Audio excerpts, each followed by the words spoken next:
sauteed porcini mushrooms, and a mushroom broth. Voila. So, What's something strange but good is actually also something really good and classic and old school. Yeah, this is classic French. Americans used to eat it, but before the 40s. Why everybody's eating burger? Fast and easy, convenient. We got rich. We didn't have to learn how to cook all those nasty bits anymore. Go right to what we used to think was the best part and ignore everything else. Yeah, I think it's changing. I think it's changing. Do people want to go learn stuff? Have fun, Eat better. That's what is great. So there's hope for the world. Yeah, there is. My favorite friend say, not too bad for a French guy in Minnesota. A new day brings new hope in my quest for something beyond the food court and the Uber Mall. And while I'm encouraged by yesterday's trip to Vincent's, I can't help but feel that the monolith of mass production is not far behind me, always in the ready, waiting to strike. American artisanship, it's come to this, and it's getting closer. Heart-cloggingly good. Anthony Bourdain, trampled by spam in central Minneapolis. The struggle continues. Now, some of you might be thinking that I'm only advocating fancy, wallet-busting restaurants.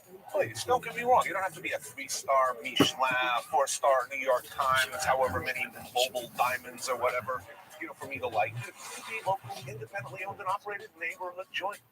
Take, for example, the Sample Room, where chef and owner Michael McKay is helping to bring good food to Minneapolis. Far from that soul-destroying mall, he gets people in there with immaculately prepared recipes of local favorites like meatloaf, breaded walleye, and sausage. And then he slips them some pate and goat cheese to boot. Yes, let the revolution begin. All right. See, the whole thing is the evil spuds behind generic chain food, right? You expect so little, you get exactly what you expected, maybe less. Here, you walk in, you sit down at a bar in a neighborhood joint, and you get hope. Oh, look, it's Cavier's pate recipe. It's homemade sausage, homemade mustard. You go in with moderate expectations, and you get so much better. That's right. Actually, I find that people are quite adventurous. It depends on the crowd. We get some of the local neighborhood people who have lived here their whole life will come in. There will be 6 of them. They'll order 6 sausage fries. That's what they want. Then I get some hipsters from uptown coming in here, and they go all over the place. I'm going to come back here in a year and see a bunch of welders and electricians and elevator operators who just knocked off work, swirling Premier Cruise in their glass, consulting the wine list. I'm actually impressed by some of those guys are really coming around that way. You betcha. Good food should be able to follow that. Yeah. The whole French concept of the bistro, the brasserie, French regional country cooking. Essentially, those are French versions of this. It's not mom or pop, but it may as well be because he spends at least as much time as mom or pop would. I know what's that. Today is a personal decision. Comes straight from the heart. My soul on a piece of paper. Okay, I'm encouraged. I'm feeling pretty good about things now. The good guys are gaining ground on the battle for personal, unique food. And I know where to find another reliable source of culinary independence. When you're talking about America, what makes America great, really? It's a big country. Well, America's always been a magnet for people from someplace else to come and bring their own traditions and their own supply chain to make something good. So a little ways off the path, I'm able to find a good example. Saigon Cafe. America's a nation of immigrants. And recent immigrants are often the ones who hang on to their culture most fiercely. When you're not only struggling to make good food, but struggling to hang on to your whole cultural identity and your sense of yourself, chances are you're making good food. You're not confused. You're not out there making, teriyaki burger. Proud cooks are good cooks. Okay, enough social observation. Let's eat. Spring roll gotta have Saigon special, fresh eye round, flank, brisket, tripe, tendon, and beef meatball. Yeah, baby, that's gotta be good, right? Of course, in Vietnam, you drink tea while you're waiting for your coffee. Oh yeah, slow brewed Vietnamese coffee over condensed milk. Now, I happen to think this is one of the most beautiful sights you can encounter. There's this part where it all drips, and then there's the part where it all runs over the ice. Oh yeah. And we can chocolate milk. That chocolate syrup that accumulates at the bottom, and there's like a syrupy layer. It's kind of like that, only different.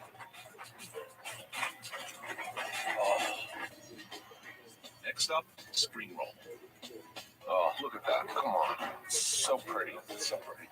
mint, fresh rice, fresh roasted pork, shrimp, and rice paper, fish sauce.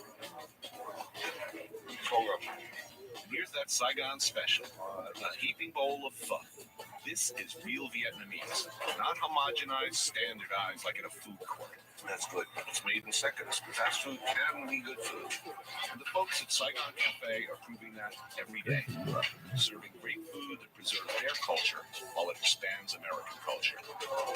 30 years from now, this will be as American as spaghetti and meatballs, pizza, chopped liver, pastrami sandwich. Culturally conscious, locally owned, this place beats Bob's Big Boy or DGI McFunsters any day of the week. Okay, I'm in a new town, and I want to end the day the right way, at a good burger joint. So anyway, here we are at Joe's Garage, named, I believe, after a Frank Zappa record, so how bad can it be? All right, the place is nothing fancy. So what? It's laid back with no apparent dress code, a little funky, and I have room to spread some more special observations. When in doubt, in moments of extremis, when in America, an independent operator who serves a good burger is always a good thing. But Tony, you say, what about all the grease, blood, and delicious animal fat? There's nothing wrong with a burger, okay? As long as it's not something you eat every day. I mean, then it becomes kind of sad and grim.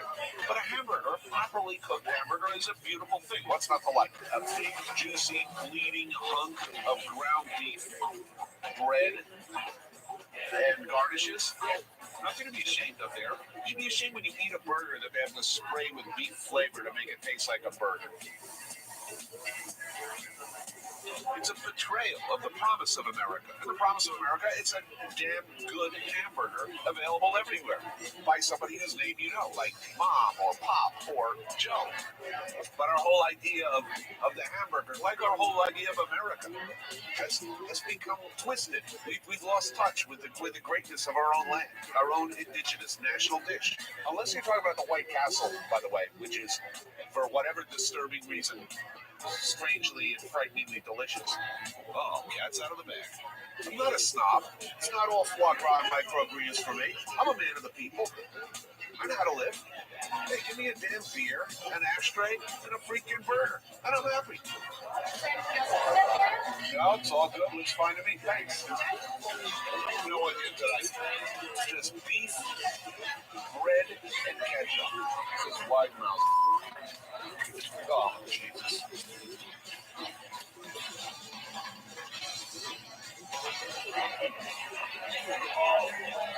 Not bad looking fries either, not the usual generica.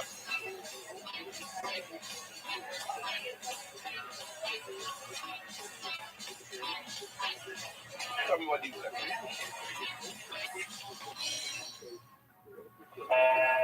It can be a brutal fight to get people into the really good restaurants. That doesn't mean that love isn't involved. What you're trying to do is genuinely bring people over in a gentle and seductive way, even a slightly sneaky way, but an affectionate way, to your side of the argument. Now, a good example of that, of course, is Aquavit. Aquavit was already a big success as a creative, high-end restaurant in New York that served cutting-edge Scandinavian fusion cuisine. Feeling strong, they decided to branch out into the Midwest. When they came out here the first time, they thought, hey, it's going to be easy. Scandinavian heartland, right? Scandinavian food. Okay, a little cutting edge. It's big in New York. It's got to be big in Minneapolis, right? Wrong. They had a very tough time here initially. They came out with those big plates with tiny little bits of rare seared tuna and salmon and a lot of that raw and cured fish. A lot of people freaked. They had to kind of step back and retrench, move back to Swedish meatballs. Very good Swedish meatballs, mind you, but still Swedish meatballs. And so, with a lot of perseverance and a slow expansion of their menu, Aquavit has been able to establish itself as a major force in Minneapolis. It makes things better for everybody. And this restaurant has made things better for a lot of the restaurants around it. I think it was a person-by-person approach. Once everybody came in and sat down, and we explained the dishes in detail. Once they're in front of the guests, that brought the questions to a minimum. People understood what was in front of them. Chef Roger Johnson gives me a sampling of the Aquavit menu, both the conventional and the unexpected. We have a lot of traditional things, smoked salmon, cured salmon.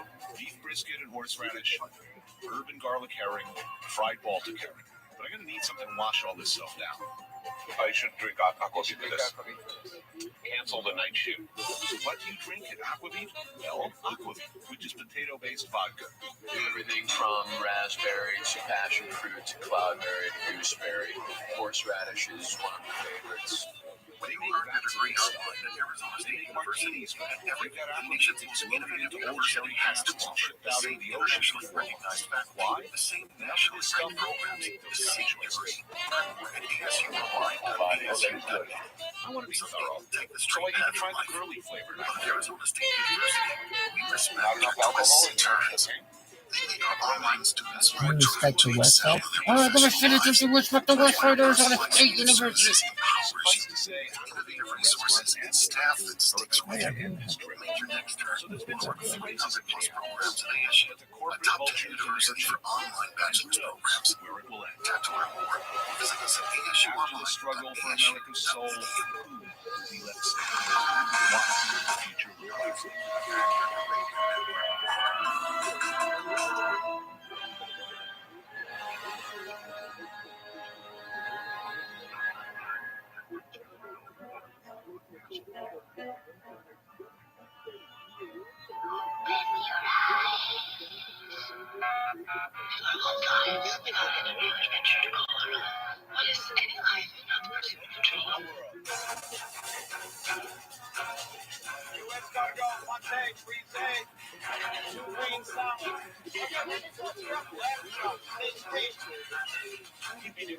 Delmarva Studios proudly presents The Fact Hunter, hosted by George Hobbs. The Fact Hunter is proud to be looking to disappear in the ever-growing Now I'm in trend. search of new ones. The Fact So I'm Hunter leaving New questions York every City and day hope to have a few epiphanies refuses to be around the world. indoctrinated, And I'm willing to go to and some is place to do strictly a no-sheep zone.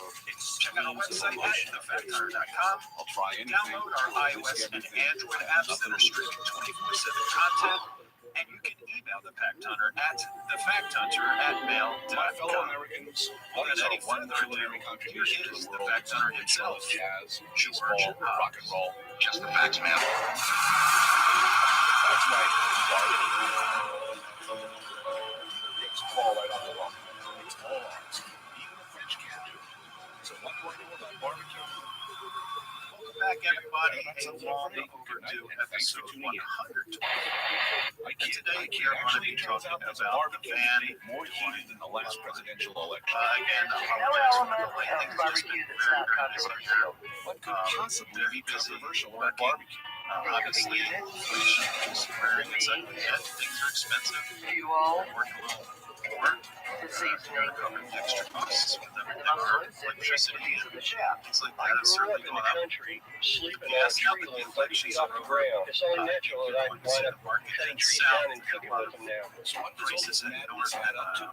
It's the I'd like elusive to be taken barbecue down. I triangle. just think they're 3 going to have years a of the rough U.S. locked in deadly next battle 5 over months who or doesn't the very best. trying 5 to 6 cities.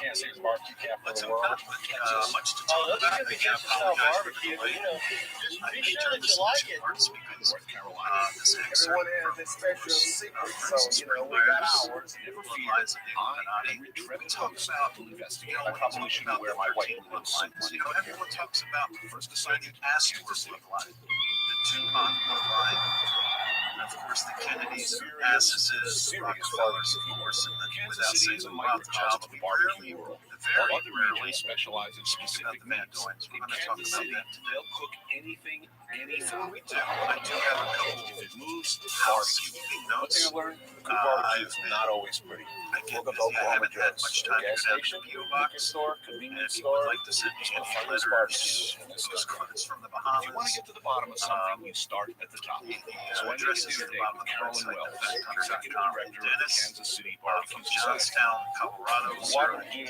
get I your order? letter. My favorite menu item is the Carolina pork sandwich, which is a food pork sandwich with slaw on top, served with bubba sauce, but your ribs are great, and I think they're cooking up some burnt ends just for I you. do need to catch up Beef brisket. What is a burnt end? A burnt end is the charred part of the brisket after it's cooked that they used to throw away. Only in Kansas City that I know of have they really become menu items. Here they collect them all week so they can offer them one night during the week. Oh, wow. It was recently, and if I'm not mistaken, towards the end of last week, So are there barbecue nerds? Absolutely. If you're new Complete to this with podcast, the plastic this things is in the the very pocket first when you podcast sticking out. we had. It's the best part. Master Sergeant Kansas City, Kirk of course. Gray, Jeremy Brown Horner, who ran about 2 months ago live from his prison cell. This is a guy who was arrested for turning down an FBI request to work as an operative on January 6th. Last week, he was offered a plea deal by our corrupt Department of Justice, and because he is a man of Searching for that ultimate barbecue. I've never found it. to admit to something that he He's like didn't a barbecue do. prize fighter He turned turned it down. Now, will he He won admit loads of that most international of us probably, competitions. maybe even including myself, I don't know, it's hard to say, I'm not in that Even if it position. means I gotta do With someone who's work, been locked up get my with hands their dirty. family It's apron time for you. for a year, offered, a free pass, walk out of that jail that day. I think a lot of people were taking I want to know which one you would pick and why. it, but he did not. I like the feel and the look of this guy. Nice fat layer, nice conformation and shape, and I'm expecting it'll be a nice mix of fat and lean. So how'd I do? On January 6, 2021. I'm going to show you how I trim them, and then I'm going to let Jeremy you joined trim the the other. first I'm going to try to November trim down to following 4 the to an 8 controversial elections. And went to Washington, D.C. to provide security at many protests and rallies that were planned in D.C. that week. Take off some Now, of this in fat. March, I know what I'm doing. I'm standing back. Yeah, see, it's something good. Stop. All right, boss, how'd I do? Homeland Security. And the Ernest doesn't. FBI Joint Okay, Terrorism this is a Task knife, not a Force saw. contacted him and attempted to recruit him to spy Going on like that, Patriots. we forgot Everyday the Americans most on important January part. 6th. Right, the right angle. So not a In December of complete disgrace, but 2020, definitely FBI rookie agents status. contacted Jeremy at his away home from the kitchen a little posting too some long. things No, online. very good. That's Okay, we're going to season these up. all right. Season salt, celery salt, onion salt, garlic salt. That's a Obviously, basic rub. Um, Now I tell my students, add your signature. Pick up 3 seasonings. now Some examples are of all seasonings that about, people might use without censoring being silly would their be political opponents, coriander. even if it means the Coriander. Oh, I saw that in your Now, what would happen next is what oregano, really cinnamon, allspice. the likes of Got the American wrist action Garland down better than I Biden did. administration into a tizzy. Now that I've shown Paul a See, few, Jeremy it's time to video put the brisket in the surveillance cooker. of the Oh, there FBI it is. contacting I mean, him I would at be his talking about We're talking probably, Jeremy since it's later certified released Angus, an probably audio 14. report of his actual meetup with the 14 FBI. hours. I don't think we'll be seeing Jeremy barbecue struggled brisket for on Iron months Chef about whether anytime or soon. not to go public with his One of the information. great things about barbecue is that it's a Words to his Facebook. absolute antithesis of fast After food. listening to 15 politicians hours, and the nice and FBI moist, director, Christopher Wray, tell lie after bold-faced lie to Good the color, American good people, penetration. he could not stay silent any longer. And there's bread. Fix yourself a sandwich. Jeremy decided Sauce or not sauce? One with Jeremy sauce, one without decided his sauce. desire to protect and defend the American Sauce. and the truth Tough call. Oh, it is, really is. that is privacy. This stuff is so good, I'm ready to vote Paul Kirk into the White House. But it's not all about the chef. It's like, this does not look like crack grill. Now that's an $8,000 kit. I designed this in Close Fifth down in Texas. Built it for me. One thing I'll say about David is, first of all, you go around all the different pits around. Look at the workmanship. So we're talking real craftsmanship. Just when you think you've seen it all, $1,000 barbecues, this will require further study. Looks like I'm off to Houston, Texas. Washington, D.C. Jeremy explained in his video that the FBI called his cell phone and asked for detectives trying to You think contact there's his some hard and fast rules in the individual way they do things in certain states? I gotta tell you, I'm getting pretty confused. The one thing I'm not confused about is who builds, designs, and constructs the best hits maybe in the universe. This is a man, Dave Close. And what's that grinding sound in the background? That's the making of guys making metal Now, again, we wanted to not Jeremy safe Brown around back a to welder. 2021. He was safe at the time, but he was kind of playing This looks like an episode of Monster Monster Delight Delight. of Mulch All rolled into one. You think that he had just a hole in the ground? grass Again. and he well, And I honestly believe we make some of the highest quality and best engineered pits in the and by world. the way, And I won't stop until I've made something out of everything in the planet Earth. You don't want to park a car next to us, trust me. Okay, so you're in the market for a barbecue pit, and you show up here. Now, in Dave is willing to September custom of design a 2020, pit for your same individual agency needs. tried to Your recruit military me kitchen coming up months short earlier. on appliances? returned to his home Yeah, this is with the an family additional that was in the war in San Diego 3 years ago. These in the car pits where you build a police car into a barbecue pit or something, the danger of that's that you never know. You don't know if the glass is going to explode. Perhaps you're tough on appliances and require 45 more p.m. Eastern durable Time, models. the FBI retired Army Ranger I can actually Jeremy fire Brown's this home. and make a resist. You've tried that. Yes, I have. I've shot everything inside. Maybe you're a hungry cosmonaut looking for a The day of Gateway close Pilot was encounter. notified the next morning by his family. Administrator NASA is a woman. So That's this what is I where want they to put get the on. evidence. She The said, guys why? searched their Why house, do you want to fit on the RV, and the I said, because when the Russians or anyone else land, listen to I the want to interview see the with Jeremy world's Brown. first They nudged interplanetary to drill. the Maybe you catalog. desire a simpler model, A few it's months souped ago. up with all the extras. Listen Gas to the interview with injected Jeremy with a Brown. burner on the side. Very small smokestack in it, adjustable fire rack, ash pan. Maybe you're Arrested thinking, him. I've got too Took many him kitchen away. Yes, appliances. guys. I need to This is simplify all thanks Well, to this is a 14-foot beer ball, and the deck is an actual 3-gallon fuel keg with a beer tap right here. You just take this to your house, pull up, light it, plug it into the beer. The whole block will shut down and have a party. No matter what your needs, you Retired never in the leave rank the of lot Master without Sergeant. taking a test drive. These are sausage stuffed and bacon wrapped quail. These things are spectacular. Now this is the good stuff. This is my signature dish. This is actually 8 to 10 pound tiger shrimp. They're stuck with stonefall crab meat, wrapped with a maltized chicken tender, wrapped in maple smoked bacon and soaked in Cabernet Sauvignon overnight. This guy is full of surprises. I thought he was going to pull out some carbonized hot dogs or something. This is an amazing dish. You cannot mess this up. If you do it bad, it's incredible. If you do it right, it'll take the top of your head off. Give that a shot. Yeah, look, this is amazing. Yeah, try the quail though. Oh, you're not kidding. This is spectacular. Just did this Wow, it's beautiful. It's got to be illegal somewhere. Oh, yeah, that's way too good. I think I'm on the active side. That's like all meat, right? I haven't seen a vegetable in like 3-4 days. Man knows how to cook. It's not just food, it's a lifestyle. It's a calling. And You nailed this. Well, at least I didn't try cobra hard, you know. I was ate by a lion in Africa. no, that's next season. So Texans can make barbecue dinners, but can Texans barbecue? Dave says he knows a place where they make some of the best That's why they brisket in arrested the nation. So, yeah, where are we, Dave? Yeah, we're at Roy Bird's barbecue. It's been here about 30, 35 years. Some of the best barbecue in Houston. I just want to tell you to try it and see how real Southern hospitality and quality lasts, you know. Southern hospitality?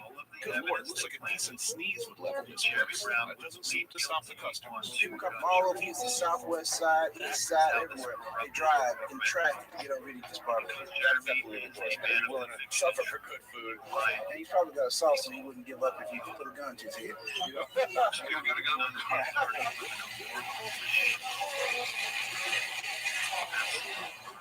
Despite outward appearances, Burns Barbecue is a large operation. They have a sizable staff and huge pits bursting at the seams with slow-cooking ribs and briskets. Those right there, I'll be there for about 5-6 hours. My choice is the ribs. I love the ribs. That's my specialty. According to Roy, the secret to his barbecue lies in the fuel. No really no. Most of them. That's the secret doing the slow. Hey, I'm sold. Yeah, you don't want enough food for two. Is good enough for us? Beautiful.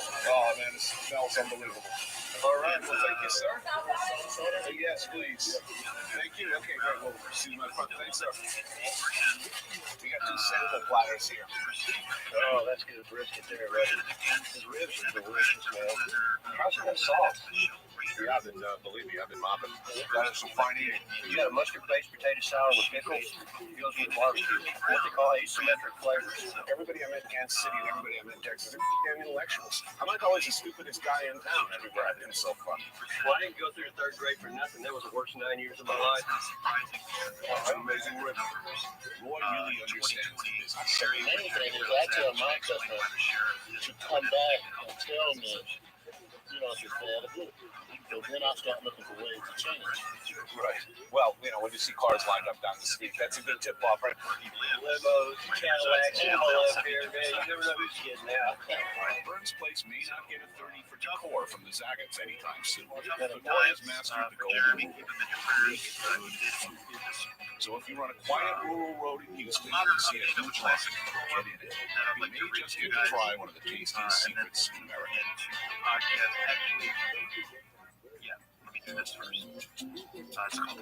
My barbecue investigation so far has introduced me to award-winning pitmasters and world-famous barbecue hotspots. But most of America gets their barbecue from one place, their own backyard.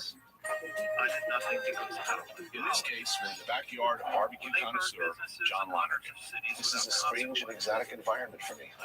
I have this overwhelming urge to put on an apron saying, world's best dad, or I'm stupid, or I need a novelty apron. Nice and quiet, nobody to bother you, peaceful. Phone's not ringing. This is the essence of barbecue. You sit in the backyard, wait for the ribs to cook, drinking beer. I think those ribs are just about done too. You want to go ahead and pop it open and take a piece? Of course I do. Rubbed with mustard and spices, these ribs cook for 4 hours.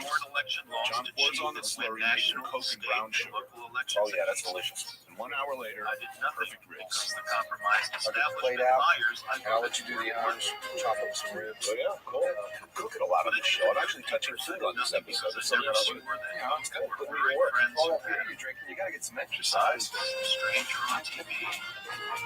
Thanks. You're welcome. So we're ready to go eat. Excellent. All right. And we got some salad. Salad, wow, I forget what that is. We got some for you. Way too nice of you.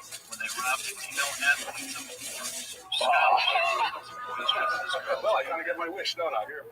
Okay, I can put this right to work, yes? Yes, sir. There's a knife for you. So, let's see if you remember how to cut ribs. If I don't stop working with food on this show, people are going to start thinking I'm an actual chef.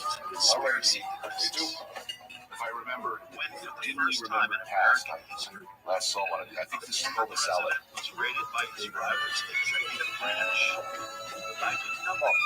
Actually, it's terrible here. Let me take that from you. It does a little bit, but Meat and bone come apart. You know you got some good ribs. a true American experience. Real backyard barbecue.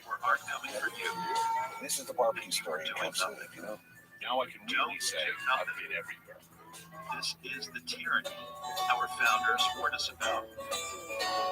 Barbecue culinary peril of the American South.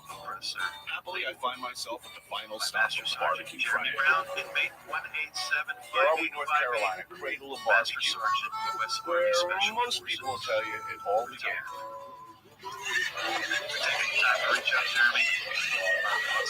Hey, what's the difference between Texas, Kansas City, and North Carolina barbecue? North Carolina, it's all about big. And when you're talking about Eastern North Carolina, you're talking about nose to tail, everything but the skin. During my travels, I hear about a joint called Mitchell's, where they proudly specialize in whole hog barbecue. All right, let's go. We're going to the pit now. I'm introduced to proprietor Ed Mitchell, who promises to come clean on their entire operation. The first step, I'm in the pit. Don't let Tony cut the feet. What am I thinking? I'm thinking about an episode of The Sopranos I saw a few weeks ago. Every now and then we get one like me. He's a little healthy. He has a lot of fag legs. A lot of actors in Hollywood would have that done, while they're still alive. Got all the good stuff in it. Tongue, the brain, eyeballs, thymus gland. Yep. This is good eating. Now she's ready to go on. Thank you. Thank you. Just go on that. That is really a symbolic of a salute. Because it's really going to make somebody very happy. My old gym teacher used to do that to me a lot. He's in jail now. You got his mic now. You're a big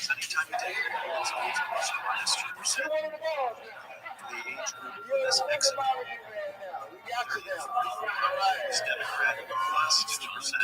So again, We like to cook 8 to 10 hours. We definitely don't like to cook anything under that.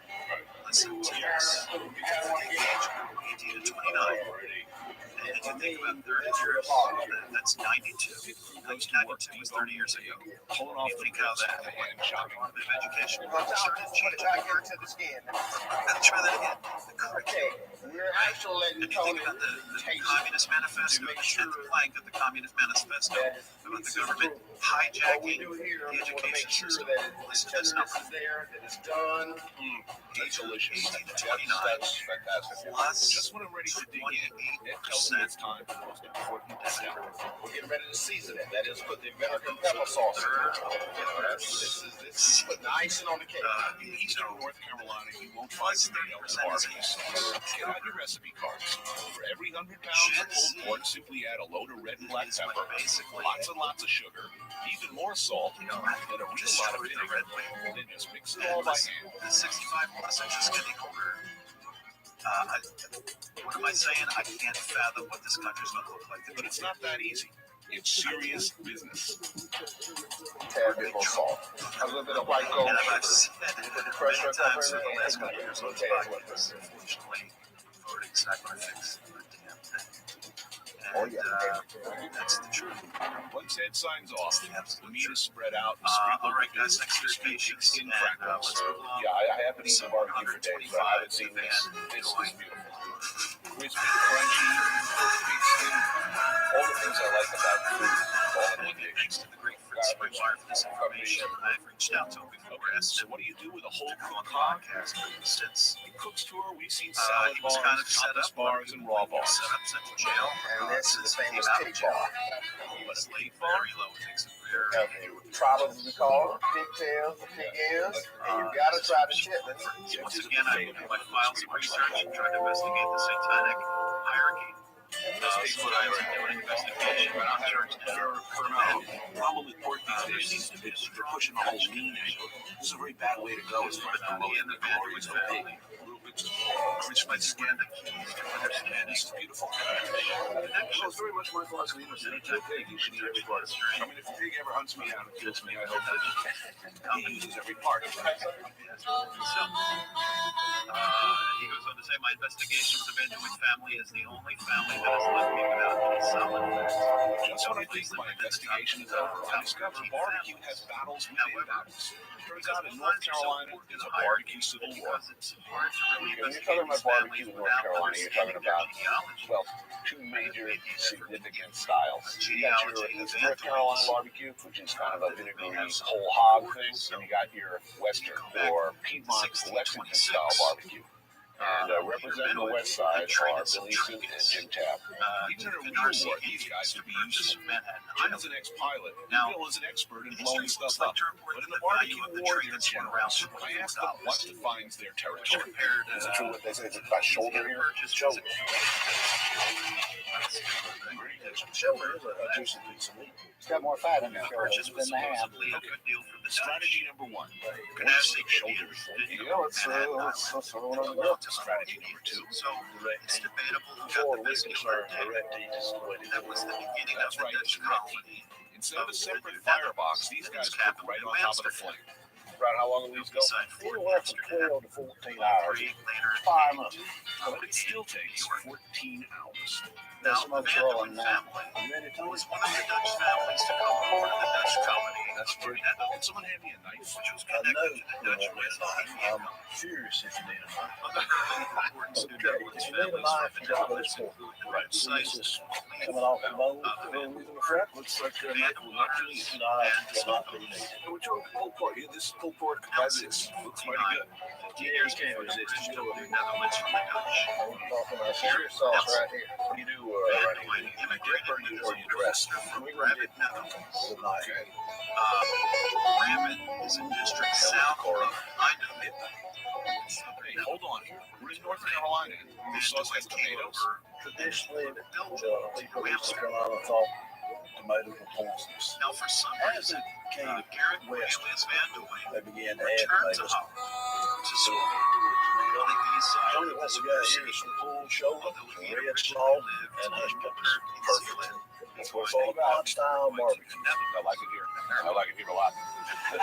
Now, Van der Wen was I'm getting the idea that the barbecue is an endless learning process. I mean, I'll be the first to say, we don't know it his all, lack but of we feel interest like in Christianity we do seems in to North have carried Carolina. down Like a number of originally, generations. barbecue and those people After in coming Texas to the New World chasing again, cows. immigrating to Amsterdam fairly quickly. searched far and wide for America's best barbecue. Apologies to Memphis and St. Louis. Today. What is my one absolute conclusion? In the long run, Barbecue is not a cuisine, it's an obsession. But the barbecue debate should make us all proud. Barbecuers are free-thinking individuals. So show the world what you're made of, America. Put on that apron and light up those barbecues from sea to shining sea. Now, where can I find a salad bar? Kings County, one in Dutchess County, Somerset County, New Jersey, Morris County. Now, it is possible a few other Vandoins also immigrated from the Netherlands to America. My world. The nation, one family, and is pretty scarce. U.S. cargo, Germany, which is the title of is a special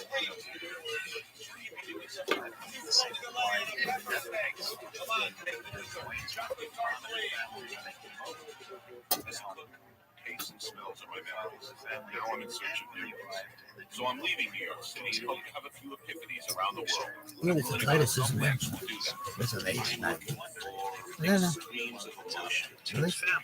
I'll try anything, risk everything. I have nothing on the bed. was the first woman poet laureate, a Pulitzer winner in 1991, and got a good review of her book in 1990.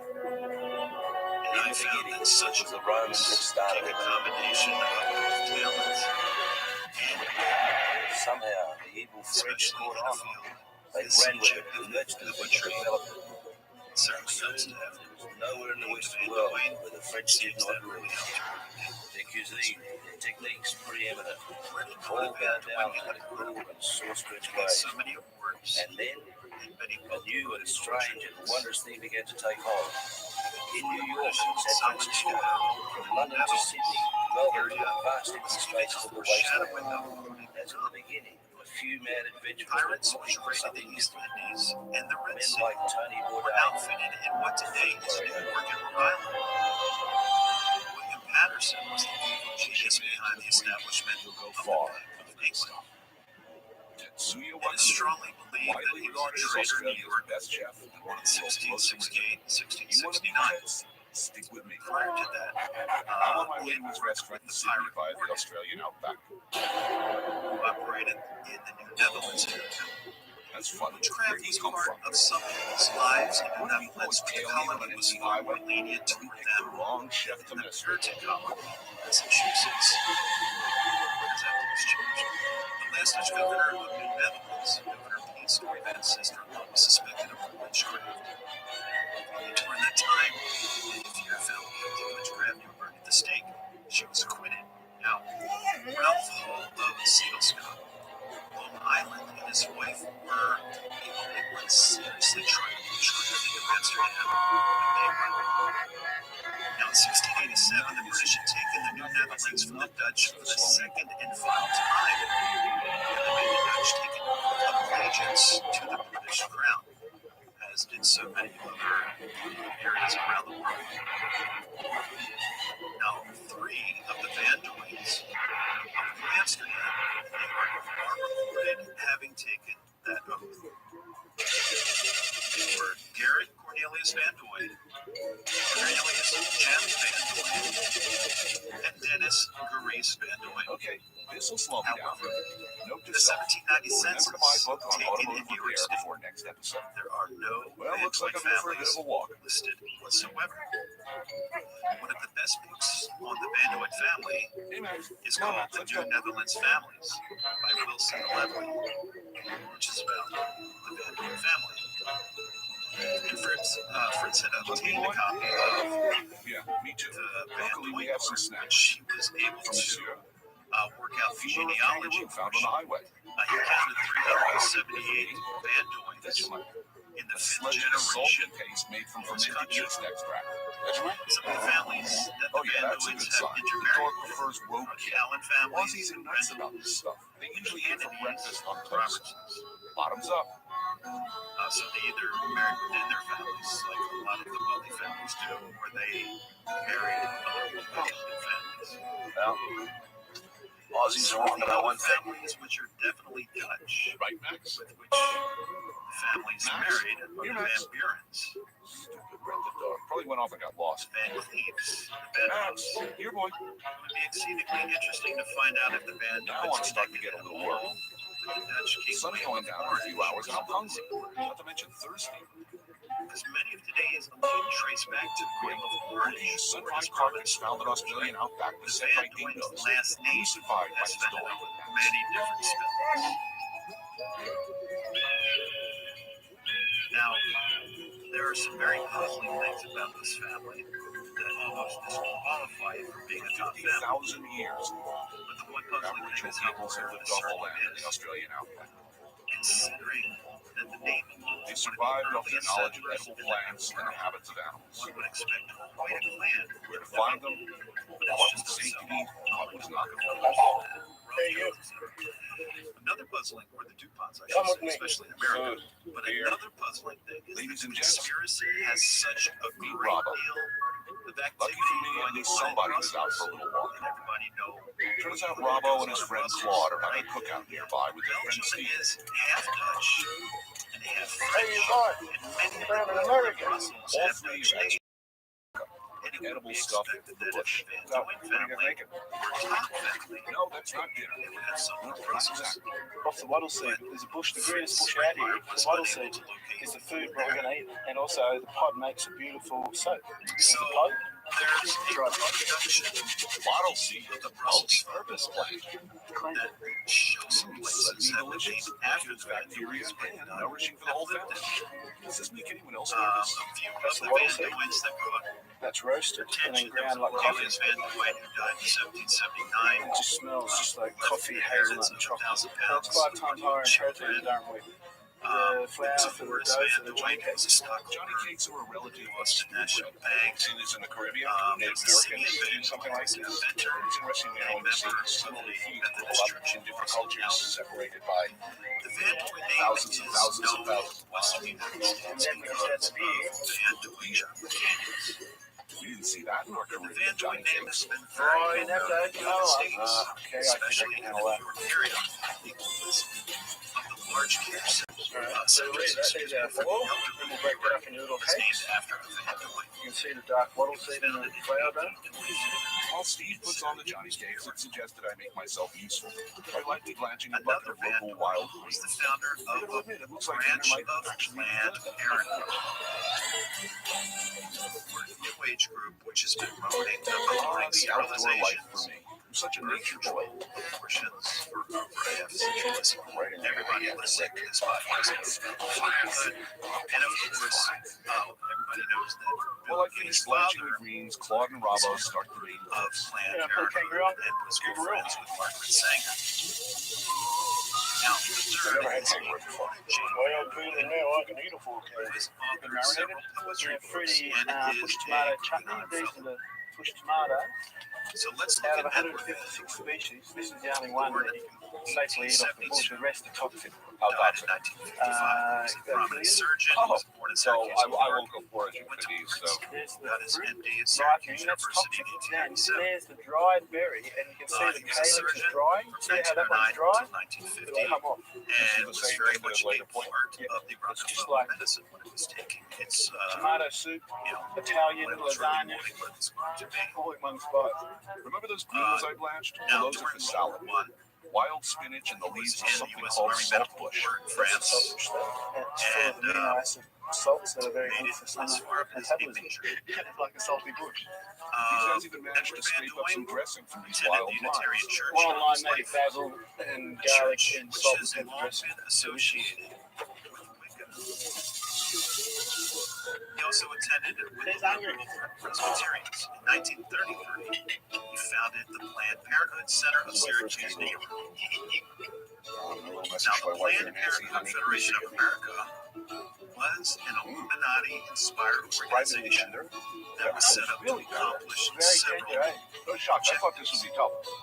Now I know why they hop so fast. organizations own You stated live like a king in the bush, eh, It's Robert? extremely I revealing see this land is so to rich. provide And other leadership, people just come here and look at it and making say it's nothing. effective means of See, I mentioned voluntary it's an outdoorsy fertility type. regulation, I mean, look at this. I managed to find food in the relative wilderness. abortion, And I have the pista resistance, but is and Waddle seed infertility cream. services More waddle seed? just pure cream, flavored with cream with about a teaspoon wattle seed. as a What central we're going to do element is just dip our Johnny cake in it with a bit of honey on it. stimulating and sponsoring relevant It's biomedical, like, you know, this Woody Harrelson and the hemp thing going on here with the waddle seed. development, You don't making clothes out of this or anything, are you? One education, day. and training programs No, I don't to increase know knowledge money, about you human can take it reproduction all away. and sexuality. With my Federation of beautiful America has ring, over I 200 get affiliated with me with the organizations day. actively promotes its agenda. Thing going up. Porcupines and It kangaroos. operates about 900 centers in the U.S. and maintains a 5,000 volume library on abortion, sterilization, sterilization, and of course, the Gates family's Well, looks like I'll need to get back to the highway and hitch if I'm ever going to reach one Sydney. of its leaders, Hope Ted Sia is holding my table. signed the Humanist Manifesto, and the president, Faye Waddington, was awarded Humanism of the Year in 1986. What does Conger and Waddington have in common? Well, looks like Mad Max himself. What's happened? Enter Margaret Sanger, I'm surprised the way you've been driving the it. amount But now you want to live someplace, population do you? controls with That would be very money great. from her Oh, so husband like and rich backers. And then, of course, they started Say your name, American birth control Tony. in Tony, I'm 1921. Steve. Whereabouts were you headed? Don't really And the know. American Birth Control League Well, it's your lucky day, I'll tell you, birth because control I've got a research job to do up at the just 2 soup years station. later. Peter and Mary Bevan, the people that own this place. They'll probably give us lunch. How In long did you leave? 1939, the ABCL and another series You got a copy? urged Radio to to form end the Peter Birth and Control Mary Fellowship Federation of America. miles down the road, where they're In collecting part of our 1942, lunch. we finally changed its name Evans are sheep to ranchers. pretty much His what it pond runs is as part today, of the the property. Planned Parenthood Federation. This is the Abbey, big Now, crawfish. Yeah, Tony, these things are still operating us now. They look very much like the Sydney Opera House. Which came first, the net or the opera? I don't know. This is where actually outlet What have we got here? The big theatre looking one here. metropolitan They hospitals. nip quite severely, of course, if you don't hold them correctly. 1957 was not Oh, that's bad. a beautiful blue one. Look at the colour on that. 1960. Small one, you can go back in for next year. Little bloke. Okay, we better move off and cook these yet. I got a bucket full, Tony. What are you going to eat? Here we go. Federal anti-poverty program. How about mutton? There's some of the bills on the hoof in front of us here now. Doesn't Let's say anything bad about the That's nice. federal Here, I anti-poverty need a lot of program. lamb here. Mutton, which is That your tax older than dollars lamb, pay is a for. lot more flavour than lamb. Exactly. With 8,000 or 9,000 running around the The station, you think 1980s we'd be mowing them down by started now. offering condoms. But it's a big Types of problem. sex education Oh, programs. there's 186,000. And, This is school. we go about 16 miles that way. The Schlesinger Library About has 17 miles up in the top corner there. historical records of the family 13 miles down south. David Kennedy wrote birth control in Bigger America. than, The career bigger of than where I live, Margaret bigger than Manhattan Island. 1970. Yeah, I used to work Much at of New Which Jersey. would have happened in Yeah, abortion yeah. was birth control. Stop talking and let's go inside. Population control Jerry Mackin, an argument from us. has For come lunch to be eaten. as a result of these organizations. So Fritz was curious. He wondered what kind of meat Yeah, well, was that's sterilized. Tony. This is what we have What for kind of lunch. meat Look, was look. our babies Well, we murdered? have Joe's homemade bread. We have What's the populations? coleslaw, curry, hard-boiled eggs, and the tossed green salad. The Bible The says only thing missing, of course, is a big jar of Vegemite. Vegemite. Damn it. What kind of people are funding the enormous amount of money it takes to get people to report their This babies? is terrific, by the way. This is so good. Thank you. You're most It's a welcome. smooth population. To I voluntarily. may not have had a shower in days, but these guys are about to get So one. Fritz and his research ran a Olympic Before they theater get a boiling hot bath. 1984. Ready? Research and funding for Planned What's Parenthood the cooking time now? and the Planned Parenthood branches. Fresh And it's cooked astounding yabbies cracked on the veranda. at how huge the sums of money that the elite spend in just 1 year to get us to Very much castrate American ourselves breakfast. entire Much more like a lobster. You know, a rich, mellow, less So brackish. he divided millions of foundations that donated money to Planned Oh Parenthood. yeah, gotta give that a In try. just Yeah, I like the vinegar. just 1984. Now I understand why these the are such stats an are going obsession. to give you You have to a guard year your yabbies with the firearms at night. I mean, they're First category are foundations that We might well Fritz have was to able to identify having connections back to Is he people talking that about me? Okay, now the others are all the rest, and I suspect that the second A few hours later, Steve and has I hit the many road. that tie He says back he'll take to. me to Silverton where I can get some fuel and maybe a ride back to my truck.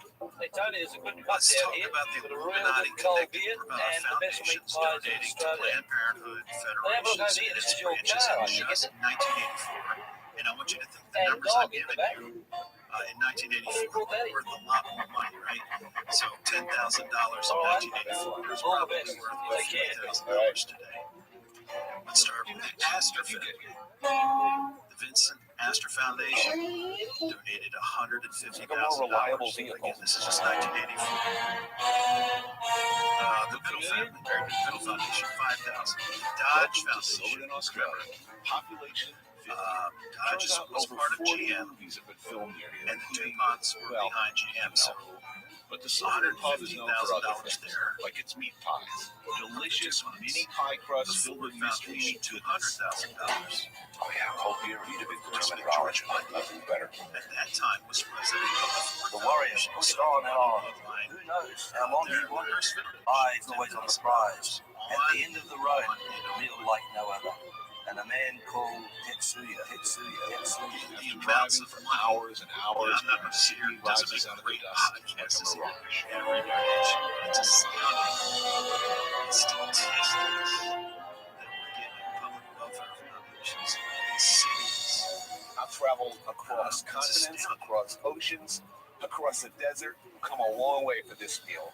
Tetsuya's, And in my opinion, easily one of the 10 best restaurants in the world. Tess is an old friend, and I'm meeting yet some other old friends here, and I'm looking forward to a truly great meal. Promoting abortions and what's going on today with all the sexual promiscuity. First-time visitors to Tetsuya. Now, the Rockefeller family runs hundreds of foundations. That's when I talk about 9/9, sit down. A meal at Tetsuya is not unlike a trip to the Metropolitan Museum. Prepare to be completely overwhelmed. Just having slightly easier travel like Sarah and Lindy are already supported the inside. following groups in No less excited. 1984. There's certain chips that you gotta pull when you only have a few hours. Something and tits is one of those. Get the food eaten now. She only knew how true that was for me. When Chef Wakuda moved here from Japan, he started out as a dishwasher. Seeing him now is like watching one of the world's great film directors. Ready for table 25. 300,000. That's a dangerous organization. Of That every was doing detail. research to promote these things. And that's something that we'll have to do a podcast on one of these days as well. Tess is the man. Now, on top of He works this, passionately and tirelessly to carry out his work. 1984, Everywhere you look, something Red magical is Chinese happening. Academy of Medical Science was given 7 Rockefeller grants. Contraceptive, sterilization. The key to Tetsuya's philosophy is the tasting. Was a $6,600 grant large course that was diners given to the Red experience Chinese Academy of Medical Science. I want the people to try a variety of textures, tastes, aromas. That's how they excited. My Sterilization, palate is excited as it can be looking at the stuff sexual on everyone else's promiscuity, table. I'm ready. population control, Bring it on. and genetic research have been part of the Illuminati's long-range When plan. Chef Wakuda begins to send our meal out of the kitchen, I Again, realize let's I'm go in back. for one Even though the amazing Georgia ride. Guidestones are gone, Completely aligned with this tasting That's philosophy, our first course itself is broken up into 6 smaller courses. Now to the very back of the large white plate, you'll find gazpacho with a strawberry tomato. Very lightly spiced. To the back, to the far left, we have mar with asparagus and black truffles from winter blacks. these things were needed Next in line, venison with agua, honey, and rosemary. And then to the spoon, we have a tartare tuna with goat's to tail. determine Very, that very light smoky population roast truffle with black truffle salsa. threatening the And to the small plate to the back, you will find bonito with orange and shiso with Japanese herb. I decided to jump right in, try the marrows. Where I come from Western Australia, it's It was a page little bit like 166, 167. Little claw. I'm gonna try to get a Now, little bit of the everything. first was during World War It tastes II. like, wow, I gotta taste The that. second was at Huntsville, Alabama in 1957. Wow, that's great. The third was by the Oh, man, that's 1968. that good. Fantastic. This is incredible. Next in line, have a quantity of the loin of Tasmanian ocean trout. 3 studies Coffee concluded is that neither fish population than salt and must be cooked in its curtailed. own fat. Tets then puts the trout on a salad of In the celery and 90s, daikon. there was a meeting of the Trout's elite own roe. George I know this is going to be good without obtained having a to taste it that yet, showed but it's the that the mix elite sense. committed Whoa. to stopping the population This is the Wagyu beef. So a very, very thin slice that's been rolled back in itself with various mushrooms, gnocchi, spaghetti, and chestnut. Well, I call that meat vaccines, magnificent, overfed pampered beef. Kind of like having a tongue. Now this is a squab with the risotto of buckwheat and chestnut mushroom, and of course winter black truffles. Tets has only the best section of the breast, gently roasted, then drizzled and dressed with truffles. Does anybody seem like thesaurus? Every the problem when you're making food television. Empty, intoxicating, delightful, delicious. There are only so many adjectives. Then eventually just kind of fall back on that. It's like righteous man. It's like advocated a plague similar to the black plague. And when the idea was developed, they move on to too many desserts to mention them. Well, except one. Cat's masterpiece. Actually, there's many cures for AIDS. This is the famous What that they had before the all AIDS of your favorite flavors began, at they play gave the population in until space. everybody Yeah, it was all worthwhile, man. The long walk across the deserts, all that time strapped into a seat in an airliner, they have enough all that are good, forced all to worth it. Sometimes a really great meal is worth traveling great distances John and Paul enduring. II's Even exploit was one of the masterminds Where to next? This behind madman the of the wasteland, this food warrior. The National Security What Council strange has and an terrible ad hoc adventures lie in wait population for you? policy to strongly We can only wonder. encourage other nations to control abortions and sterilizations. This group drafted the Global 2000 report, which was given to Carter. I'd hate to Now, keep my fans whether the wondering population too long. On explosions to is my a next threat or not. adventure. Just as some high-end food is worth traveling for, some low-end food is worth traveling for as well. Sure, when I go to a faraway city, of course I want a 4-star meal, right? Of course that's going to be the first thing I head to. But I'm not a snob. I like the good things in life. One of the good things in life is meat of indeterminate origin baked in pastry with mushy, Now let's talk starchy about product. the Van Duyns, the CIA, the I'm MI6. referring to the meat pie source. It's quite possibly the best The meat MI6 pie in the was world intimately made right here involved at in the Harry's creation of the Cafe CIA. Donuts. You The must sauce. stop anytime you're in Sydney. MI6 is the dragon of Meat organizations. pies, mushy British peas, smashed intelligence was gravy. That looks created like as a a fly. British type. I have to have that. That looks The like Security Corporation, which was the world's largest and most powerful intelligence base. fancy when dealing with a tried and true This tactic. beast has been under total control by the Pie is Illuminati a simple, since its basic inception. Meat and 2 veg. Since You must be proud of 1940, me. the city set up in the Yes, you're right about that. Americans have Oh yeah, I love the volcano effect. This is really one of life's great marvels. United States, The Canada, taller Australia, the food, the closer to God has is. gone a step Sorry, Jeff, beyond known the for a long secret time. intrigue of intelligence agencies, secretly controlling other intelligence agencies. They actually signed a formal agreements which completely make all There is a these certain secret skill involved monsters in into eating this one while maintaining large structural integrity. intelligence You get your agency. meat pie, basically There is the gravy technical baked inside of a cooperation lovely crust, TT, topped with a that's scoop called of the mashed TTC. potatoes, topped with mushy peas, And the ABCA agreement, which concerns intelligence information full of exchange in the areas of gravy on top. defense, All your research, basic and food development. groups in one heaping, The towering ABCA agreement object. concerns It's a lovely military color intelligence.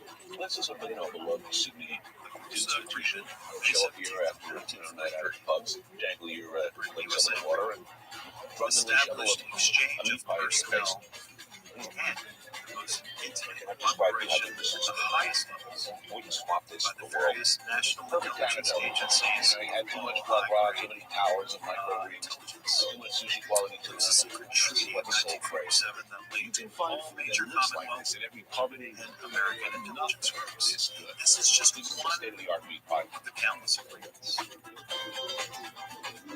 At one time, levels of the secrecy were ultra, very secret. Now, there was Ultra, which is very secret, Pearl, which is moderately secret, and Thumb, which is secret.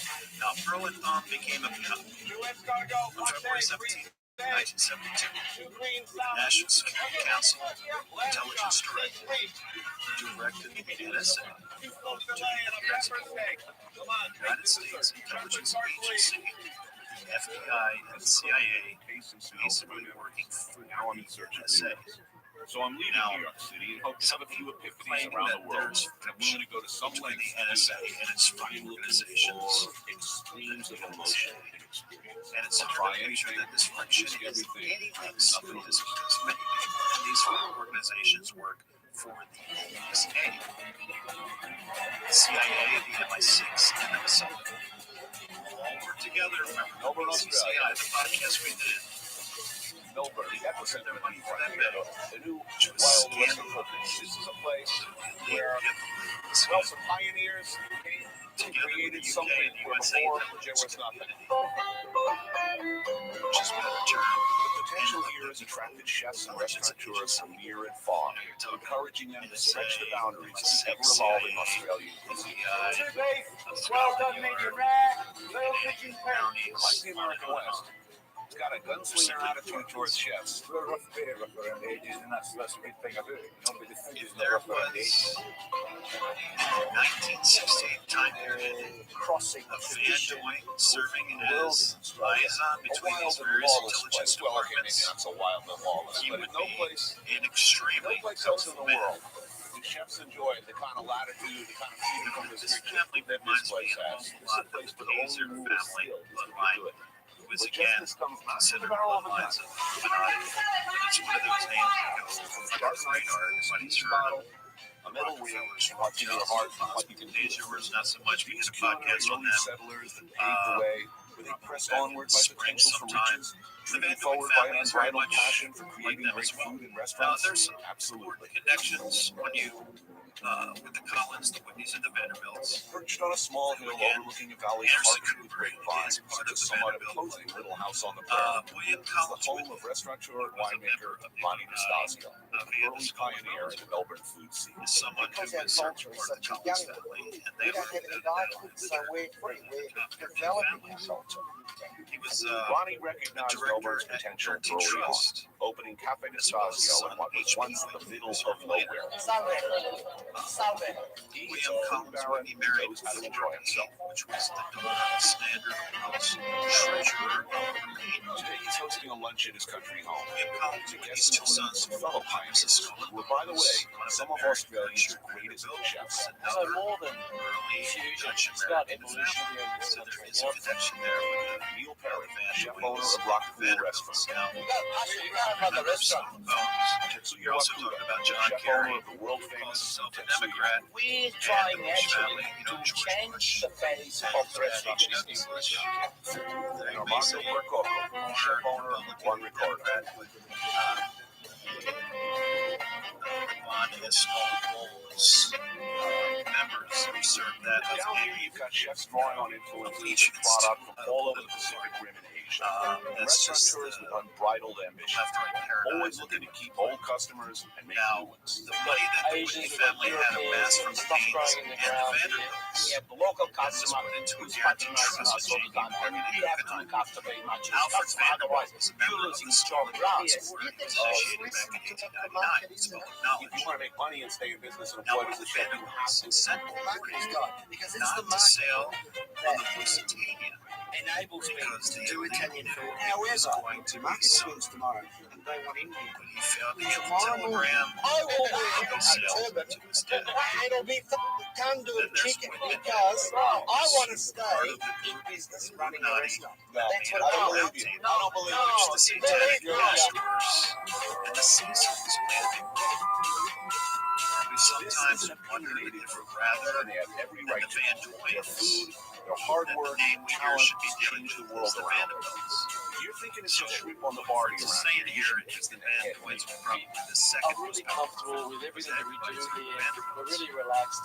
We're not trying to be anybody else but ourselves. With all respect of the Italian and the French, Italians are fantastic. families are We've got a certain little bit more to go to understand not. that. For passion. Now, And the that's what we origin put in. of I mean, we Vanderbilt really fortune put is our an obscure lives. I'm mystery. not kissing you here. I seriously, I would eat in Was Melbourne first before Paris. affiliated in Any day. 1920. Salute. This But is by nice to state, meet you. we can see that Ma quando mangiamo? Let's go.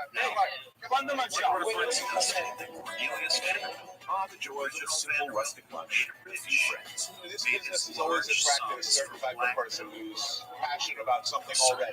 We have a common denominator. I should First say up, certain homemade chicken and veal-filled cappelletti and chicken broth. I mean, it's like one big inbred hillbilly family. We've all had each other's sisters. Daisy Russell, Yeah. it's a family. No, we all steal. I don't mean steal, but you're influenced by those who came before you. Society, Influencing the by system, No one is more passionate about food or life for that matter than people in the also challenged restaurant. at the time, Council of Our Relations. Right. Seconded through jelly and fork. quail and spatchcock, which is 3-week-old chicken, oven roasted with grapevine leaves, garlic, rosemary, and olive oil. Yeah, so I love this. Looking at great please. Very good. You know what I said before about deviant tubing? Forget it. I just do it for the scene. I do it. Forget it. Well, Finally, the main course, chignale con radicchio, slowly cooked pork with wine, sage, and apples, with wilted radicchio. Anthony, what do you think of my wine? It's the 2001 vintage. Yeah, that's what you drink. I knew before I came to Australia that Australian wine was good. I knew it was really, really good. But I it's had no not idea season how good. the industrialists Totally made their small. homes in It's like the the original area terroir. of the Netherlands. Now the building Yeah, because it's not just building a super hotel conference center in that area. It's who we have. It's who ran the company. So the hotel was I'm just happy to be in this group's company, enjoying some really fine Australian food and wine. As I expressed explicitly to him, someday Don Nastasio calls upon me to do him a favor, I will definitely be there. in the fighting from 1688 to 1681. Now that's significant because it appears that the Illuminati financial headquarters was in Amsterdam prior to It kind of looks like the Great American West, doesn't it? after that victory they moved New to France. frontiers of food. This fits right into our fleet. Looks like One a has to cowboy know how really red cows. was made to control the border to realize that the lowlands of Belgium and the To have a Netherlands gold rush, you need continue gold. to be, To have a foodie gold rush, you need raw ingredients and people who know what to do with them. for We're instance, talking Richard Thomas the today, beast. who is responsible This is a for a large computer sector of that which is good ingredient. notified within seconds every financial transaction. Richard makes cheese he is passionate views on the subject of cheese. In fact, this is a pet project, pet passion of mine, Not the to mention whole the NATO safety headquarters. versus Now, flavor issue. I'm sure he if has a lot the to say. Van Doyen family were indeed one of the top 13 families, it might bring consulting to understanding the Richard's the Belgian wild man of connections Australian and the cheese. He's been elements passionate within about cheese Illuminati. making for over 30 years. 1971, backyard in As the the working class lights suburbs in Melbourne. have been And I described as bought high-level a piece of rituals Gorgonzola that are Doggelard. carried out in It a was a castle. changing point in my life. I went from scientist There to are cheesemaker in the without genealogy even of having a choice in that. Ever wondered, a line what that do I goes want to back do to with the my life? British royalty. Meet a man who knows what he Other wants. prominent So what are we leaders tie back making here? to the We're making Netherlands and Belgium focacini as here. well. What's happening here is the cheese Elizabeth has been Van fermented Buren, by quite a natural the size process. of the When it dove, arrives at which is exactly that about spot, the and who knows when that is, dumps pieces of which is dirt the into 13th top the boiling water, at which point it's stretched, and you get the strands of protein. When they're at the right consistency, the machine fires up, and you'll see it molds the cheese in small balls. A work usually done by hand. He's the master. Cheese master. Now, Fritz Want had to get a good expected cheese to man find the excited? town of Ask him Doyen. about pasteurized cheese. Van Doyen I usually would kiss have taken people their that name. ask me that question. However, none of First the of all, maps destroys show it. all of the You'd expect to range find of more flavor-producing Van Doyens bacteria in the that come Netherlands naturally in and the milk. Well, you know, bacteria is not a bad thing. He The only story of found food a is a story of Hendrik Van Doyen. fermentation, rot, and From the gamesmanship with those became dark a state forces. education And we're exposed to no bacteria on a regular basis. When you eventually are exposed, you will, of course, be ill. I mean, you live in a hygienic, shrink-wrapped world, and then travel to Mexico and have a decent taco in a street stand, one of life's great pleasures, by the way. You will, of course, fall ill because you're not used to it. There's very powerful resistance to making raw milk cheeses in this country. As in America, it's technically illegal. You virtually nowadays have to break the law to really enjoy yourself. The greatest cheeses in the world undeniably are made from raw milk. I get a kind of madman, maverick type of reputation. You know, I can't compromise on flavour, for example, in cheese, and this is why I get angry with those people that would want to crush the flavour out of everything that we do. Flavour is the essence of food. Richard knows what he's talking about, and I think he's absolutely right about everything. This is the kind of intensity and focus behind every great ingredient, every great chef, and a lot of great meals. This is the most delicate of all cheeses, the goat fromage blanc. A vital part of good cheese making is the gentle way, and particularly goat milk, the way you handle the curd. Right. Everything has to happen slowly. Only people with the greatest of confidence. And then Illuminati. And of course, you can take the time to serve and something take very, the very simple. East Fresh company. fucking chicken. It doesn't come any fresher. I can Company, tell you. which was chartered way back in March of The future for our cheeses is really to pump more flavour into them. You get them to always have the aim of looking at what the best is around and saying, let's try and equal that. At the top of the Illuminati. This is a guy not just fighting to win, but a guy's fighting for what he really believes in. The last funny, as far as I'm concerned, that the family is committed to. My responsibility is to continue to push those boundaries of flavour. You're just not alone in his unflinching pursuit of flavor. There are others. Melbourne seems to attract them. Definitely within the top 13 families, only thinking lines of the Illuminati. the right things. If the Van Doyd family is part Like of the top Angel 13, Cardozo, it may represent some type of former NASA engineer turned hamon and sausage maker. just as the Astors and Rothschilds The prosciutto, I making him the right and the amount. DuPonts The from operations France, center is in the from basement of China, Stockholm. and the This type of Kennedys food from you can Ireland. be out of the industrials. The entire Only 13 top open air families from the are windows related is in used in the various curing process. and their heritages go back to the Anyway, coming to ancient the nobility VSX, of Europe, I show you another one. to the Look tribe at of the smell. Dan, Oh, look at this. and to This is the hamon, the Khazars. Spanish version. Frankly, the And maybe better version of Italian just maybe, prosciutto. if you're wondering why so much attention I love the smell of it. is being given to Europe, These ones were the Well, first if ones you I started making in look back Australia. But because this is not not look control. back, if you just do Angel more tells me that research, you'll see hamon, that when most it's been cured for over a Khazars year, has today no cholesterol. are living great. So they have direct ties Did I to get the that right? Illuminati. No cholesterol in And year-old it is cured meats? known Americans they are are very the afraid of most God. It's nothing. It's not country in all of And no Europe. tax for nothing. That's something very special. It's a great place for these people to launder their money. the fat for me is the best. And the other thing is most of these families of the Illuminati, Homemade they feel that salami, their hamon descendants with directly melon, from the and a House of Spanish David. tortilla, an omelet, potato, onion, One and chili researcher sauce. has even said that the Royal House of Japan Fruits of over is 20 years in of hard work. relation to the top 13 I knew families. this was going to be great before we The could truth sit is down. often stranger the than way heaven fiction. should look. You know, lots of Certainly sounds important products incredible. hanging books. And it would be Never mind interesting It should look if like the this on Earth genealogy all does the time. actually show that. It would help to explain why Japan is being brought to the picture. You know the old wives' tale, young Friends was gunslingers don't make good only chefs. identified It that ain't true. Van Doyd family Even was though I'm an a old very fart myself, early I guess my colonial sympathies have American always family been alive status. with the And young then to turks. few modern members of this family, One beer, one beef, which were medium rare, one identified spinach. as suspiciously Husband and tied wife team Donovan and as Philippa establishment Crook at the within New the Guard. type of people that They're we doing would some expect. extraordinary work from the the top Melbourne's 13 On Bean families. restaurant. Smash, tall lady quail, chicken veal. And, you know, I guess the Both Dutch Philippa Belgian and connection Donovan were is classically one trained in France and England. that Where I is come very from, it's powerful. fish and chips. None of this. But I an think area Donovan of is a natural, a genius. knowledge I was dressing here or what? His sauces are second to none. Need to move it now, Al. We're going to go down, back in kids. July Tonight, Donovan is 1993, short Fritz staffed. wrote a really big Philippa is article having dinner with me. about the Dutch. That's really when he brought them into prominence. There is a sort of Conspiracy wireless gunslinger sort of new frontier thing going on here that I find was really given a tip refreshing. that the Illuminati members of this family were located, These two are sourcing the best ingredients Australia has to offer, and he using did techniques both classic and new. What gets them in Grand the door, the Rapids first area had is a the chef. large But number obviously, what of keeps them coming back is the food.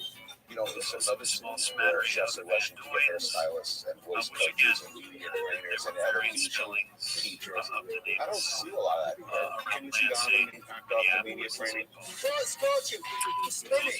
You're on the season on that. Send it. And pop that to section. Answer me, where is it? When I first met Donovan, I thought he was quite cosmopolitan, quite sophisticated, but told me the mistake in my sandwich. Well, as soon as I got them on, trade out the way, let's start making some eggs out. I can go down, eh? If Gretchen No, I don't fully understand what he's saying, but I do know that he's ties to the family, just think how what a neat his talent person is she in combining new and unexpected ingredients and flavors. Case in point, the first course, which marries three different appetizers with three different champagnes. What we have here is oyster, truffle, and lettuce soup. That goes with the Australian spaghetti, which is called curry. Followed by a tartar of confit tomato and apple with a yabby, which is a little crayfish. And the last one there is a quail jelly, the foie gras cream. This man was an official for the United Nations. I have a thing for quail eggs.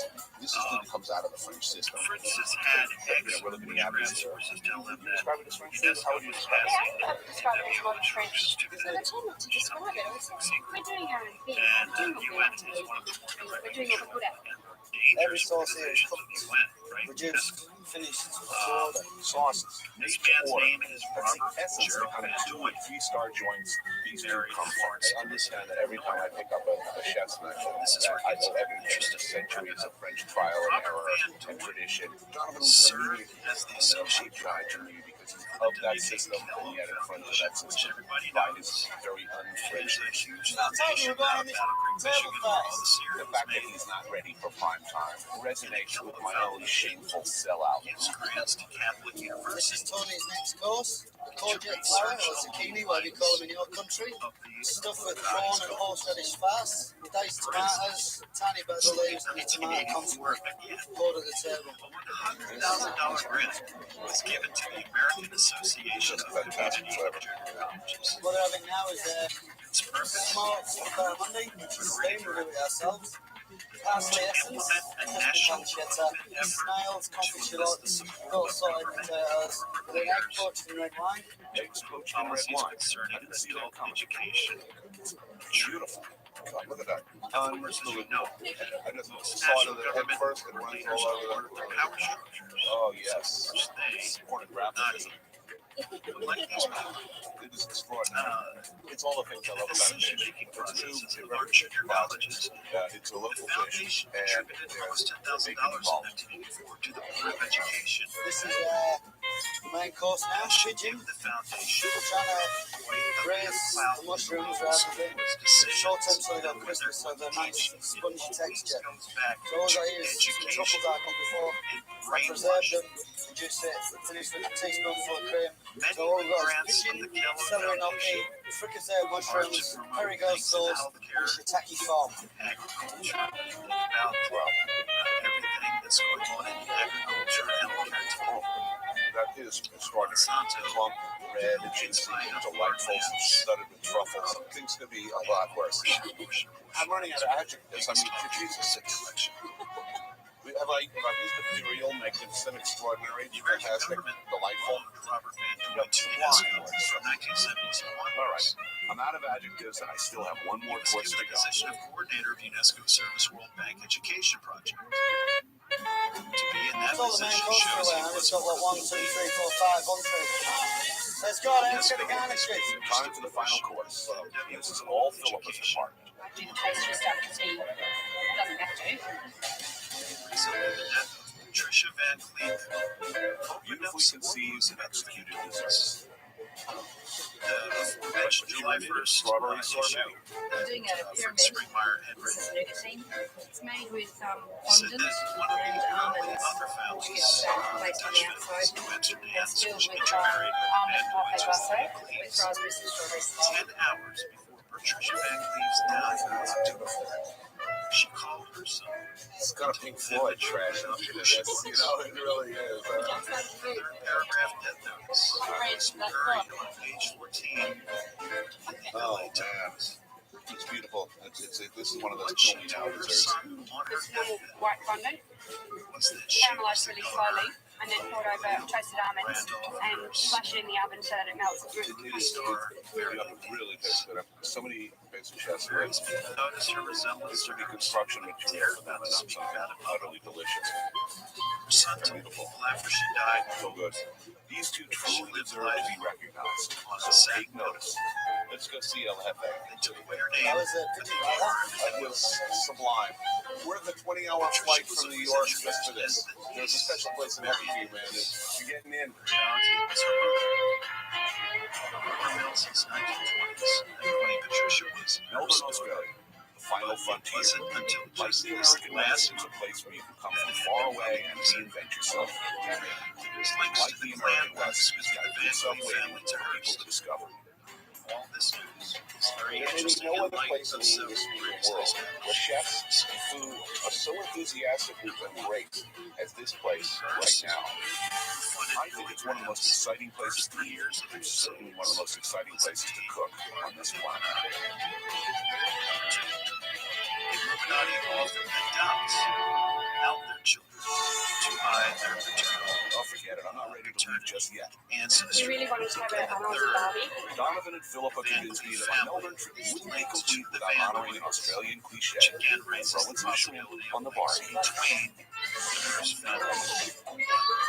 This is my son, my 3.5-year-old son. You remind me of my baker. This is why I don't have bread bakers in In my their house. technological It's a research, backyard with ambiance that vastly July removed 1st, from Mondee's. 1993, They Fritz barbecue for Springmeyer friends and family on days off. indicated he was puzzled that he hadn't found out more clues about We the love our power food, we love our wine. We're having some fabulous wines. We usually get pretty busy on Sundays. Fritz and So what we're eating now is crayfish. Just gonna barbie them up, serve them with a salad of green beans and a And since sauce that time, called he had spent time with Wagwan. very knowledgeable ex-Illuminatis, and it was Ketchup, confirmed Worcester sauce, that the Tabasco, information was correct. They are one of the top Next to the 15 backyard grill, Donovan exhibits a refined ability with Some of the satanic members of this bloodline are North Central American states such as Michigan, My nickname was Man.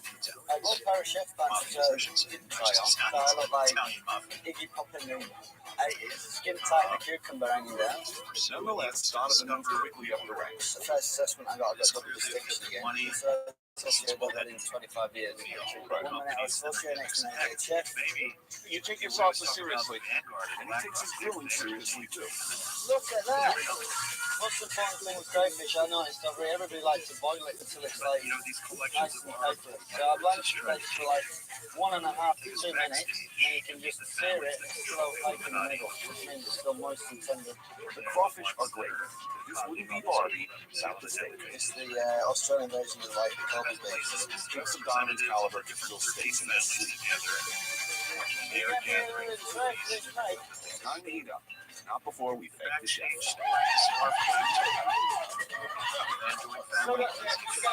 Still got the magic. Right. That was good. We don't go with this, spit all the food, now make sure the door's shut. So we'll just hit it there. Just note that the United Nations, the CIAs, the MI6s, they're all connected. They're all tied together. And they're basically all, they all answer to the 13 bloodlines. And a couple more that they pause here and the vandalism is my voice, so we're going to wrap it there. Thank you, everybody, for your continued support. I will drop podcasts when I can. I hope everybody is doing well.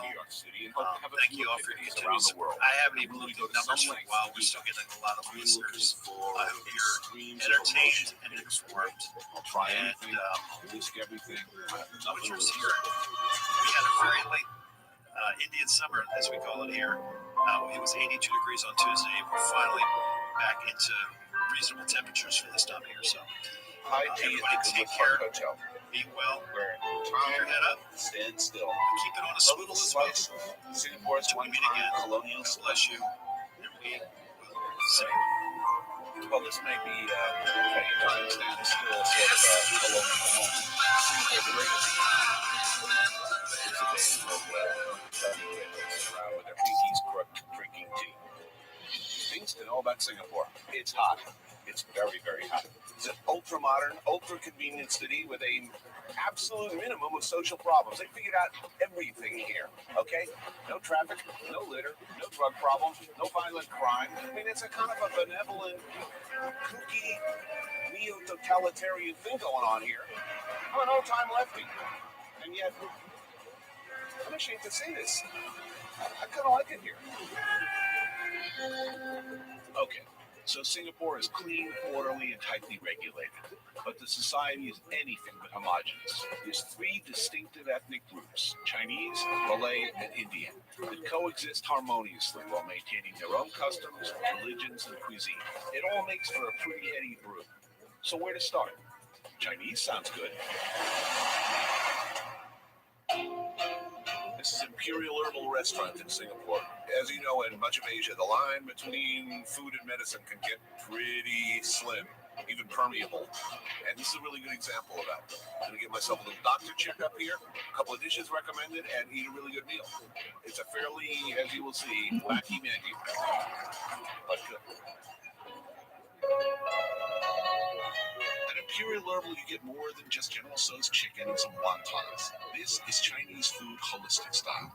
Resident Chinese medicine expert Dr. Li Lian Singh will not only assess the balance of your yin and yang, he'll also help you figure out what appetizer you should choose. I'm just hoping that my menu selection doesn't involve the words painful swelling and itching. Are you Jimmy? Everything's fine? Well, at least I can expect an honest assessment. Your time, please. It says the yin and yang is not balanced. The yang is more sort of a dark color. Dark-colored yang. I don't know if I like the sound of that. I have been a little dizzy, just for a little bit, maybe 2-3 times a day. 2 to 3 times a day. Yeah. This is not going well at all. I'm tired looking, my yang's all whacked out. At this rate, I'll be enjoying my meal in a zip front bag. What would you recommend I have tonight? They say try not to eat too much spicy fried food because your body is too heated up. So you need ginseng and also more vegetables. A prescription for good health. I feel my yang straightening up already. Thank you. He's having the Just wish that drink. fish soup that Tony needs to build up his stamina and energy. My friend in town told me that when I come to this restaurant, well, he said the last time I was here again, some special fish soup, but he was unbelievably windy, I think as he put it, for 3 days. A little ginseng, a little boiled fish, some lychee nuts. It's great. And really, what's 3 days of flatulence for achieving inner balance? Well. Meanwhile, back in the kitchen, they're whipping up the next dish. Fresh lily bulb and braised codfish in a fermented rice wine sauce. Okay, fermented rice wine is one kind of wine that makes the fish taste delicious. Try it. It is delicious. It's like sherry. So far, they're batting 1,000. I'm still looking for that unique item that rises to the occasion. Oh no, here we go. Deer penis wine. I haven't had this. Is this something I should be drinking? Yeah, you can have a Superman wine. Yeah. It's called the deer penis wine. And also help you for circulation and also boost out your energy. Oh, then definitely I'll have a glass. Thank you. It was not part of my prescription. Superman wine, an energy booster. I've had, 2 out of 3 parts of the 3-piece unit. I think it's time, don't you? What's that floating around in there? What happens if it works? And if you wrap a tablecloth around your waist, when you walk out of the restaurant? I feel something. Maybe it's fear. Look at the last drop. What, you drink so fast? Yeah. Slowly. Next time. Sure. Getting another glass. She looked worried when she said, "You want another glass?" I said, "Yes." It's one of the house specialties called white scallop. Another house specialty, egg whites and dried scallops on a nest of shredded potato. It's good for circulation, and it'll give my complexion that fresh scrub Noxzema girl look I've always wanted. Oh, that's delicious. So, an hour from now, I'll have clear skin, clean lungs, and I'll be farting like nobody's business. Life is glamorous on the road. I think maybe one more dish. What would you recommend? You want a deer tender? Have you tried a deer tender? Deer tender is good for your leg muscle. Oh, good. That sounds terrific. I've been on my feet for 28 years. Right on. I'm ready. Thank you. Oh, yeah, some deer tendon with fresh Chinese yam to strengthen the legs. I guess I won't have to hit the Stairmaster tomorrow. Not that I ever hit it. This is the braised deer tender. Beautiful. It's good. And the texture is not disturbing. It's like kid cochon. Listen, it's real easy to sneer at this stuff, and God knows I love an opportunity for a few penis jokes. But honestly, I do feel my yang getting brighter, my complexion clearing up. I feel, well, like Superman. Last night's meal at Imperial Herbal has almost made a believer out of me. I do feel balanced, at peace, energized, and there's only a slight tailwind. So, what else does this cookie hyper-modern metropolis have to offer? Like I said before, Singapore is a modern city in the most Western sense of the word. And like any modern city, it's well represented in the consumer culture department. Everybody seems to be shopping all the time.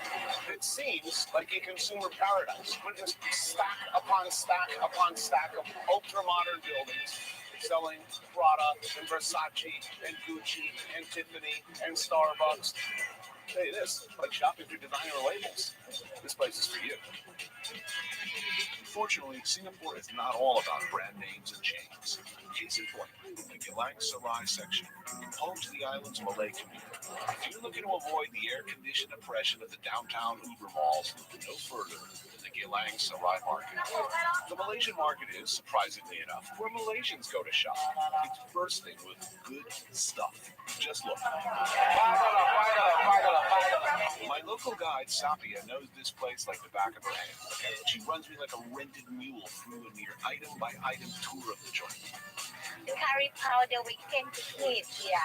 The curry for chicken, curry for mutton, and curry for fish. This is actually a shrimp paste. So this is what we call daun pandan. Oh yes, I tasted this, yes. Did it? Alright. Onward we go, hurtling through the market, item after item, description after description. Lemongrass. This is called chukui. It's a rice flour. This is actually for breakfast. Yeah, speaking of breakfast, what time is it? How long has this gauntlet been going on? I'm just hungry. This is a jackfruit, the young jackfruit. I'm so hungry. This is a sequichang. Wait a minute, what's that? It's ota. It's mixed fishes, coconut, chili, and onion, and put it into the coconut leaf and then barbecue. Now eat it. Okay. Delicious. Right. Be careful. I think the ravenous glint in my eye was making Sapia a little nervous. But what can I do? The last thing I had to eat was a hunk of deer tendon 15 hours ago. Well, that was delightful, but it's not just about the food at Geylang Serai. It's also about the fashion. What hot trends are burning up the Malay fashion scene this year, you ask? Let's check it out. Right. I think Tony will like it, this. And it looks so airy, baggy, and comfortable when you are relaxing at home at your balcony. Yeah, this is something like Hawaii. Okay, before I wind up with some sort of Don Ho, Kaftan, Moo sort of a thing, I think maybe some lunch is in order. Shall we go for Yo, let's eat. makan? Shall we say let's eat a lot? A lot, banyak. Right. So, let's hit a traditional Malaysian restaurant that Sapia says is the real deal. It's a home cooking. Good, I like that. Yeah, it's a home cooking. That's what the specialty of this restaurant. They call Haja Maimunah. I'm not sure if it's the fluorescent lighting, the cafeteria-style trays, or the steam table offerings, which have always been a sign of bad things to come. For whatever the reason, the words home cooking aren't suddenly leaping to mind here. There's a certain prepared in bulk quality to the lineup. You should have hit the market. Feeling unprepared to negotiate the selections, I fall back and let Sapia make the calls. As I understand it so far, we're going to get some barbecue fish, some pickles, some oxtail soup, and some other stuff.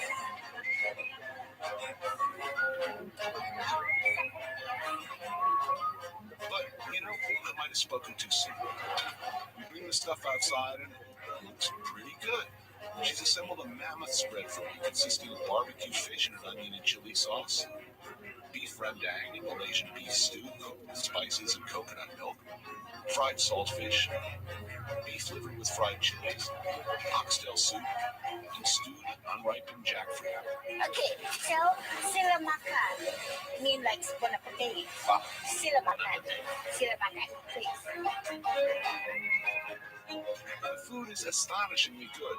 You know, I think Sapi is somewhat taken aback by my Jethro Bodine-like eating technique. You use the four fingers together. Yeah. Oh, get away from me. Right hand only. Yeah. Come down for lefties. My favorite so far? Love this. Delicious. And that fish is sensational too. You almost can do it. Yeah. I should bring the stuff outside, and there's a certain prepared in bulk quality to the lineup. Should be at the market.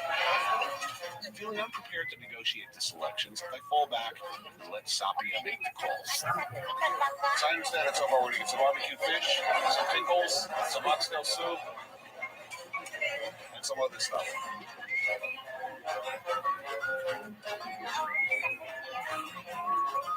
But, you know, I might have spoken too soon. We bring the stuff outside, and it looks pretty good. She's assembled a mammoth spread for me, consisting of barbecue fish in an onion and chili sauce, beef rendang, a Malaysian beef stew cooked with spices and coconut milk, fried saltfish, beef liver with fried chilies, oxtail soup, and stewed unripened jackfruit. Okay, so sila makan mean like bon appetit. Sila makan. Sila makan, please. The food is astonishingly good. You know, I think Sapi is somewhat taken aback by my Jethro Bodine-like eating technique. You use the four fingers together. Yeah. Oh, get away from me. Right hand only. Yeah. Come down for lefties. My favorite so far? Love this. Delicious. And that fish is sensational too. You almost can do it. Yeah. Actually, we do this in the kitchen all the time. With your food. Okay, so Sapi ran me like Prince Butterbean in the third race at Belmont, but my God, did she make the call on a really fine Malaysian meal? Good deal. Worth waiting for.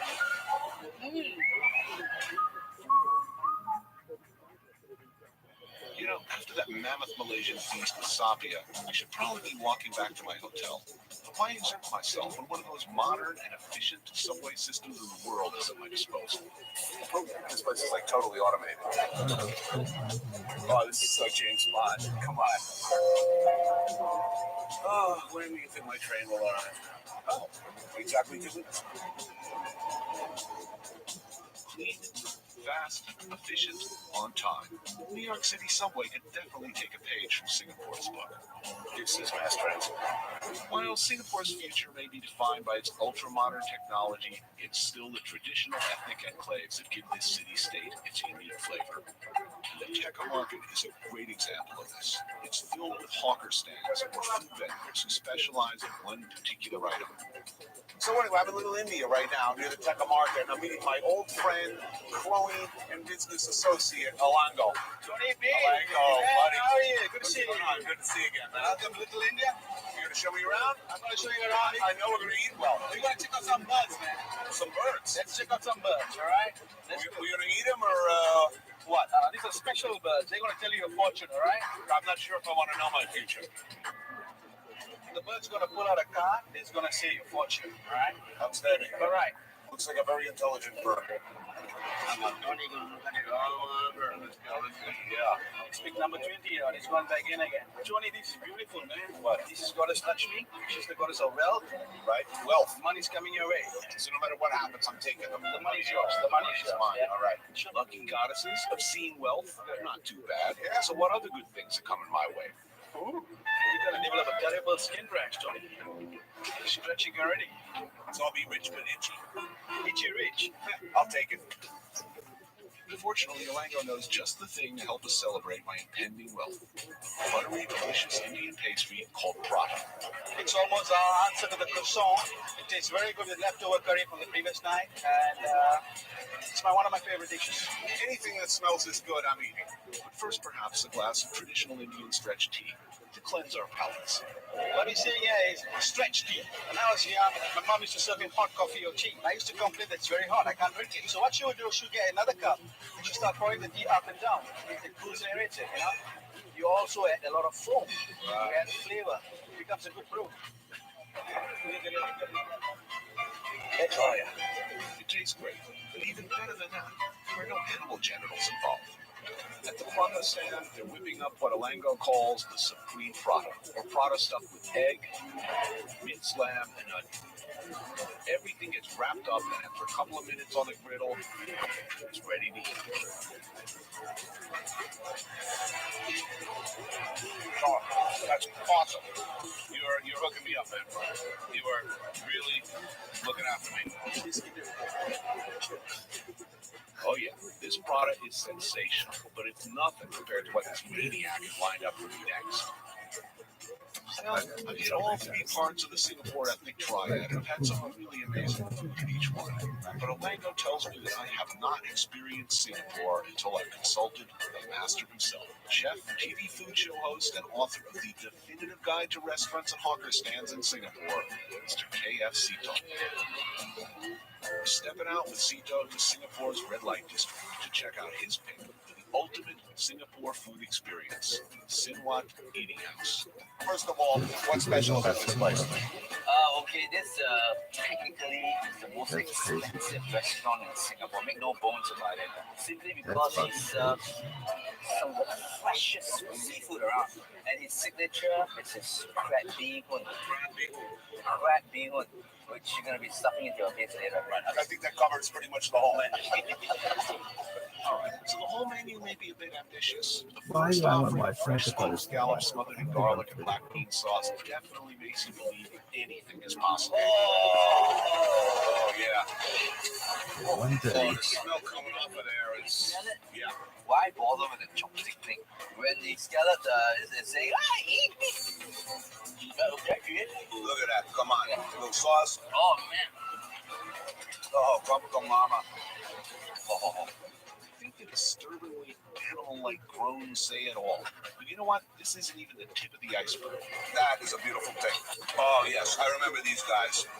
Fresh steamed gong gong. Well, it may not seem so special, but get a load of this. Honey, chili, dipping sauce. It'll have you drooling like the proverbial Pavlovian dog. This guy takes half a day to prepare this. He's got honey, chili, scallions, onions. It's struck up. Too much of a good thing is good for you. Words of wisdom, Sito. Words of wisdom. It's always fun when you hook up with an enthusiastic local who eats for a living. You know, get together, compare notes, commiserate, try to one-up each other. Like me, Sito is a driven, half-TV guy, half-foodie who has plenty to say on the subject. How often do you eat? Like, do you go out to eat? Breakfast, a bit of brunch, lunch, and then you do a bit of tea, and then dinner, and then supper. Supper is B-I-G in Singapore. Food is really 24 hours. Wake up at any time of the day or night. Think of any food, somebody is selling it. I know you've eaten jelly grass. I know you've eaten donkey butt. Donkey butt, scorpions. Have you had scorpions? Yeah. Have you had a dish Grand Slam breakfast? I'm afraid not. But you know what I love? When you have a big crab, a female, and you cook the head upside down, and you got that soupy fat and roe, just the fat, you take a piece of bread and run that fat around in there. We'll be eating that later. We can do this all night, man. All night. One of the downside of our job is that we eat too much. To you, it's fun, but we can be potential big business to the health doctors. You're not frogs, I remember. You're not into frogs. No. Oh, man, it's a memory like a steel trap. It's the French thing, you know, the frogs. I cook them. They taste like fish tank. I mean, you get that little syrupy stuff at the bottom. Not good. Now, I know what you're thinking. Tony, you're a chef at a French restaurant. Isn't it, like, illegal for you to not like frog's legs? In a word, no. But Sito hasn't steered me wrong yet. And Chef Danny Lee's preparation, steamed to perfection with loads of fresh minced garlic, gives me even more reason to suspend my amphibian aversion. This frogs, steamed frogs, this will turn your life around. There's something very suggestive about this dish. I mean, we were just talking about, you know, Ursula Andress on the beach. She kind of See the legs? Yeah. Ooh, that's gotta hurt. I'm usually indifferent on frog. I know this is Try gonna be a good. This is small gonna be good. No. live on anybody's program. I'm there. It's hot, watch it. No problem. Yeah, that is great. The fluoride is indifferent. Oh man, And it's hot. that is some king hell frog. It's been ordained. All right, so I never thought I'd say it. Those are some damn tasty frogs. Cito has picked the winner yet again. Finish it, Anthony. It's got your name on it. My meal with Cito and Alango ain't over yet. Chef Danny Lee has more than a few surprises up his sleeve, including this one. A rare and extremely expensive fresh spotted grouper, steamed with ginger and green onions and served with the chef's famous mystery sauce with soy. If this number doesn't get you going, you better check your pulse. Ooh, spotted grouper. Okay, so show me exactly what is the absolute best part. Absolutely best part. The Cantonese love this part. The meat here, the cradles the stomach, you know. I'm in heaven. Oh, it's so tender. I'm leaving you the other cheek. It's speaking gibberish now. Unbelievable. Look at me, I've been reduced to a primitive, almost feral level by this meal. And who's to blame for this wonderfully deranged state I'm in? This man, head chef and owner Danny Lee. The guy who at first glance looks like he should be trying to help rid Bushwood Country Club of its gopher problem. But don't be fooled. Danny and his semi-clad crew of kitchen mercenaries are flirting with genius. Need more proof? Check this out. Steamed tiger prawns on a bed of minced garlic with scallion garnish, fresh stingray steamed with ginger and green onions, served with a generous helping of soy and garlic broth. And finally, an entree that's both ingenious and outrageous. The restaurant's signature dish, crab bihun, a savage blend of Danny's secret garlic broth, rice vermicelli, fresh chili peppers, and Sri Lankan crabs the size of your head. And the results? Well, where does one begin? Right, look at that! Look at that! This is when he goes berserk. Look at this, bro. Oh, this dish is invented right here in this restaurant close to 15 years ago by Danny. Right, look at this, man. Look at this. That's massive. That's a big crab. This is about half the size of my face. Oh. Yeah, that's hardcore. Oh, I'm home, Papa. I'm home. Dunkin' with a bit of cheese, man.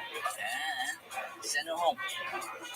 And this is that part of the program where I just lapse into sort of a trance-like state. This is it. The pièce de résistance. This is the single best dish I've had. If there's nothing better than this, I'd be pretty happy with that. You speak my language, sir. We've reached the mountaintop. Touchdown has been achieved. Let's see. How The did shiny Singapore veneer lays a really fine fruit town. If you want it, they got it. Just leave your chewing gum at home.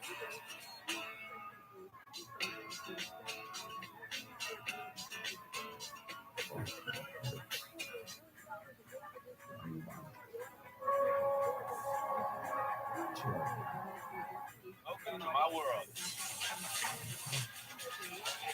U.S. cargo, pate, freeze, 2 green salad. Okay, lamb chop, steak free. Shouldn't you be doing something? 2 smoked filet and a pepper steak. Come on, make the dessert. Chocolate tart, please. As a cook, tastes and smells are my memories. Now I'm in search of new ones. So I'm leaving New York City and hope to have a few epiphanies around the world. And I'm willing to go to some lengths to do that. I'm looking for extremes of emotion and experience. I'll try anything. I'll risk everything. I have nothing to lose.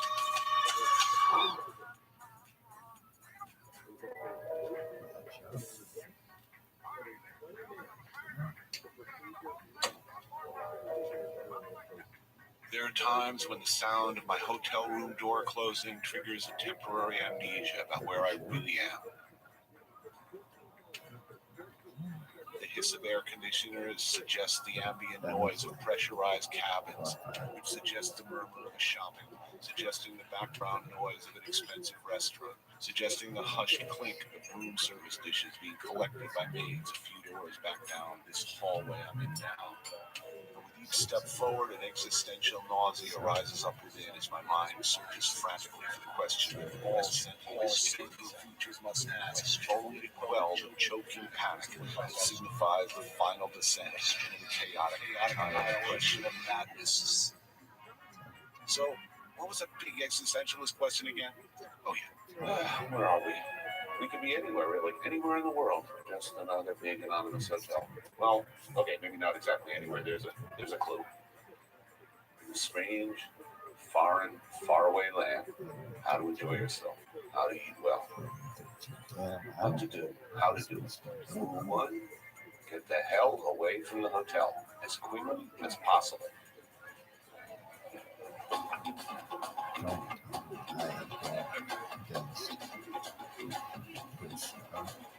Hey, how you doing? Hello. Let's get lost.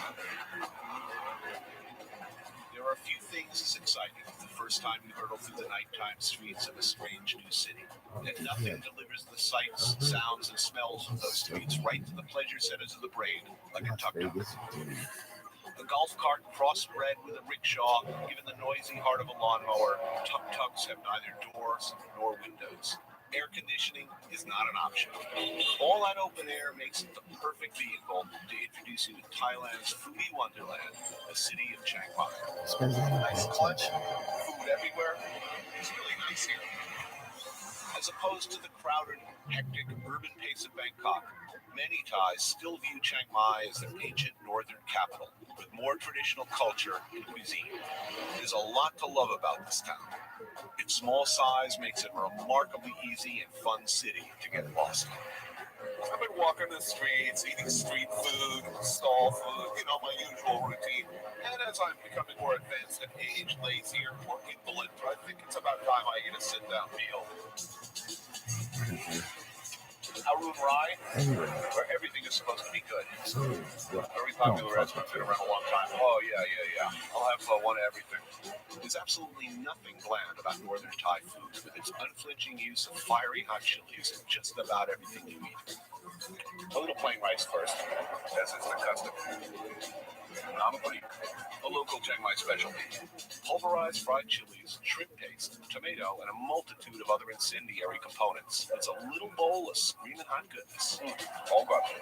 Okay, so when your tongue is burning and your head feels like it's going to explode and brain matter is going to come oozing out of your ears, you just reach to the conveniently located sticky rice, grab a hunk. Oh yeah, sweet, aromatic, cools you right down. Next up, a little mackerel. Looks like it's pan fried. Could have been deep fried some time ago, I might add. He's been sitting at room temp for some time. This pretty much violates everything I was taught in culinary school as far as what I should put in my mouth. But this being Thailand, those rules don't apply. Damn, that's good. That's the best thing I've had on this table so far. It's this was one of those my eyes said yes when my brain said no. Well, my eyes were right. Now, I don't really fully know what this is. It looked like a nice cooling salad, but it's got some heat. All I can tell you is that after a mouthful of this, you really need this. So, just in case there is still not enough pain and heat in your life, you can just put some of this little fish sauce pepper onto your rice. You just all over. It's kind of like the ketchup of this country. Oh, it's salty, but with the heat that will just lift you right out of your pants. Beats ketchup, believe me. I like it here. Okay, but man does not live by heat alone. So it's off into the Chiang Mai night to hunt down something sweet for dessert. Yeah, Yankees. Yankee hat, good man. Now, this may look like a fly-by-night operation, but the Chiang Mai Night Bazaar has been flying every night, rain or shine, holidays included, for over 500 years. In all that time, the locals have been feeding everyone from Ming Dynasty trade caravans to German tour buses. And thankfully, they still haven't gotten around to translating most of the signs. I mean, I have absolutely no idea what a single word, anything on any of these signs, but it looks good. People are eating. It's got to be good, right? Come on, let's eat. I'm so dazzled by all this food, I almost forgot that I just ate, and that I came here to get something from the dessert department. Bananas or plantains? Thank you. Okay, Now this looks like dessert. Sweet, perfect dessert. Wow, those little packets. I want to know what's inside. It tastes like olives and fish. I don't think I like it. No, it's coming on now. I definitely don't like it. But hey, could be worse. Come on. Okay, much worse. People who read my book, Kitchen Confidential, the riveting rip the lid off the restaurant business expose that had the whole nation rocking with laughter and afraid to eat fish on Monday, might remember what I had to say about mussels. Even I have my limits. Yeah, that's definitely where I draw the line. Bright, shiny dessert things. Ooh, that looks good. And those unearthly colors. The best banana roti? We'll see about that. I've only had one dessert so far. This looks pretty promising. And a banana egg crepe with condensed milk and sugar on top. Delicious. Nothing like an independently owned and operated fast food outlet. Hey, it's my favorite soap opera on the TV. Everyday life whizzing by me in the background. This is the way to live.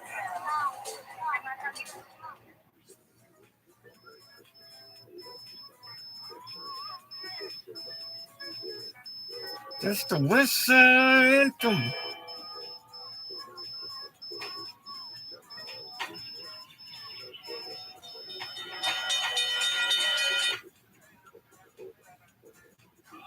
Okay, my brain knows this is Thailand, so why do I feel like I'm somewhere in the Midwest? These aren't the colors of Asia. I can't hear the sounds of Thailand. It doesn't smell like Chiang Mai. And this is not my breakfast.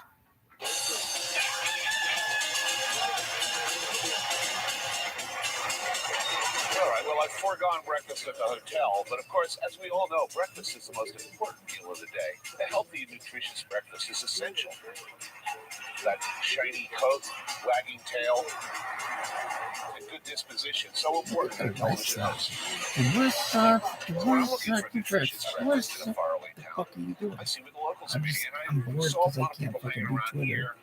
So this has got to be good. I think about doing this, but then I'm gonna think about getting water, taking a piss, tapping, back to Twitter, back to this, back to water, to piss, and the whole time I'm just hungry. So what's like? One jog with pork, but a little persistence and a bit of finger pointing for a small price to pay for a real taste of a new and unfamiliar culture. Yeah, that looks good. Right, they're serving breakfast in this new and unfamiliar culture, and it looks pretty tasty. Yes, I'm reliably informed it's a bowl of jog. It's only jogging. I do at any time during my day. It's very pretty. I would say this is like abdolamono soup or egg drops.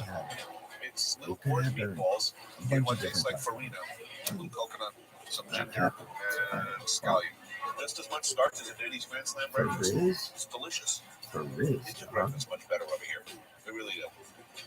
The eternal question, do I save the meatball when the soup's almost gone, or do I just go ahead?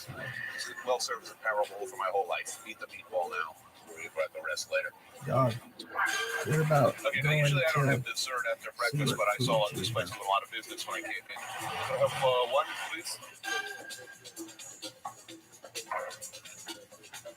Coconut cream and some sort of gelatinized vegetable matter. Well, that's great. But it's probably good for me, too. Thank you. Nothing beats a home-cooked meal. So while in Chiang Mai, I thought I'd have a local in Napa runs a little guest house. I thought I'd have her cook me a home-cooked meal. She was nice enough to oblige. So it's off to the market we go. Now, I know that being on television is supposed to make you an expert on everything. But honestly, unlike a lot of my peers, I'm a lot better at eating Thai food than talking informatively about it. It's eggplant. Eggplant? Special eggplant. Sweet basil, I think. Ginger? It's a ginger variation or just ginger? Okay, I do know one thing for sure. These are called mouse-dropping chilies because they're tiny. Terrific. The only Thai chili I can identify is named after a health code violation. This will be, by the way, the least informative segment I've ever done. Thank God I brought my Lonely Planet food guide. I think I can check all of this stuff in the book. Later, I did some quick research on our ingredients.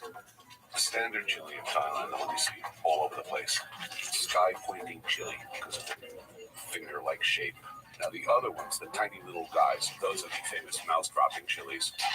In English, often known as bird's eye chili, but I like the mouse-dropping chili even better. And I like the voice. Was a galando. Similar roots to ginger, but the interior of the root is harder, has a deeper, more savory, less spicy flavor. Okay, we have that squared away.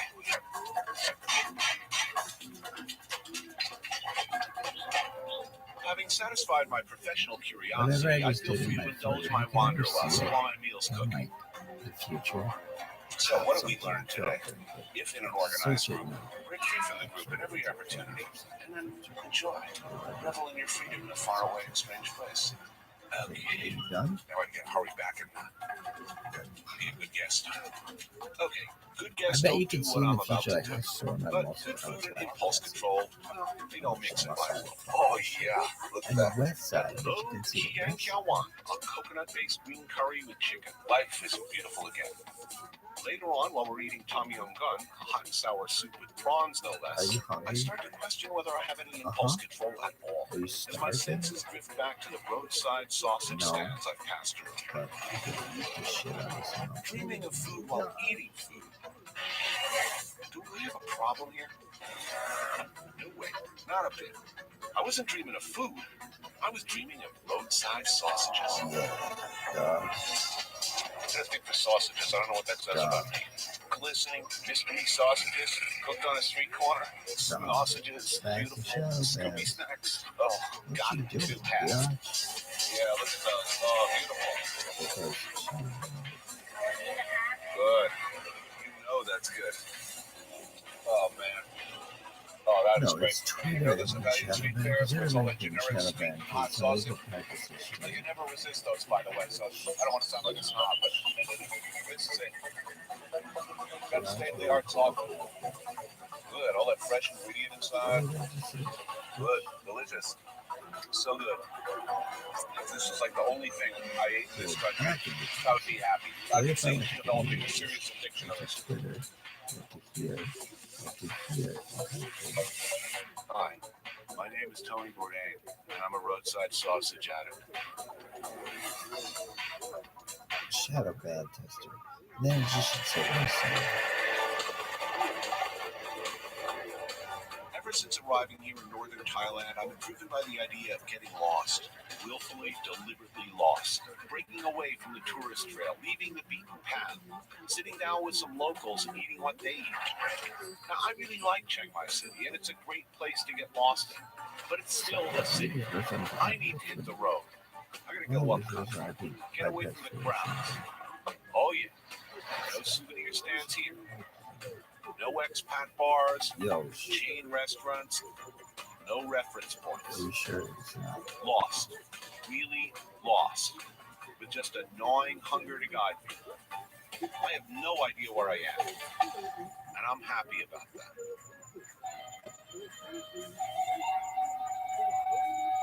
I said I wanted to get lost, right? But this is all about getting lost, going off the beaten track. I'm about, I don't know, 60, 70 miles outside of Chiang Mai City. This is off the road, and it is utterly, enchantingly, magically beautiful. Well, I'm counting on that worldwide tradition, and I found this to be true anywhere on Earth. If you show up hungry, you show up for dinner, just about everybody in the world will feed a wandering stranger in need of a meal. So, I'm hungry, and I'm hopeful. How about this place? Party going on. Okay, who's got the keg? Oh, this does look like a party. Okay, I don't remember going to school with any of these guys, but I better clear this up right away. What's she rolling over there, man? Tobacco. Locally grown tobacco product, rolled up in banana leaf. How do I say, can I score one of those bad boys off you dudes? I used to smoke Luckies. I think I can handle this. Known locally as Buri Shio, it turns out to be a pleasant surprise. It's delicious. This motion, that can only be good, right? In the kitchen, the real action is going on. While some members of this extended household prep the elements of our meal, I'm introduced to another northern Thailand specialty. All right, if I understand this correctly, you take a fermented tea leaf named Mang, wrap it around a piece of salt, pop it in your mouth, and chew. Oh, and I guess swallow. Oh, you do? You spit? Okay, next time I'll get the whole story first. I basically do the equivalent of swallowing my joint tobacco already. Clearly, a decision was made this time to keep me away from the kitchen for the greater good of the community. I mean, how come no one else has heard about this ancient tradition? Honoring uninvited dinner guests by making formal introductions to farm animals and pets? My dog. See, I'm nice to dogs, despite all the mean stuff I say. Oh. At this point, we head inside as final preparations are underway for a traditional Kantok dinner.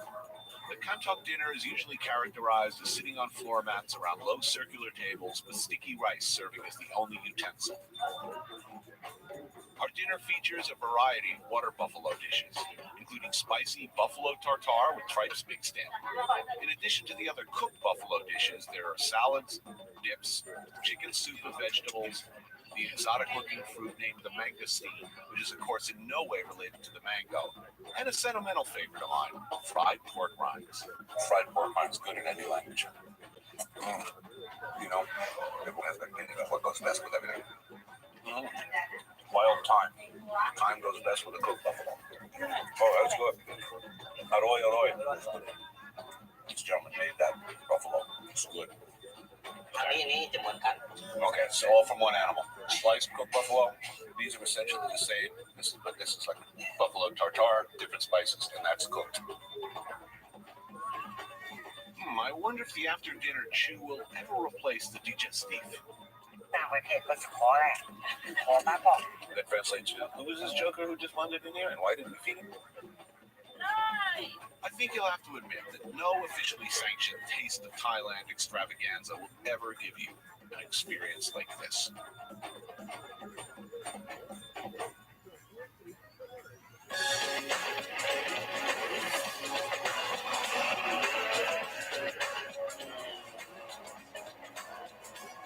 Okay, all my foodie friends who've been to Thailand all say the same thing. Pretty much like this. Dude, you've got to try the papaya salad. They were on and on and on about this papaya salad with evangelical zeal. The best thing they've ever eaten in their lives, so my friends said. So, of course. I'm not leaving town without trying some of this stuff. All right, are you done? God damn it. Pen is a busy place. The menu covers a wide variety of northern Thailand cooking styles. So I see plenty of like the salad. But it's papaya salad that brought me here. Papaya salad I shall have. The ingredients are simple enough. Peanuts, chilies, julienne green papaya, or chilies, and dried shrimp. A few good whacks with the mortar and pestle to encourage the flavors to merge. I'll give you a few good whacks with the mortar and pestle. Dude, it is amazing. I'll take my mortar and stick it in your pestle.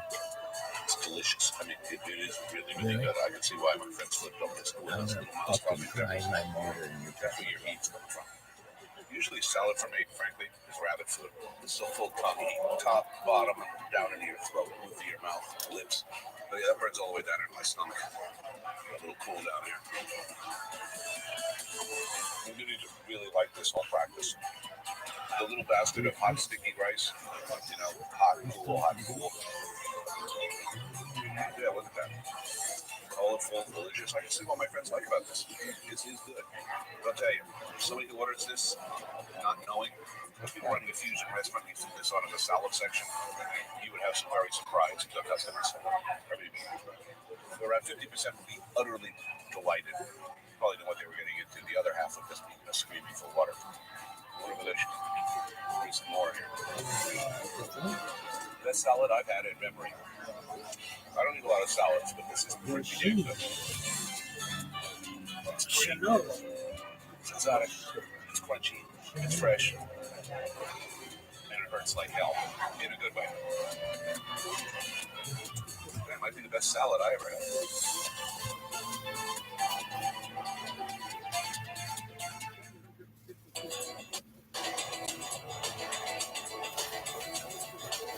With the memory of my trip to the country still fresh in mind, there's one last question I'd like answered before I leave Chiang Mai.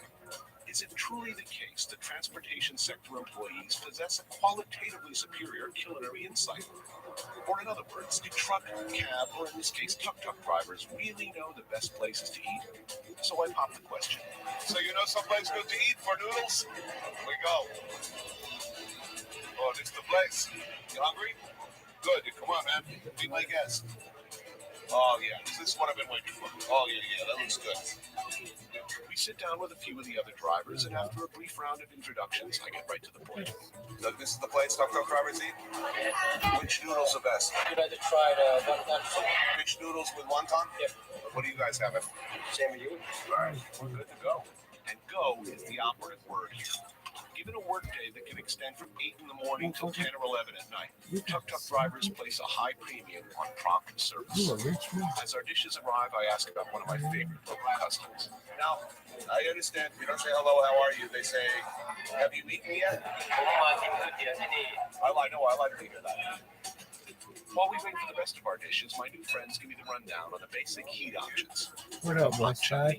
Fish sauce, pepper, What up, West Side? Oh, yeah, that is good. Look at this one. Of course, since I like this so much, I want to know what everybody else is eating. The soup with the fish bowl and also Have you the ever seen something so athletic? pork sausage My and sister, in your entire life, fish sausage. kids, Okay, I gotta get one of these. in your entire life, Okay, first I had the wonton soup. you with may alfalfa. be 100 years Black old. soup with wonton, fish You may balls, be none. sausage, You may be works. a fucking fetus. Plenty of chili How sauce. fucking athletic was that fetus? Sound of Hey quality. fetus, how fucking athletic was that? But if I Sick ask dog. my fellow workers, I found that I hit the main thing. It's right here. Are It you doesn't got get any better than this. So this is my last bit of advice. If you're having trouble getting lost in Chiang Mai, you might ask your tuk-tuk driver. Anything they recommend Are you is done? gotta be more fun than I that can tour tell bus. on Shadow Ban.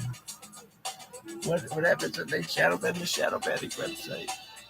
My friend Lynn. Suck this dick, Lynn. Are you done? No, but seriously. Shadow ban website. I'm Shadow ban. Search ban.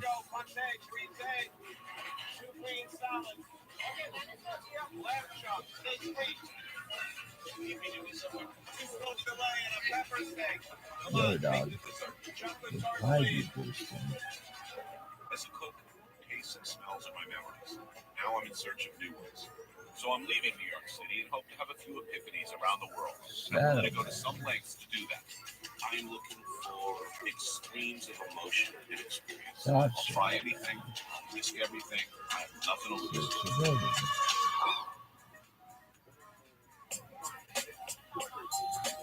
Hanoi, Vietnam. A beautiful landscape with a lot of history. Holding strongly on a tradition while acknowledging the inevitable changes of time. It's had and dealt out more than its fair share of pain and turmoil. But as always, it maintains a character all its own. Vietnam is one of my favorite places on earth. The atmosphere, the people, the food. I came back to visit Lynn, who was my translator last time around. We became good friends. Lynn has invited me to his family's home to celebrate Tet, the Lunar New Year, the most important time of the year in Vietnam. I couldn't have come at a better time. So I just got into Hanoi last evening. Went right to the hotel, crashed, woke up, arrived right middle of Tet. The Lunar New Year. Came here to see the pagoda and everybody burning joss sticks, making offerings. And then I saw this place and thought, oh, this is just the kind of place I like. How about some snail soup for breakfast? Gotta have some of this. So I know there's snails involved. I know it looks really, really good. You got your big snails. You got your little snails. In the middle there, you got some crab meat. Usual sprouts, some pickled chilies, a little garlic.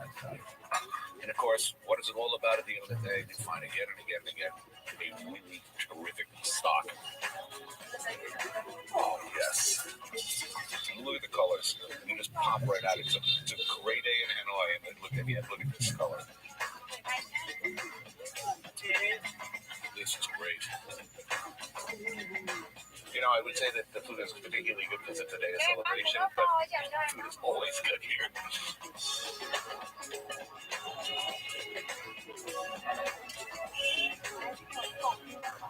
I have to tell you, I'm so excited to be back here. You know, you meet the girl of your dreams in high school and she just smells right. You know, it's true love forever. That same kind of a immediate sense of recognition when I arrived in this country. I've been dreaming about coming to Hanoi for a long time. It's so cool that Lynn's invited me to his house for Tet. Damn, it is good to be alive. In Vietnam.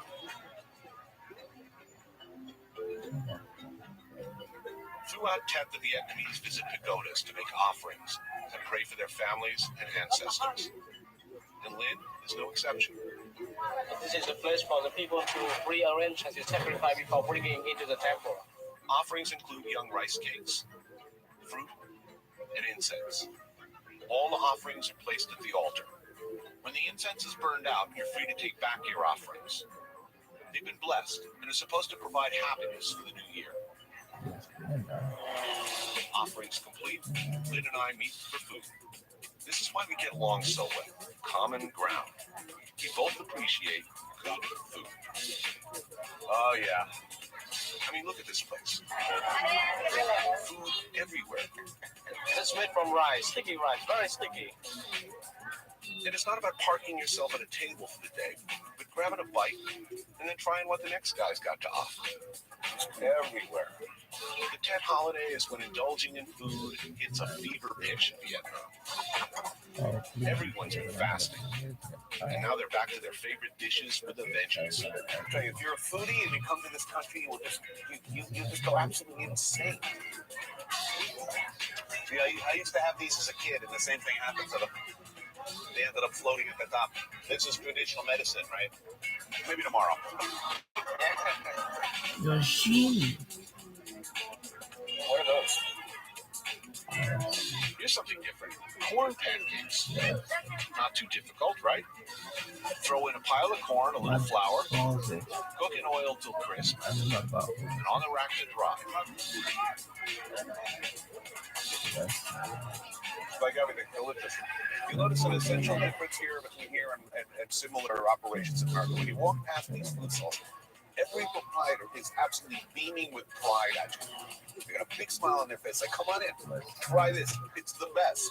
It's not that, yeah, what do you want? You know, you want the fries or the onion rings. You don't get that here. And you know it's good. You can tell from the expression of the proprietor that they're selling something really, really tasty, and they know it. Take, for example, quail eggs. I have a thing for quail eggs. Just peel them. Not the umbrella. A little bit of salt. Ready to eat. It's so delicious. Let's keep it rolling. Keep it coming. Please. So I know Lynn's family has a big Tet feast planned. I saw something else in the market that I couldn't resist. Shrimp cakes. I think just one. This is a pretty straightforward operation. You got shrimp. You batter them. Cook them in oil. A quick snip. You're ready to go. Now, for those of you who scoff at the decor, I dare you to find a more scenic view. These are freshwater shrimp. Yes, freshwater. Crispy, airy, shrimpy, and delicious. Cannot be that's the bottom ones, not the bottom one. Right. Bottom, not bottom one. Good to see you again. Cheers. Cheers. How do you say in Vietnamese cheers? Trung Trung. I really love this guy, and I can't wait to meet his family.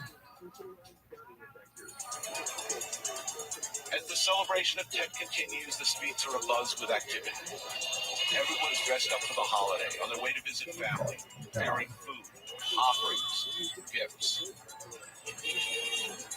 The Vietnamese look upon guests during Tet as very auspicious. I'm glad I brought my suit. I don't want to look like a slacker in front of the family. This is my grandfather's, my father-in-law house. Okay, meeting the family. I haven't been this nervous since I met my own in-laws. Hello. Oh, thank you. And my father. Good. What are the character? Well, nothing soothes the old nerves like a little Hanoi vodka. All roads lead to intoxication on this show, don't they? Is there something about me, some quality that urges people to make me very drunk? Vietnamese rice wine. Oh, good. You know this. We call it the fresh bile extracted from the bear. Bear bile. Okay. Not politically correct. Dilemma time. Really. But I'm a good guest, or I try to be. Oh, I'm very excited at this prospect. Just in case I have any reservations, Lynn reads the list of benefits that the drink will provide for me. Digestive system. So thereby we. That's a frequent problem on this show. Cheers.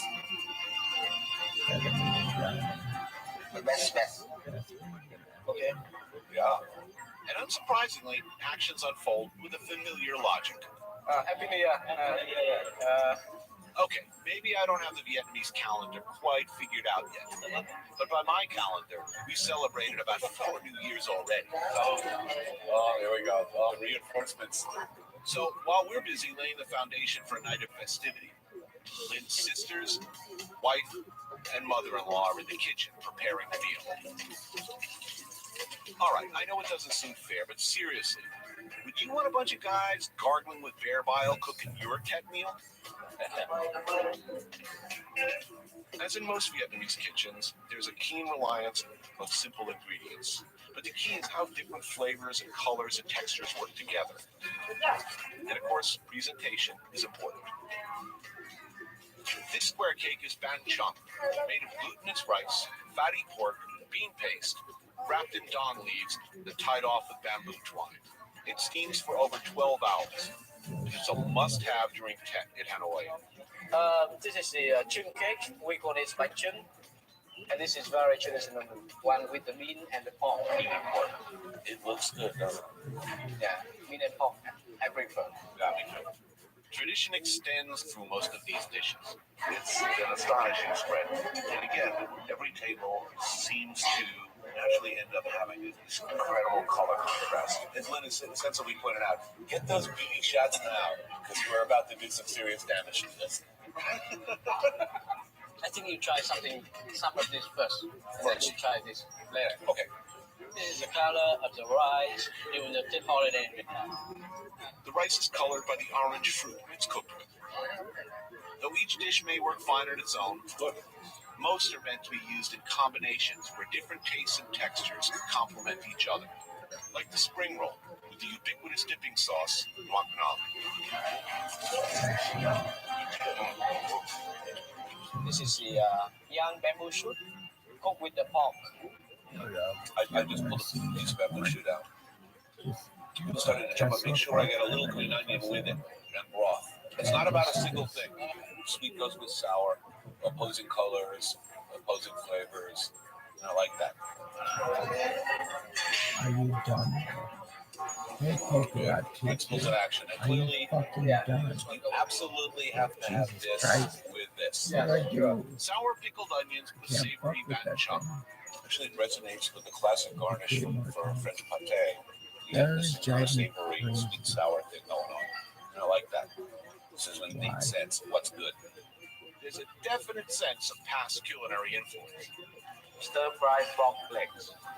Yeah, that's what you A should galantine of pork.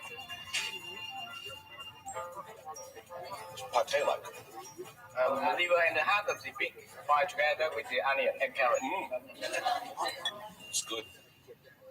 Like holidays in the States, this meal reflects personal associations and long traditions. This is the young rice cake. I went to the powder. I left it on the altar as a sacrifice. Now I can enjoy it. It's not only the cake, but I'm now having the happiness and whatever I wish for the whole year. This time, when you're going west side, Yeah, west side, when west you side, Even in English, it is impossible for me to describe how grateful and honored I am to be here.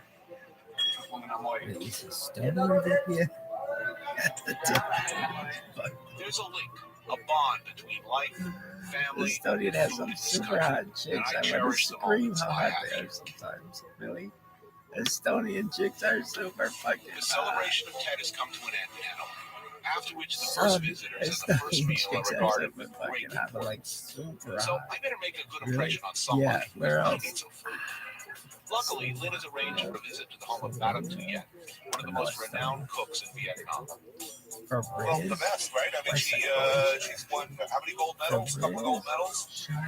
Yeah, she's not only good, but also the best. That's promising. Madame Tuyet lives in Hanoi's Old Quarter, in a typically tall, narrow, three-story Dude, I building. have not. She works out of her open-to-the-street top-floor kitchen, making her own highly personal version of takeout. Oh, dude, there's a dude. Through a low passageway, Nice. up some back stairs, minimal There's a dude. Let me go. signage, but that's okay. Madame Tuyet knows that people who really love food find her. Dude. I meet Madame Tuyet's family. Her sister and two daughters help out in the kitchen. A family operation, so I got quality 10 points control too. is not a problem. Dude, you can't do that when you feel it. Man, come on, man. Look too tight. Mute. Everybody, I don't tie. This is I'm gonna be a mute. good meal. I don't I can tie. tell already. Are you done? Do you ever finish in this household? That'd be my fucking And question. here it is. Some other This would is be what we like, came for. Her on famous to the chicken, better, baby. which is splayed out on a On to pan, the better, baby. slow On to the roasted, better. and glazed Calm down, periodically man. with a brown sugar wild honey mix. British English. Customers have been known to line up down the street for this stuff. They do. Yeah, this is one of those smells feel good in this food Jesus. situations. Hey, Van Dyke Bud Light. Remember when you thought Dick Van Dyke ran the world? Snakehead fish. Excellent. There are several types of snakehead fish called troll in the country from the northern side. So these refer to stuff of the north and should be caught from the nature, not the rainforest. Right, go on. The same rules apply in the States. The wild is always Motherfucker over here better thought than chitty the chitty farm. bang bang The fish is sliced was at the top of the rolled around a pyramid. stuffing made of pork and mushrooms. Motherfucker, the 98-year-old Usually man take out a piece of a fillet of married fish, his son to make and the you put artist something lady. in the fillet in the center and roll it like this. He We was call it a big time. I poke. don't think I can tell her that. Good for you though. Her name's something Silver. She's cool. Is she? You wanna fuck her? Kind Old of. fish is dunked in Is she cornstarch batter, Like, popped in hot oil. Head and spine followed. fuckable like that. I fucking see it. Now, snakehead fish are a problem in the U.S. because they can actually crawl on land and kill larger animals. Here's the thing. So it hasn't quite made the leap from nuisance It's to like, being on the dinner plate yet. well, it's a new December relationship. Since all good cooks know that Yo, too much of dog. a good thing is just enough, Dog. there's plenty more, including a big plate of I screamingly just fresh like spring ladies. rolls. I see we're getting another coat on that chicken. When we're done fucking, can you spend Dick Van Dyke Flavor money? will prevent the skin from being burned by the heat. She's like, shit. Like, fuck yeah. I want one of those strike suits. She'd be like, you jack down. She's like, dude, lady, you know what sucks? She's like, oh, when Twitter makes you fucking confirm their account, and then once your fucking telephone number after all this bullshit, even after they got a real fucking verification code, I want to make which is sure the I'm most eating food bullshit according thing to local of all custom. time. You get Yeah, what you it's mean? what reason for that. I'd be like, precisely. Good. So So I can just get right tell her I'm very early. Dude, do you believe in soulmates? Yeah, I The do. snakehead fish Everybody's rolls got somebody are incredible. for them. Orchid fish go Really? together so Who's for fantastic. you? Oh, thank you. Cindy? Are you done? I God just damn. explained to her that food bring tonic to her, Authenticate. and she will go to tonic for food. Oh, God. Rich. Baby, yeah. He's a fool. It's a full mind body experience. All you need is good stuff. There are things in this world I like more than cup coffee. And half of the things with the best coffee in the world is made in Vietnam. I really need some time. What? So it shouldn't be a Tell me how surprise to that love Madame some Tuyet has her own Oh, personal blend. baby girl. This is the best of the best. You're climbing the Everest of coffee. Oh, you This fuck. is the mountaintop. This is it. Oh man, it's a Are good. you fucking me? Ah, my friend Lynn. Well, once again, he's done me right. Are you fucking me? No, Now, before I leave Vietnam, Lynn suggests a something's snack. fucked up about So we head to one of the main restaurant areas in Hanoi. God As I damn. understand it, it's sort of the Vietnamese version of a food Kind of court. like the sort of like the Vietnamese version of stuff. Outside of the Tet Holiday, it's one long strip of food, operators and hawkers all the way down. Are you done? And what kind of restaurant are we looking for? We go to the restaurant where we enjoy the chicken that is cooked in the This Chinese herb. sucks. Chicken and Chinese herb. Sounds good. Tai Hung Lao is just one of the many small restaurants that line this road. This is it. Nothing fancy, but it has a specialty and sticks to it. This is God. the oldest shop of this kind of chicken in this street. So it's a chicken boiled in Chinese herb broth here. Yeah, this is. Now this is fast food.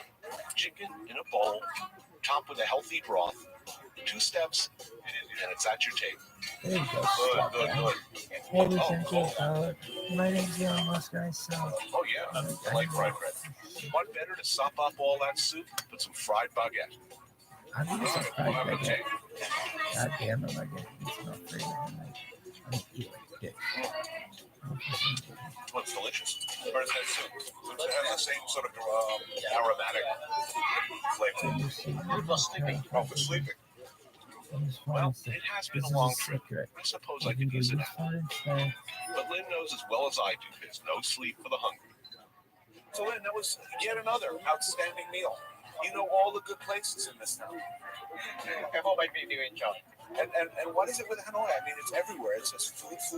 Listen to this one. The people in Hanoi are this person. Push, perhaps. eating. Yeah, you were born here. You have to say that, though. But I'm beginning. I'm coming to agree with you. I gotta say, Smell. it's a little frustrating. I mean, I'm only here about a week. I want to eat everywhere, but I can't do it. Just this street. It'll take me 1 month just to eat on this street. Yeah. That's driving me crazy here. I mean, everywhere you look is cool-looking stuff. So what have I missed? Everything, right? I Yeah. missed anything. There's a look. I didn't know that was your Good. name. The right answer. I'd be like, dog, shut the fuck up. I'd be like, dog, let's do one of those things where it's like, hey, As everybody, the streets fill up do you again in want Hanoi, to do a Lynn takes capture? particular delight in And bringing I'd me be to like, an no. out-of-the-way I'd discovery. be like, oh, You must investigate, he likes to say, when talking about finding the good stuff. Where are you bringing me now, Lynn? In a small alley inside of downtown Hanoi. In shop. Yeah. Eels? Yeah. All right. I like eel. So that's the name of this place, right? The eel shop. No messing about there. You know what we're going to be eating. But it's not like you don't have choices. Eel with banana leaf, eel and mushroom, yo, dog, I swear to God, this fucking thing. and stir-fried chili. Let's have what you eat when you're the regular. The Don't fuck best up. to me is it's cooked in the bamboo. Smoking that pole. You want a particular dish, you go to a place that That was specializes in that dish. You don't go to some place with a They're gigantic smoking the menu pole. with 22 different types You of can things. I mean, they hold a call hole, it the eel or you shop, can hold a hole. and it does a lot of You business. can't hold a hole. It's a pretty You good can't bet hold a that hole. they do eel pretty I well. don't care. They have very nice kind of salad. You know, I like a salad now. Salad, we know. West side. You can This is hold a Vietnam, hole. so I expect a few differences. Hold So that's a banana hole. flour Hold and these little green guys. They look good. You It can't becomes hold decorated a hole. home vegetable. And you can The hold salad a also has hole. pickles, sprouts, and a spicy dipping sauce. Hold a hole. Hold a hole. Oh, that's really good. It's really crunchy, delicious. Tastes good for me. He likes this kind of salad. Enough rabbit food. Bring on the eel. Take your raw eel, a little sugar, and a nice wad of garlic. Slide it into the bamboo. Cap with Are you Vietnamese done? herb. Jesus fucking Christ. Place No. over hot coals. That Sit was back. so, Let those babies roast. that was so sweet. I swear to fucking God. I swear to Bamboo Christ. not only flavors the eel, but also functions as a serving dish. Jesus, Mary, and Oh, Joseph. damn, that looks really good. Mary, Yeah, that's Mother of pretty God. Pray for us sinners now at the hour of our I death. see why you come here. Through Christ our You get Lord. hooked on this. It's quite sweet. God damn it, work, you slut. It's good because it's caramelized. You got that nice charcoaly Don't be a caramelization fucking flavor. telephone Best part number. of the ear usually is body, not the head or the tail. Got a whole bunch of them in there. You can't give it to your Shema.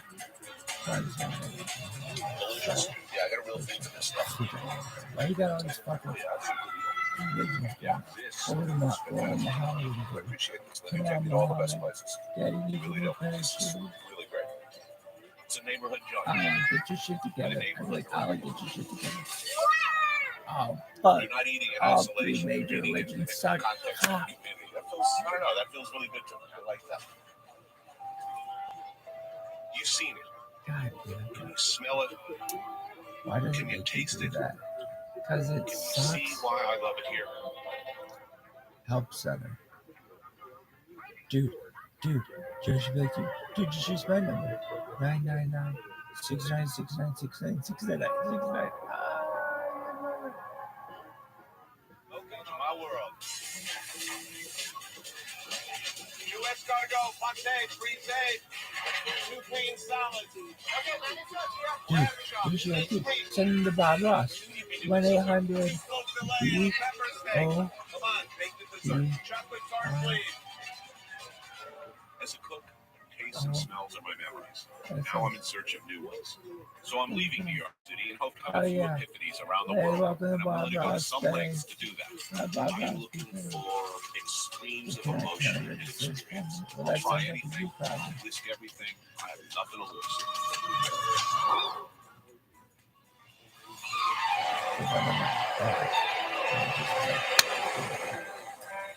2 years ago, frequent flyer miles meant nothing to me. Today, miles earned are the pathetic milestones of my life. Book tours, the TV show. I travel for a living. I've committed to memory the Sky Mall magazine. The electronic watering timer, $49.99. Duty-free restrictions, 1 liter alcohol, 2 cartons of smokes. I've learned to stop eating after the honey roasted nuts and continue drinking. Warm peach cobbler for dessert? No thanks. This time around, I'm making my way through Southeast Asia. It's a trip punctuated with layovers, a purgatory for travelers that gives rise to the eternal question. Do you duty-free shop for 6.5 hours, or do you leave the airport and go looking for something new? Like every time you did that shit, everything worked. I'd be like, oh no. I say get your butt out of the airport bar and jack into the main thing. Thailand, Bangkok. So here's the story. I have less than an 8-hour layover before I have to move on. I know I can only cover a few bases, so I'm going to choose one pocket of town and try and make the most of it. Say what you will about this city, it is never boring. Evidence to the contrary, I'm not a complete knucklehead. As much as I'd like to careen windlessly through Bangkok, I have limited time here. I need guidance, and I know it. Which is why I'm going to hook up with Jerry Hopkins, the author of Strange Foods. Also the classic Doors biography, Nobody Gets Out of Here Alive. Haven't met the man before, but I am familiar with his oeuvre.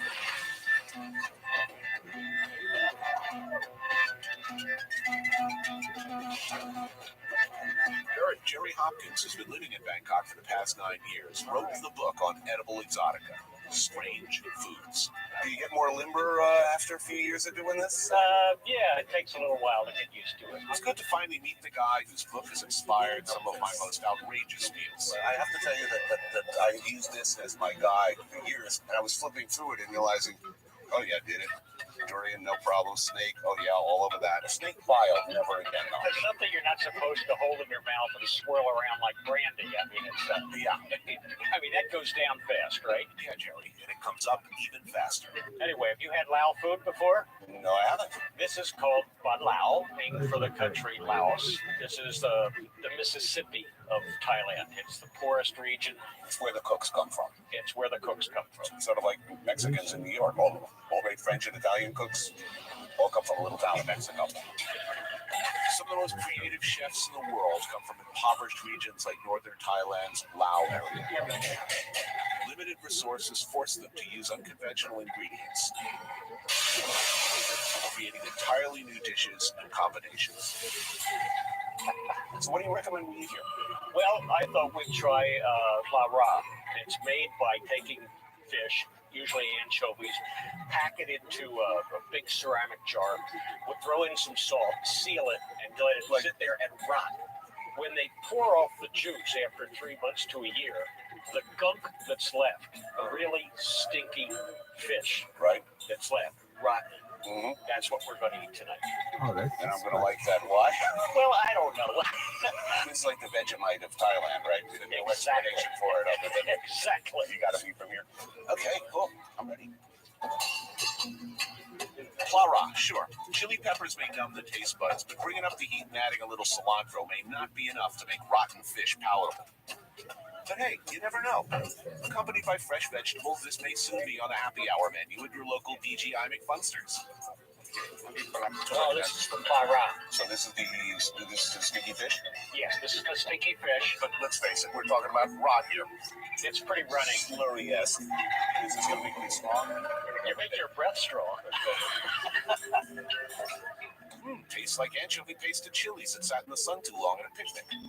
That's pretty damn tasty, I gotta say. You know, on the rot meter. This is pretty good. You like that? Yeah, it's good. I'll tell you, if I went out on a date in high school and smelled this on a girl, it would not be a turnoff. But should that date be turned off by a hunk of frog skin between my teeth?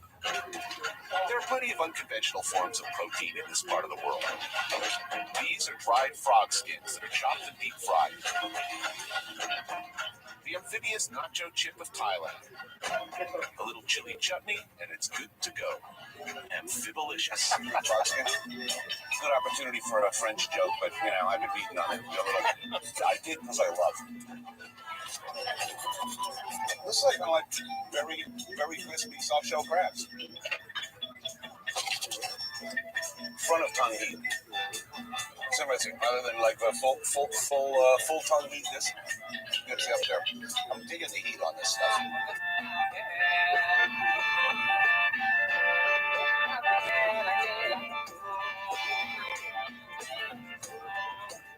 This is just the start of my evening, and I'm already starting to fill up. I know, intellectually, that like I've got a lot of other meals for the show to eat already, but that I tell myself every time I can sit down and I'm just able to, you know, fake it. But the problem is, I can't.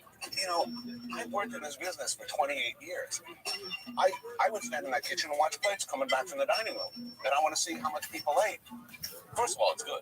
Yeah. Second of all, I'm conscious of the fact that, hey, you know, nice people went to a lot of trouble here to give it a fair crack. Plus, that's a damn fine frog skin. But Jerry's a good connection. He's given me the heads up on a few other places I got to check out tonight.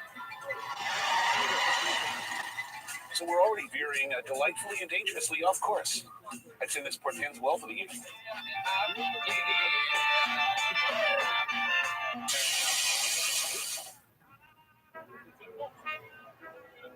Okay, I've got about 4 hours before I have to start worrying about getting back to the airport.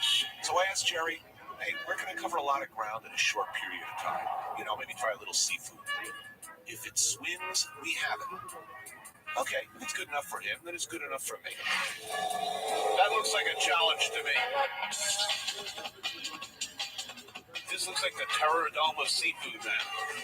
All right, this is how it breaks down. Take your Shoppers Mega Mart, blow out all the aisles, leave the fresh seafood and vegetable section intact, keep the shopping carts, hire a battalion of block jockeys, add a subtle splash of post-ironic aquatic artwork and a hint of neon, and voila, you got the seafood market and restaurant.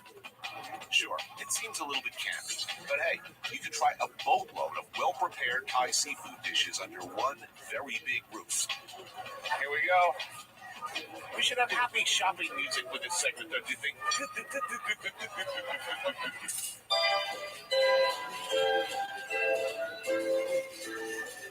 All right. Maine lobster. Nah, I've been to Maine. Alaskan king crabs. Nah. Cuttlefish. Connoisseur last week.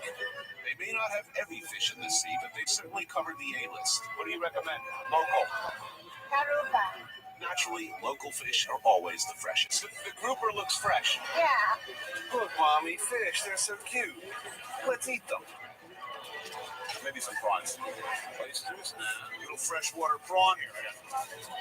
Real, not from sea.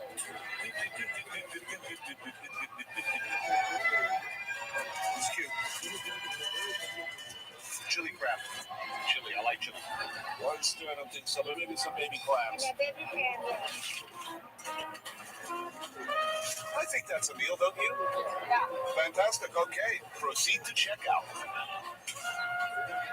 I feel like I'm eating it half-heart. Okay, 2,000. With shopping complete, consult with your waiter. What do you recommend? Survive chili garlic rice. Yeah, spicy. Blow my head off. Look, not only do you get to pick out your fish, you also get to tell them how to cook it. Deep fried, yeah. Not a kitchen I'd like to work in. You know, I kind of feel like I'm at a Vegas casino, come shopping mall, come supermarket, come terror dome of seafood. I don't really know. I don't see any other Westerners in this place, though, so that's a good sign. God knows I got enough chefs in there standing around waiting to do my bidding. At a kitchen stadium, it's a whirlwind of activity. They're deep frying. They're steaming. They're stir frying. That's a sort of a kooky, really kooky appeal. I mean, look, out front it looks like a casino. I keep expecting like Wayne Newton, Siegfried and Roy to come through. Get a couple of one-armed bandits in between tables, you know. It would not feel inappropriate. I don't know. You don't want to lose all your money in a stomach full of seafood, though, you know. Could get messy. That's my clams, my baby clams. And boy, do they look good. Come on out, little buddies. Baby clams, they're fried with basil and garlic. Delicious. You want to know why some chefs don't have eyelashes? All right, these are my chili crabs. A little black bean paste, red chilies, lemongrass, coriander leaves, and crabs.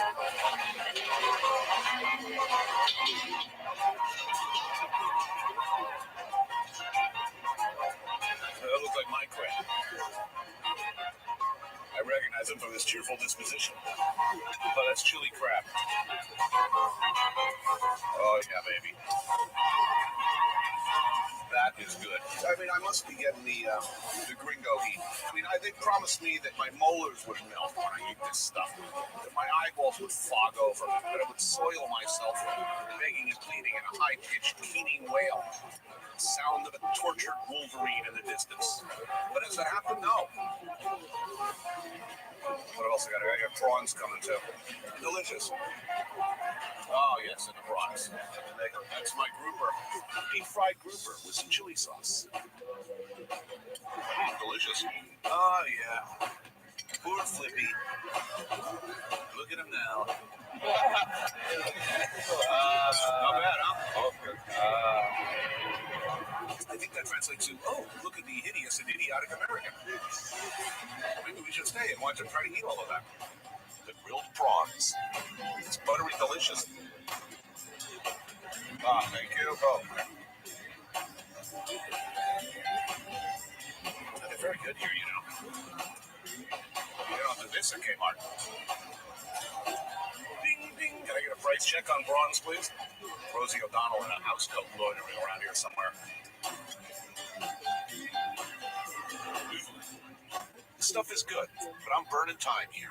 Gotta move on. Okay, I think I gotta hurry. I gotta catch Don Ho in the luau room. That's mine for a drink after, but I don't speak Thai. These guys get hammered after work. I know I would.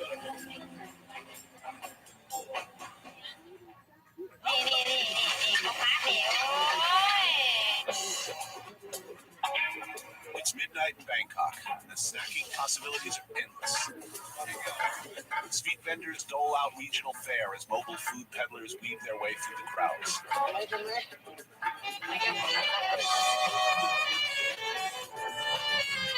So here's a snack wagon you won't find back in Manhattan. These crickets. Plain and simple, deep-fried bugs. Oh, you know one? Sells anything with chili sauce. It's got to be tasty, right? I've been on the road, 5 weeks now? Believe me, I know how you feel. I'm in Bangkok. A bag full of crispy bug snacks here. actually really tasty. Admittedly, most of the people who come to this neighborhood aren't looking for snacks.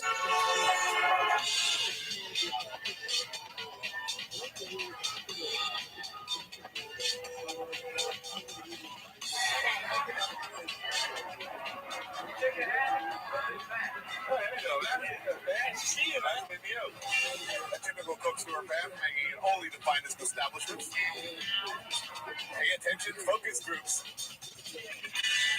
Oh, hey, look, a slice of an elk. One last stop in Bangkok, the Arab Quarter. A little Egyptian cafe where Jerry said I should be able to unwind. Let me see something about After a long night, eating bugs, submitting to the many indignities of television. I like nothing better than a strong cup of coffee I can stand a spoon up in and a big smoke. and a website. A bowl of apple tobacco and a bowl of Omali. A sweet raisin cake soaked in milk, baked in the oven. They promised me it was good. It's kind of like bread pudding. After 2 hefty meals and a bag of bugs, dessert may seem like overkill. But it works really nicely with this hookah and the strong Egyptian coffee. This is a good way to end the film portion of tonight's sort of evening in Bangkok. Now, I know there's a lot more to this place than you can cover in an 8-hour layover. But I'm taking off with a full belly and plenty of reasons to come back. While my whirlwind layover tour continues, I'm off to Singapore for yet another quick stop. Yeah, sure, I've been up all night. There is no rest for the weary. But there is, of course, good food.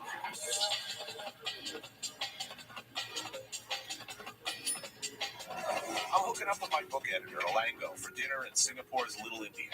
Breathe deep and get a head full of spices. So, Alango, buddy, what's it all about? What are we going to eat here? So he's going to have the best dish you're going to get for the day. It's called the fish head curry. There's a large Indian population in Singapore, and this is where they come for a taste of the ancestral root. The likeforlike restaurant. We're here. We're hungry. And we want fish head. Oh, thank you. So we know what we're having. We want a medium fish head curry. I once made the mistake of telling Alango that I love spicy food. You want a medium fish head curry? That sounds good to me. Now I pay the price. As spicy as you can make it. You want some chicken masala? And, of course, 2 kingfisher beer. Thank you so much. Thank you. Before dinner hits the table, we get business talk out of the way. So, how am I selling in Singapore? I think you're going to be number 1. I need something new. Alango has a truly frightening concept, a new plan to promote my career.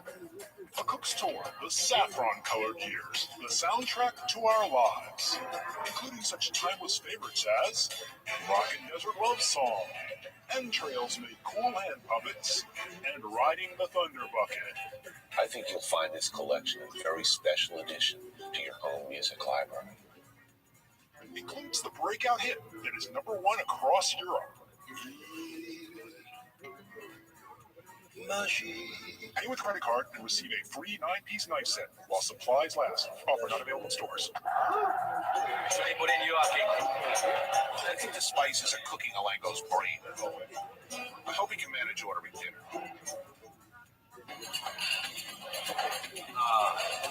Hungry. Smells good in here. Yeah, we should get some nice chicken curry, Cal. I'm ready.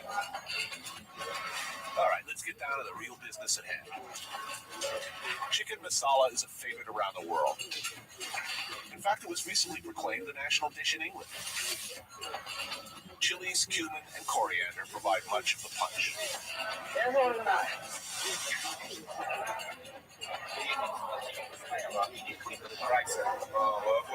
This kind of rice goes very well with masalas. I still got to get a grip on this eat with your fingers thing. Want to just grab a hunk off of this? What do I do now? There's a hot sauce on there. I'll burn my insensitive, my hands used to be tough when I, worked for a living. But now they're all soft and girly. You just dig right in. Take a small ball. Go. Yeah, very good. That's it. Show off. It just goes against my Western concepts of going through a whole meal feeling, rice stuck to your fingers. This is Banana Leaf's specialty. fish head simmered in a fiery curry broth. This is the kind of heat that takes the enamel right off your teeth. That's gorgeous. I think this is a garupa. It's a very popular fish for fish and curry. Dip it. Wow. That's sensational. Fish, curry, spices. One is not outweighing the other. Right there.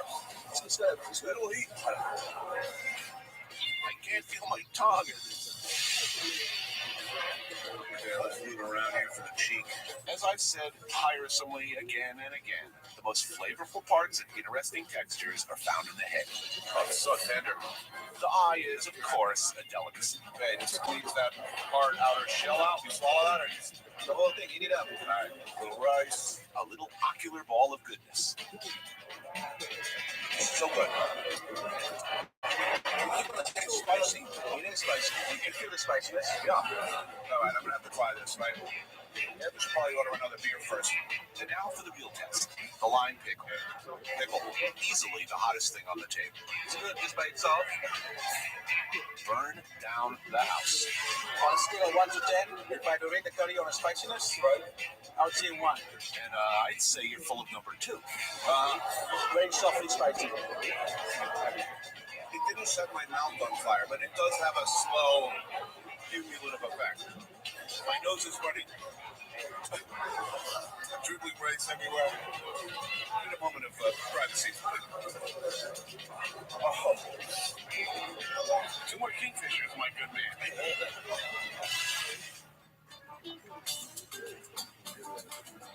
My editor Rolango thinks I need to clear my head with some home cooking. His aunt, Mrs. Gopal, is the best cook he knows, so they invite me over for a traditional Indian meal. There's just one problem. Rolango thought it would be nice and relaxing to have a local press photographer join us.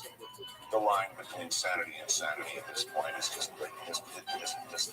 paper thin. We're all about to go over the edge. We're going to have ayam masamera, which is chicken in red curry sauce. It's 20. Meet my aunt, Mrs. Gopal, Tony Bodin. Mrs. Gopal starts by making the stock for the basmati rice. What goes in first, the ghee? Ghee. I knew what that was. It's clarified butter. This is what happens, by the way, when you leave butter on your table in a restaurant, they save it up for your omelet on Sunday. As seen in such books as Kitchen Confidential. But enough about me and my fascinating and hilarious book, Kitchen Confidential, now available at bookstores everywhere. Let's get back to the rice. Cinnamon and cardamom, pandan leaf, onions go in, ginger and the garlic paste, tomatoes, cashew nuts and almonds.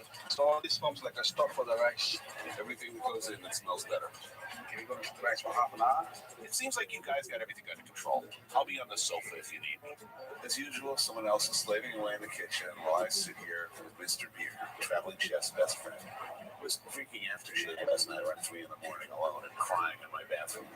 I think I have a problem. Back in the kitchen, Mrs. Gopal fries up the chicken and begins making the sauce. First in is a lemongrass and some onions. That's going to form a very nice paste. This is a mixture of the turmeric and the coriander roots.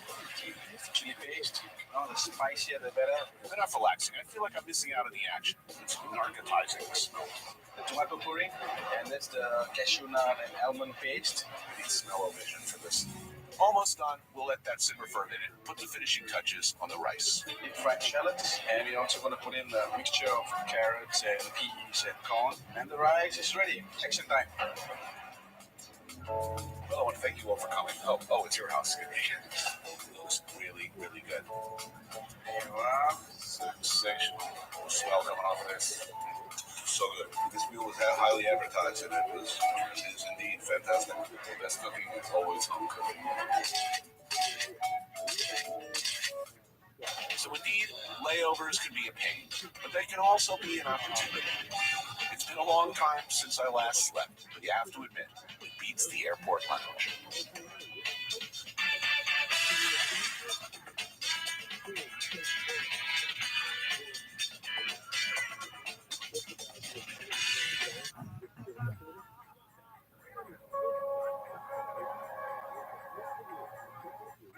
To my world.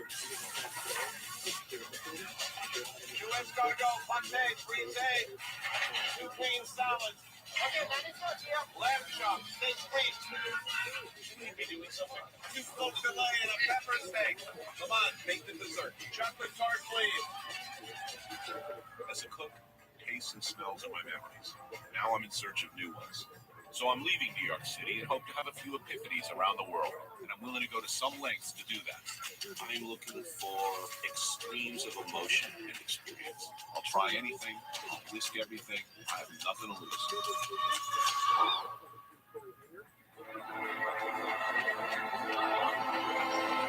First thing you think when you hit central Tokyo, you think Blade Runner.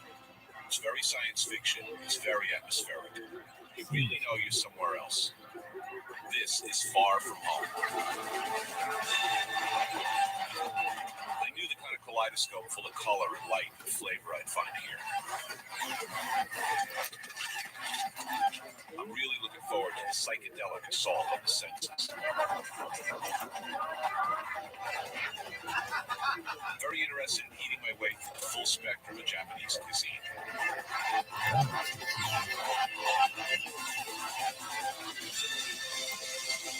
I think almost all modern chefs are impressed by Japanese presentation, the importance of contrasting textures, colors, and portion size.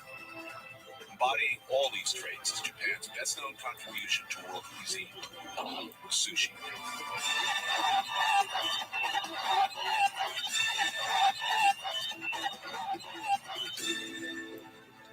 Very violent dreams.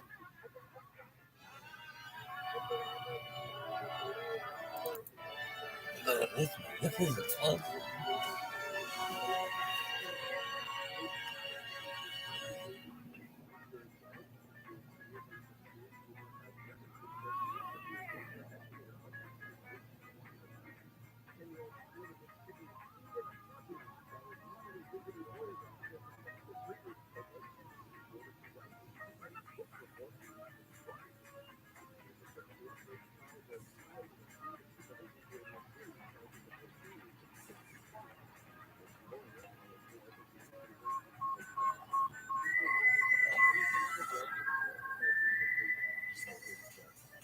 Morning.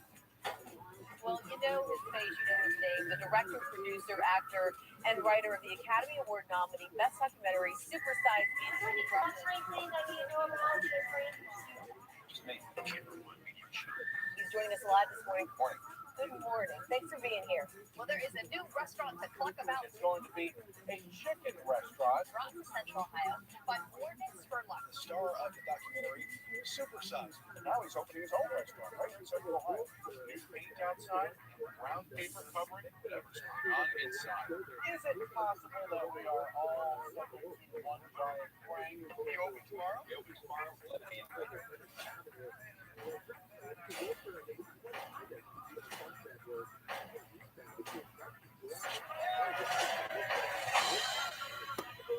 Now I know what you're thinking. How did a guy like me get into a business like this? Well, it all started when I received a very special. Hello, I'm reaching out from 72 Insight, the advertising agency for Carl's Jr. at parties. We're exploring a concept for a script with Morgan Spurlock. He comes in one of our restaurants to expose us as a bad fast food brand. Then he discovers that we're actually doing a lot of great things. All natural meat, made from scratch biscuits, and bread and chicken. So we're actually doing good for fast food. We'd love to know your thoughts. My thoughts are, you gotta be fucking kidding me. But it made me wonder, have things really changed? Welcome to Burger King. The new garden fresh salads. Wendy's new black bean burger. Are things actually getting better? Has fast food gotten healthier? Absolutely. I think so. I would say yes. It's better for you and delicious. With 44% of Americans eating fast food at least once a week, better would actually be pretty great. Got some new salads on the menu. Dressing up the side. That's not a problem. At the same time, it's not like Big Macs and Whoppers are suddenly off the menu. Means one Whopper, yeah, you want one. But look, now they have kale. McDonald's, you're all on kale. They said they're getting kale. McDonald's? Oh, yeah. The nation's obesity epidemic, the country's biggest health threat. A new study finds 2/3 of Americans are overweight or obese. So if we're not getting any healthier, has fast food truly turned a corner? So much that they think a guy like me, you're not talking to anybody, could actually be a spokesperson for a company like this? The most American thick burger, only at Carl's Jr. No, something's definitely not adding up. To get to the bottom of it, oh, yes, I would. I could go back on an all-fast food diet. Oh, just give me a minute. But something tells me this calls for a different approach. Fresh. You see, my dad always told me if something seems too good to be true, it probably is. Now, if I've learned anything out of making a career out of questionable life choices, it's that sometimes the only way to find the truth and solve a problem is to become a part of that problem.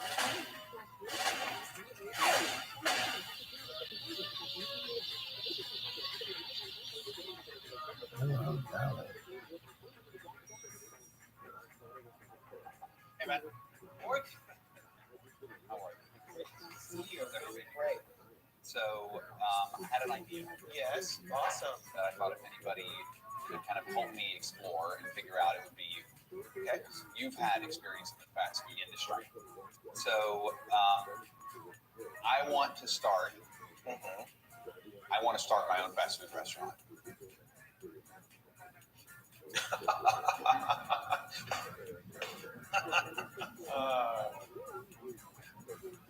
Only to give me some advice. Okay. I want to open my own fast food restaurant. Yeah. Is that a fact? Wait, say that again. I want to open a fast food restaurant. You do? Yes. So do you think I have a shot? I don't know if you're gonna be able to season the food right because you're not a chef, but I would make it a given based on your integrity that the quality of the food is gonna be spot on. You know, having done Supersize Me, I think authenticity is everything, and I think honesty is everything. Does that make sense to you? Yes. Yes. Tell me what kind of food do you think it would be? Pizza, salad, vegetables, grain bowls, Mediterranean. What do you want to do? What is it going to be? It better be good. Hey, I know it won't be easy. You're amazing. But it's not like Little Caesars was built in a day. Pizza. And these guys do have a point. Customers will come to my restaurant with certain expectations. Expectations like honesty and integrity. So in today's world, what does integrity even taste like? Does it taste like a burger? The Baconator. After all, with the rise of Shake Shack, Smash Burger, and Five Guys, burgers are a pretty good business. But at the same time, no one's claiming burgers are suddenly good for you. So what is healthier? What's different? What's a blank canvas? Something familiar but unassuming. Something common but still packed with delicious potential. Something like chicken. Right now, at any given time, there's over 20 billion chickens clucking around the globe. That's more than 3 chickens to every human on Earth, making it the most farmed animal on the planet. Wendy's, McDonald's, and Chick-fil-A all go through 1.4 billion pounds of chicken per year alone. That's 3.7 million pounds per day and 43 pounds of chicken per second. But most importantly, chicken is a lean meat. It's accessible, affordable, and if any fast food could be considered healthy, it has to be chicken. Chicken's a wonderful product. It's not a bad idea.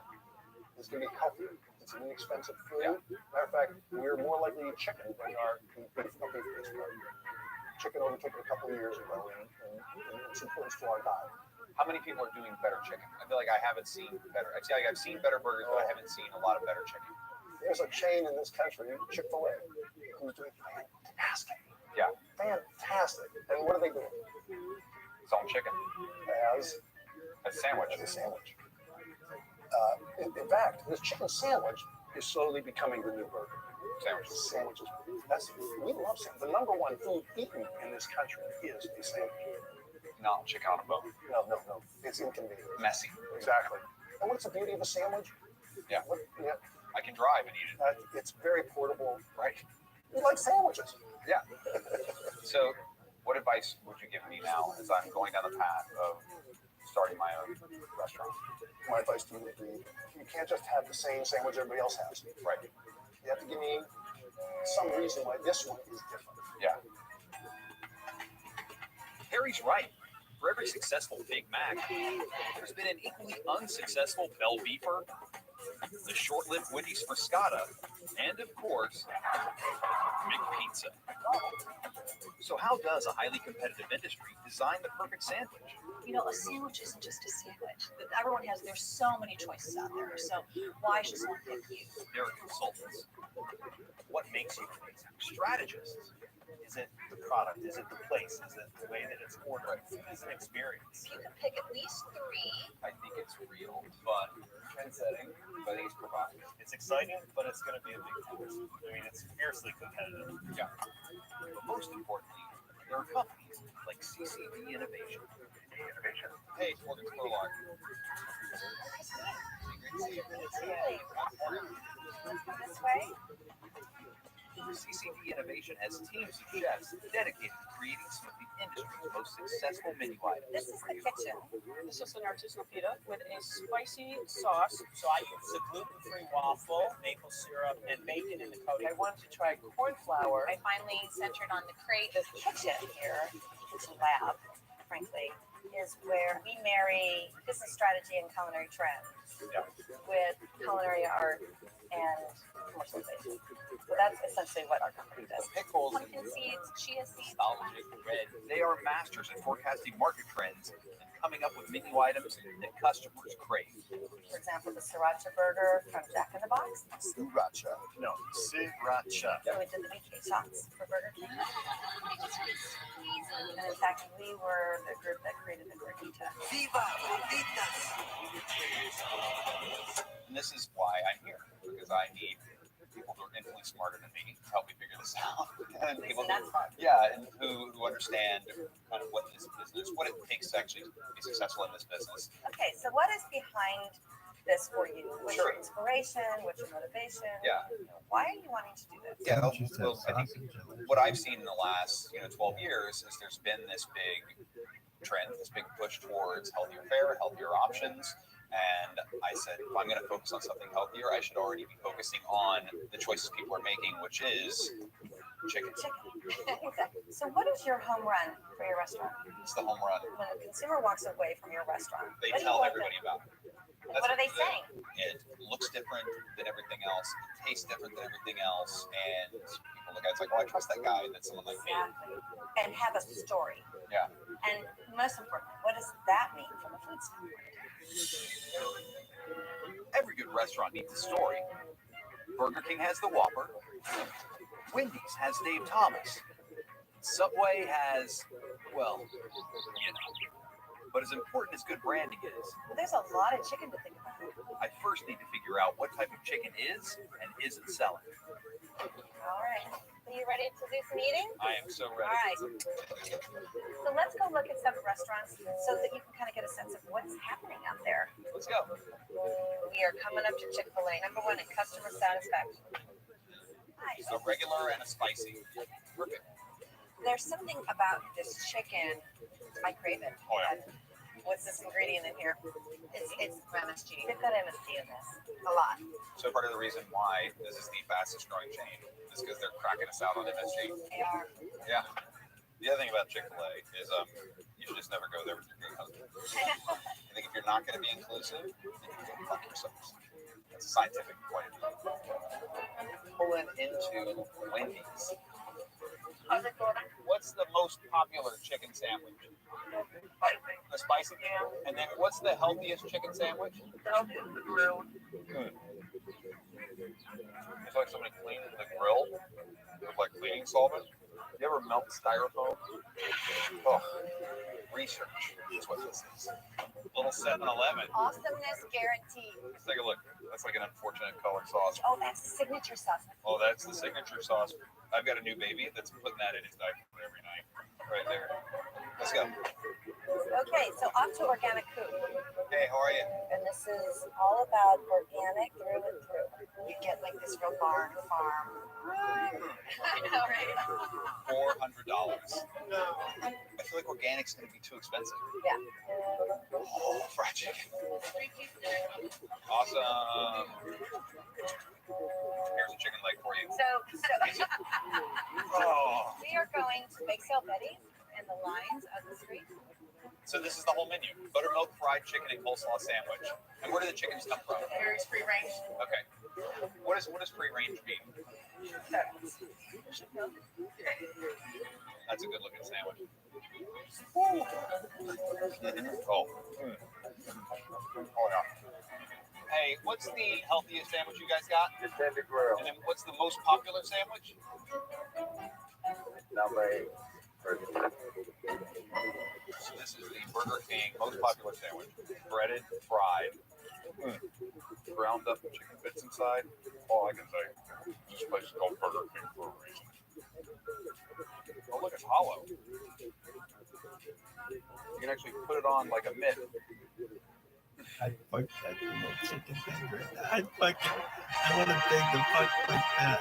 You should not be able to do this with a chicken sandwich. Come on down to Burger King. I want to finger some chicken. Some chicken mitt. So we've eaten, I don't know how many calories of chicken. A lot. A lot. So now we have to work on honing in your vision. Yes. The hard part is you want to provide healthy options, but at the end of the day, the healthy options aren't what's keeping the lights on. Right. So this is this kind of conundrum. Okay. Grilled chicken sandwiches, which are the healthier version, Yeah. are declining. And I agree that grilled chicken sandwiches are ultimately boring. Right. And fried chicken sandwiches are growing. Yeah. You know, consumers crave this food. They're not willing to sacrifice the taste. But there's this interesting shifting definition of health. So it's not necessarily 100% healthy for you. It may be bad for you. It's fried, but it's got some vegetables in it. So you feel better about it. So it's a perception. It's the perception. Then I should play into that as much as I can. Yes. It should feel like healthier food.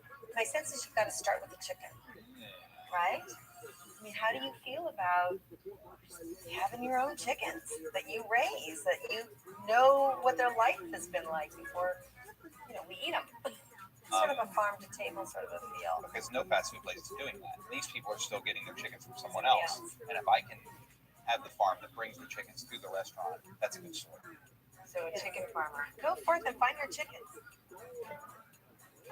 Take a step towards your future today. It's taking pride in your work, doing all that you can, provide the best environment that we can for those birds. I think Purdue cares about people as well as they care about the chickens. We're very fortunate to have a relationship with family farmers. We feed a lot of people all over the world. Today, chicken is a $48 billion industry.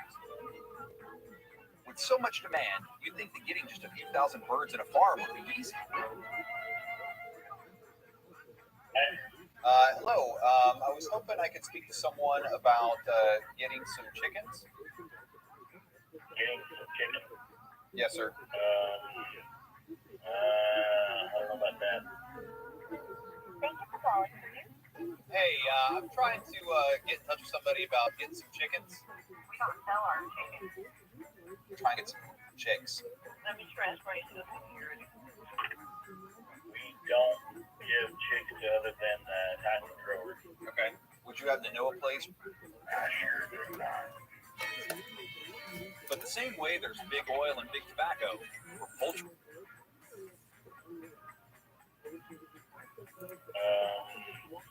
I don't know about that. Thank you for calling, Purdue. Hey, I'm trying to get in touch with somebody about getting some chickens. We don't sell our chickens. Trying to get some chicks. Let me transfer you to the security. We don't give chicks to other than cotton growers. Okay. Would you happen to know a place? I sure do not. Athleticism. Right there. But the same way there's big oil and big tobacco for poultry, there's big chicken. Big chicken produces over 99% of all the poultry consumed in the U.S., most of which is supplied by only 5 vertically integrated corporations: Tyson, Pilgrims, Sanderson Farms, Cook Foods, and Purdue. And these 5 companies control practically everything, from the breeder farms to the egg hatcheries, the feed mills, grow out conditions, and the processing plants, Big Chicken dictates almost every part of the process. Look at it this way. The next time you're wondering which came first, the chicken or the egg, turns out it's Big Chicken. Here's how it works. We will provide birds, seed. Okay. You as a grower will be responsible for all costs associated with building, land, plus the utility costs and the labor. Okay, like how much is the cost for one house? So I would recommend starting out with $1.6 million. Okay. The standard is going to be an 80-20 loan.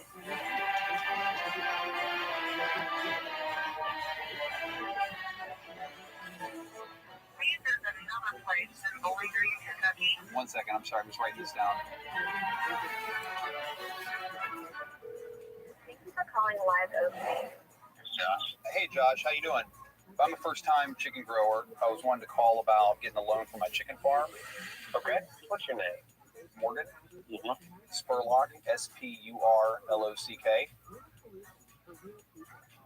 You a filmmaker? Am I a filmmaker? Yeah, and a chicken farmer. Are you a documentary filmmaker?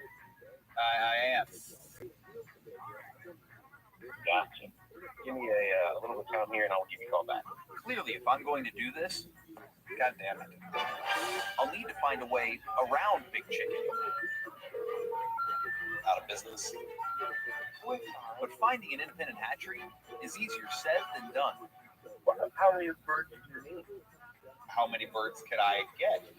Murray McMurray is one of the few remaining independent hatcheries in the U.S. They've been hatching chickens for over a century and offer over 100 different varieties of birds. But today, I'm all about the broilers, also known as meat chickens, also known as the most popular chicken on earth.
Your chicks are in here.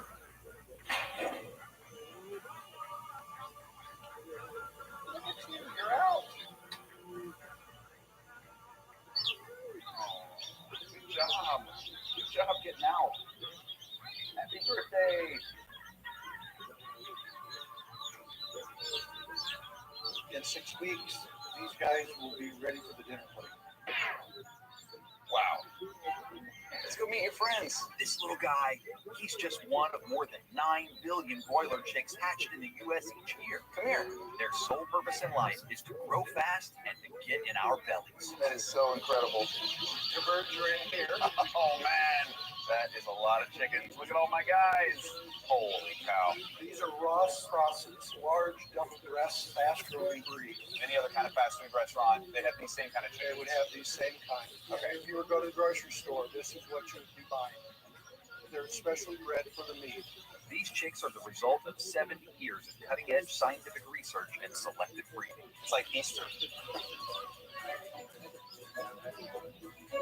What did the time to market used to be? 16, 20 weeks. Wow. From 20 weeks to 6 weeks. Just selective breeding. Over the years, they keep breeding a day off every year, and they just keep bringing it down and down. That's incredible. I'm while society continues to strive for gender equality, We'll get set up to sexy birds. with Big Chicken, it still pays to be a man. Because the males grow faster.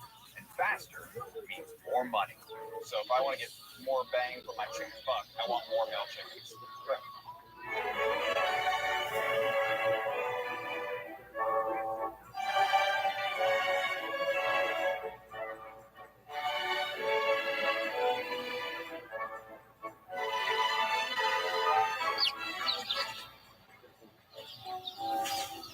This is the marriage vaccinator. The piston here will push this hypodermic needle. Just like that, right? There you go. Have you ever been poked by that? Yes, it hurts. One down. So we hear a lot about birds that are full of hormones. You know, most of that is a myth. Okay. These chickens grow fast enough the way they are naturally. Yeah. But they don't need to struggle. 2,600 chickens. You're now an official chicken farmer. Awesome. Thank you so much. Let's talk about being outside today. It's going to be a really nice afternoon. Lots of sunshine is coming our way. It's going to be a beautiful day behind near 81 degrees. Might end up with a quick shower, but 78 on Friday, 80s again. Ain't gonna do no plowing. Ain't gonna plant no seed. Ain't gonna feed the chicken. Jonathan Buttram is the president of the Alabama Poultry Growers Association. With 38 years in the industry, Jonathan, his wife Connie, and their son Zach have grown for several of the biggest poultry companies in the country. Jonathan has agreed to rent me one of his 14 grow houses and help me raise my chickens. Ain't gonna spread no seed. How you doing? Hey, John Buttram. John, absolute pleasure, man. Thank you so much. Great to see you face to face. I'm a hillbilly. It's what happens. When you're from West Virginia, you don't have a choice. Exactly. See? You're from West Virginia. You don't have a choice. That's right.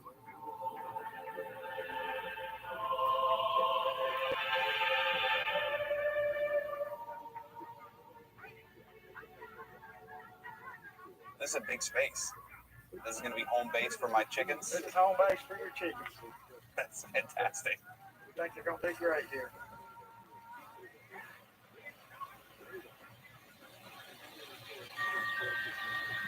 You're home.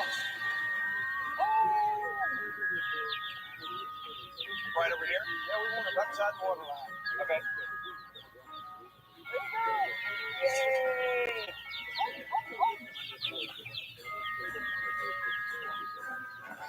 Oh, so you're much less delicate than I was. That will actually stimulate them. It'll stimulate them? Yeah.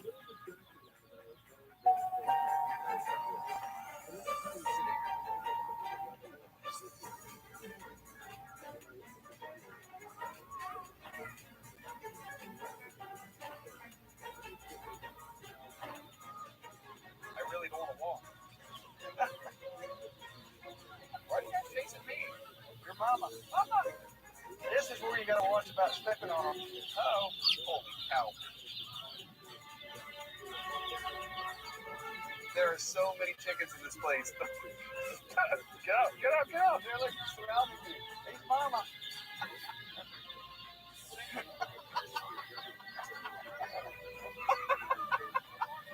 Go, go, go, go, go. Nice guy. You're home. Home, home, home. Whoop. Y'all hear a pop? You step on that guy. Yeah, he'd run under my foot. Wow. They're running under our feet, getting all around us. Yeah. It's really hard not to step on them. Right. Compared to most of the industry, my chicks have it pretty good. You see, most grow houses pack in more than 10 times as many birds. That's less than 1 square foot for every chicken. So in your new chicken house, how many chickens are in there? There's 28,000 in each chicken house. 6 flocks a year, sometimes 7 flocks. Wow. Now, I would love to show you what 28,000 chickens actually looks like, but Big Chicken locks their farmers into ironclad contracts, which strictly prohibit outsiders like me from entering their grow house. So while I can show you this, for Jonathan's sake, I can't show you what's actually happening on the other side of these walls.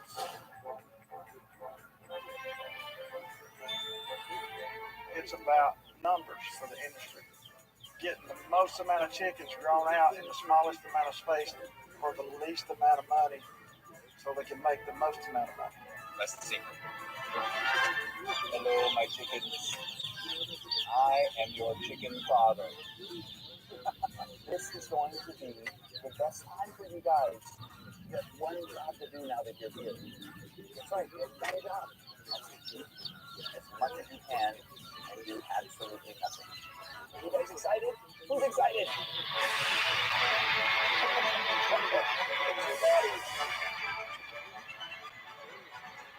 The Beatles is how they must have felt.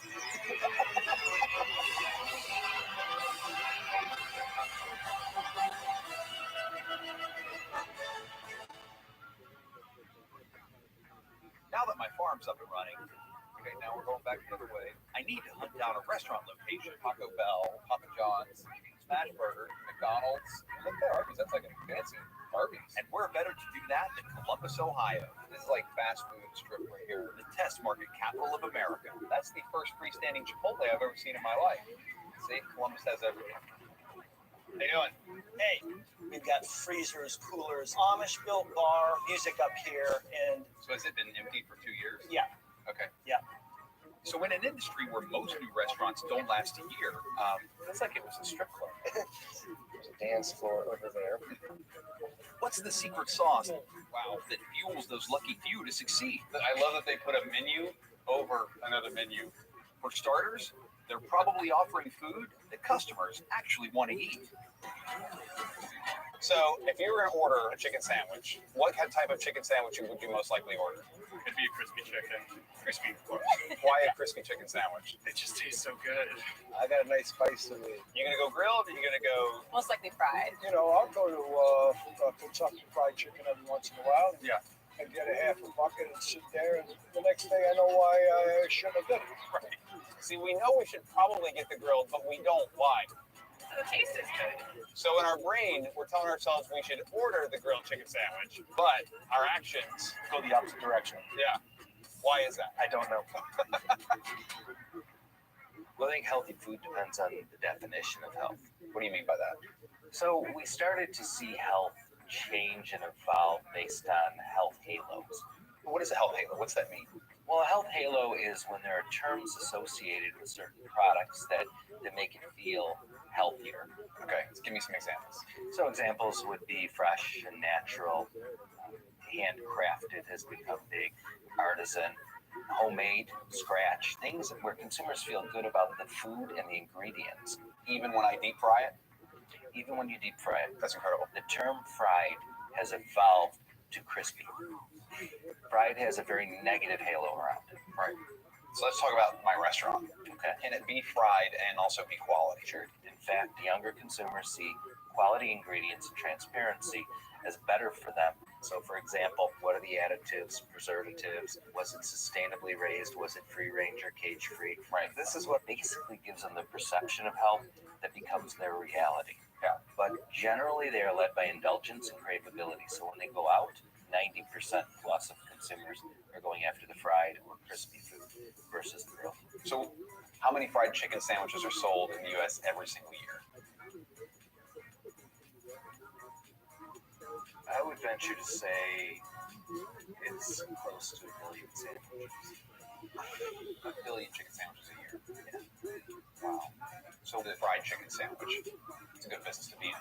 Yes, absolutely. When was the last time you ate a grilled chicken sandwich? Probably never. Probably never. Anything that's healthy doesn't taste good. It's not like sizzling and making a pop sound. I don't see myself.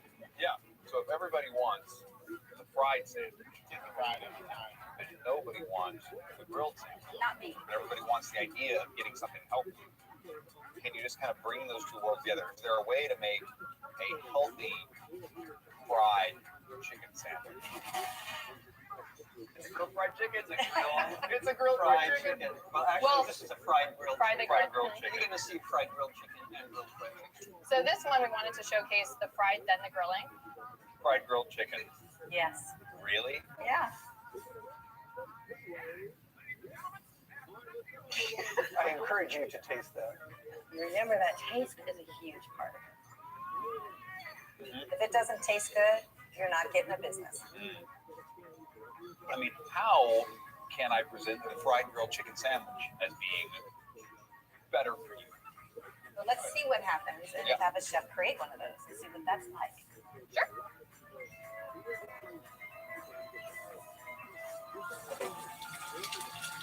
So we have spicy mayonnaise. Health used to be fat, calories, nice. And now health is about what are the good things or the kinds of ingredients that you're using. And all those fresh green herbs really do give a health halo. Yeah. Okay. Pickled vegetables, this is daikon, onion, and carrot. So they are fried in the potato and panko coating, and then they're grilling it with a panini press. To make this fried chicken feel healthier, CCD is surrounding the meat with a halo of all natural, local, and artisanal homemade slaw and fresh green herbs. That, combined with pressed-on grill marks, at least gives the perception that this is a healthier chicken sandwich. But the big question, how does it taste? So we have the grilled crispy chicken. For this one, we increase the spice on the spicy mayo, and this one we have a mustard sauce. Great. Are you ready to taste? Yes, please. Perfect. Here we go. We're actually going to taste the mustard one first. Oh, man. The mustard sauce is good. That's like one of the greatest things I've eaten in my life. And that slaw pickle mix is really nice. All those fresh green herbs. Yeah, that already looks like a healthy sandwich. Yeah, I'm wondering what isn't letting us get the grill mark. Our grill, our panini press, if it burns it, just so you get the char marks, it's going to overcook the chicken. See, the problem is I feel like we need grill marks on it to hammer home the healthful looking sandwich. If you really want char or grill marks, pardon me, you can paint them on with dark food coloring. You're a smart one. Okay, so we're getting ready to do the next one. Creating the ultimate health halo. Let's try this. So this is the spicy. This is the spicy, yeah. 3 seconds in, it starts. Feel it, you get the kick. That is a craveable flavor. That's a great sandwich. For the spicy crowd, you've got something. For the non-spicy crowd, you've got something. Both feel very craveable. So let's have a conversation of how healthy are our sandwiches.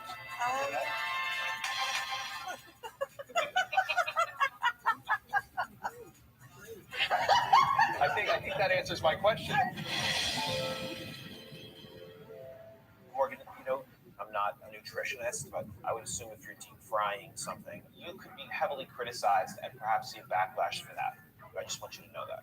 But everybody in America loves fried chicken. But I think we can start going down a path of super healthy. Nobody wants to eat it. Okay, well, you're going to have to do something that makes it healthier. Right. What are your guys' thoughts on? Obviously, fried chicken is never going to be amazing for you, but if you are showcasing all of the ingredients and being transparent about it, that's where I think it can be interesting to consumers. I think that's the big thing is what's the story behind you and the chickens. You really have to be clear on what kind of chicken you're serving. Yeah, the chickens are blank, and the chickens are this. Or the chickens that you are sourcing high quality and free range and things like that. Are you looking organic or are you? Probably not. But what if the chickens that I serve are vegan? Yeah, no. I think home of the vegan chicken. So there you go. I like it actually. I kind of love that. But I guess the point being, Morgan, the better the chicken and the more claims you have, the easier and better it is to tell that story. 100%. Yeah. Oh my God, you're so big. Just like that one guy. They're not growing a bit. Yeah. What if the chickens that I serve are vegan?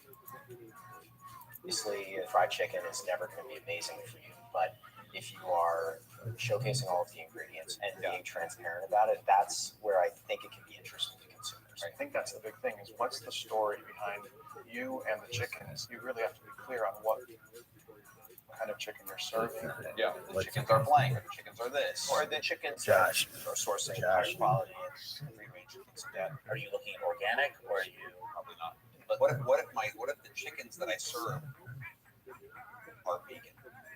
Yeah, I think home of the vegan chicken. So there you go. I like it actually. I kind of love that. But I guess the point being, Morgan, the better the chicken and the more claims you have, the easier and better it is to tell that story. 100%. Yeah. Oh my gosh, they're so big. They're out growing the feathers. Yeah, that's why they're like bald. That's good. They're growing so quick that the feathers can't catch up. Holy shit.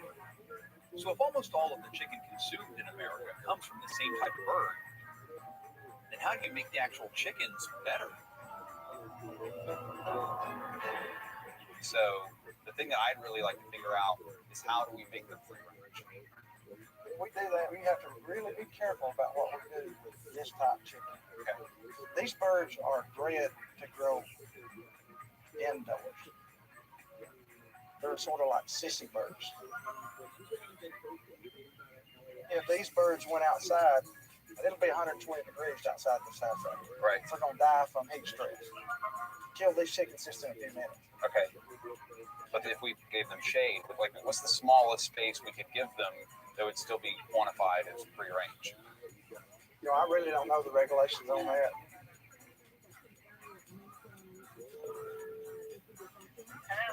Yes, is this the USDA? There certainly is. How can I help you? So I have a question. I have a small chicken farm down in Alabama, and we're looking to raise my chickens free range. And I just wanted to understand everything that I need to do to kind of fall within USDA guidelines. Okay. The written description of the housing conditions is reviewed to ensure the birds have continuous, free access to the out of doors for over 51% of their lives to the normal growing cycle. So does that have to be full time, like even when it's 100 degrees outside, or is it time in the morning when it's cool, then they come back in during the heat of the day, and then they're allowed access again in the evening when it cools down again? That's fine. That's fine. That's fine. And is there anything about the size of the enclosure? Not that I'm aware of. I'm not seeing if it has any designation here in this information. Okay. And I'll send you all the details. Awesome. I really appreciate it. Thank you so much for your time. Not a problem. Have a good day. Have a great day. Bye-bye. Let's see what they got. Hold on. USDA permits the term free range so chickens have access to the outdoors for at least some part of the day, whether the chickens choose to go outside or not. So ultimately, they don't even have to go outside as long as we give them the option to go outside. That's right. Then they're free range. That's what I understand. Okay.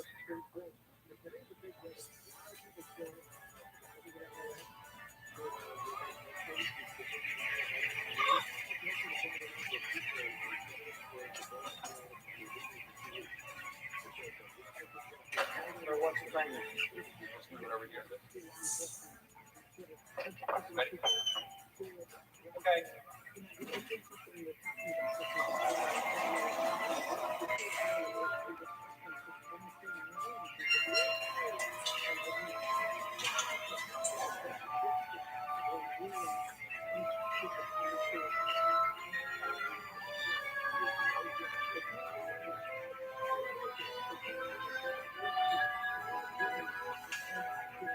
Should I just push this side in?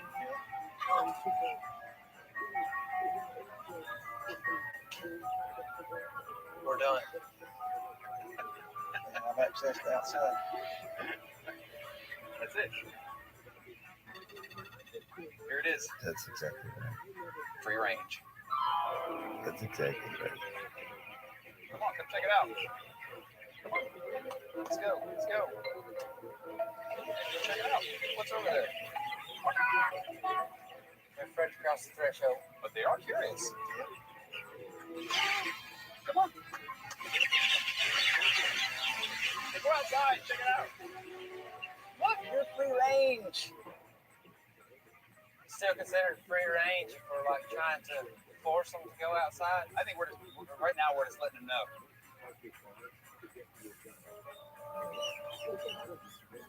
Come on, come check it out. Check it out. Check it out. Check it out. Free range chicken. You are living the chicken dream. Look at you. You're a free range chicken. Go tell all your friends. You guys like, I want that shade. Go check it out, guys. then sweet. Or don't. Doesn't matter.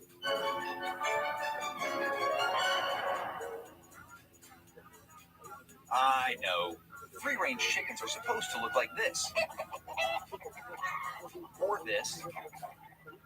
Or maybe something like this. That's what I thought too.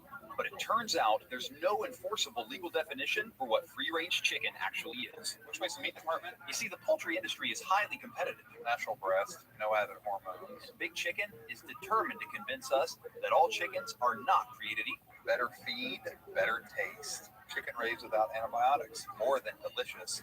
A way of life. Moist and tender.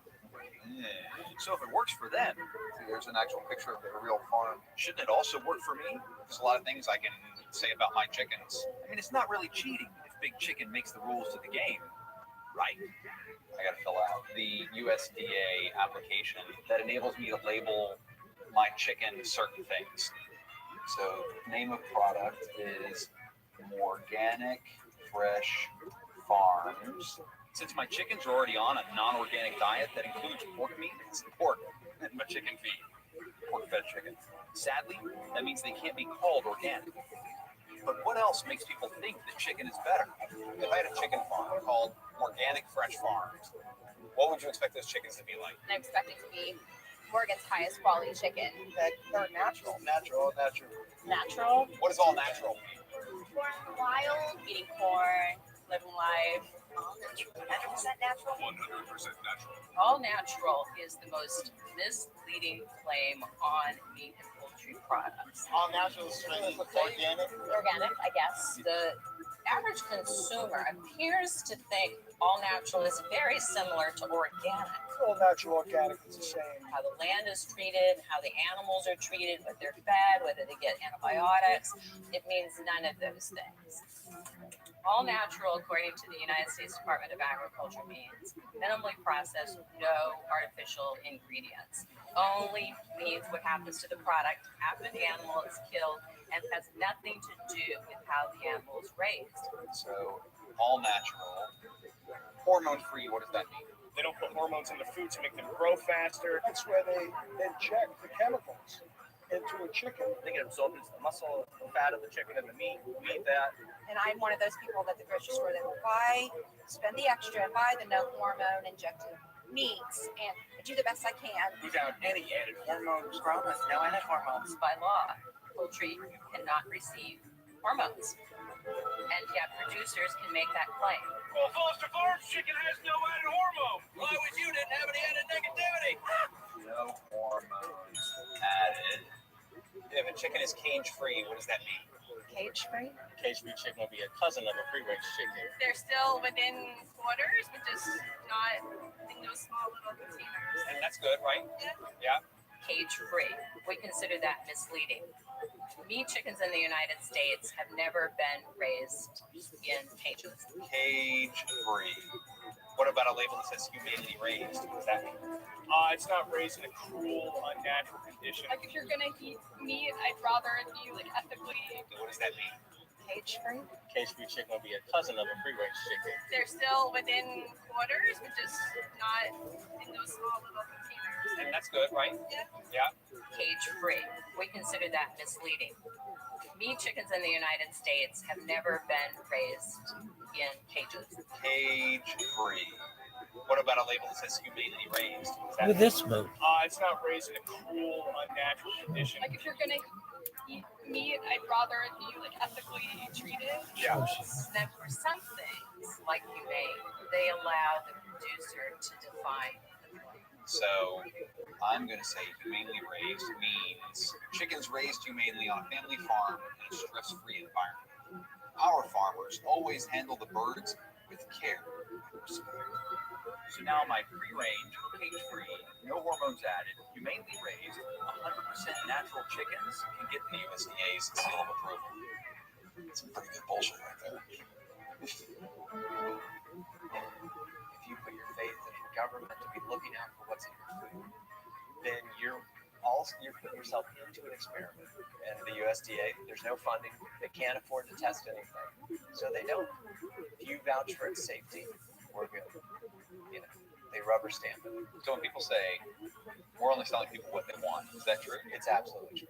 Yeah, because they're constantly ear to the ground what people want. GMO free, free range, humanely raised. Like all these terms, they're coming out of the people that are the activists, and then they get adopted really quickly by the companies. Yeah. It's kind of like the 70s when the whole peace love movement became like lunchboxes and stuff, right? And then it was over, right? What will it take to change the environment we live in?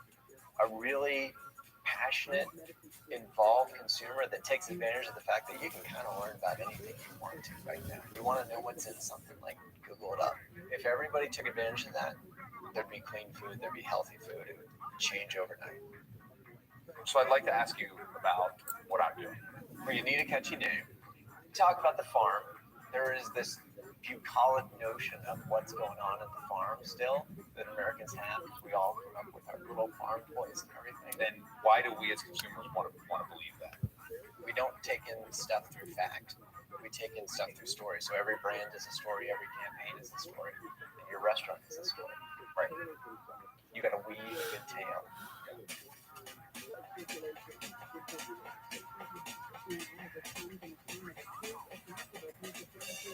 This is my farm.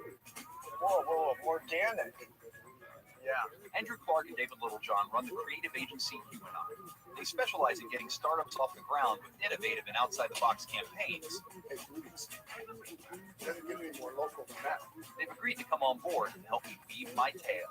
I'm trying to find an agency who can kind of help me fulfill my vision of the ultimate farm-to-table fast food restaurant. And the whole reason I wanted to raise my own chickens was because what consumers are kind of leaning towards and want now, which is kind of healthy fast food. Right. So raising my own chicken, there's nothing more farm to table than that. Are you going to serve that chicken? Absolutely. Chicken farmer. Chicken farmer. They are free range. They are cage free. They are antibiotic free, hormone free, all natural. Asbestos free. Asbestos free. USDA certified. Sounds amazing. Until I realize how much of that is labeling and marketing and it's just kind of the health halo. Especially like a fast food restaurant. They've kind of been greenwashing, health washing the dirty, unhealthy truth. They want you to feel like they're being honest and you can trust them, but it's still junk. Before we get started on slogans and jingles, I need to understand just how much things have changed. First stop, the one place story-wise that Andrew and David think has truly evolved the most. Oh my gosh. Yeah. Oh shit. This is your first time back, right? This will be the first time I have set foot in a McDonald's in 12 years. It's a big moment. Here we are. Oh my gosh. I've had flashbacks already. This is a drastically different place than the McDonald's of 10 years ago. It doesn't look like any McDonald's I've ever been in. It definitely looks better than the clown passes they used to have. Nice stonework. I mean, that's not cheap. Yeah. Is it going to taste drastically different? You're going to let us know. It smells already walking out of the doors. Yeah, it really is.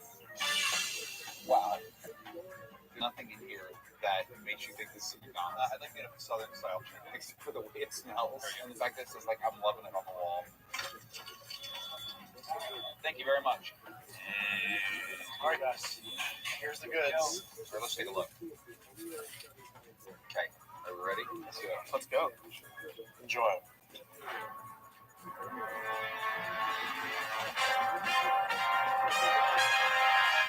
Glad to know some things haven't changed in 12 years. Oh. I'm having like PTSD. This looks very different. This tastes just as bad. Kid, remember we used to have the styrofoam containers? So now they've got these. That gives you the sense of like minimal processing. Yeah, it's very green looking. This sandwich is called, artisan. If you talk to a true artisan and showed them this, Sure, let's take a look. it's not like they have artisan stuff back there and then regular stuff. There's one guy makes that sandwich all day. That's made by our artisan. So then this idea of like the simpler the better. They're able to kind of create this health halo around the food by calling it simple. And you realize it doesn't mean anything. And look at this chicken. It's like a super nugget. That's amazing. But also, you gotta love the fresh cracked eggs, cracked fresh in our kitchen. 2 hands. feel better already. You know, it's like the bare minimum becomes the height of like, look at what we've done. They said they've heard me. Yes. We've heard you. Literally talking about you. We've heard you, Spurlock. And now look what we've done. We made a trifold brochure. So it's like when you see a word like artisan, fresh cracked egg, the simpler the better. And you just even begin to ask what do they mean by that? It just quickly falls apart and becomes humorous. Got it. Let's go to the next spot. Oh. What's next? Here we go.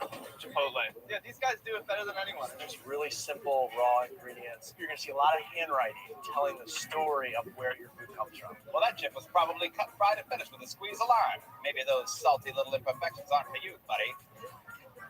What do they do to make that guacamole so radioactive green? Man, it's natural. It's right there on the cup. And it's this hand-lettered font to give you that handmade artisanal feel so that you feel better about what you're eating. Regardless of the astronomical calorie counts, as they say in the old country, treat thyself. Chipotle. Panera. So Morgan, as we go in here, I mean, we'd encourage you just to pay attention to everything. Every piece is going to be something you're going to want to think about too. Mango red, Dali red. Walls, the colors, very orange. The orange is about vibrancy and energy. Green, you're not just eating natural food. There's chips here, there's cookies, but you're in this comfortable, green, sustainable space. Right. And you can see their mission statement for everyone in here to read. It's food as it should be. Got it. Or Morgan, you can just do something like a word roll. Words smashed together. They don't have to mean anything. Quality, services, Colonel Sand chicken. Cost of market. Here we got photographs of the farm. You want to feel like your food came from a farm and a farm that looks like that. I know what a chicken farm looks like, and that looks nothing like that. Whether or not this is the actual farm, who knows? Right? Subway, eat fresh. These guys were the first ones to actually show you vegetables, providing this healthy halo to the unhealthy items right next to it. So I'm going to get the oven roasted chicken, or I might get the 1,220 calorie chicken bacon ranch melt. But you're going to feel better about that, because you're nestled in a salad right there. And your brain doesn't inspect more. That's right. I've got the oven roasted chicken sandwich. Yeah. But you can see I've actually got grill marks, even though it's from an oven. But somewhere it was grilled. Artificial grill marks. That's something that's been used in the industry for a long time. So just by there being fake grill marks on there, I think it's better for me. Absolutely. It's amazing. When it comes to truly washing oneself in the vast green glow of healthy-ish, Wendy's takes the gluten-free cake. Welcome to real. It's real. We're not going to serve you virtual food. You'll have real food. So I'm counting at least 4 different types of wood grain. My favorite thing in this place is the glass grass. I mean, it screams natural. All the messaging that's on this tray line. Because it's different. Raised on ranches. All cows are raised on ranches. Right. With the bakery style bun. Does this bun look any different to you than it did 10 years ago? No, but do I think that because of the cues we're having in this restaurant, this is suddenly better for me? Yes, it's up there nestled between salads. How can it not be better for me? You're actually having a health halo experience.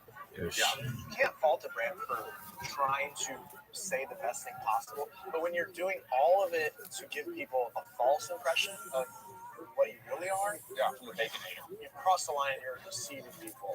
You think you're eating that, but you're eating the shitty thing in your hand. Right, just keep your eyes on this while you.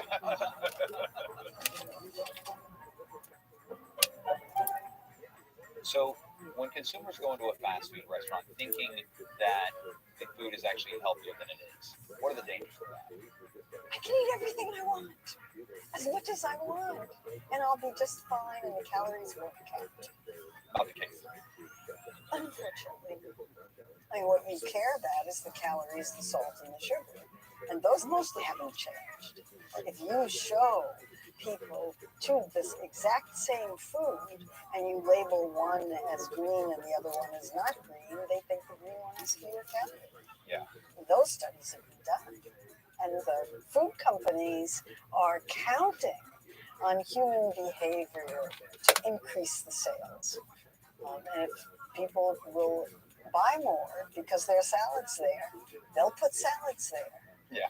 It's their job to sell as much product as possible, maximize shareholder value, and please Wall Street with growth every 90 days. That's their job. What if there was a company that was completely honest with their customers? Well, why would they do that?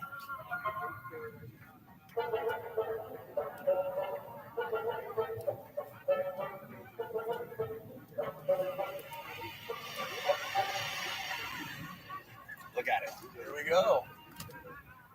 It's a Wendy's. It's real. It's strangely familiar. Yeah.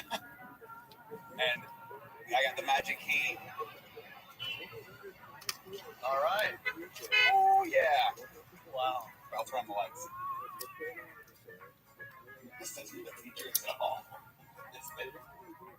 I'll scrap down the bottom. Oh, my.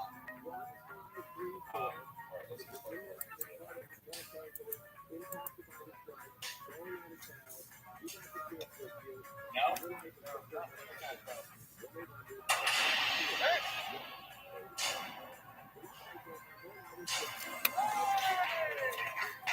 We're in business. Okay, wow, it's even better in the light. Welcome to your fluorescent lit restaurant. Let's take this baby over. Hey, this way. That's the thing I've never seen. Very dream. There's so many possibilities. Over 150 years Wall space. of just being kick-ass Right? So have like kind people of watching story. sports no one's seen it. I love the windows. Bringing the nature in. Yeah. The traffic going by. Use propaganda space right here. That's right. Chicken Farmer Hall of Fame. We're gonna have lines, so And I almost feel like we just want to keep that. the corral. We'll have a fryer here where we'll fry the chicken. It's local water. Seasonal Yeah. city water. How about this small meat? Large meat.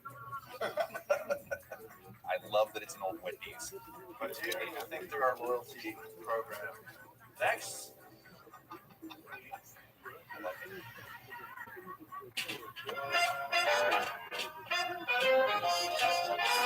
There's a little baby chicks in a chicken coop, hanging crumbs off the floor. So who would suspect a thing from us when we're chicken walking across the floor? When the farmer comes every morning to feed, and nothing that we want more. But every night that farmer comes down to see. Let's go to work. Morning. How we doing?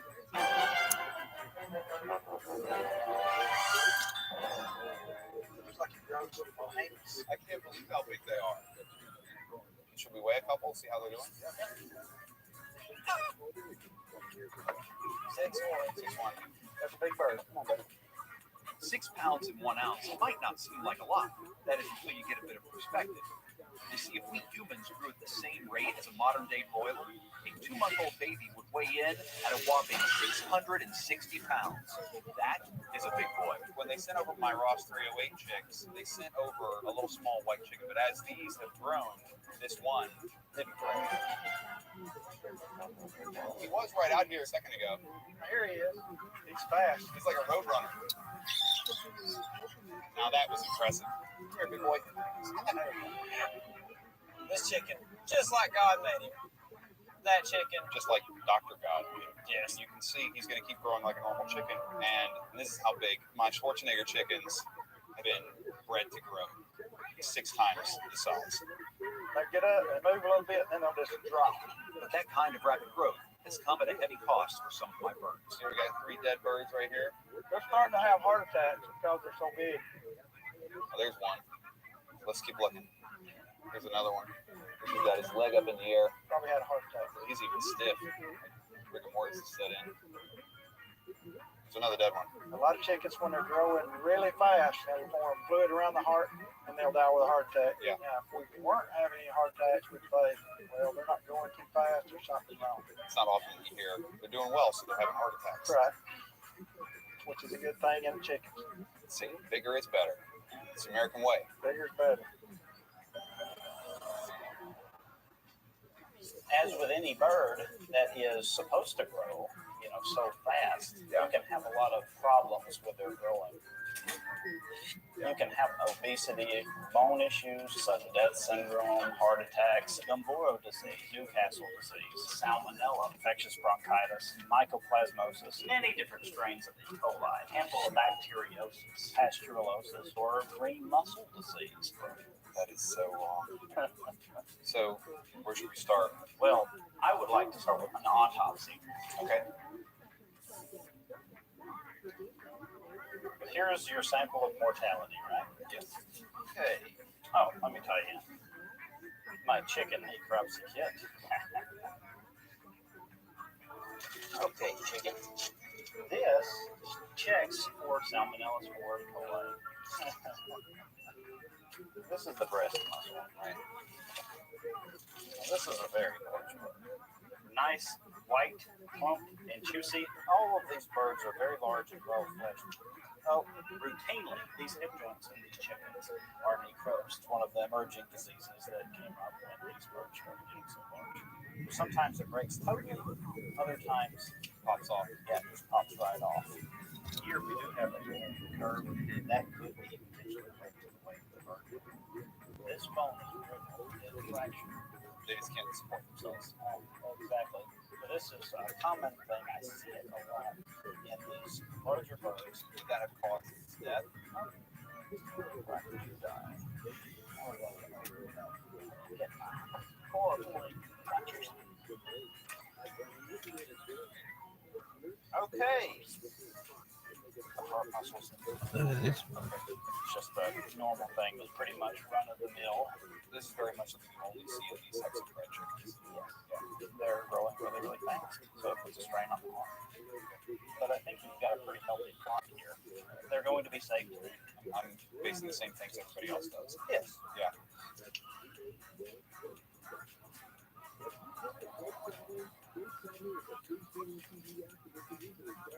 So I just got a letter sent to my office, and I'm just going to read it to you. Pretty unbelievable. Good morning, State Poultry Federation reps. I wanted to make you aware that Morgan Spurlock from Supersized Meat is working on a documentary with a working title of Chicken. He's been calling companies with vague inquiries about what it takes to become a grower. Spurlock has also reached out to bank lenders trying to get information. Recently, one lender mentioned that Spurlock was looking to get a chicken farm calling from a New York number. The lender asked if he was the filmmaker, and his reply was yes, and a chicken farm. Am I a filmmaker? Yeah, and a chicken farm. Then it goes on to say, it is unclear if he is working with any activists or other groups. We will keep you apprised of any new developments and wanted to make sure you were aware and alert. If you have any further information or know people who have been contacted, please let me know. Thank you, Thomas Super, Senior Vice President Communications, the National Chicken Council. Now, the National Chicken Council is the big lobby group for big chicken. Every big chicken company gives money to them to kind of help them lobby on behalf of their interests in Washington and beyond. And so the reps hand-delivered these letters to the farmers, and that's how I got it. A farmer read the letter, saw my phone number, called, and the farmer said, listen, it says here you're looking to buy a farm. We're struggling. We're trying to make ends meet. If you want to buy one, buy mine. It's all so bizarre. The fact, like, all these companies are colluding together to kind of talk to the National Chicken Council to kind of block me from talking to farmers, to growers, to getting chickens, to banks. It's like, you have to ask yourself, like, what are they trying to hide? I call basically the chicken industry one large mafia. Yeah. Even hospital, they're going to retaliate against people speaking out. Thank you. Because they don't want anybody telling about what's actually going on inside the chicken company. Explain to me, what do we not know? Like, what do I as a consumer not understand about the chicken business? I don't think the consumer understands anything about it other than what they see in the grocery store. I see a chicken that I get to buy and I get to take home, and that's it. That's right. That's all you see. You don't see maybe how sick those chickens were at times. You don't see how mistreated the farmer is. Yeah. We used to get paid just so much a pound. Yeah. And everybody basically made the same. Now, the way that they pay the chicken farmer, they have him competing against other farmers. Right. The grower that has the best bird, he gets the top pay. Okay. And from the top pay to the bottom pay is a lot of money. Wow. Yeah. This is called the tournament system. The tournament system is a merit-based competition that pits farmers like Jonathan against other growers. It works like this. Each farmer's performance is ranked according to a formula, which factors in things like how much the birds weigh, how much they eat, and how many total chickens actually made it to slaughter. Big Chicken makes the farmers compete for a set amount of the chicken pot pie. And farmers who perform well earn more money per pound of chicken. Farmers performing poorly earn less. But here's where farmers think it becomes unfair. Remember, Big Chicken dictates every aspect of how the chicks are grown. So if you get a flock of sick birds, it doesn't matter. If the company ships female chicks that don't grow very big, tough luck. If your birds won't eat the stale feed they're delivered, well, that's just too bad. So there's technically competition, but to farmers like Jonathan, the whole system just feels rigged. I hate the tournament system. It's terrible. They figured it's a legal way of stealing. And making them more money. The arguments from the industry will be, we live in a capitalistic society. We're a business. We're supposed to make money. So from their standpoint, they say, listen, we're just trying to make as much money as we can. What's wrong with that? Well, there's not anything wrong with making as much money as you can, unless you're doing harm somewhere else. And they're doing harm somewhere else. If you are on the bottom in this ranking system, there's not enough money to pay your payments, your electric bills, and all that. Too many times I've seen a young farmer borrow all this money and then lose everything he's got. It's not right. But thank you. Nothing we say counts. We have no input, no say. When you speak out, what happens when they basically try to punish you, I guess, in some with the tournament system, it doesn't take much to go from top to bottom. Integrators should manipulate the paper, the feed. Actually, chicks coming out of the hatchery, they can pick the bad flocks of chicks, bring them to your farm, and you won't do very well. Yeah. I did a newspaper interview. After the interview, my pay dropped $5,000 per flock. $5,000 per flock. $5,000 per flock. If they get it in for you, they're your worst nightmare. The tournament system is used by all the major chicken companies, and according to the National Chicken Council, quote, everyone benefits, including the farmers who are compensated according to the quality and care of their chickens. They also claim, quote, chicken farmers are happy and in many cases feel more secure in the current system. Pros are accusing Tyson Foods of breaking the way they're paid. 10 farmers sued the company in Hopkins County claiming a tournament system used to pay them is being used against them. Can you break down kind of what the claims are? What are you guys claiming in the lawsuit? Well, basically what we're saying, Morgan, is that the tournament system is patently unfair. If you're going to have growers compete against each other, everybody has to be treated equally, and that's not even close to what's happening in this case. Yeah. More often than not, Tyson manipulates the variables that are used to rank these fellas.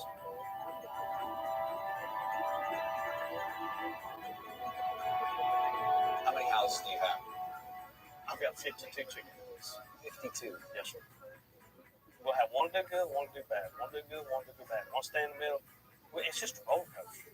You could sell one farmer birds this week and be number one. And then 8 weeks later. It don't have to be 8 weeks. You could sell a farmer birds next week and be dead last. So when something like that happens, what changed?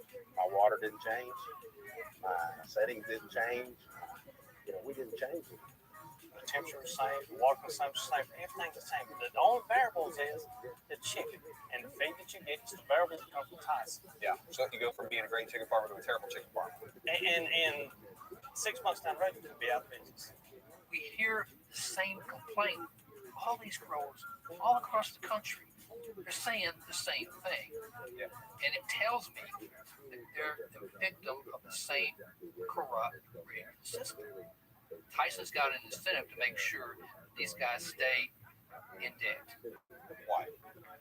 Because then they have control. They know a man in debt, he needs that next flock of chickens to survive. Do they ask you for anything in particular when you get those contracts? Yes, sir. I've had to put in new heaters in order to keep up the contract. That was about an $80,000 upgrade. New controllers, new lighting and stuff when I got my last contract. You get barely above the water, and that's where they want you. Or you've got to upgrade for the next contract, and so you're back in debt.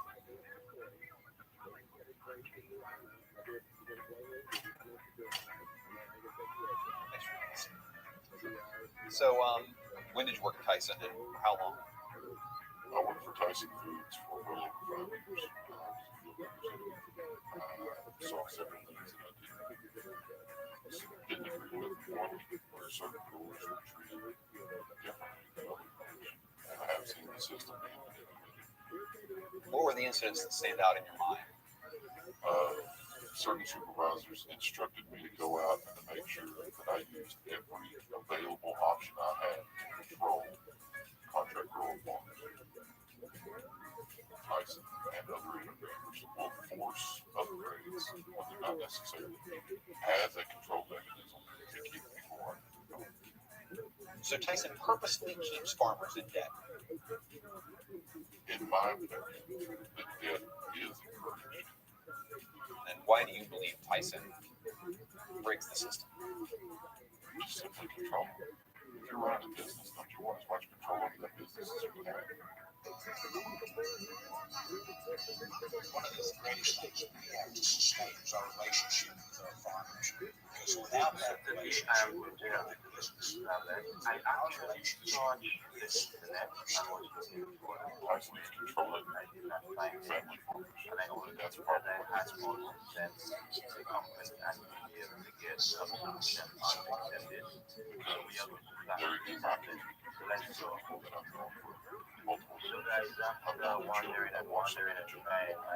Our farmer partners work critical to their success. That's right. What really gets under my skin is when I have to watch a commercial about somebody saying,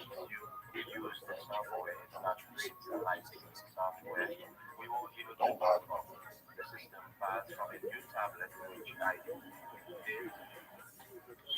Once you build that chicken, enter into that agreement, then you're trapped in that system. The farmer, he's an indentured servant. He owes all his money, and the only way he can pay it back is through growing chickens. There have been many men and women who have left as broken people. It's just a vicious cycle. They want to keep you enslaved. It used to be good of them. It really did. Yeah. How much debt are you carrying right now on all the houses? On all the houses, I'd probably say right around $4 million. $4 million. Yes, sir. I mean, I'm carrying this corporation on my back, along with every other honest, hard-working family farmer in the country that's growing chickens. We're on call 24/7. We didn't go anywhere away from those chicken houses for 10 years. Man, I couldn't even tell you. Family reunions. I mean, Christmas Day with the family. I placed chickens 2 days after my son died. I can't tell you the stress level of dealing with a company that tells you that everything that happens is your fault when you know different. All about money. These companies have their thumb on these people, and they know it. And what's sad about it is the growers know it too. I don't want anybody to live like that. How is that? Well, yeah, I mean,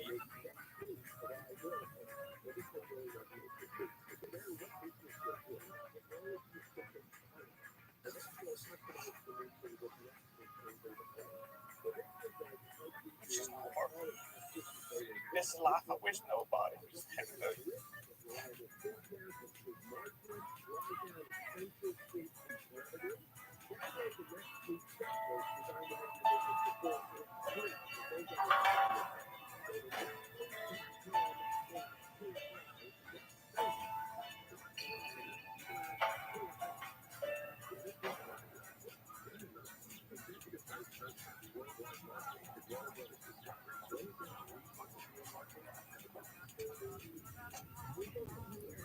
Hey, Yeah, got your sheet. Toenail. Selling them on the last lot of chickens I sold. Toenail town.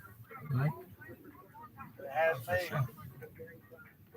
11 out of 11. I'm at the bottom on the ranking system. You're in last place. I'm in last place. But here's your check. Yeah, I'm getting less money, a lot less money. For this flock, it's $11,980. $5,000 they gypped me right here on the ranking system. Yeah. $5,000 go a long way, pay the bills. Right. Yes, it's just one thing after another, constantly, it never lets up. Yeah. So with this, like, so your last place. Doesn't make sense. I had the largest chicken on the sheet. When you see this, is the company trying to send you a message? Sounds like it. They may have found out about what we're doing now. Usually, anything like that goes on, they'll call let the companies know. Hey, there's something going on that you may not know about. So we can't trust anybody. That's terrible. I'm sorry.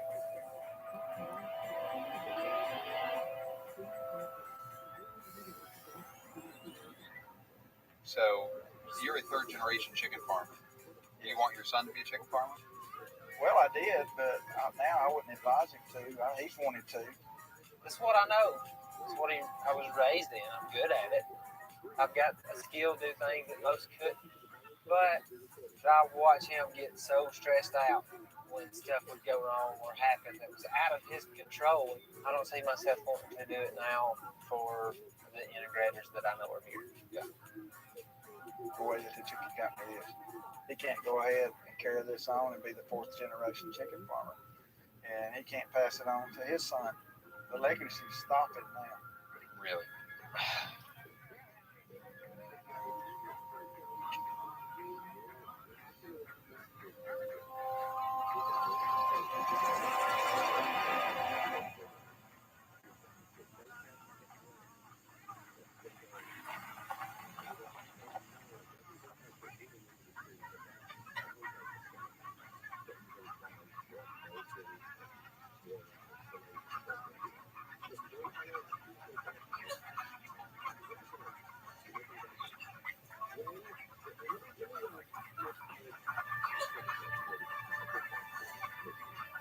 Grab the drill.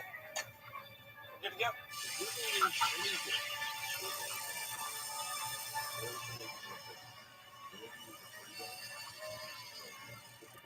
We can go ahead and rinse the waters.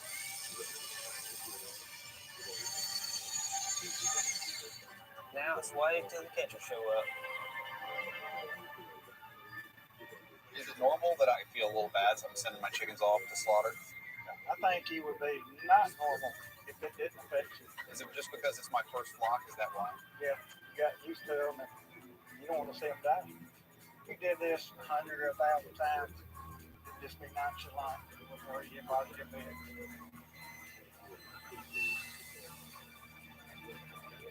All right, fellas. This is it.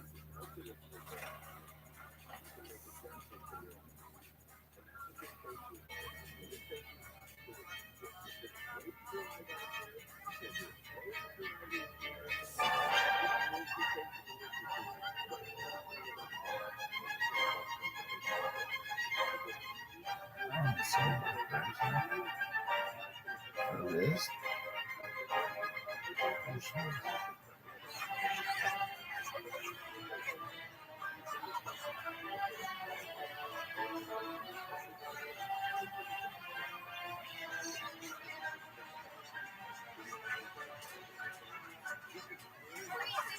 Three.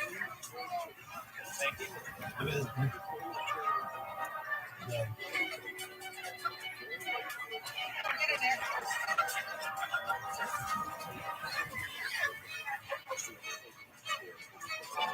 So far, since we've just been gathering them, 4 have died of heart attacks.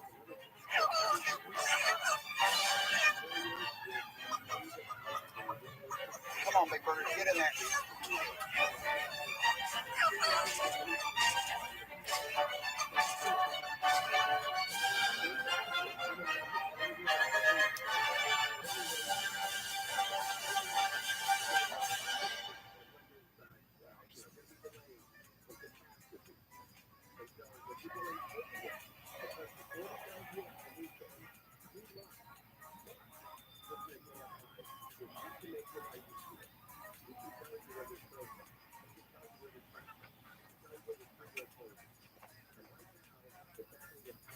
It's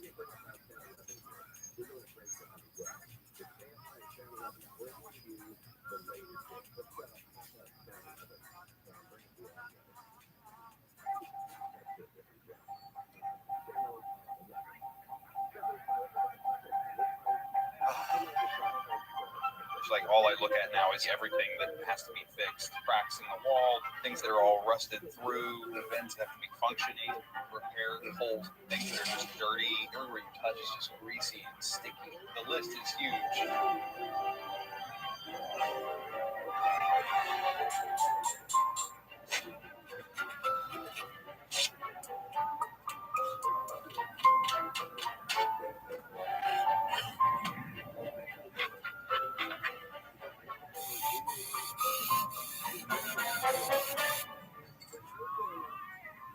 Look at those delicious grill marks on there.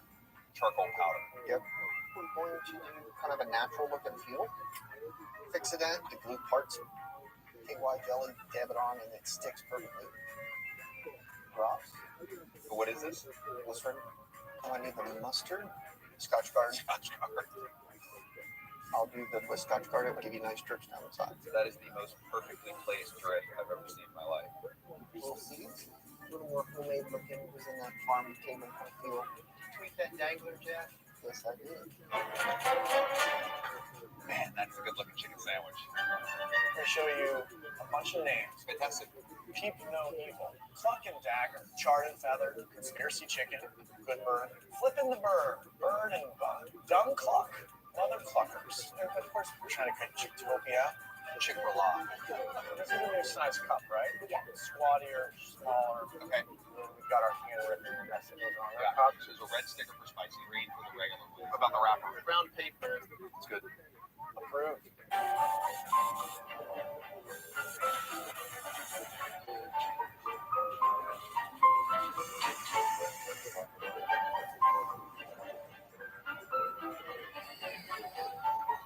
Can you tell me the fast food experience you had? 4 years restaurant management experience. I'm a cook. Team leader. Hamburger specialist. I started out at Chipotle. McDonald's. Jack in the Box, Chick-fil-A. Popeye. White Castle. Burger King. Taco Bell. Wendy's. My pay is $7.25. $7.25 still, and I've been in the industry of fast food for 7 years. There are no benefits. There are no sick days. You can either come into work sick, maybe sneezing on their hands, not trying to cough all over everything, but one job is not enough. The working condition sucks. And that's just the way that it is. If you don't like it, you can leave and we'll find somebody else to replace you. Everyone's replacing you. Welcome to Chicken Corporate Training. Woo! Yes!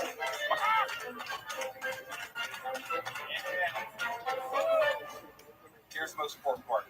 The flavor char station, where you install the flavor char marks. And then, boom, grilled crispy chicken sandwiches. Right there. Char marks on top. Look at your bill if you ever have a question. Yeah, just across, right? 3. Yeah, generous. It's a good wrap. Nice job. Well, there is a new restaurant to cluck about this weekend.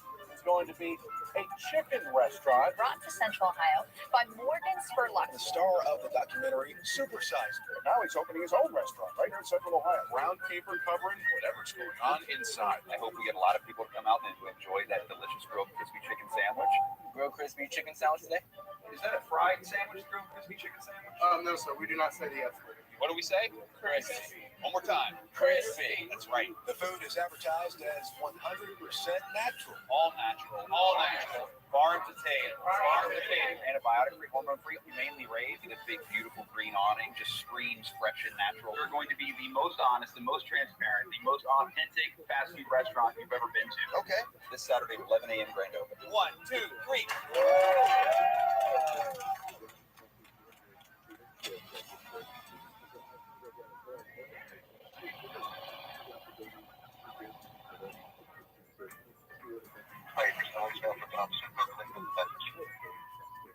Hey Tom, it's Morgan Spurlock calling. Give me a call back when you get a chance on my cell. We'd love to talk to you if you get a minute. Hope you're good, man. Thanks. Bye. You remember that letter that I got from the guy at the Chicken Council in DC warning chicken people all about me making this movie? Well, I'm in Washington, DC to track down Tom Super that wrote that letter. It's him. my chicken restaurant is this Saturday, so I felt like it's the least I could do to invite them. Hey, how are you? Going up to the 4th floor. Sure, of course. Cool, thanks. Am I good to head up? Yeah. Thank you very much.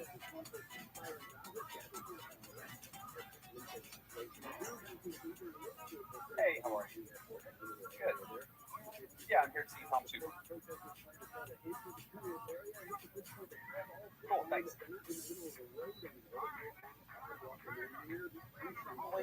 Oh, wait here? Oh. I wish you'd have done that all of it. Tom Super's went to the back.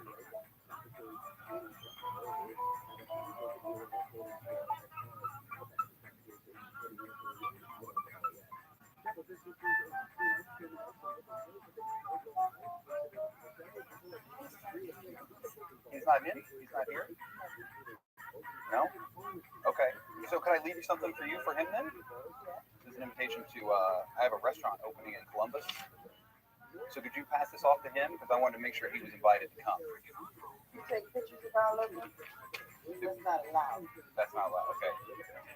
How did you get up here? How did we get up here? Yeah. We took the elevator. How'd you get past security? I'm a really nice guy. No, that doesn't work. It's true. Okay, I'll put this on Tom's desk. Put it on Tom's desk. I appreciate it. Okay. Thank you very much.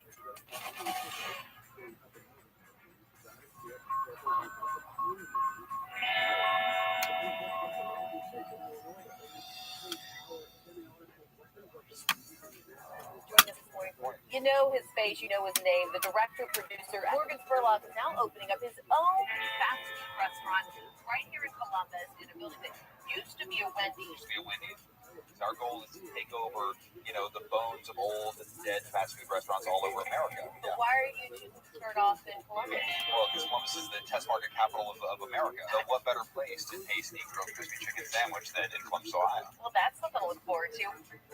Ribbon cuttings at 10:30, 11 a.m. grand opening. All right, gonna be something new in store there. We're coming up. It's Wild Wednesday. Elisa's out checking out more news.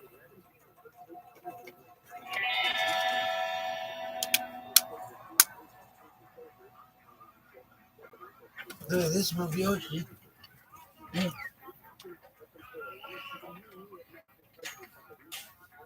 Yes, I like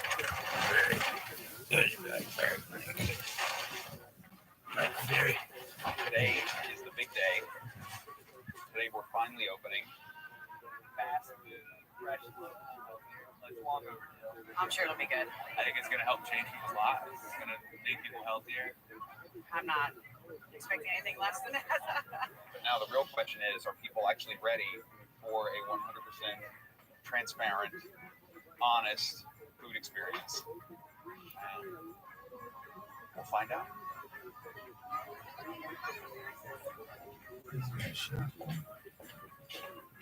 Thank you guys so much for coming.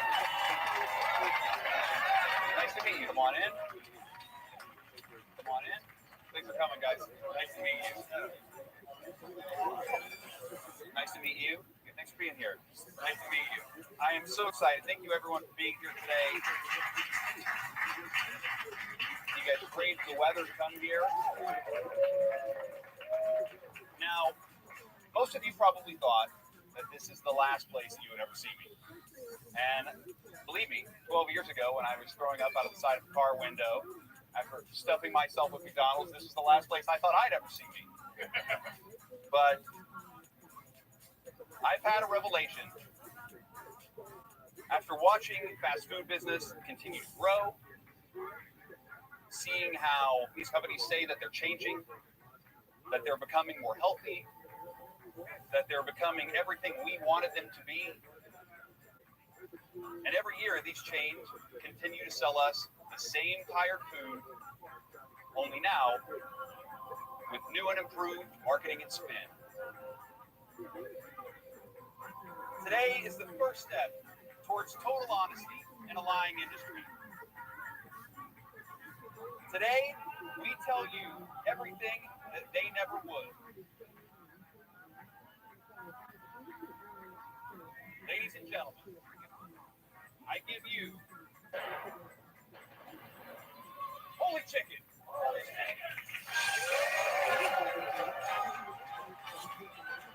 Holy chicken. Chicken. Holy chicken. So that would be the name of it, holy chicken. Holy chicken. I would like to present you this certificate and welcome you officially to the state of Ohio. That is fantastic. Thank you so much. At Holy Chicken, your restaurant, lines out the door. Welcome to Holy Chicken. How may I help you today? Let's do the grilled crispy chicken sandwich. The grilled crispy chicken sandwich. Got it. Regular, not spicy. Regular sandwich and spicy. One regular, one spicy. Grilled crispy chicken sandwich. So we'll call your name when your food's ready. Honesty never tasted so good. Welcome to Holy Chicken. This is delicious. Really good. I get a bun, please. Very good. Oh yeah, it's a solid sandwich. It's actually deep fried. We're gonna send that out for the Holy Chicken. Just like the rest of the fast food industries, we never use the F word here. We never call it fried. Sorry. We never call it food. Even though it is. That way, you can feel better about yourself while eating craveable, greasy food. Come on up, Yolanda. We'll call your name when your food's ready, but while you wait, be sure to take a look around. See those big, interesting signage around here. Excellent. Welcome to Holy Chicken. Can I interest you in any of our health halo items today? Yes, please. All of our items on the board actually have the halo around them. And ultimately, a health halo makes our food seem way better for you than it actually is. We surround our food with a glowing, healthy halo. The top end result, increased consumption. The average Holy Chicken order contains 1,000 calories. Nutrition is technically a half.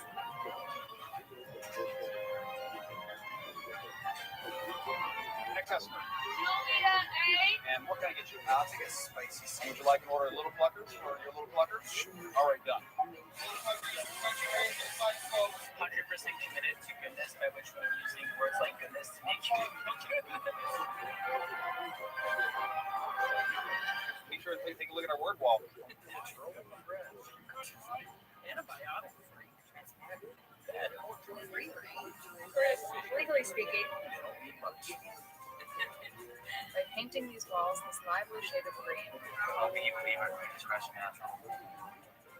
So We've got wood to make you think of barns. healthier, locally sourced wood. Shit. We're gonna roll around the free range zone there, okay? Hey, you guys are in free range zone.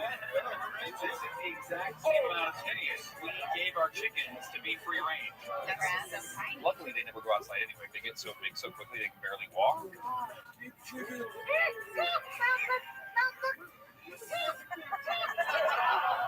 Farm table, technically a giant windowless warehouse with thousands of obese chickens crammed together. It's a chicken farm. It's so sad. One grilled crispy chicken regular. Feel free to take some time to look around while your name and your order's ready. Next customer, welcome to Holy Chicken. How may I help you?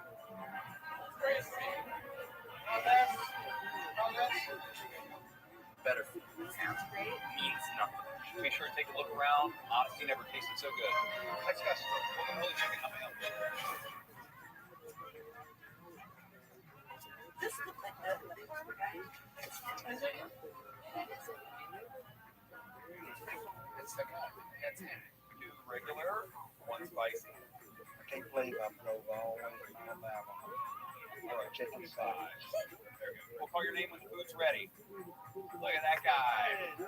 How are you, man? Great to see you. This is our chicken farmer, Farmer Jonathan. Let's hear it, Farmer Jonathan.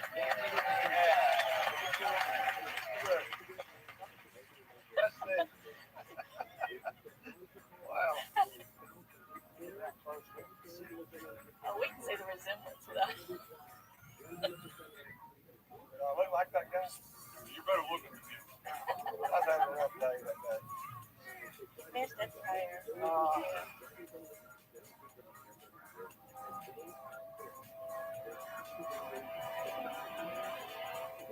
You actually tell your story and what's happened to you and your battles with Big Chicken. I'm amazed.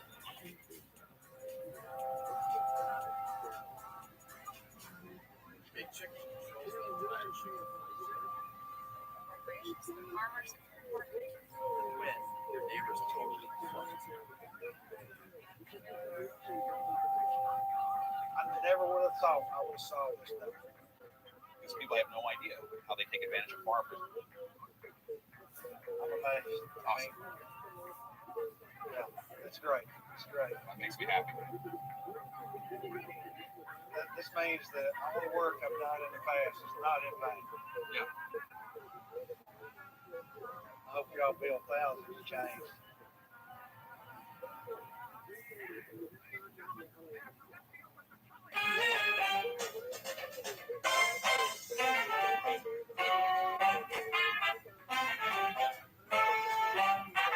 Well, Holy Chicken, how may I help you?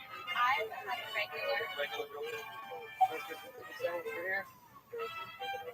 Y'all feel free to move about free range though. Big grill marks. Seriously though, yeah. When we lightly brush it with charcoal, just give it that grilled look and feel. I love the irony. So everything's supposed to be great.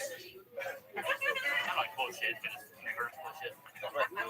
It's like 2 regular sandwiches, fantastic. Would you like one of our local beverages? All right. You're just gonna have the holy water. Yes. Also local. You see the sign now? Or it'll just be right. Here to go. Great. Chicken sandwich for here. See, I do it all at Holy Chicken. Boom. Be sure to take a look around. Honesty never tasted so good. Not photos of our actual chickens, but like those are photos of our actual chickens. Better to forget this the next time I go eat chicken somewhere else. That's right. If I do. I can't finish my meal. I really don't want to see that. I'm not sure if I really want to know. Yeah, you're still eating it. Thank you, sir. Seeing this living piece shoved in people's faces in the direct contradiction of evidence here is awesome. Take a look around. It's too good to be true. Thanks, guys. How are you, sir? Anything we can do to make people understand and make different choices is a good thing. But then by bringing this out, wouldn't it discourage people from going to restaurants like this?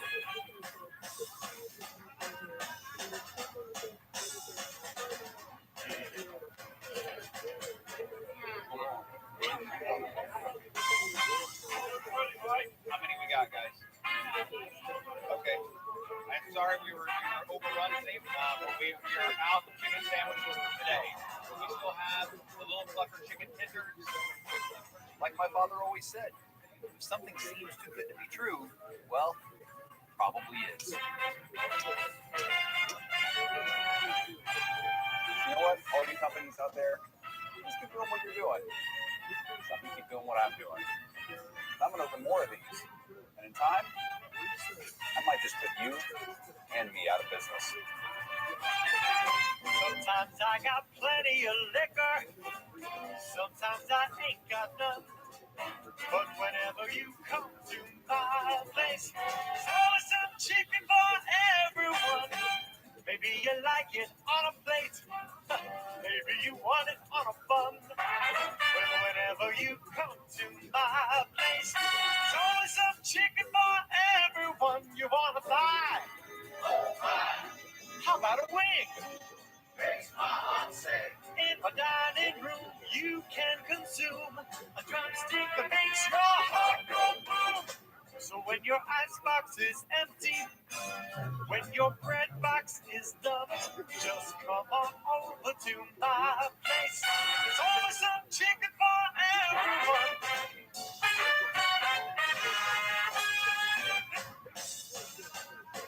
Some chicken for everyone.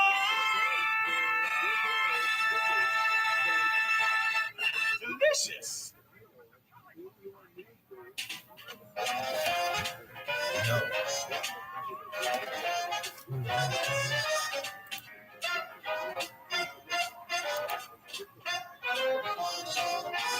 With a little bit of chicks in the chicken coop, hanging crumbs off the floor. So who'd suspect a thing from us when we chicken walking across the floor? When the farmer comes every morning to feed.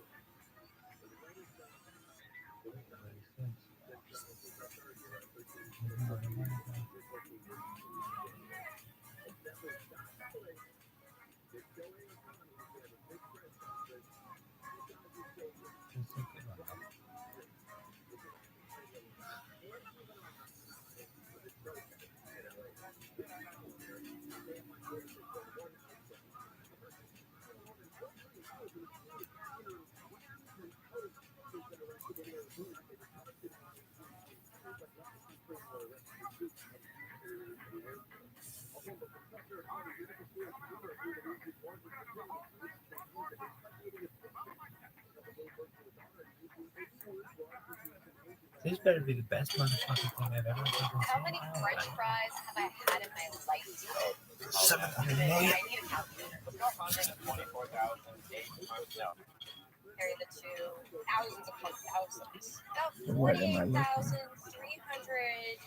48,392.5. I eat fast food in a year Oh man, it's like maybe every morning, every other day. 100 times at least. Quarter pounder, poutine, chocolate milkshake, apple pie, double coronary artery bypass. To go. 96%. That's how many Americans visit fast food restaurants in the course of the year. That's more than Americans go to church, go to gyms, even participate on the internet. Fast food is a cultural phenomenon. It defines our country. It is us. It's who we are. In just 1 century, fast food transformed the American way of life. When you look at fast food over the last 100 years, it's not possible to separate American history from fast food because of how powerful and influential it's been and how much it's an institution that really explains where we've been, where we are, and where we're going. And fast food didn't just conquer America, it took on the world. Almost 20% of the world's population eats at McDonald's every day. Wow. The globalization of fast food is the future. But I do know that we can't sustain it as a planet. This isn't just the story of fast food. It's the story of the American dream, of globalization, and the history of 100 years in 4 trillion fries.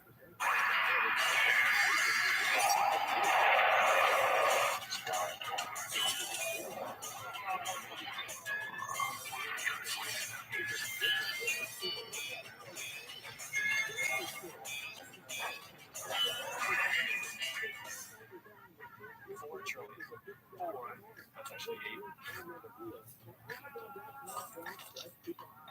4 trillion fries. That's how many fries McDonald's has served since it first opened. 4 trillion is a number that's basically unfathomable to the human mind. 4 million I can understand. I could 4 billion sounds like my brain can process that. I wonder how it is that we haven't made potatoes extinct. 4 trillion anything, I can't fathom what that would even look like, or how much land, the earth that would occupy. If the average French fry is 2.32 inches, and you line up 4 trillion fries, it would stretch 146,464,646.5 miles. And could wrap around the Earth's equator 5,889 times. Holy moly!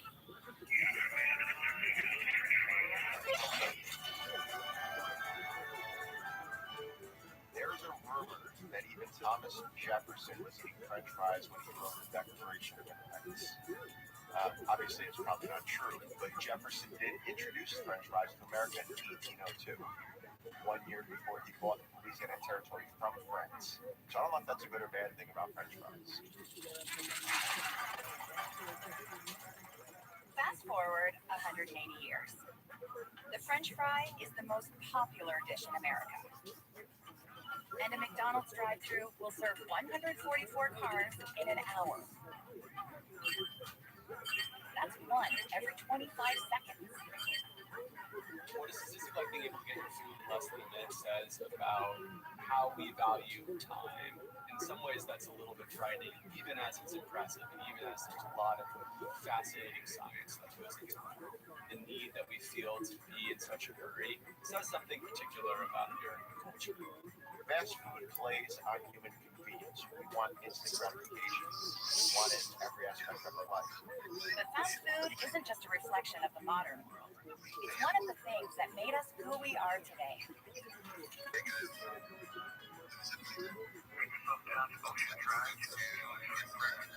Miami, 1980.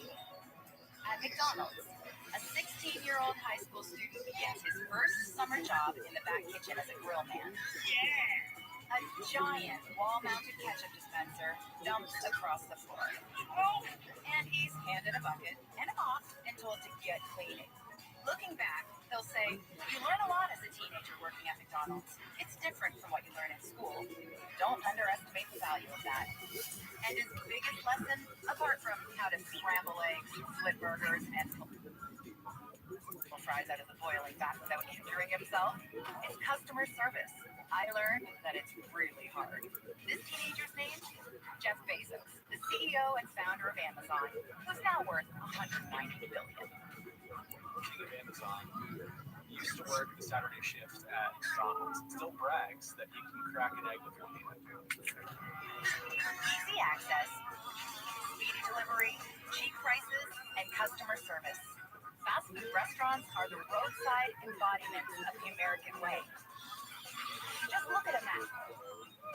There are more franchise restaurants in the United States than there are schools or family doctors.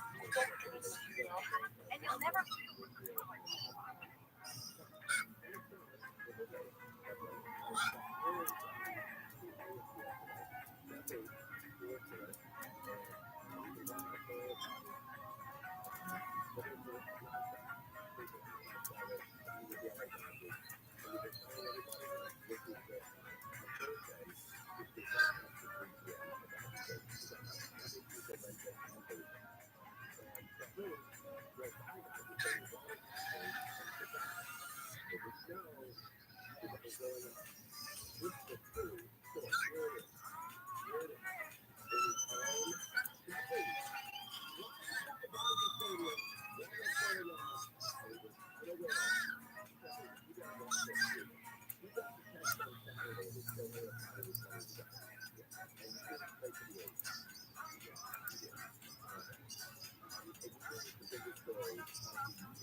That's awesome.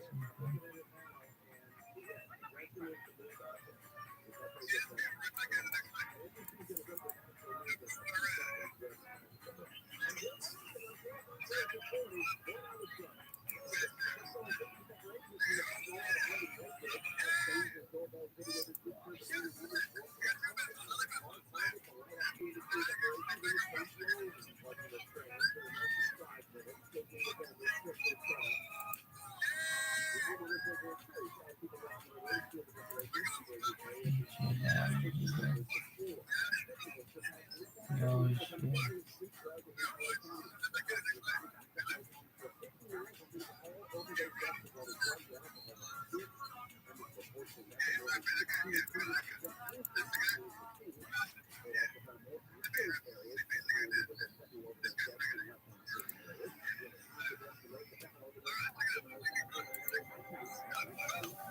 What up, boys? For the past 3 years, Gordon Ramsay has been trying to rescue some of the worst restaurants in Britain. Yo, This is disgusting.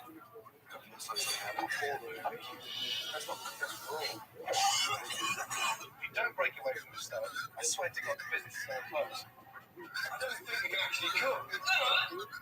Now he's traveling to the USA to turn around America's kitchen nightmares. Please help me!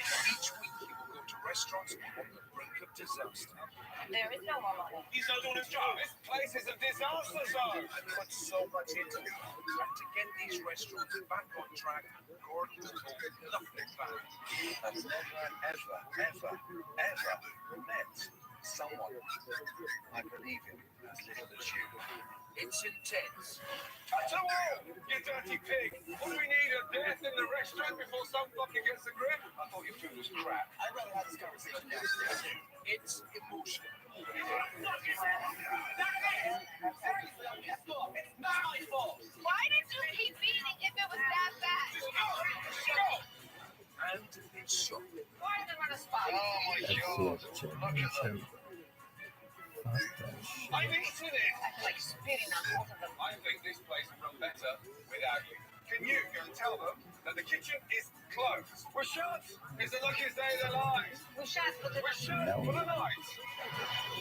We will make this a success. Put your hand up, swear to God. In the end, Gordon will bring about dramatic turnarounds. Not just of the restaurants, but of people who work in them. But while most appreciate Gordon's help, Bless you, you are a wonderful person.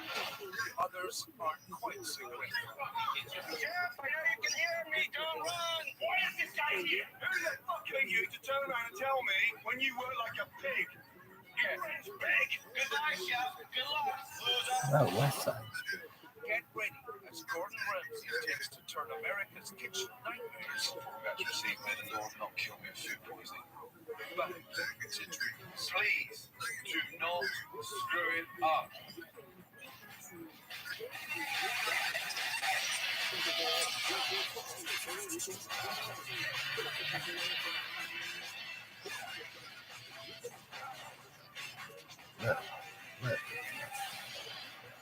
Tonight on Kitchen Nightmares USA, Gordon heads to an old Italian eatery. Well, this one's going to be interesting, isn't it?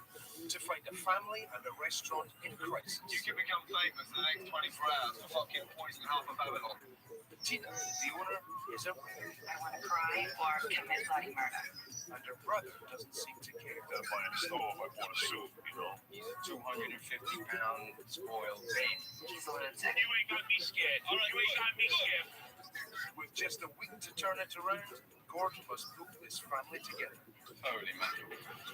But it will be an immense challenge. You have to stay out of it. The chef's worn down When the fucking dishes are ready, that's when they're gonna come out. and the kitchen's worn out. I cannot believe you worked in that shithole. This is my one working night. The manager's a tyrant, So what are you doing? Get this fucking out. Fucking door. and the staff are ready to throw in the towel. Can Gordon unite this dysfunctional family restaurant? I'm gonna kill myself. This is ridiculous. Should I come back next week for the big plan? And get their house back in order. You fucking love it! That's coming up on Kitchen Nightmares USA. Babylon, New York is a quaint village on the southern shore of Long Island. It's home to a number of Italian restaurants, but there's one family establishment that needs Gordon Ramsay's help. Hi, how are you? I'm the owner of this restaurant, Peter's. There's a lobster. There's a fucking mess. I'm all over the place. Pretty open right now. What would you like? No one thinks I'm the owner. They all think it's my brother because he's the host. Come on, Peter, help. Yeah. Have fun. There are a lot of restaurant owners that get married to their business day and night, but I choose not to live my life that way. I'm the only son that's fake. I don't really know who Peter thinks he is. Honestly, I think he's hoping for a shot at the next Goodfellas movie. Just as I thought I was out, they pulled me back in. That was a great movie, right? Yeah, that was awesome. It's a family business. You understand?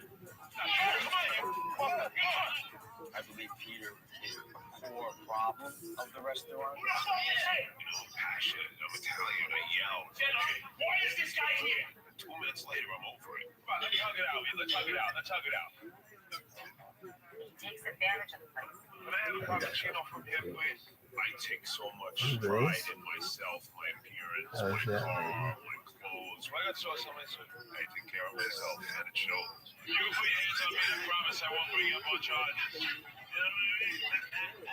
He's not so concerned with the customer. He's more concerned with them noticing him. Instead of buying a stove, I bought a suit, you know? The tools that we have in the kitchen right now need to be sharpened. There are 3 ovens down. The oven on the bottom, completely out. We have a boiler that's not working. When I got dressed tonight, I felt like I should have been in Florida. You know what I mean? The whole family's throwing everything on Tina's shoulders, and I don't think she can handle it. Okay, I don't give a shit if it broke, but I have to have a nervous breakdown over a goddamn candle holder. This restaurant was one of the top restaurants in the village here, and it's just really slowly declining. The restaurant is not making the money that it was making. Right now, we're not paying the bills. Do me a favor, go take a walk. How's that? Go take a fucking walk. We're getting phone calls. The guy is not stop calling. And my father's making the situation worse. I feel that my business is at a pivotal point. It keeps me up at night, but I know there are problems here. You made a big mistake, John. Yeah. Before I lose my life, I would sell the place, and I don't want to do that. That's not my heart.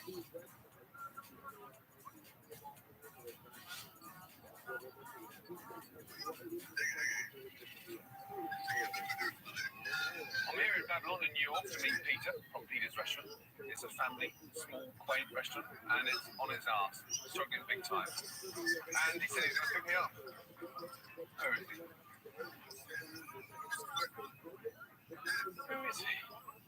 Come on. This can't be him. What the fuck is this? Peter, how you doing, bud? Good to see you. Nice car. How are you? Yeah, very well, thank you. Welcome to Babylon. Yeah, how are you? Very well, thank you. Good, good. Yeah, you doing well? Thank you, so do you. When we met, it was like Superman arrived. No, so I'm very excited. Come on in. Feel like I'm in home. What a quaint little town. Here it is. Welcome. Please, thank you. After you. I want to introduce you to my family. Mom, Dad, this is Gordon Ramsay, and this is Tina. Tina. When I first met him, like, I didn't know how to take this hair like that. I think it was one of these crazy foreigners. It's your restaurant. It's my name. Yeah, it's mine. How nice. We're family working together. Absolutely. Mom, Dad, big brother, little sister. When Gordon got here, I was so looking forward to meeting him. I mean, he's a smart guy. He's a good-looking guy. He's charismatic. So who's the chef? Robin. Gordon Ramsay. This is Truman. Mrs. Robin or Sarah? And you're the head chef. I'm the head chef. Excellent. Here's my two best friends, Jerry and Jerry. Jerry and Jerry. Yeah. Oh, you know what it is? If they don't like the food, they go off. Jerry and Jerry. Big fish out of them. I feel honored. I've been introduced to them all. Well, this one's going to be interesting, isn't it? Fuck, mate. You decided? Yeah, let's start with the crab cake. Cupcakes. Thank you. And then one of my favorites, lobster ravioli.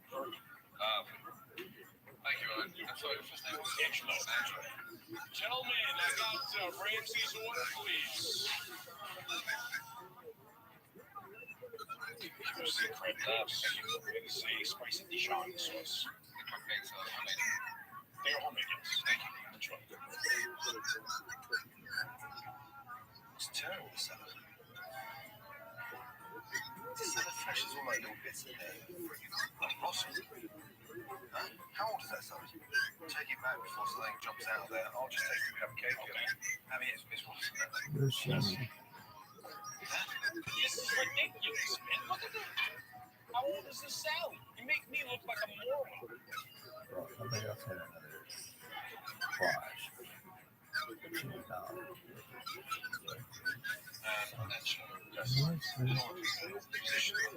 That's still cool. That's not fresh crab. They're gross. I'll let them know. You come into an Italian restaurant, you want to identify that the food is fresh, isn't something. Crab cake? Oh.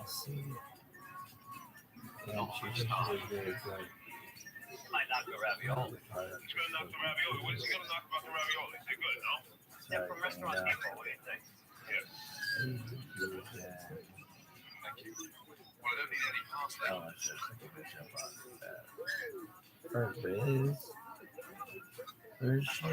That's just like baby food inside gum. Who garnished that dish? What? Who garnished that dish? You gotta be kidding me. Putting in a pound of parsley on my plate. He said, wow, enough parsley on this dish? First of all, I put the parsley on. That's my job, and I'll decide what goes on it. It ain't your problem. Yeah, but I don't need to hear criticism, which I already know that the dish has Hey, which one is that? Where's she? Where's she? It's craziness. It's chaos at times. It's the West Shift every person. Mobile wash, yo. John, the sous chef, is insulted over the parsley. Yeah. I'm gonna go confuse a fight in his kitchen right now. Excuse me. Yeah, it shows up on Facebook.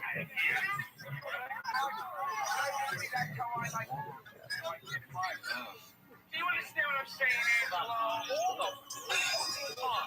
Holy smoke. Welcome to Babylon.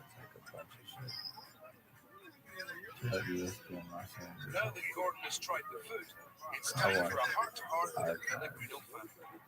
I'd like to be told the truth, and nothing but the truth, and the quicker I get to the truth, the quicker I can help. So, Manager, the way I look at things is everyone needs to have fun. My role is oversee what goes on. He knows that this man has everything out of it. If you don't know it is appreciated, Mom, but you're here, you know, but you're going to give input. So that he comes here and creates no problem.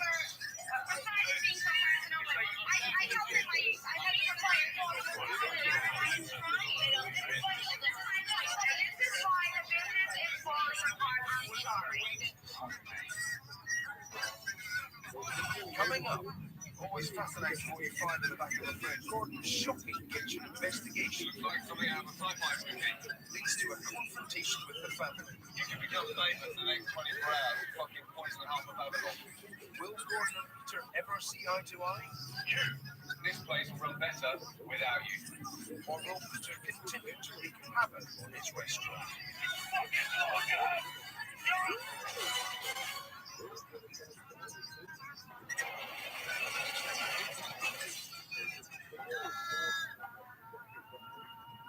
It's day 2 in Babylon, and Gordon has already discovered that the speciality of this restaurant is arguing. Now it's time to investigate the state of the kitchen. What's in this one? Bloody hell. What is it? Bread rolls. Bread rocks. Temperature of the fridge is not even cold, so stuff's rotten. Old. What about moldy you? decay, rotten onions. Yeah, they look like fucking camel's turd. Coming out of a fucking sci-fi movie. Oh my god. You eat that? It's like the fridge has dripped all over it. The whole thing leaking here. Last year's rainwater inside. I think it's like it's about to fall down.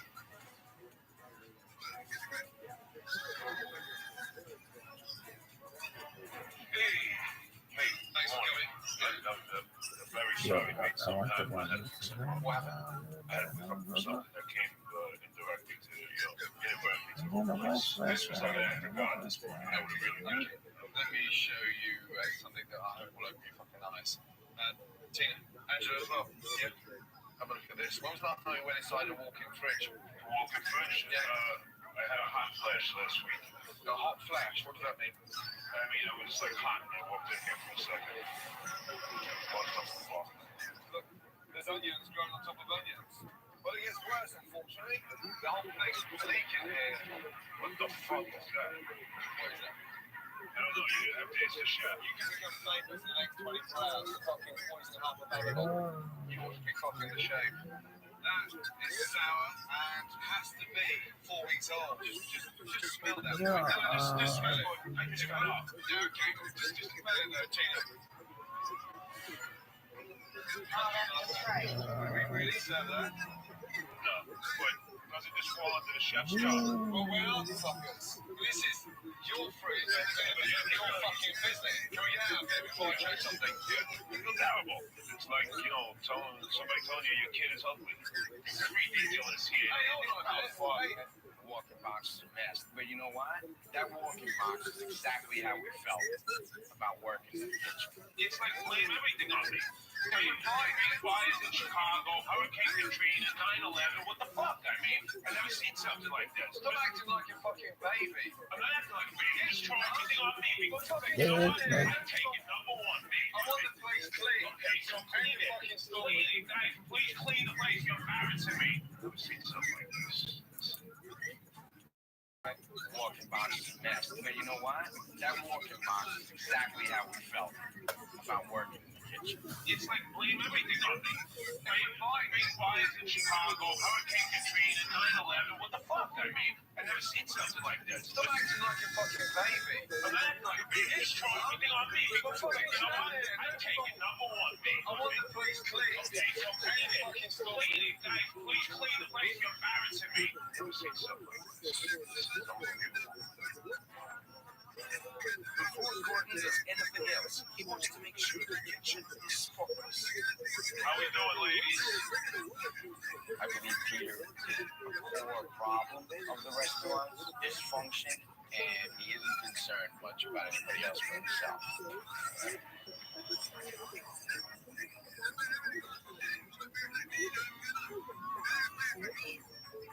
The kitchen is now cleaner than it's been in years, so Gordon can turn his attention to observing tonight's ourselves.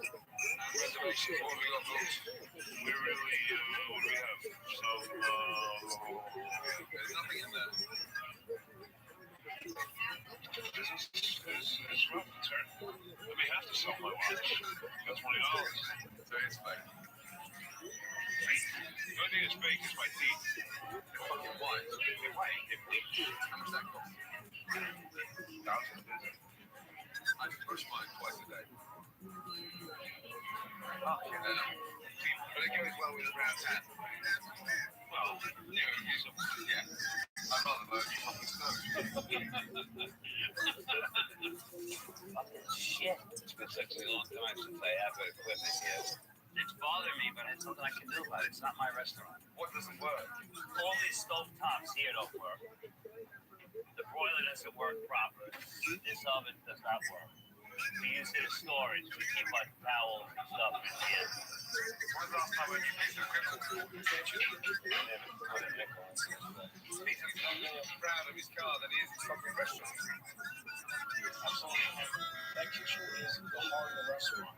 That's her. It's like a clogged artery. You have a big problem. With so much of the kitchen equipment not working, it's almost impossible for the chefs to do their jobs. And their frustration has been felt by the rest of the staff. It's my fucking time. When there's a chaotic night here, I have Robert screaming. When the bitches are ready, that's when they're gonna come out. He's an excellent chef, but he's crazy. Take this out. Fucking gonna keep that fucking fool. Can you see my talk about wine on shows? Yeah. You supposed to have a bottle of wine on Peter, you alright? We got some fun. Look at the worst. I'm hungry. The doctor's call. You take every person when you build the business. Goes off the top. Expense. Okay, no. That takes care of it. It's only business. They said that's God from. Trust me, yeah. It's like a little meeting place there. Huh? Place, yeah. Same that with spending money. The combination of Peter spending a great deal of money on himself and giving away free meals, family business rejected. And brought a debt collector to the deal. What? Yeah, he likes it. No, not right now, I know, but no, not right now. As soon as you got a minute. Yeah, okay. As soon as you got a minute, tell him what he's doing. Go fuck yourself. Get the fuck out of here. Pick your fucking hands up, John. Pick your fucking hands up. Wanna hit me? You're the tough guy. Wanna hit me? Put your hands up. No. I'll let you do it first. Listen to me, tough guy. You're the tough guy. Our friendship is fucking away, my friend. You're a scumbag. Old last one. Someday you always do a scumbag. You fucking talk to me like that again, you get hurt. You'll get fucking hurt. You ain't got me scared. All right, you ain't got me scared, bro.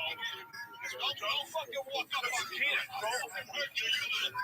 John, get the fuck out of here. No. I spoke to other people, too, that he's in debt with, that called me up, said if there's anything I could do. I just wanted to talk to you. Now wasn't the time.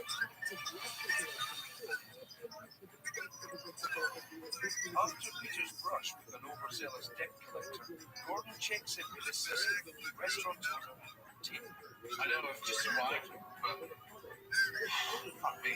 How'd you manage? Oh, I'm motivated by all the nice people that come to the today. But other than that, I'm having a breakdown. Tell me your biggest frustration. This is the one big issue that you have. From the kitchen to my brother, it seems like everything like a free for all. Like everyone's just doing what they want. I get so exasperated sometimes, so stressed out that I want to cry or commit bloody murder. Peter doesn't play along in the financial science. He'll take his paycheck but not commit. I come in and they'll tell me, oh, Peter's like $40.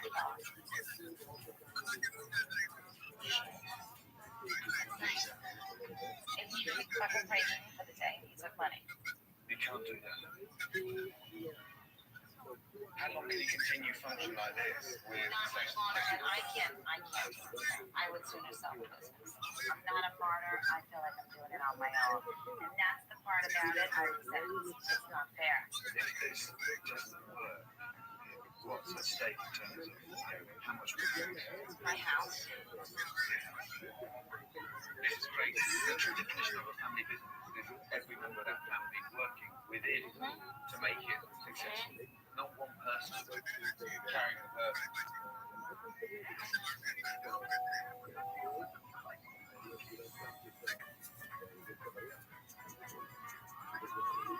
It's day 3. Time for Gordon to give the family advice needed. This business was set up 17 years ago as a family business, yes? Yes. Today, we're going to renew that commitment. We're going to make it more family than ever before. This is what we're going to do.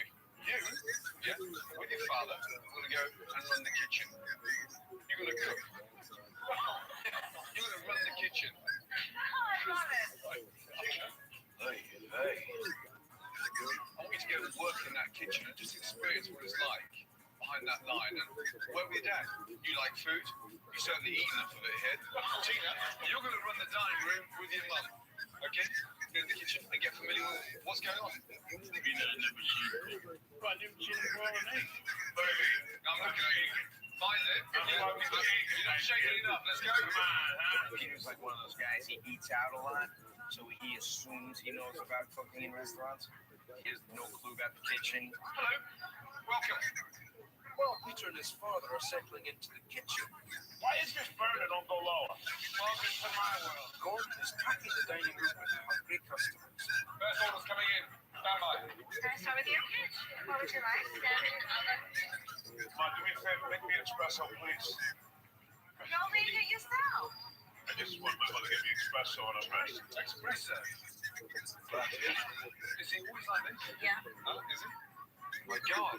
If my dad and my brother were the chefs, I think there'd be a mass murder. Here. I have an order. Hold on. First order's in. I need black olives and artichokes. Why don't you eat here? Could someone set the us up? Oh, hold on. Now it's them that didn't set you up properly. I'm having a meltdown here. Are we ready to order? Do you need a few minutes? Can I have a fucking working oven? Those are the ones I ordered already. That clams and the soup. What the fuck is that? This is a clusterfuck back here.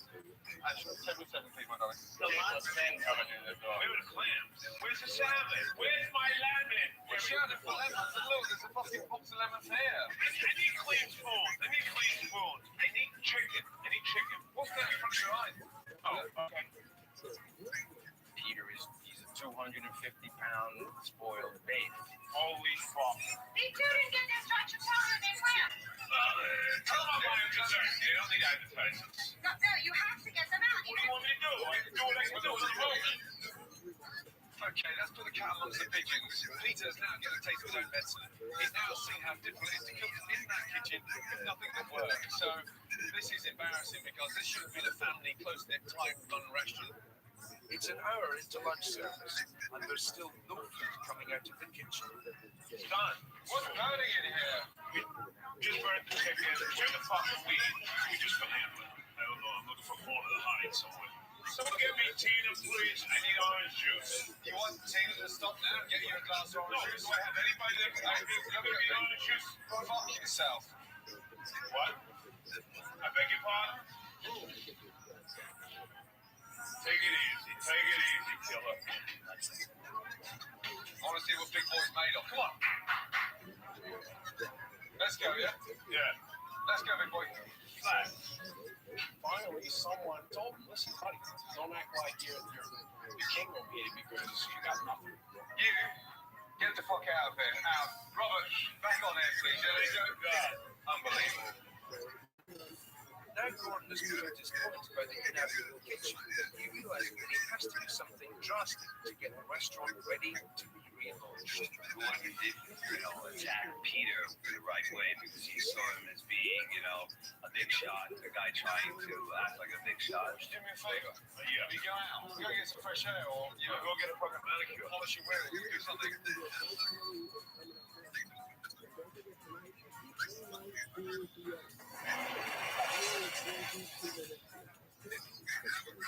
It's day 4, and although Peter's attitude to work has been a disappointment, Gordon has no choice but to introduce the first phase of his transformation.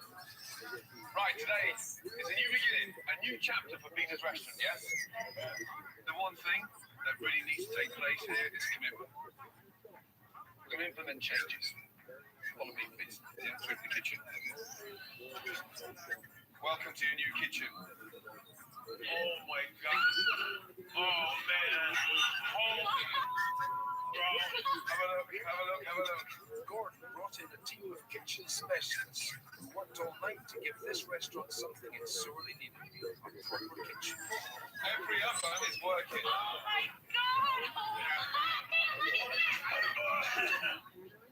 Please, stoves, ovens, mats. I can't believe it. A new double fridge as well. Oh my God. Proper working fridge, yes? What a kitchen. I think we were all starting to lose steam here and give up. And he brought us back to a sunny day. Your new kingdom. This is really a good thing. Now I can really have a real kitchen and actually do things the right way. I've invested in this. Now I want to see you. With opportunity comes responsibility. And I think that's what Gordon was trying to point out. You know what? I've given you what you asked for. Now you're responsible to use it respectfully.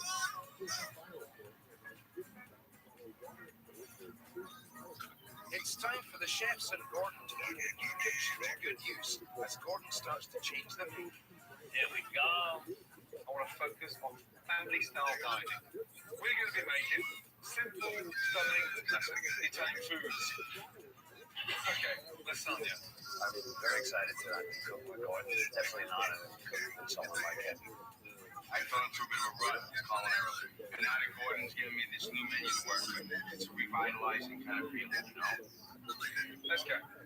Gordon introduces a new family-style menu with each restaurant stand out from the competition. There's what? 6, 7 Italian restaurants out there in Babylon. One thing that can separate this restaurant from the others is running this like a true family restaurant. Gordon came about the idea of family style, which I think is an exceptional idea. We needed something to help us stand out. For tonight's dinner service, the parsley-covered ravioli and the cold crab cakes have been replaced by fresh, homemade family-style dishes, such as lobster ravioli, the penne lasagna, grilled flank steak, penne, gnocchetta, and then porchetta, which is usual. You know, these are dishes that are popular. This is now the time for you to sort of really seriously start getting that message out there. It's so simple. Okay, guys, I've got a big thing that I want to show you. Yeah, big time.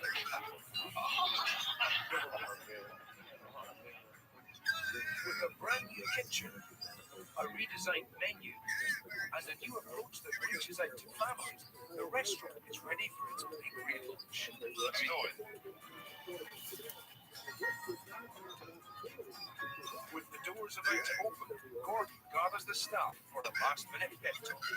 Okay, tonight is a critical, crucial night.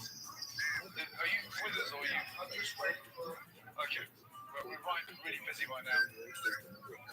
Once again, Peter has a debt collector on his doorstep. Well, you are interfering, that's what I'm saying. Get out of the way. Hey, would you mind? Get out of the way. Why don't you go out of the way so we can go on? Why don't you go? No, get out of the way. I want to talk to you. I'm saying go away. Get away. Relax.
Second of all, I like the way you spoke to him. Just back up. Relax. Big deep breath. Yeah. I'm here to help. The road is wasting crucial preparation time. Now Gordon urgently needs to get Peter and the staff focused on tonight's relaunch. Big night. I mean, seriously, big night. Yeah. New menu. New family style dining. New attitude. This could be the big turning point for this restaurant. use this opportunity to show off how good we can be. Good luck. There's excitement in the restaurant about the new menu. Good fish, it's excellent. I like the idea of the other time. But back in the kitchen, it's up to the chefs to deliver. The big tables are all ordered family style. All of a sudden, we're working with all this new stuff. It's like alien. They have a cranberry juice, salsa and cranberry. Actually, you know what? You have pineapple juice. Yeah. Give me pineapple juice with a lot of ice and a splash of cranberry. It's good for my sugar. It's 1 hour into dinner service, and the restaurant has not been this full for 7 years. Let's set Look at this one. Yoshi. Yoshi, want me to speak Japanese to you? Like, please do so, man. But do it only in manga. Yoshi, like, speak manga and Hiroshi. I'm gonna speak Hiroshi to you. Like, please do it.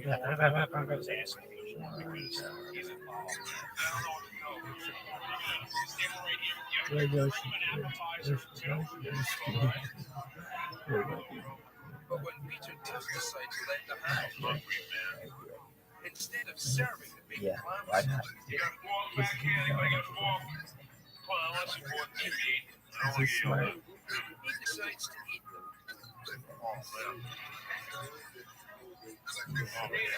Excuse me, Peter. I gotta ask you for one favor. What the fuck is going on here? Nothing. You're hungry, yeah? Fuck them. We're looking at stuff. Yeah, we need another dozen big clams. One to yours now. That's all I think about it. Still waiting on my big clam. All right, I'll take care of you. I'll bring us. Guys, should I come back next week for the big clam? Should we go down the block for the other restaurant? I promise you'll have it. Okay, fire is filling up. New menu, new kitchen, new family style dining, but Peter is like it's done right now. You know what, honey? I'll take a cappuccino if you can make me the 2 equals, please. It was really difficult. My days so tired. It was harder than the gym. It was really harder than the gym. When Gordon puts the pressure on Peter, I waited 50 minutes for the fucking clams. Peter takes it out on his stuff. No one came to your table yet? Well, are you kidding me? You're going to the table? That was supposed to be my table. I don't care what I'm supposed to be taking right now. He was yelling at me in front of my customers for things that I didn't do. Wasn't supposed to be my table. Imagine this. It's hard for him to, realize that he did something wrong, so he takes it out on everybody else. Get the one bottle on me right now for all your comedy of errors tonight. Thank you, sir. You cost me a bottle of wine. Just get the bottle of wine, please. But I don't know why Peter's temper is like that. Fucking moron. I mean, he's in everybody's way. Everybody else just brushes it off. But I guess I just take it a little personal and scream at me at the table, so. What the fuck is going on with A7 and everything? What is All my tables that said something to be like, oh wow, he's being hard on you, blah, blah. Hard on you? One person talking, that's ridiculous.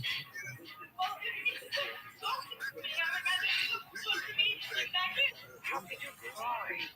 She was like a machine gun. She just started shooting all the stuff out. She looked like she was having some sort of meltdown. I don't make the juice, I don't make the food. This is ridiculous. You're married to me. Turn it down. Oh my God, I never seen something like that. Thank you very much. with over 200 satisfied customers, the relaunch is a success. In spite of it, This place was a success, and it's now passed through your hands. Well, it is what it is. It is what it is. You neglected it. I understand, but right now we're not in a situation money-wise to fix it. Well, fuck me, what's the time? What do you think it is? You're fucking little salon to get your massage and get fed. You're fucking walking around this place with a bowl of food in your fucking hand, eating away. That's not how I run my fucking business. Tell me it's fucking headache.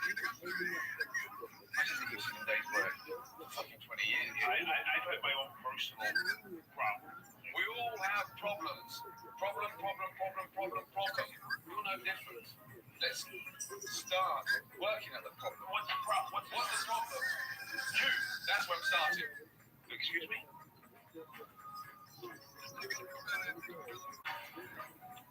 Hey, he's fucking nuts, this guy. You're right, I'm fucking nuts. Because you got fuck all to worry about right now, have you? Listen, I'm fucking listening. You sound like you're out the fucking Godfather. Yeah. What the fuck is going on here? You're the only fucking here right now not pulling their weight, and that's not fucking good enough. I think this place will run better without you.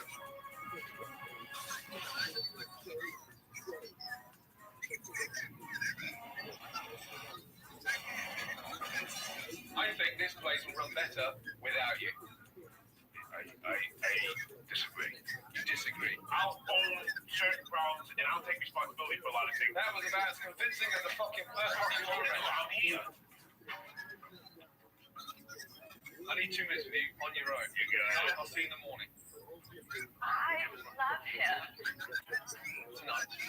Go home. Come back tomorrow morning. Think about what you're going to put back into the business tomorrow.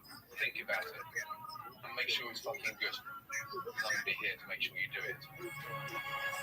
I'm speechless. I don't know what to say. I'm a little hurt. What I'm seeing now is he said to me everything all these people wanted to say to me and haven't.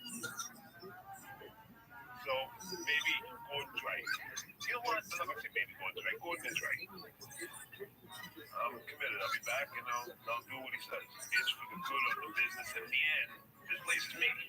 This place is me. This is me. This is what I do. So I got to make it work.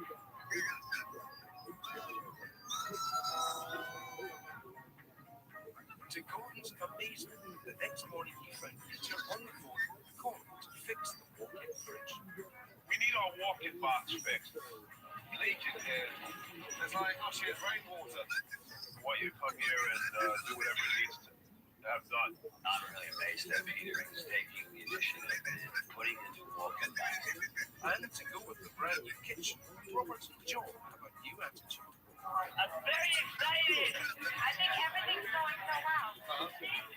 Family style's working. Yeah. And the family style dining is a huge hit with customers. I haven't had family style down here in a long time. With word of mouth spreading, profits are soaring. At the end of the night, we made more money. We made more money this way. It's unbelievable. As soon as they calm down, I'll show you. And to reach out to the local community, Peter is hosting the first ever Babylon Family Day. Holy cow, look at this! Everybody, enjoy the fire. There's lasagna. Help yourself. Good. This is a huge, great start to push the new family theme. Come and my family will serve you all this. To make the relaunch complete, Peter decided the restaurant needed one more thing. Father, may the blessing of Almighty God, the Father, the Son, the Holy Spirit. This is a rebirth, so it needed its blessing. I got to think about how the Father. In the weeks ahead, Peter was more helpful than expected. Yeah, I'll get some extra plates. He made amends with the goal. I'm sorry. All right, my priorities were mixed up. Instead of trying to be like, a boss, I'm going to be a team player here, and whatever needs to be done, I'm going to do. I'm going to jump in. I'm going to ask people if they need help with things. There you go. So I like that. And even provided Tina with the help she needed. I mean, I'm thrilled. I even think Peter will do his part. I really do think he's going to keep his commitment. I'm sorry, all right? I love him. Love you too. Let's just confirm one thing, shall we? We've got a taste of how good this restaurant can be. Absolutely. And just comparing to what I experienced the first time I arrived here, tonight, the difference was night and day. Before Gordon got here, this place was nosediving. The man reinvented my restaurant. I think now he's given us all our spark back. You cannot make this work, you're mad. You've got a potential gold mine here that can make every one of you successfully fucking rich. We're definitely on our way to success here. Now we have to take the ball and run with it. Thank you for the commitment. Yeah? Yeah? We get all the help in the world. Time for us to shine and figure out what we need. I'm ready to go. Love it. All of Gordon's ideas stemmed to keep this restaurant synonymous with family. We all love each other, so that's my main ingredient now for the restaurant. And I think that's so important. $3,000. For all that extra material. Take care. I really fell in love with him. My first son is going to be named after Gordon Ramsay Filipino. Gordon really brought our family much closer together. Right, buddy, yes? Thank you. And this time we can stay together, commit to this restaurant, it will be successful, but stop the fucking fighting. Next time on Kitchen Nightmares USA, mixing those businesses dwindling. You can't get so overwhelmed. I wasn't told. The manager's desperate.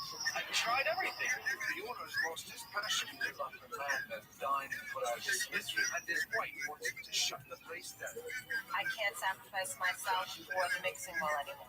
Gordon is the last chance of this dark venture. A true kitchen night. Do not talk to me like that.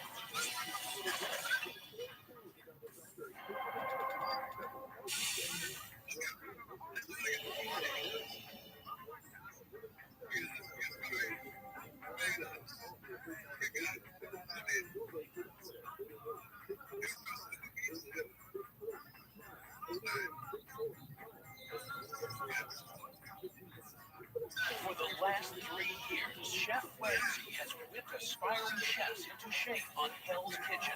This is painful! Get out! Out! Now, Gordon Ramsay, the most successful restaurateur on the planet, with critically acclaimed restaurants in London, Dubai, Tokyo, and New York, is crisscrossing America for the most difficult assignment of his career. This is disgusting! I am gobsmacked, turning around America's kitchen nightmare. Please help me! Each week, we will go to restaurants on the brink of disaster. There we go, Mama. He's not doing his job. This place is a disaster zone! I put so much into it. But to get these restaurants back on track, Chef Ramsay will hold nothing back. I've never, ever met someone I believe in as a issue. It will be intense. So old! You dirty pig! What do we need, a death in the restaurant before some fucker gets a grip? I thought the food was crap. I rather like to start downstairs. It will be emotional. You're a fucking bullshit! That's it! Seriously, I'm pissed off. It's not my fault. Why did you keep beating it if it was that bad? And it will be shocking. Why them on the spot? Oh my god. Look at them. It's fucking rancid. It's rotten. I've eaten it. I feel like spitting on both of them. I think this place would look better without you. Can you go tell them that the kitchen is closed? We're shut. Is the lucky say they're live? We're shut for the We're shut for the night. We will make this a success. Put your hand up and swear to God. In the end, you will see dramatic turnarounds. Are they horrible? But not just the restaurants. But the people who work in them. And while most appreciate himself, Bless you. You are a wonderful person. others aren't so grateful. I fucking you can hear me. Don't run. Why is this guy here? Who the fuck are you to turn around and tell me when you work like a pig?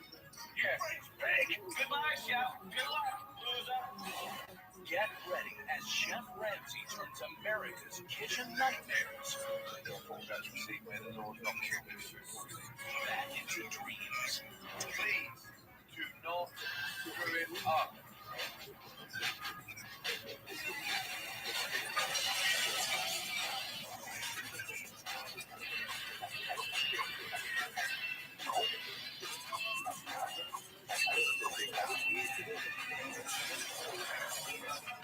Tonight, Gordon faces an overwhelming challenge. It's fine. walk away. Nothing else to do. The mixing bowl's business is dwindling and relationships are crumbling. You get so overwhelmed. I wasn't cold. Why do you keep saying that? I'm pissed off. The manager is desperate. I tried everything. The owner has lost his passion. You look like a man that's dying to be put out of his misery. And his wife wants him to shut the place down. I can't sacrifice myself for the mixing bowl anymore. Now, Gordon must turn the mixing bowl upside down. You fighting for my life? It's the last chance for this dying restaurant. You're not supposed to be like that. That's coming up on Kitchen Nightmares.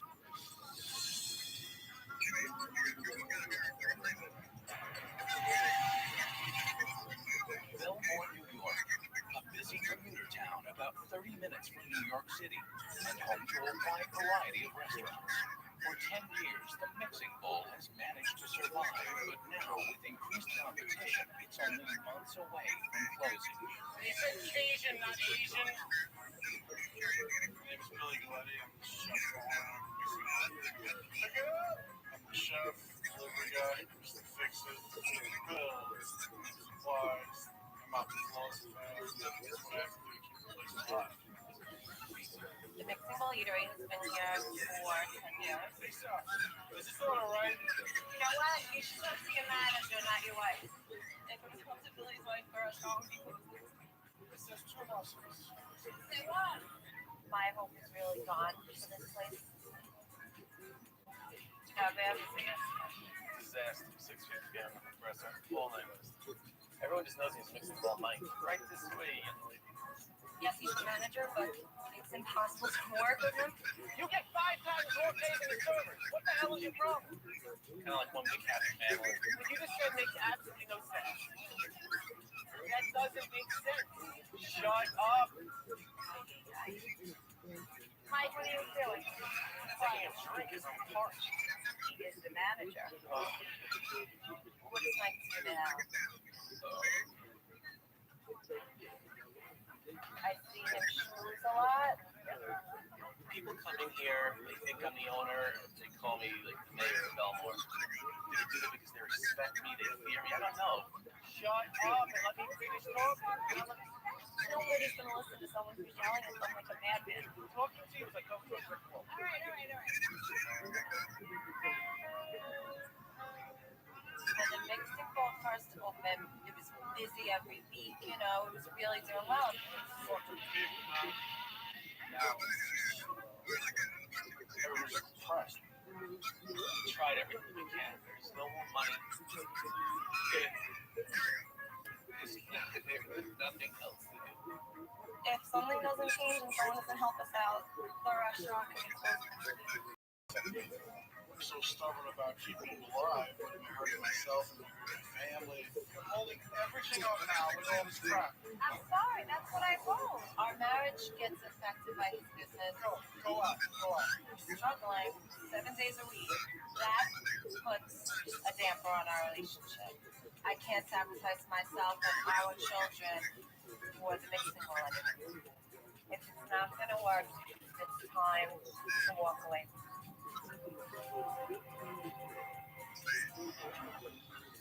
Gordon Ramsay has just 1 week to uncover the restaurant's problems, devise a plan, and find a way for this restaurant to stand out in this competitive market.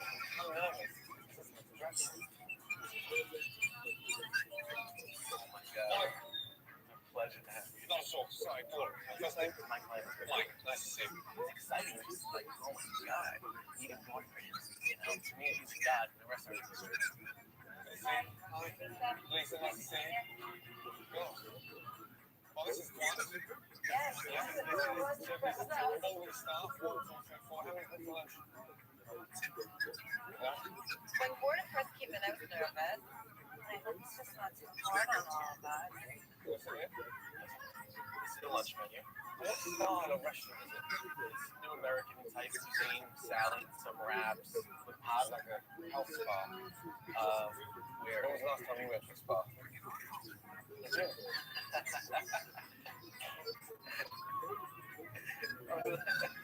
What are you saying? What are you trying to say? When was the last time you went to the gym? No, not for a long time. When was the last time we had a salad? Not for a long time. Fine. Okay. You have any questions? Please feel free to ask. Okay, great. When you look at the weather together, you can identify instantly from the results to the drapes, the seams, the colour of this question. He is on his last legs. I'm not sure.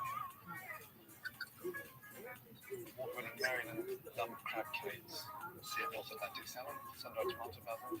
It's just more restaurant menus are huge. Give me a couple more minutes. I'm dying to taste the award-winning Maryland crab cakes. They are excellent. They're award-winning. What do they win? You can ask Billy. He knows more about it. I thought you would know about it if you're the manager. Well, anyway, I'll have a skinny pancake, and I'll go for the sea of North Atlantic salmon. God, that guy needs some spark. Bean bag.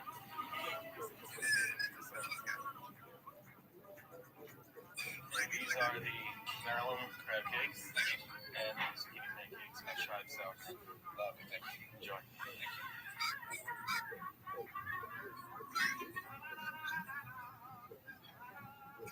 May I ask what you think of the crab cakes?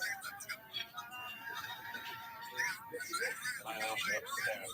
Absolutely. It's really uncomfortable. No problem. You know, there's cockroach in your back and try to shake off and like to just sit and enjoy my lunch. Absolutely. Thank you so much. Award-winning, maybe not. In terms of freshness, yeah. I wouldn't expect it to be so fresh. Such a dreadful island. Skinny pancakes, stodgy, range, and pretty thick. It's like having a mouthful of glue. Oh my God, what's that on top? Smell garlic. Nothing garlic. The shallots. No garlic. No garlic in any of the ingredients. And then on the beans? Looks like there's garlic. Why don't you just check with it? I can smell it anyway. I will. That looks like garlic. Thank you. Billy, what? The string beans. You cook them in garlic? Yeah. Is there any shallots in there at all? No shallots. Sounds very bland. That sauce just heavy, soggy, vinegary. Garlic everywhere. No one wants to come out to lunch and stuff with garlic. You know, Billy's getting a little nervous. Like, am I about to get ruined right now? You know. I don't know what to expect, to be honest. When you first walk in that night, you get this depressing manager jumping on you, which is a great shame. I'm sure 5 years ago he had some form of spark. The food, the cupcakes were good. Yes, that was the high point. Everything else, unfortunately for me, just flat. Look, pancakes were soggy and fish was dry. Salmon it just looked old-fashioned. Can I ask an honest question? Yes. So 10-year anniversary, and it's for a 10-year anniversary, everybody's compliment skinny pancakes. Everybody is healthy, they love it. If you give something away and it's free, who's going to complain about it? That never happens. So either he's crazy, or every customer that comes in here is lying to me. Or come back with a plan and bang. It didn't blow me away today. I'm not that excited about it. It's very average, very dreary, and it's very sad. End of story. Okay? See you later, yes? It makes me feel terrible when Gordon says he doesn't like my husband's food. You know, of course I'm going to take the chance to that. Gordon is wrong about the restaurant. My position is the manager, so I am not intimidated by anybody. Bring it on. Coming up, Gordon sees a sign at the time. Now accepting dinner reservations. We thought maybe because we're not taking reservations. So it's fucking empty. He said we must face the truth. Maybe we should close this place down. And later, as Gordon turns up the heat, manager Mike loses it. I was told 7 o'clock this morning. That's it! Seriously, I'm pissed off. Do not talk to me like that. Hey, fuck up outside now. He's a freaking lunatic. Coming up on Kitchen Nightmare.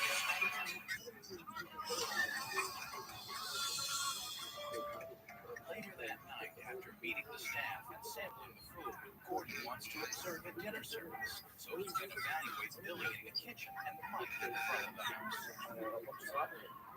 This is not very good right now. It is 7 o'clock, and there's a lot of open tables in the restaurant. something yours a year ago. Wherever you feel like it's your truth. Why not? It's an hour into the dinner service, and it's starting to become clear to Gordon why the mixing bowl is losing so much money. This coupon, you can use it this evening. 50% off. Your check is all adjusted. Thank you very much. What's going on here? I'm taking 50% off my check. Here's the money check. You put this 50% off coupon in. 50, no, 50 in here. Yeah, 50% off. Holy smoke. So we're giving more money away before we get money in the film. My goodness me. Jesus. Mike just told me about a trip on that he tried. How long have you been doing it? Long time. 8 years. 8 years. Christ. That doesn't make sense, does it? No. Do you ever go out there? Yeah. When I dies down, I'll walk around. While Billy spends the entire dinner service in the kitchen, the responsibility of running the restaurant is in Mike's hands. Any more food bumps anywhere else? No, that's for sure. Nothing at all.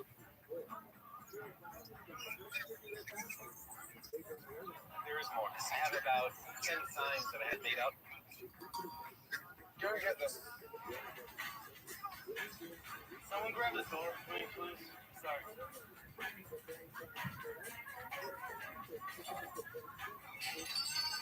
Sorry.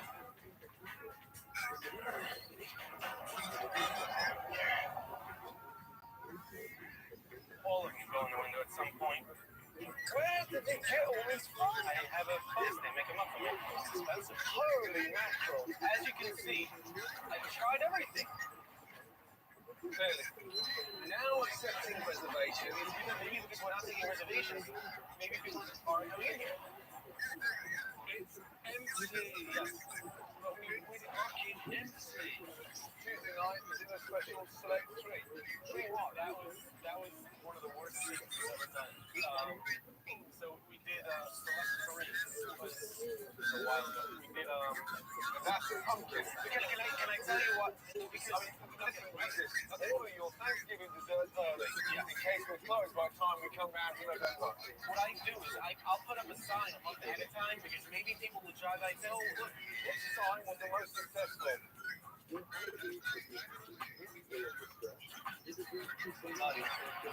there anything else that I should know? That's it. Well, oh no. There was oh no. It's not really that big of a deal. Gordon, can you come here? It's a little big. What? Free appetizer or dinner. Get me out of here. Yes.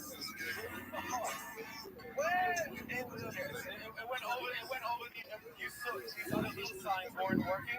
How long did the sign go for? Well, it would have still took, but there was a bad windstorm a few months ago and it ripped it down. It blew the signs down. Yeah. Thank fuck for that. Doesn't this catch your eye though from the street? Catch my eye, isn't that the point? It's fucking worse than a dollar shop. You're incredible. Okay, get the signs and put them back around here. I don't want any customers to see us. I've got a restaurant just a cook, a simple cook, a manager totally obsessed by signs, and a wife that'd rather close the place down tonight. This is a real nightmare. My God. After a day of observation, Gordon is ready to confront Billy and Lisa with the harsh reality. I've got to be fucking completely honest with you. I've seen a lot today. Watched the service. Unfortunately, I spent a lot of time talking to Mike, and he's out there.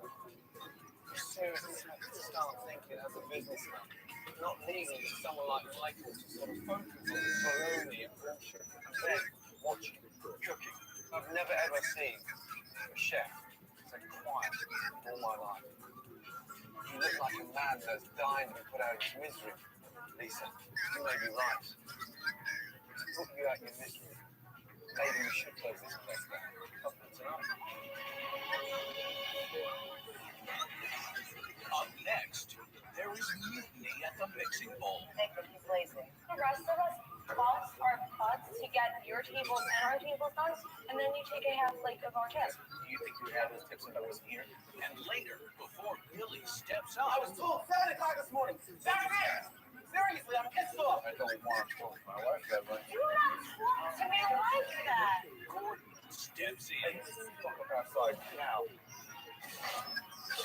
Coming up on Kitchen Nightmares.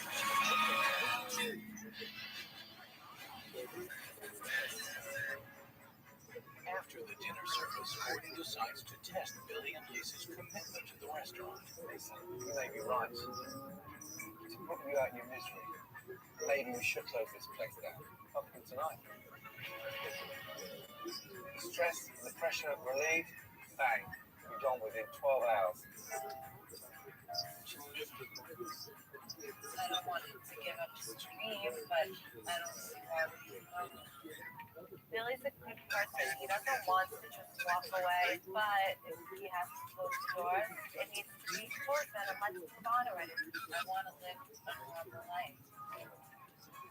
This is where you really seriously think it. The restaurant does. You have to go forward. Turn this around. Seriously? If you seriously want to continue, you have got to find your passion with your support. And truthfully, unless you change, you will be gone in 6 weeks' time.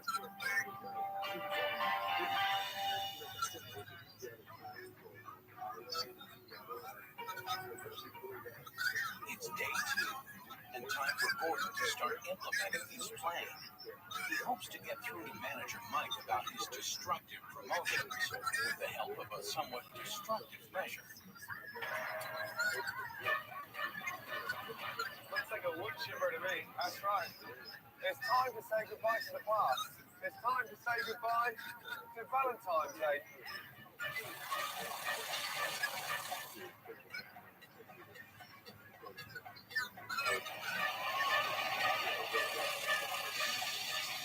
You're mad then? Yeah, I am fucking mad. Working with guys like you makes me fucking mad. With Gordon struggling to get through to Mike, he now turns his attention to the Mixing Bowl's greatest challenge. Let's have a look at 1997 first.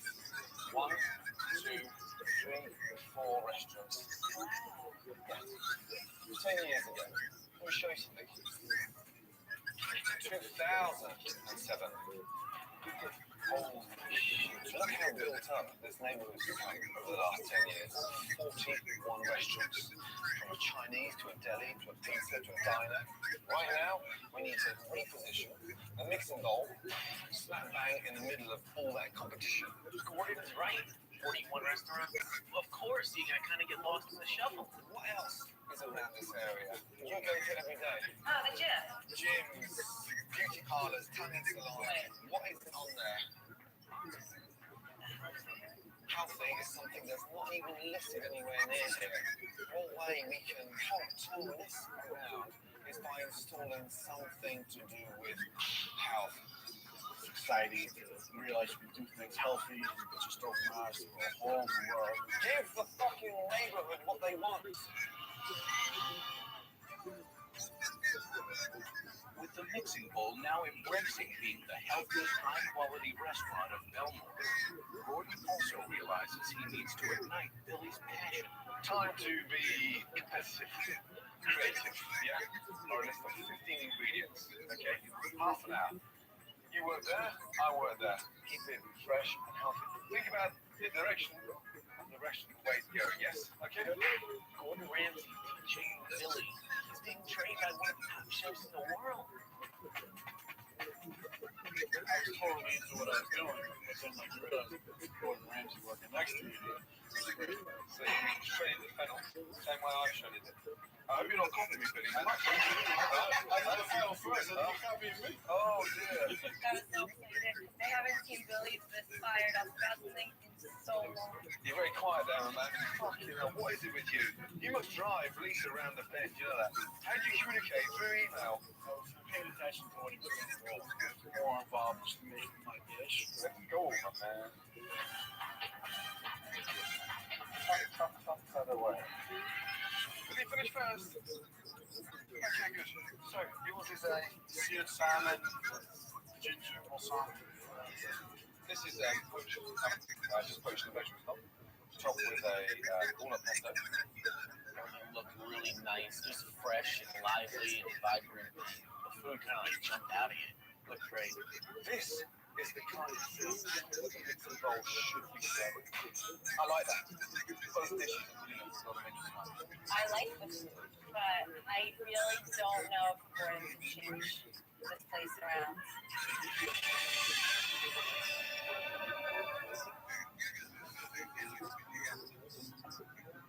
With word that world-class chef Ramsay is in town, the mixing bowl is busier than normal for tonight's dinner service. You have reservations this evening?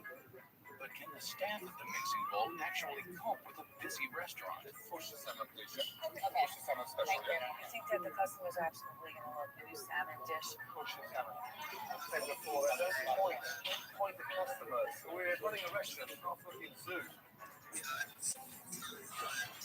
Did you get the salmon special? Okay, good. Take 12 out. Let's take 12 out. Would you like salmon? Yeah, I would try salmon. 3 salmon special? Good.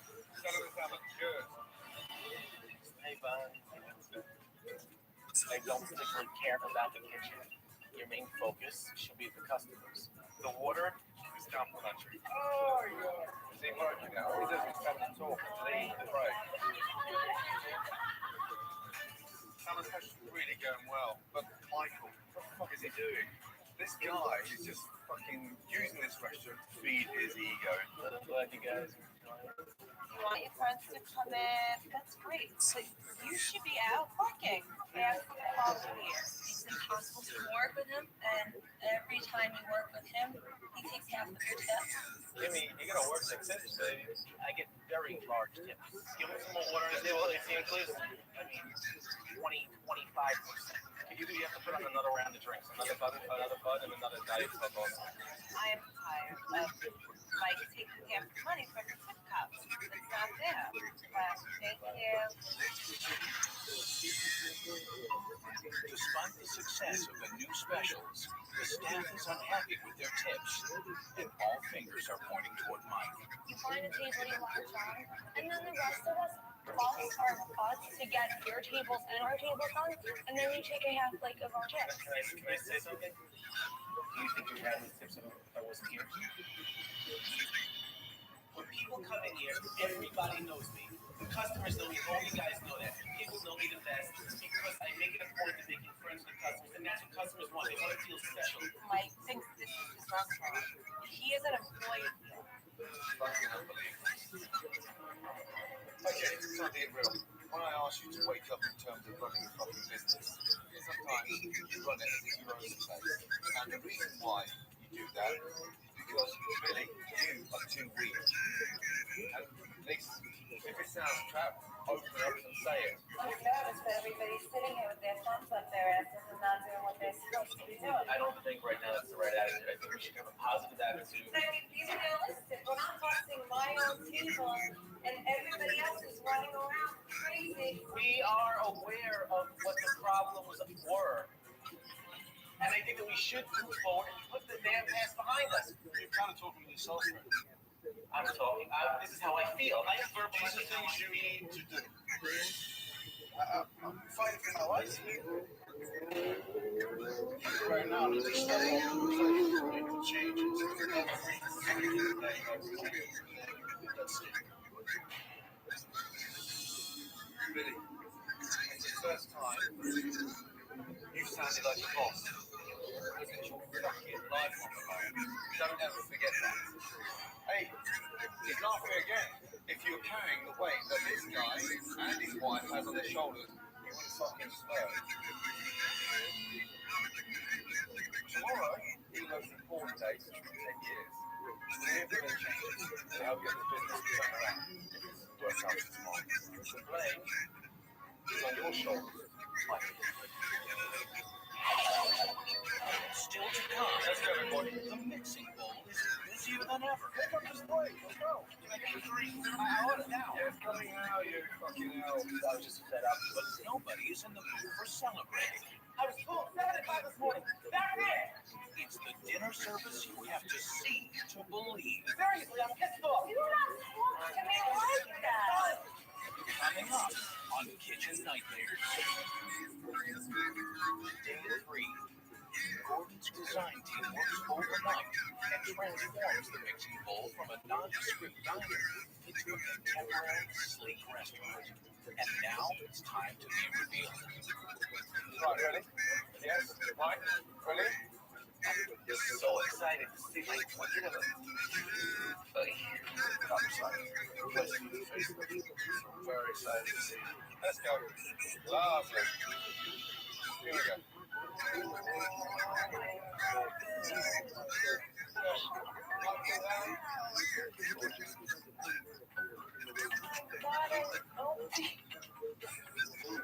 Yes. No kissing.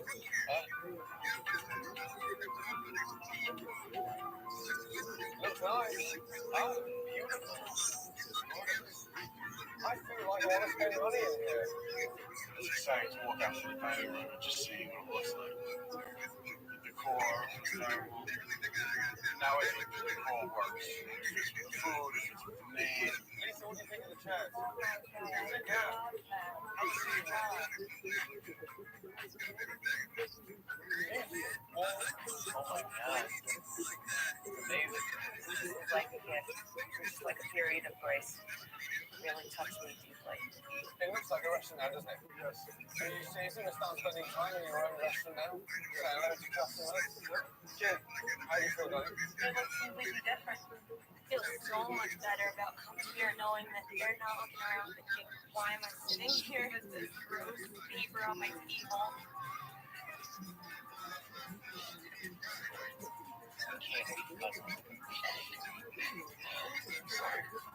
I can't wait for customers to come in and see the place. Lisa, you want any tissue? Hey.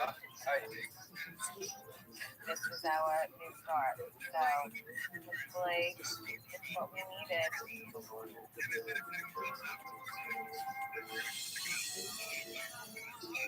With the new decor as the inspiration, it's time for Gordon to overhaul the menu. Okay, first salad. Apple and on the salad, yes.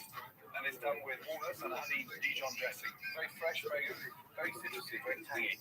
Gordon told me got me back to what's now. Just trying to put that together. Under Gordon's direction, the mixing bowl has removed heavily sauced entrees and replaced them with healthy, vibrant items. Roasting white tomato soup, slow roast in the oven overnight. It's blended and it's finished with fresh basil and drizzled with olive oil. Tuna niçoise. It's been dressed with an olive tapenade, green beans, olives, eggs, and roasted potato fat. That's the way all the new dishes look. They look beautiful, smaller portions, lighter food. All of it made sense. Good. Right, are we ready? Yeah. Good luck. I love the menu because I was eating all the food in here. So now I'm eating a little bit healthier. May have an impact on my health. With a healthy new menu and the restaurant redesigned, it's time to utilize the staff's new energy and spread the word about the new mixing bowl. Go out to Spa, Jim. We'll just put the word out. Fresh out, fresh and pale. Right, Carl, look at these. Hi, guys. You all know what the mixing bowl is, right? That's the rest of the mixing bowl. We're going to be kicking off our new, light, vibrant, healthy menu, exciting new food. It's going to be great to see. At the Mixing Bowl Eatery in Belmar. Definitely new style. Yes. Gordon, burning 1,700 calories per hour. It's really good to see you right now. Not bad for a fat guy, huh? I brought you here for a wake-up call, yeah? Let's go. In keeping with the healthy direction of the restaurant, Gordon has reached out to the New York Dragons Arena football team to create some buzz in the community. Big day for us tomorrow, so we want to help celebrate that and maybe get you down to the restaurant and have a bite to eat. I think it's an amazing idea. I just hope it works.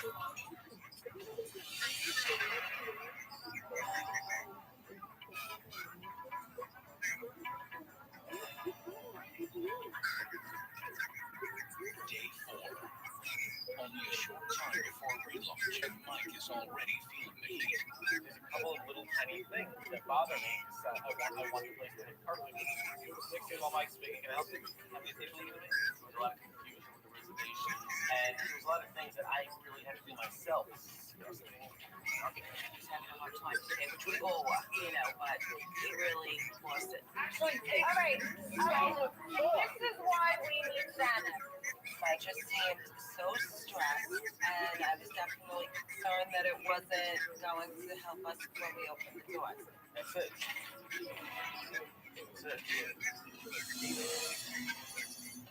With the relaunch only minutes away, everything seems to be in place for the big night.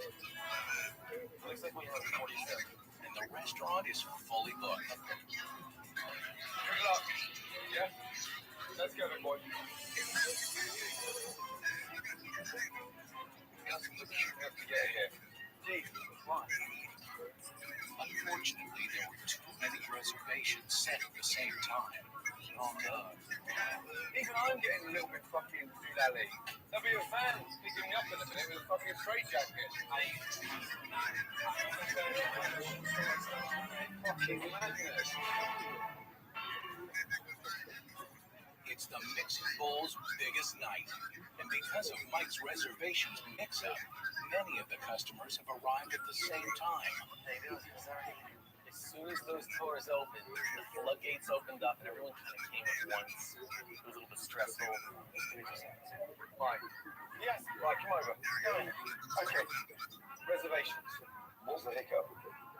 I handed over the reservation list to Kim, and then I'm not exactly sure what transpired since then. Mike trying to blame the reservation mix-up on me. I've never been the one in charge of the reservation. It's not fair.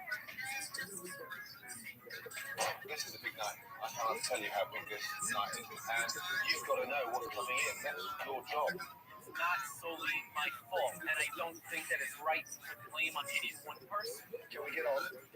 We work as a team.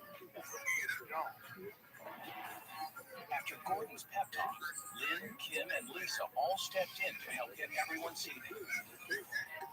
So I like different menu. What would you like? The dining room now completely full for the first time in years. The pressure was turned up on the Mixing Bowl staff. Mike, you had table 5? I'm not even there, Lynn. Lynn, are you telling him to bring a dustpan? Can you wake up? Wake up. This is our one shot to make our lasting impression. We're gonna blow it. How long do you have to table 5? You can't try to be crazy right now. Honestly, I think Mike's job is not that hard. He just gets sidetracked and stops being a manager. While each waiter is covering 3 to 4 tables, All right, so let me go ask you. Mike is looking after his friends.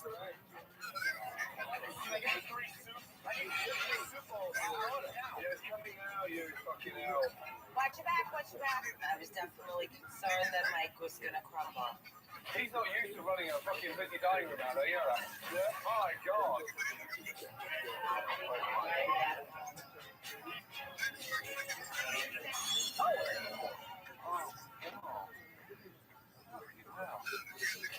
It's 2 hours into dinner service, and the Mixing Bowl has weathered the first storm, but they are about to be faced with another challenge: the New York Dragons.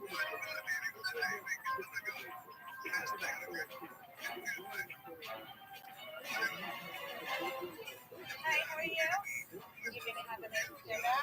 Yes. Okay. Just gonna get your table together. Okay? All right, we'll be right with you. You wanna get that? Wait a minute. I thought that table was gonna be today. Can I see this?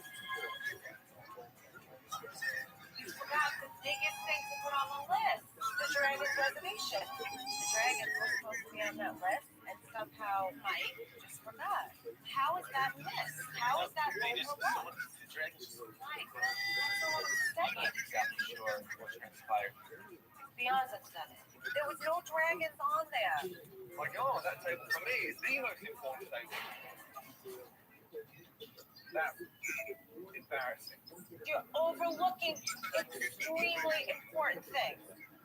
I was not told about the Dragons. I found out. Like, why do you keep saying that? Because I wasn't told.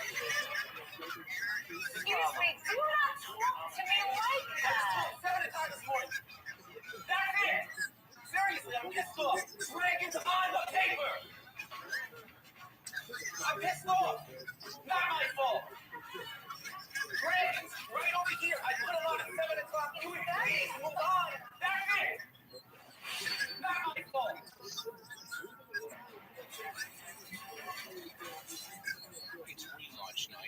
mixing bowl, and Mike's reservation misstep with the New York Dragons has caused him to go over the edge.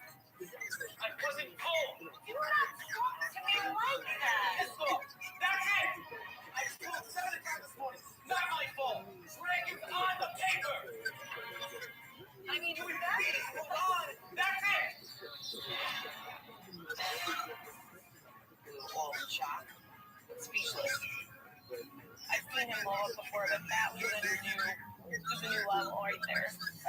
Yes, fuck up outside now. Hey, come on. It's like the Twilight Zone. I really think something in his brain has snapped. He's a freaking lunatic.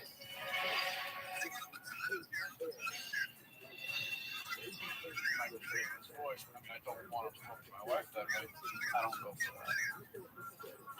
Mike's conduct has everyone rattled, and Gordon has some concerns for the restaurant owners. Let me just tell you something. You gotta be brutally honest. You've got one problem. Mike. I don't know what good this was. I don't know what the pastor could have said about me. My manager, and that is not your man. Business is business. If something's got to be done to change this place, we're going to change it. That's the restaurant business. Freaking fire him. If I would go home right now, life goes on. I get another job. My life would be different.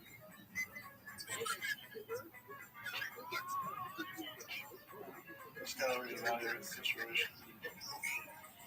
Mike's gonna have to change, like the place has changed. So everybody else in the place will be a second chance. So Mike should be a second chance. So move forward together. For now, Billy has decided to keep Mike on as manager. Move on. Yeah, that was embarrassing. Yeah. Can we put an end to this? I feel like I'm reborn again. And we're going to build the best damn restaurant that ever existed. Or at least in a 25-mile radius. All right, table 2's getting up. We're going to push it together for table 4. Mike managed to find a place to seat the dragons, and it looks like Gordon has finally gotten through to it. Ready?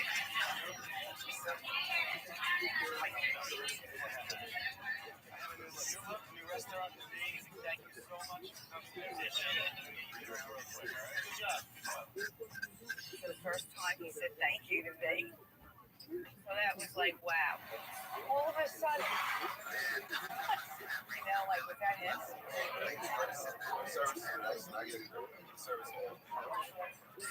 Although the mixing bowl's relaunch had some growing pains, it's clear the restaurant is headed in the right direction.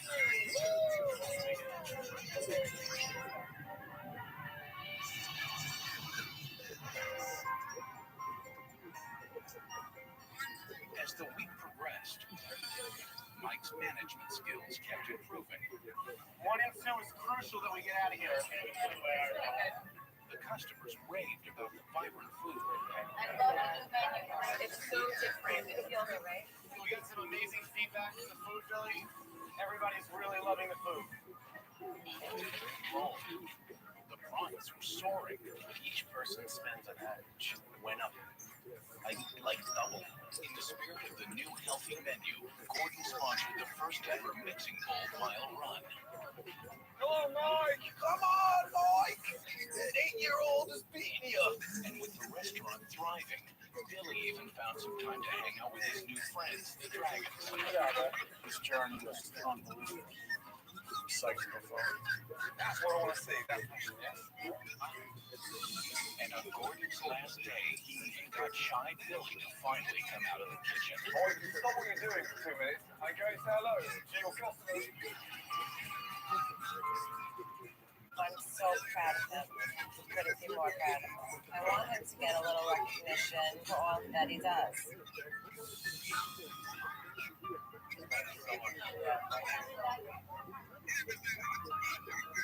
I would seriously eat here. You're got to make that transition from a chef to a restaurateur. I got the message. How I changed to start thinking of cooking up there. I'll be back. Yes, Thank you so much. So Black Cloud has definitely been lifted off this restaurant. We can't blame anyone but ourselves now because there's no excuses left. Ladies first off. All came together. I can't wait to go forward. Thank you.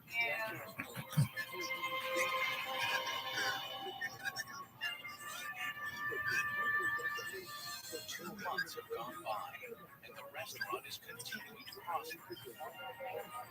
Gordon, he just let everything out on me. It was like rip on my week, but he definitely did teach me some things. We had fun with it. As for Billy and Lisa, their marriage is as strong as the restaurant itself. The changes I've seen in our relationship is amazing. So for that, Gordon, I thank you. That means so much to me.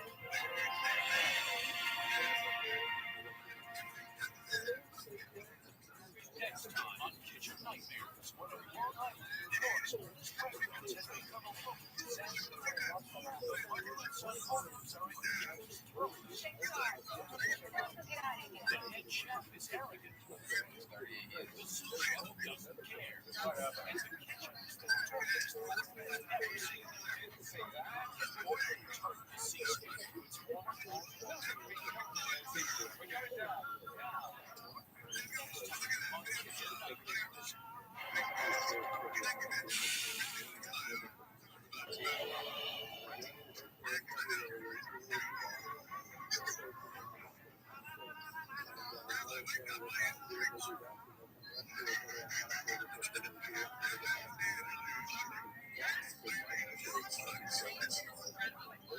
For the last 3 years, Chef Ramsay has whipped aspiring chefs into shape on Hell's Kitchen.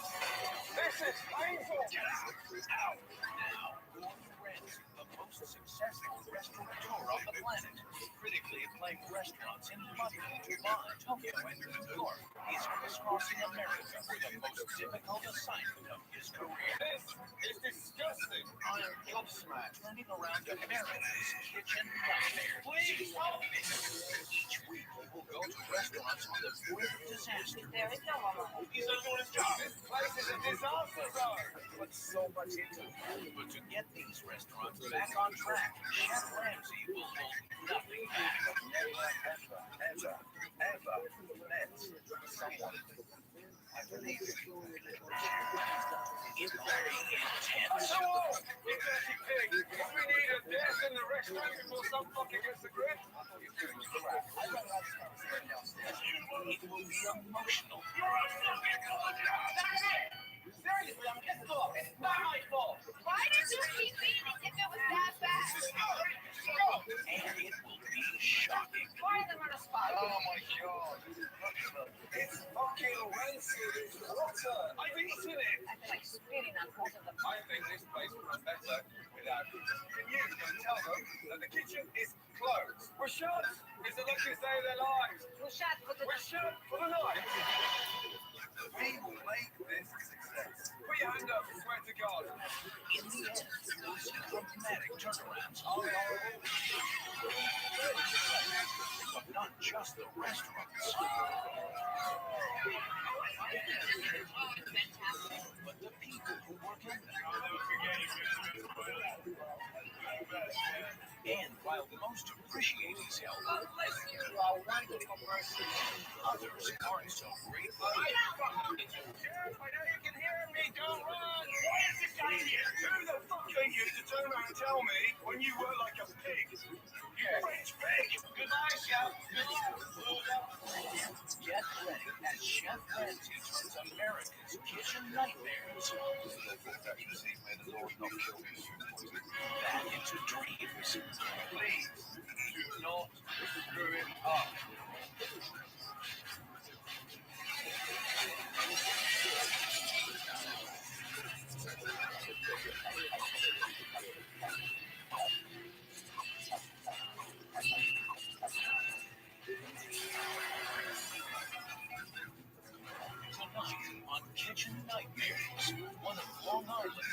historical and successful restaurants has become a local disaster. It's in a dumpster now. This place is falling apart. There's a stink in this place so bad. And the owners, a mother and her son, He's looking for a man.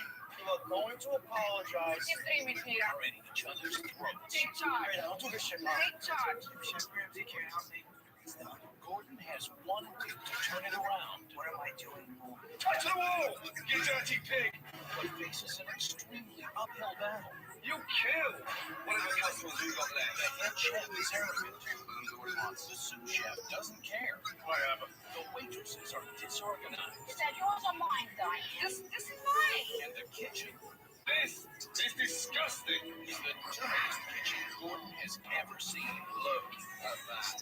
You didn't see that? I didn't see it. I've eaten it. How will Gordon return the seascape to its former glory? You're running a business. If you don't want to run it as a business, fucking close it. Get ready for some drastic measures. Nothing's being jolted here this evening. We're going down. Now. Tonight on Kitchen Nightmares. Islip, New York. Rich with history and community spirit. But a crown jewel of this seaside village, the Seascape Inn, is on the verge of collapse. The owners are a mother named Irene and a son named Peter. You can't put him in a diary. Tell him to shut the fuck up. Tell him to get out of here. Big deal. Close the fucking doors if you don't like him. The Seascape has been around since 1962. Maybe the grand oldest restaurant in the town of Islip. In the glory days of the Seascape. He was here when they were doing different covers on Saturday night. And the place was alive. Everybody was smiling, making money. It was love everywhere. You could feel it when you walked into the Seascape. I started touring here for Seascape in 1967. It was buzzing. You wouldn't believe the amount of distribution we had on Saturday night. They'd actually stand on one outside the door. the restaurant. It's in a dumpster now.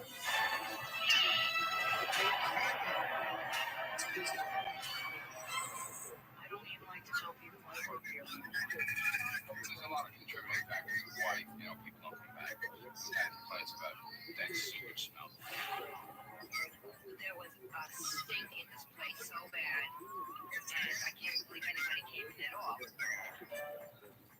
Maybe the reason why the restaurant has gone down for the last 2 years, Chef Doug is not listening to a word. It doesn't make a difference. If I want to serve it, that's what I want to serve it. I've been doing this 38 years. I was in the Culinary Institute of America.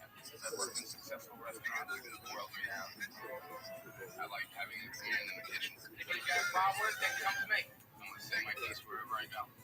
Whoever it means doesn't matter the status. I really don't care. Don't serve it, Nat. That's all you got to do. It's that simple. Just loud and obnoxious. You want to rock? Let's rock. My father, he was a hands-on in the kitchen. I was always the guy that was out front. 2 years ago, my father passed away. After he passed away, it hurt us. The rug is being pulled out from under me, and I got to do something about it. $800 to $1 million to save the Seascape. I don't want my doors to close. But what am I doing?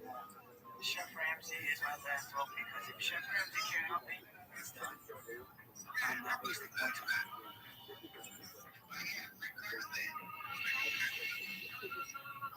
This building is 105 years old. When this restaurant first opened 40 years ago, it was a hotspot in town. Now it's at the bottom. I'm starting to understand why. Where's that pile of shit there? Yeah. Good morning. Good morning. How are you? How you doing? And first name, sorry? Peter. Peter, cool. Good to see you. His head threw me off. Didn't realize how tall he was. Just make you even more intimidating. Gordon Ramsay? Nice to see you. It's a pleasure to meet you. I was very impressed with him. Very handsome, very tall, blonde, good looking actually. It was like 20 years ago I would have said, you know what, we connect. This is the veteran waitress Marilyn. Wow. Who's been here since the beginning. And when you say beginning, how long have you been here? Well, I really started in 1967. 67? Right. I I was born then. Maybe Chef Ramsey's gonna tell me I shouldn't be here. I'm too old. And I'd respect him if he said that. I'll be out the door. This is Chef Doug. How are you? Very nice mini skirt there. What is that? Apron? Yeah. Oh, this.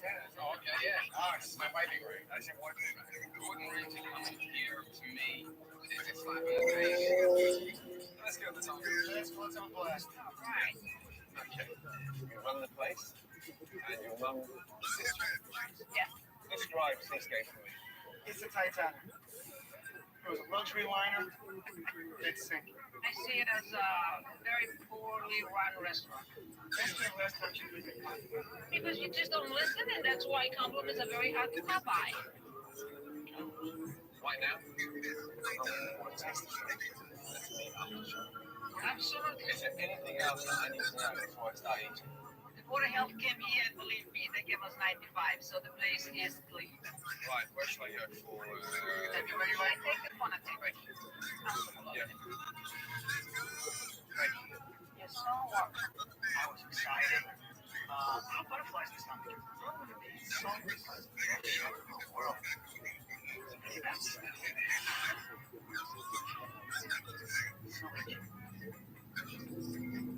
I can't believe people come in here. Okay, well, I'll start off with the cupcakes, please. Okay. I like the idea of the pesto lobster roll. I'll go for the Atlantic black, please. Call me a pig. Okay. I'm hungry.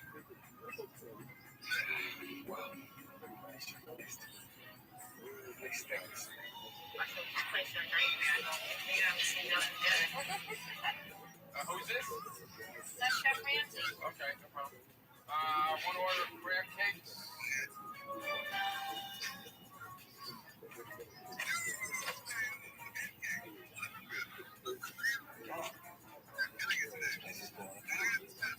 Let's hope it's Thank you, cupcakes.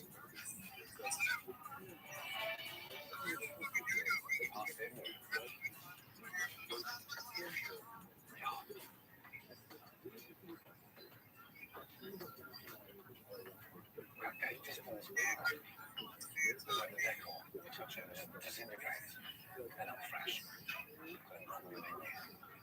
Crab cake. It's a cool cake.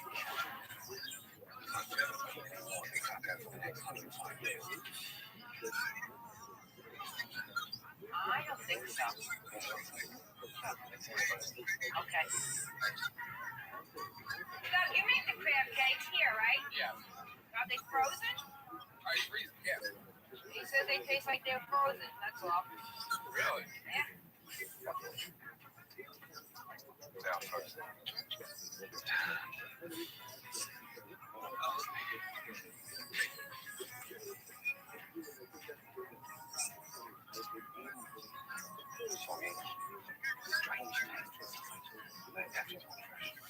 On that Cajun salmon, you still want the sauteed spinach and the pesto, or?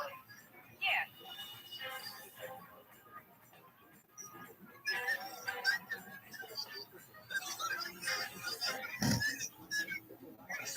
That is pesto. Is it good?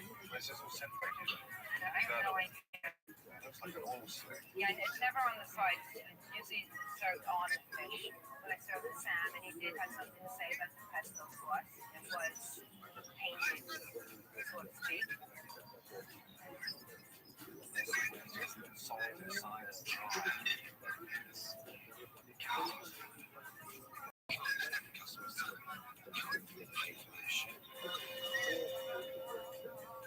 You definitely have to try my homemade beef cookies, and I bet you're going to say you never had a better one. Oh, Chef Ramsey.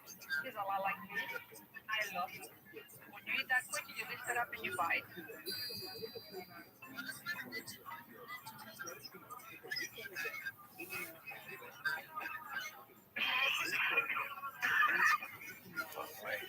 You got water? I'm surprised you guys are still alive. You just choked on your mother's cookie. Maybe I don't have an answer. I don't.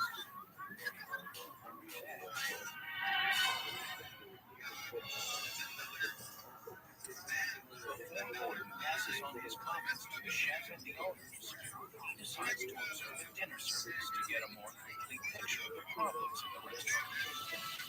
Doing clam chowder smells fishy.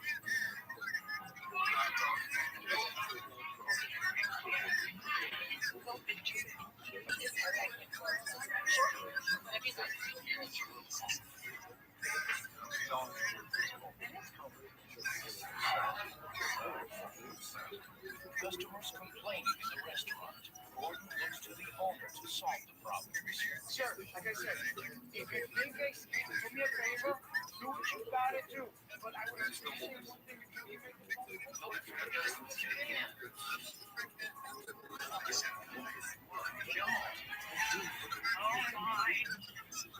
After being disappointed with the front of the house, it was time to check out the engine room of the restaurant, the kitchen. Doug, he said this is cold and feel the plate. It is cold. No, it's not cold. It's not. Hey, guys, these plates are so cold. If the plate was cold, would you take it out, man? Yeah. You would. They put it up, I take it. Fuck, man. No, it's all right. I don't worry about it. What's your fascination with the parsley plate? I just happen to be like the parsley one, to be honest with you. It stinks. It's dried parsley. It's a sign of a dated ration. Sprinkle it on your wife, but not on the fucking plates. You mean I like the way I cook? Same like the way I cook. That's his opinion. Oh, God. Why aren't they cleaning it? I don't need this. This is extraordinary. Stop there. How fucking can you walk past that shit? Pay them to work in it. I mean, you just spilled a bucket of fucking tomato sauce. Why can't you say something clear about cleaning up your mess?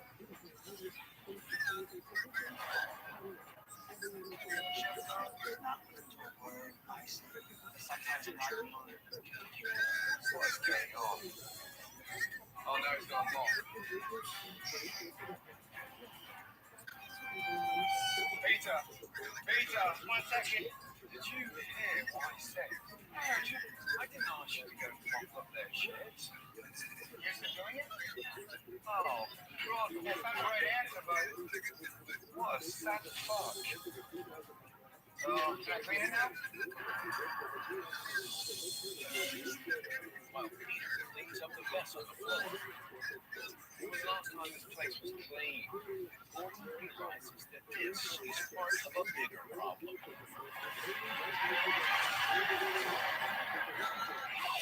Oh my God. Coming up. This is disgusting. Gordon gets up early to investigate. You killed one of the customers we got there. But what he finds makes him wish he'd never got up. Look at that.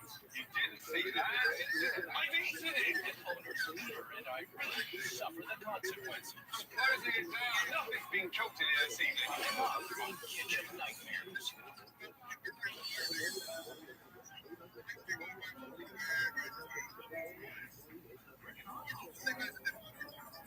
Before the staff comes in to prepare for lunch, Gordon arrives early to do a thorough investigation of the kitchen. Oh, God. What is that? Twice baked potato. I'm fucking missed that one twice. Oh, fuck. So dirty. God. When was that? Clean. Oh, God. This is 10,000 times worse than I thought it would be.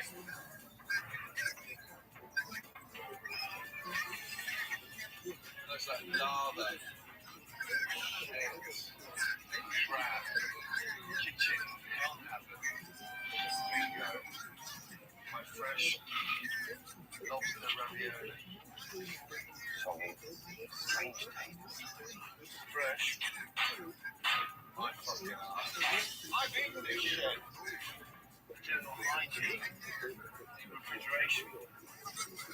Oh, fucking so that's pesto I had for lunch. Look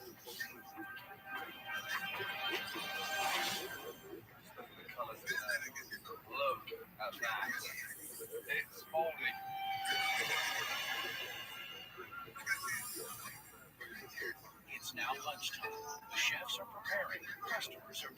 to eat. But Gordon steps in. Just have a word with both of you seconds. What's wrong? When was the last time you went in the kitchen and had a look around? Once every Tuesday or so, we'll go in and we'll scrub them down.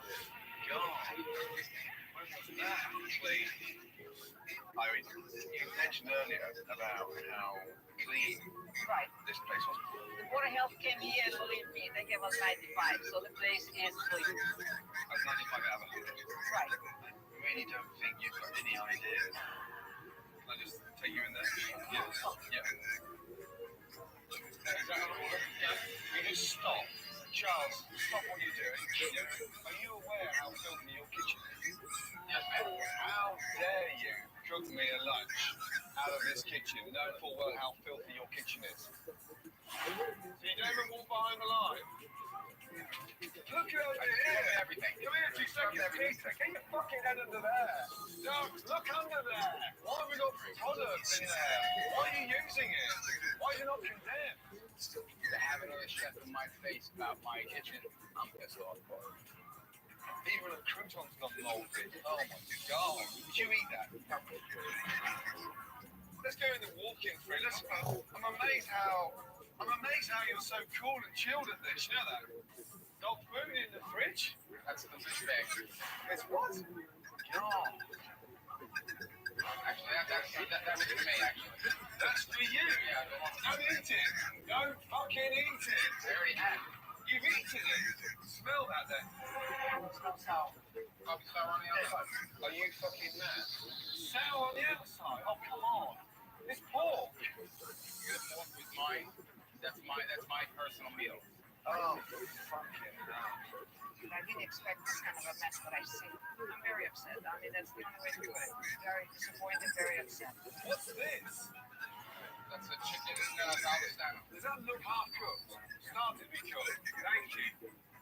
I'm just not a throwaway person. That was cooked on Friday and I had a recook on Saturday.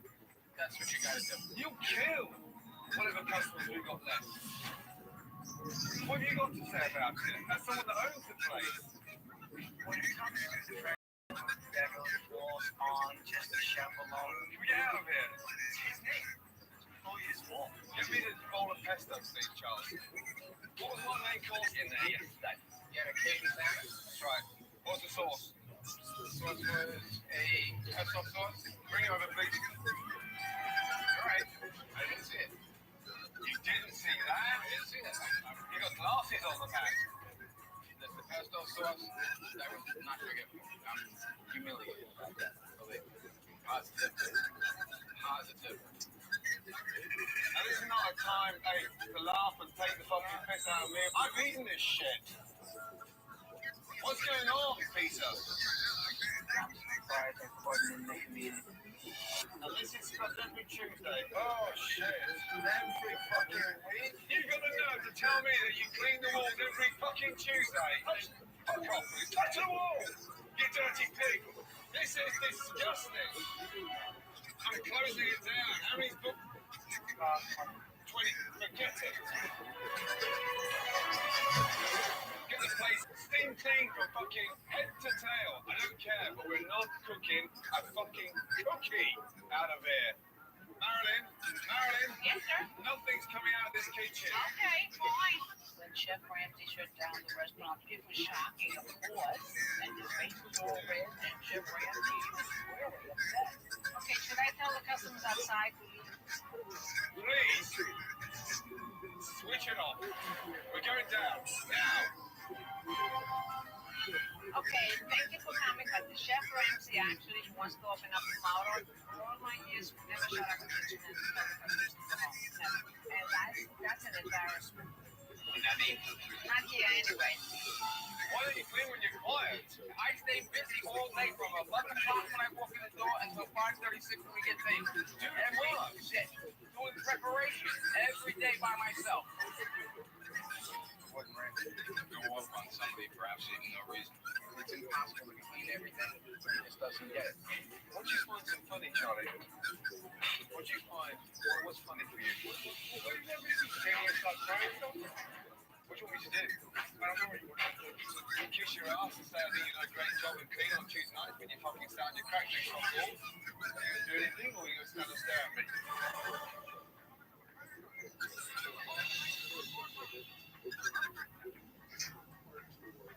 Is that your weakness? You don't know how to run staff?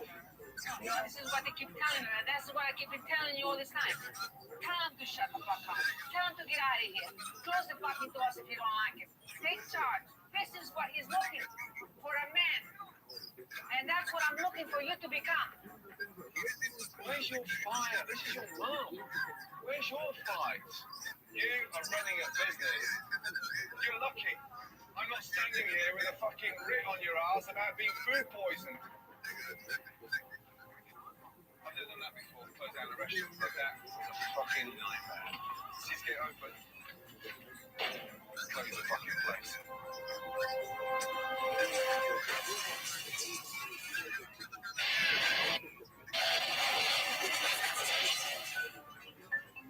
After spending 24 hours cleaning, What a difference. He's got your kitchen back to where it should be. It's now day 4, and if there's any hope of relaunching the restaurant, Gordon has to get through to the chefs. Right, Doug. We do a quick special for tonight, yes? We're going to do a pan-seared pan. So it's a crushed new potatoes. It's time for this seafood restaurant to put fresh fish back on the menu. Hard to pass on your pan to make it a little more vibrant, yeah? I've been doing it for 38 years. I'm not happy at all. I think he needs to back off. That's beautiful. Let's come down to the point where I really don't listen anymore. Let him do what he wants. Fresh, fragrant. Okay? Can we take it through? I want pizza, yes? And I mean potato, yes? Irene, I want you to taste that first. I want you to taste it as well. So it's fresh, vibrant, chance at all. It's very good. It's nice. You know what taste? No, I'm good. I'm good, thank you. I didn't try the fish that Gordon had made because I basically know what striped bass tastes like. If you are a chef with 38 years experience, just tell me why you didn't want to taste that. I know what striped bass tastes like, and I'm familiar with this. Doug, one more chance. You sure you don't want to taste that? Positive. You didn't even have the courtesy of trying. God, that's the first time a guy's ever tasted my food. Now I'm seriously insulted. Now that Gordon has shown them how to make the special, it's time to see Doug and Charlie in action. Okay, good. Off we go. I don't expect my cooking to be like his. I don't expect my bass to be like his. At this point, I don't even want to be here. That's burnt, Charlie. What are you doing?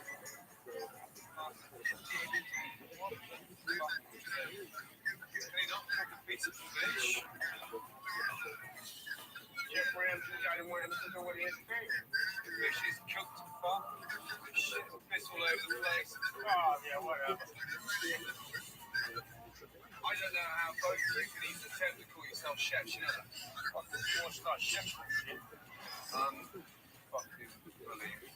I'm so pissed off. A sous chef that can't cook fish. The head chef that's just moping around doesn't care. It's a joke.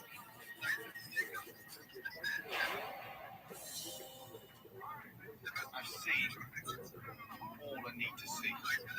Your head chef is lazy, dirty, and he shouldn't be anywhere near a kitchen. He's destroying your business quicker than you can fucking realise. Couldn't even be bothered to take what I cooked. In 21 years of cooking, that is a first for me. You asked me to come here to work and fix your fucking business. I can't do it. Those two schmucks in there. You have got to make the biggest decision you've ever made since your father passed away. Whether you continue to work to get work that have drifted into your business, or whether you wake up, get a clue, and be the boss. One thing I need you to carry out for me. I want you to go in the kitchen and ask Doug and Charlie to take off.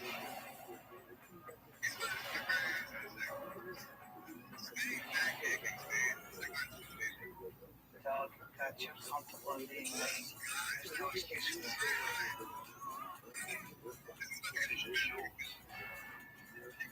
I realize that moment that something had to be done. You agree with me?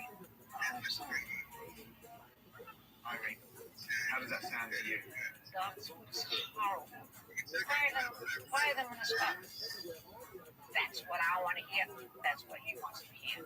They're not good enough for this place.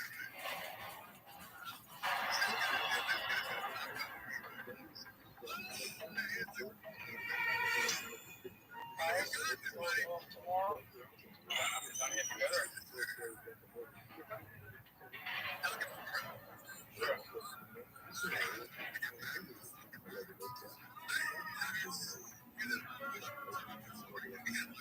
Unexpected. I'm a little upset about it.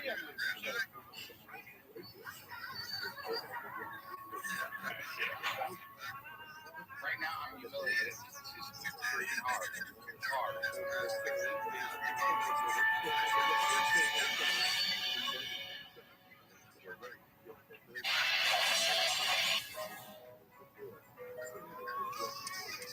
It's now day 5, and the seascape is still closed. Before Gordon can solve the chef crisis, he has to light a fire under Peter.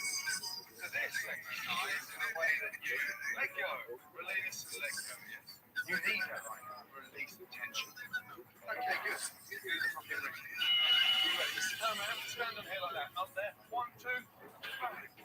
When you release that third one, 1, 2, bang. You shout and scream. 1, 2. Come on, you sucker shit. Yes. Good. I'm not hearing anything, Sergeant. You still hold it in. Let's go. Now I can feel it. Now I can see it, boss. Come on. Let it go. Come on. I don't know what's happened, but the last 3 or 4 punches have been stronger and stronger because I realized how much of an ass I was. You won't wait. You've been honest with me. I kind of lied to you. I knew my kitchen was dirty. I did what I've been doing my whole life, keeping the peace and keeping myself down. There's no reason to keep yourself down, Pete. Well, my swamp never gave me a compliment. Told me I sucked. Never could do nothing with my life. He was a great worker, yeah. I didn't give a fuck about his own son. Cared about him. But I let it destroy me. He died before I could prove him wrong. You're doing that now. Proving fucking wrong. You're right. Let's go. I blame my boss for myself. It was myself. Can't blame him no more. Come on! Come on! Proving wrong. Finally! How do we get this gym in the restaurant? While Gordon was having a break from Peter, his design team was remodeling the restaurant. Hello. Come in. Oh my God. Oh my God. The color, Irene? I love it. Absolutely. The red definitely doesn't. Look how warm it is. You would. It's absolutely gorgeous. We definitely needed a change, and thank God, Chef Rabbi, you did it all. You brought exactly the old seascape back. Even the bar stool. Gives it back to the old seascape charm. Wait to see it full of people. It is gorgeous. Marilyn, how do you feel, my darling? Because this must go back in time for you. You believe the change, can you? I'm overwhelmed. I really am. Look at your pictures. And to see my picture up on the wall makes me feel really good that I am being part of the history of this restaurant. I might even cry. It looks almost like the old seascape. It has been brought back to life, definitely. I think it's wonderful. I really do. Peter and ladies, tonight is the most important night in the history of the seascape. It's the night of relaunching. I am so thrilled. I am so thankful. I never expected this. Never. I'm still dreaming. The staff reinvigorated by the new decor, the focus now goes to the kitchen. How you doing, guys? Peter? After scouring the local community, Gordon has has found a new head chef to replace Doug. Grab the bull by the horns and fucking, yeah, go for it. Yes. Yet with only hours until relaunch, he gets straight to work preparing the new menu. Okay, the tomato basil sauce. The idea behind this is just giving it a little bit of vibrance. Nice, clean, fresh flavour, yeah? Yeah, a little bit of basil. No rush. Find your feet. Yeah. Now I can see you're nervous.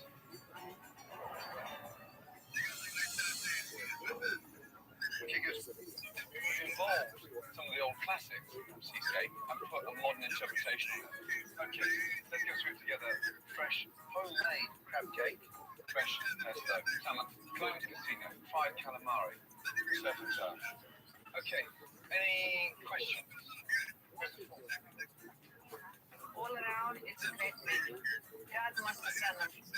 I love this stuff. With the new menu and decor all in order, the next step was to turn Peter into a proper maitre d'. Peter, Jean-Baptiste. Jean-Baptiste runs my restaurant in New York. His parents are from Lyon and he grew up in restaurants. Okay. And I want him to spend some quality time now in just sort of grooming you. You're now getting polished. The first thing is, how do you pick what to wear your jackets? Too scared. Maybe we can get one for tonight. What do you think? I'm not the most fashion savvy guy around. Show me how you walk on tables. Nice flowing motion. Something like so far? This is you, I think. That's every time I see you, it's like this running around like a fucking baby rhinoceros trying to have a shit. Can you just walk nice and slowly? Put your shoulders back. Nice and slow. There you go. There. Look. Nice. And again. Lovely.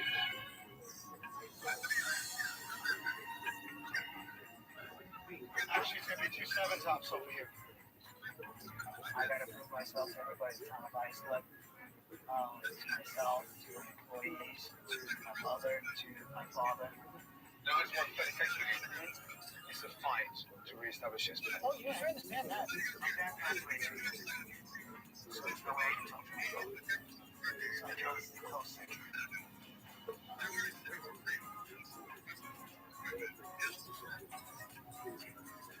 How you feeling? Nervous. Last chance, huh?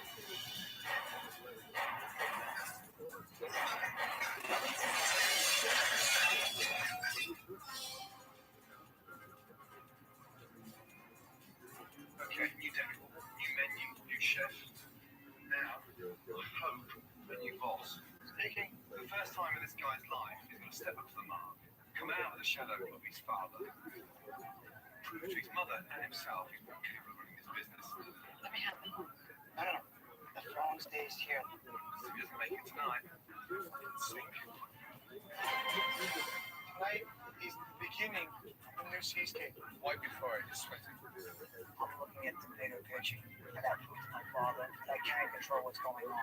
Completely new menu. I'll have the plans for casino. I'm having this huge tray back.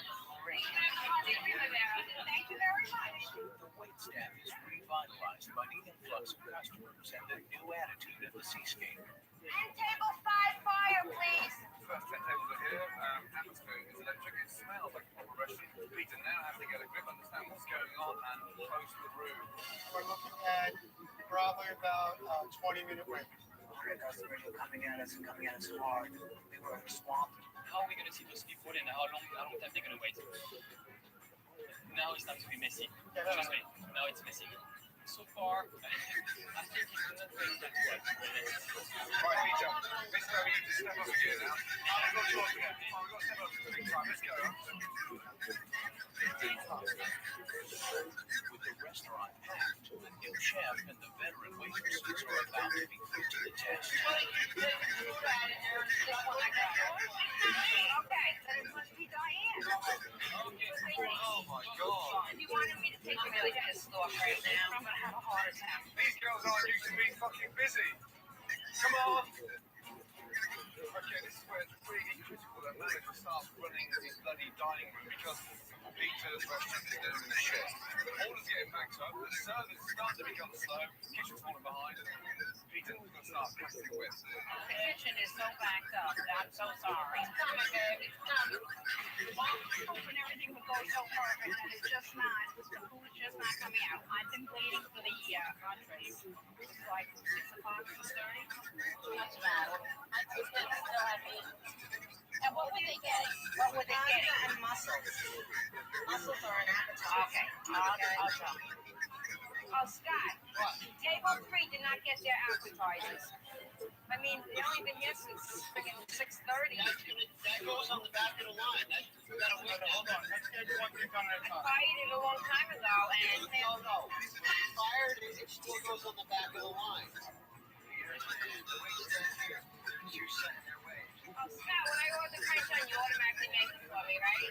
No one's telling them what they can and can't do. They're just coming in. What they want, they're just grabbing. Is that yours or mine, Diane? This is mine. I can't communicate when this is too stupid. Making sure the front of the house is in sync with the kitchen is Peter's responsibility. And Irene is losing her patience because he's not stepping up and taking control. Hey, somebody pick up this food. My apologies. I'm sorry. Mom, what do you want? What are you doing? I can't believe this hasn't gone out. Mom, what do you want, Mom? Kill me, brother. Take charge. Mom, you know how to rip into me for 2 days saying I'm never going to grow up. Shut the fuck up. Well, this is why I never grow up. Mom. You are the boss. Start acting like what? Take charge. Don't do this shit, Mom. Take charge.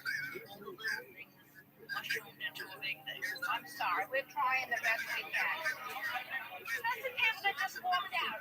They find out where Peter is and ask him what the fuck he's doing. Peter? I don't know what I'm doing. Peter? I'm ready with my raise.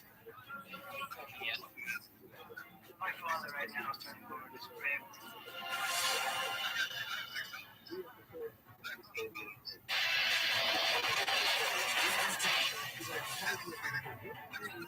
It's the big relaunch of the Seascape, and the restaurant is at full capacity, but with the front of the house not communicating with the kitchen. Way too many people touching food in this kitchen. My apologies. I'm sorry. Peter is losing control. Peter, I've been sick of you. I really want you to fucking shine tonight. You've got no idea. Take control. You don't know how to do certain things.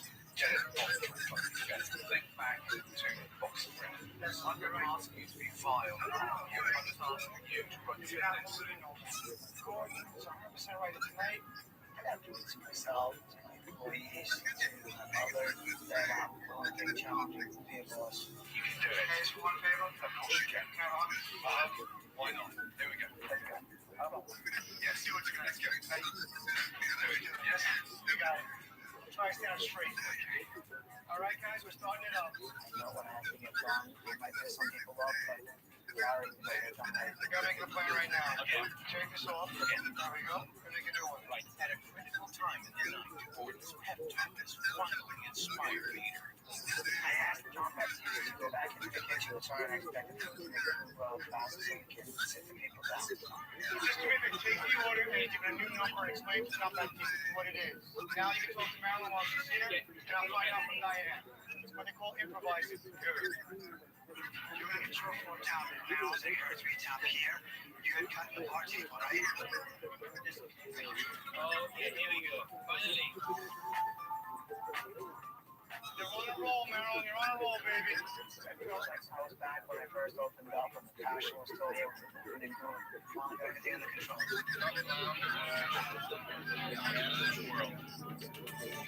Considering where the Seascape was just days ago, the reopening was a success. Please, what I it was only just literally a few days ago that this place was closed. You met the chef today for the first time. To put that standard out. Job well done. Finally, I feel Peter actually in charge. So I'm really, really happy. We know where to work at it. You to get about it. But for me, I know damn well, just one tonight, I'll come back. Yes. You have to take it seriously. Continue running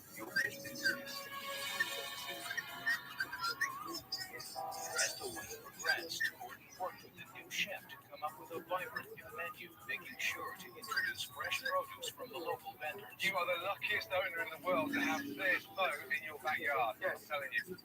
Then, to endear the restaurant back to the community, Gordon created an annual chowder cook-off that was judged by the town mayor. Ladies and gentlemen, welcome to the Seascape. I quite like that true burning sensation at the back of my throat. The winner, Joe Marini. Please come back. Tasting on the menu for dinner. Scott, the new chef, whipped the kitchen into shape. And Marilyn brought back the Seascape's old traditions, table time farm day. The place was alive, everybody was smiling. If you've got some room, don't be scared to ask for more. Yes. Last but not least, a new respect has been established by a mother for her son. All right, Bobby, let's start it up. Okay, we have a party of 6, that'd be cool. Okay.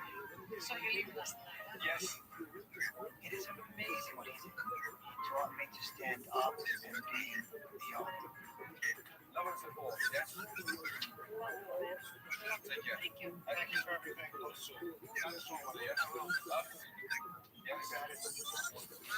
I feel very grateful to Chef Ramsay. I will never forget what the man did. His heart and soul into this place. He did save us.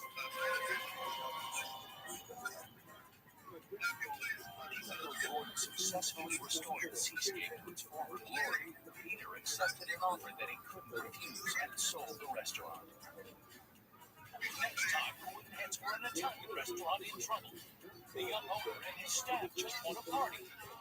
So it takes forever for the food to get out of the kitchen. I need your specials now. And huge portions of costs are out of control. But now the party's over. Why did you keep eating if it was that bad? If Gordon can't get this cast of friends to grow up, I felt like I'm seeing back up. this restaurant's going to be grounded for life. Next time on Kitchen Nightmares.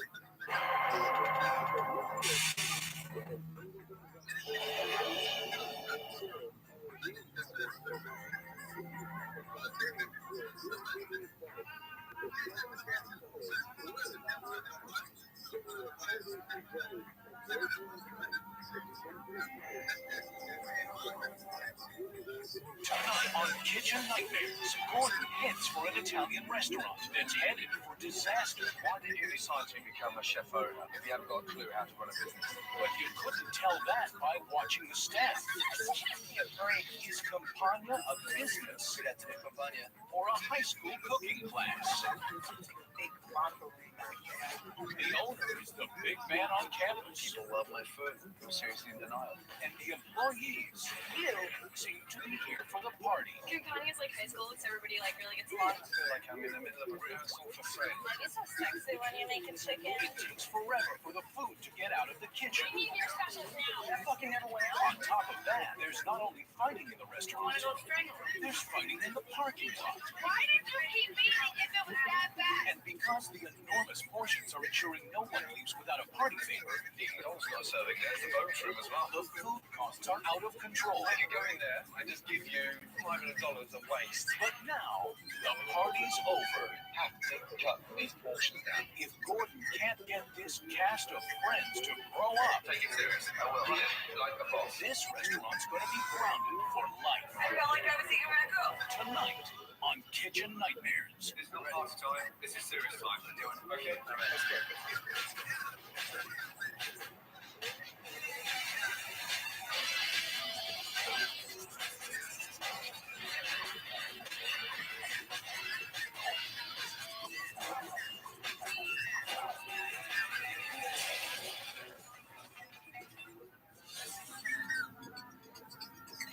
Fairlawn, New Jersey, a predominantly Italian community about 20 minutes from New York City.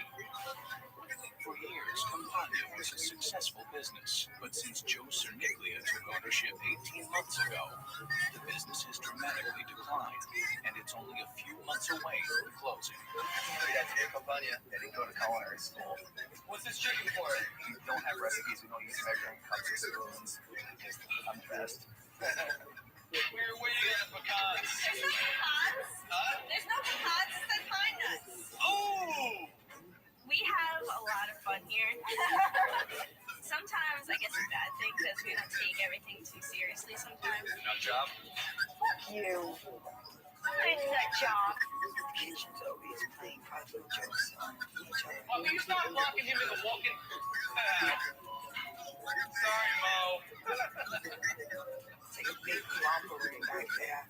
Give me a break. We're all like little kids. We're all very silly. I'm still a kid. I still have a tongue ring. I still have a tattoo. And I don't really plan on changing the way I think anytime soon. I am serious, but I'm gonna have fun with it while I'm, in the process.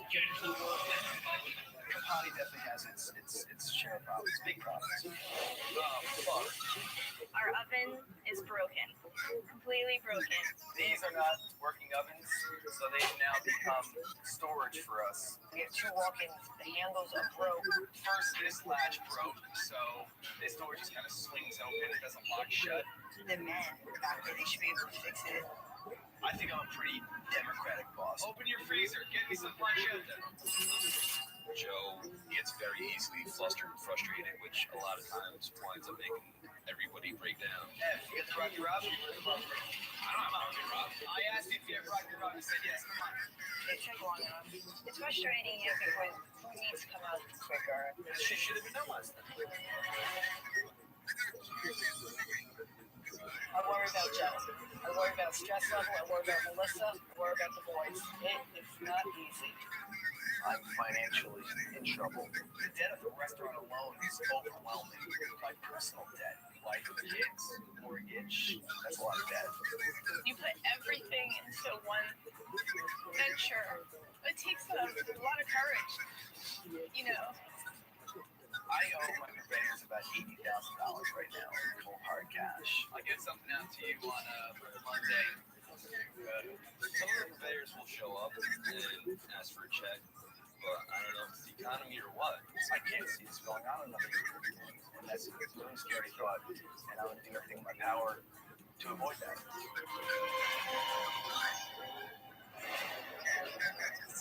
I'm looking for a restaurant, an Italian restaurant on the main strip here, called Pagna. Thank you. Pagna. Hardly a perfect location for a restaurant on a strip mall, but let's be honest, it's the food that counts, and I've heard they've got problems. Hello. Hey, everyone. Oh yes, today I'm on my own. Yes, follow me, In fact, most please. times I'm always on my own. How are you today? Good. How you doing? Well, thank you. Thank you. You're welcome. Mr. Ramsey, how are you, man? I'm Joe. Good to see you. Welcome to New Jersey. Is this always pointing, or is that just... I don't want to use my hands, I'm second at a time, so there's a lot of that. That's the way I am, that's the way I operate. I don't know what he was looking at. Okay, what would you like today? May I start, please? I'll try the tortellini. Yes. And then I'll try the ravioli. Okay. Finish with whatever pistachio cranberry crusted rice and chicken. Thank you. Ready to go, Joseph. Graham White, tortellini soup. I mean, I was smiling, but my heart was racing. Can I open the tortellini soup? What? I got tortellini soup working, I got my half rat working, I got it all. You, my friend. Sounds like a very, very busy kitchen right there. I'm so hungry. Ow! Oh, I didn't eat anything like that. Oh, you're hungry? I'm hungry, yeah. Boys, carry on. Brow. Relax.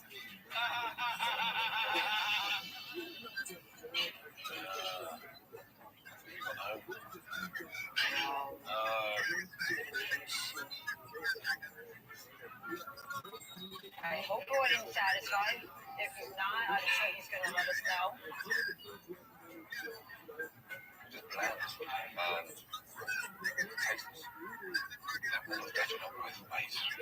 How is everything? Are they made here, these? Or are they bought it? It doesn't feel. Oh, no, I know it's just wasn't the question I asked. The homemade, yes, they brought in to a place that makes it homemade. Thank you. Is it popular? Somewhat. I love the way you skip over it. Are they popular? Not too many people order it as much. No. So no. Thank you. You will. I think Gordon's going to drive me crazy. By the end of it all, it's going to drive us all crazy. What they mean made on site in the store.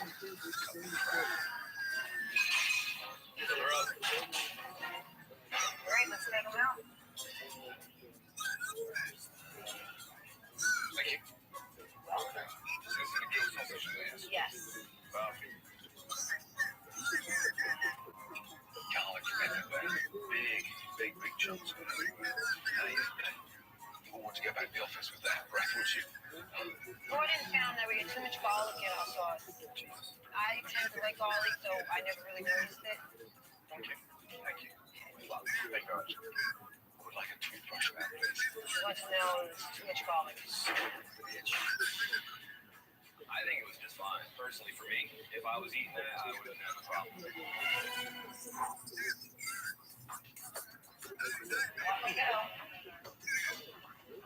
Here you go. Pistachio. What's that on top there? Okay. Looks like your bison's tongue. It's dry, it's sweet, and it's... He didn't like the chicken, like the sauce, like the crust, thought it was well done, hated it.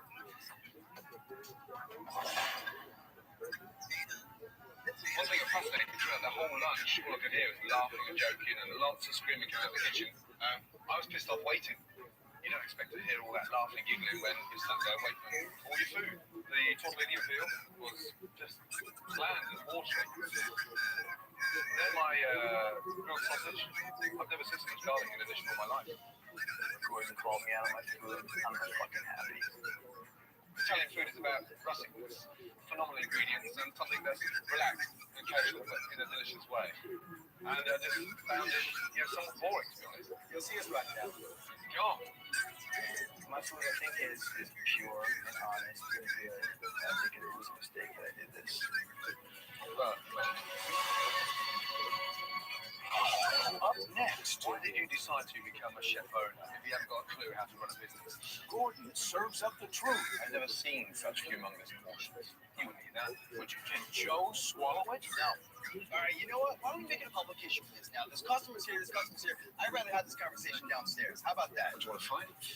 And when the staff monkeys around, Gordon goes bananas. Right, we're going home. That's coming up on Kitchen Nightmares. Day 2. And with this restaurant in financial hell, Gordon knows that he needs to increase business. But he also needs to find ways to cut costs. I've been thinking about this overnight, and what's bugging me now is, what's he wasting in these fridges? That's my concern. This must be a pain in the ass. A minute in muscle mode, and then I'm refreshed. They're gone. That's dangerous. It's dead. Muscle's dead.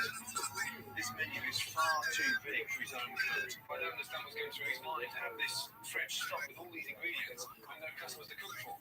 Look, bag after bag after bag. There's nearly 2 months worth of chopped garlic there. This is where his $80,000 debt is. Then all this ingredients. This fridge is stocked now. Like a restaurant that would be fully booked for 3-4 weeks in advance. We haven't got those customers. Why the fuck have we got all this ingredient? Stupid. Absolutely crazy. With a young head chef and an inexperienced owner, Gordon decides it's time for Restaurant Management 101. You're in charge of the purchasing, yeah? Those fridges are stocked up for a busy restaurant. We haven't got money to waste. There's endless ingredients in there that are not being used properly. Everything we buy is costing money. I can point fingers in every direction for the walk-ins being crowded, and it's a catch-22. Because we run out of something, Joe throws a fit. When was the last time we had a budget? Per week is $4,200. I don't think we're scrutinizing what we're purchasing. I could go in there and just give you $500 of waste. I saw that fucking walk in a completely different light. I went, holy shit. Hopefully, Gordon's economics lesson is sunk in. Now it's time to see how this jovial bunch handles a dinner service, which, given the lack of customers, shouldn't be that difficult. You're gonna get in trouble. Even so, Gordon has to make sure these kids stay focused. Okay, right. You understand what's going on. This is not party time. This is serious time. There's nothing to do with friends. Take it fucking serious. I will. Like a boss. Let's go. But old habits die hard. Campania is like high school because it's like really close-knit social environments. Everybody like really gets along.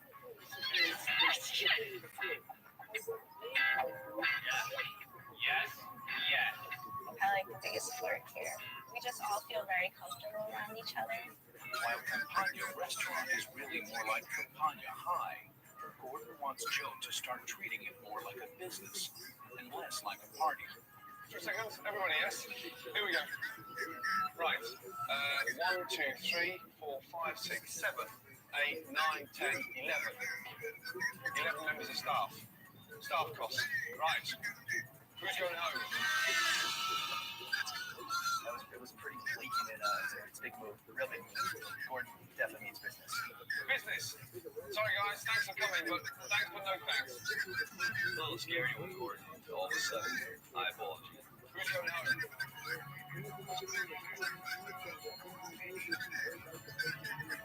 Trucks. See you, buddy. Good. Take care, buddy. Get yourself a haircut. Next. I need you to be on the floor. Let's go. Who's next? Katie, thank you, no thanks. Any questions? I got a few people. They were clearly upset. Or Katie was definitely upset. I had to make a tough call tonight. I really wanted to have people tonight that were, on their game. I'm good enough when he needs me, when his ass is on the line, but not for that I came in tonight and canceled dinner plans with all my friends. Good luck. Let's go. With the staff now trimmed down, playtime is over. Good evening, madam. How are you? Good to see you. And it's time to focus on the customers. One order or two? Two orders, okay. Order in, please. Appetizers walking in. Salad, risotto, mussels, mozzarella, entrees are pork, rodento, cod, and chicken. I'll get the chicken also. Come on. As orders hit the kitchen, the staff is quickly overwhelmed, and everything is moving at a snail's pace. How many of these did you sell? Guys, come on. Don't lose it. Look, I had some pulling to witness. They went back there and they did their loss. They're right here. They're not me. Is there any possible way to get pasta? That's what Campania is known for, is waiting 3 hours for your food. Are you guys okay? Yeah, everyone's hungry. And not surprisingly, problems in the kitchen have customers totally frustrated. I want it wine.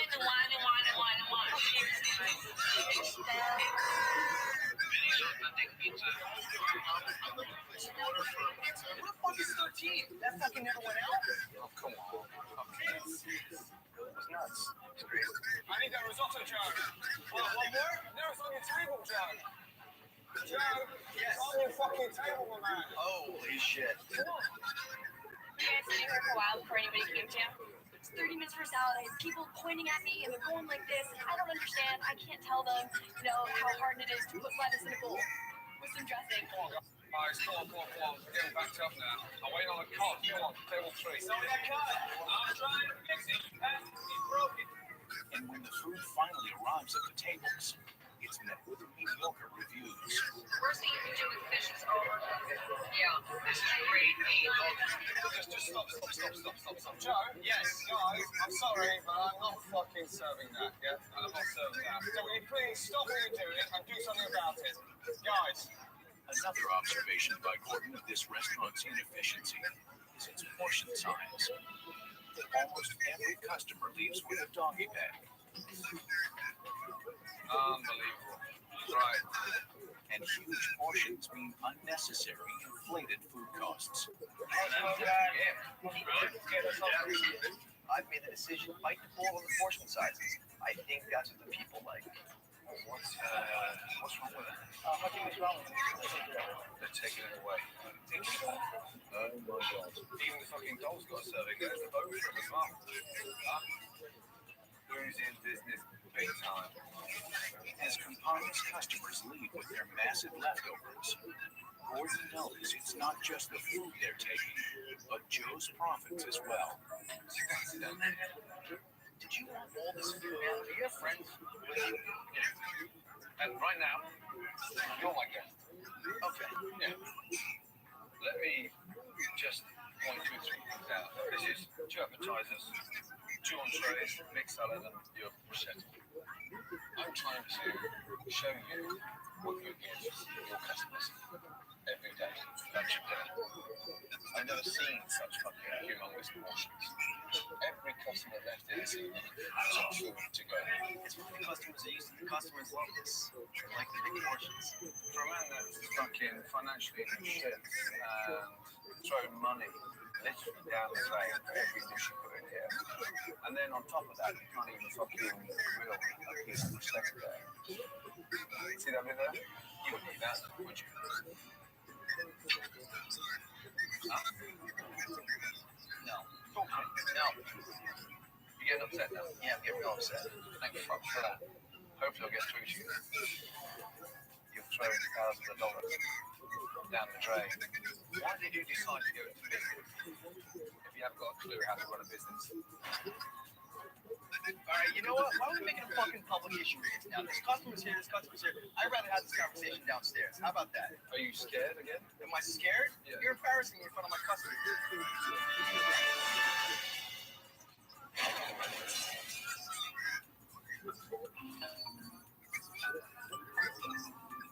I live in a restaurant as a family, and when the restaurant's in trouble, it's the family that suffers. So I want to get to Joe's wife, Melissa, and just actually find out what's really going on in Joe's mind. Hi.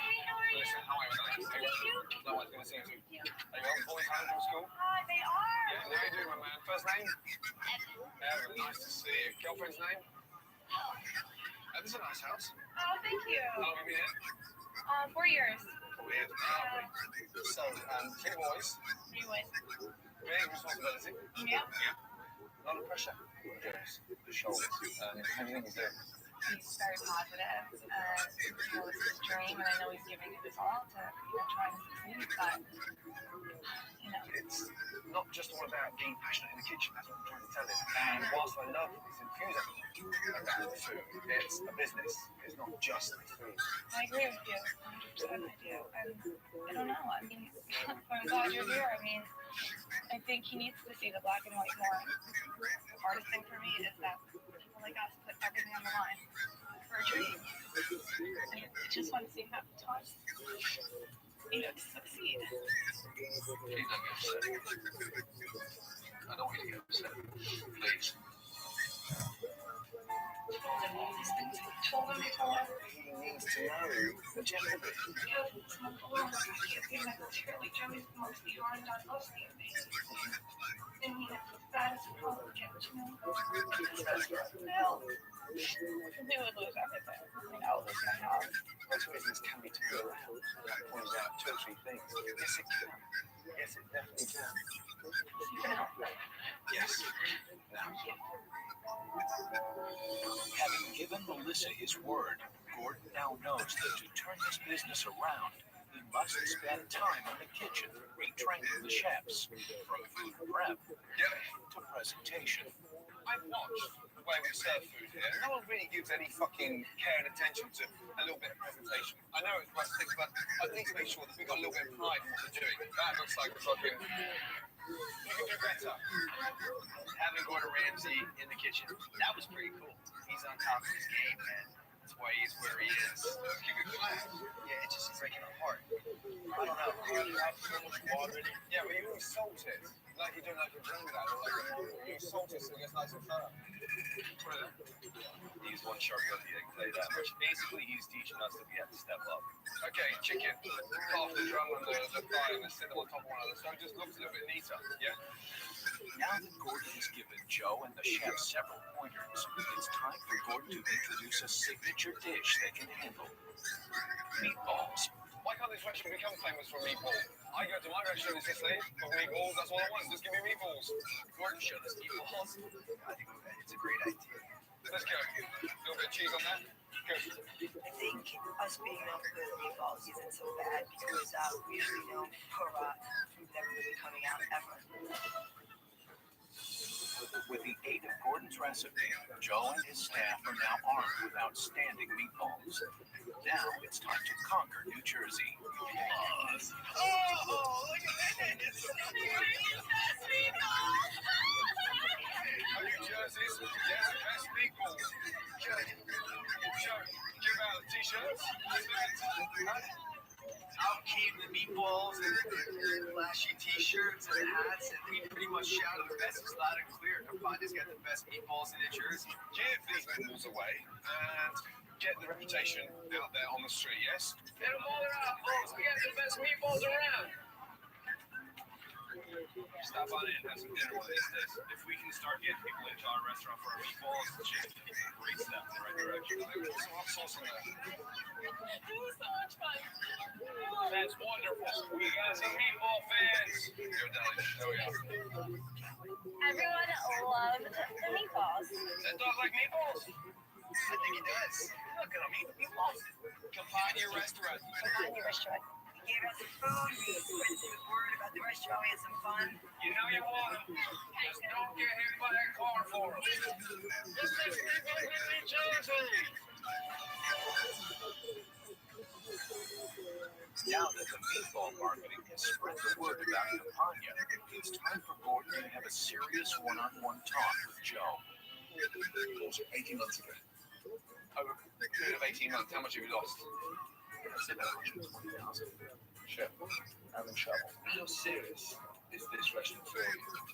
It's everything. You think it could continue like this for what, 6 more months? Yeah, I think that's pushing it. Your business. You've had fucking swim down the Hudson. I heard Gordon's point loud and clear. I mean, this is it.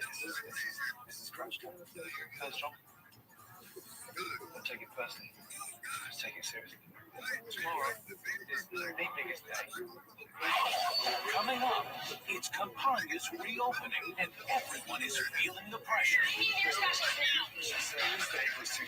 Gordon has some quiet time with an unruly customer talking out your ear. And while some people welcome the changes to the menu, others aren't so sure. I felt like I was eating that too. It's a night filled with emotions. Why did you keep eating if it was that bad? Dinner service you don't want to miss. Next on Kitchen Nightmares. It's day 4 and time for Campagna's relaunch. Gordon's design team has come up with a contemporary new look to match the new direction of the restaurant. I've created a new look for the new Campagna. Let's go. How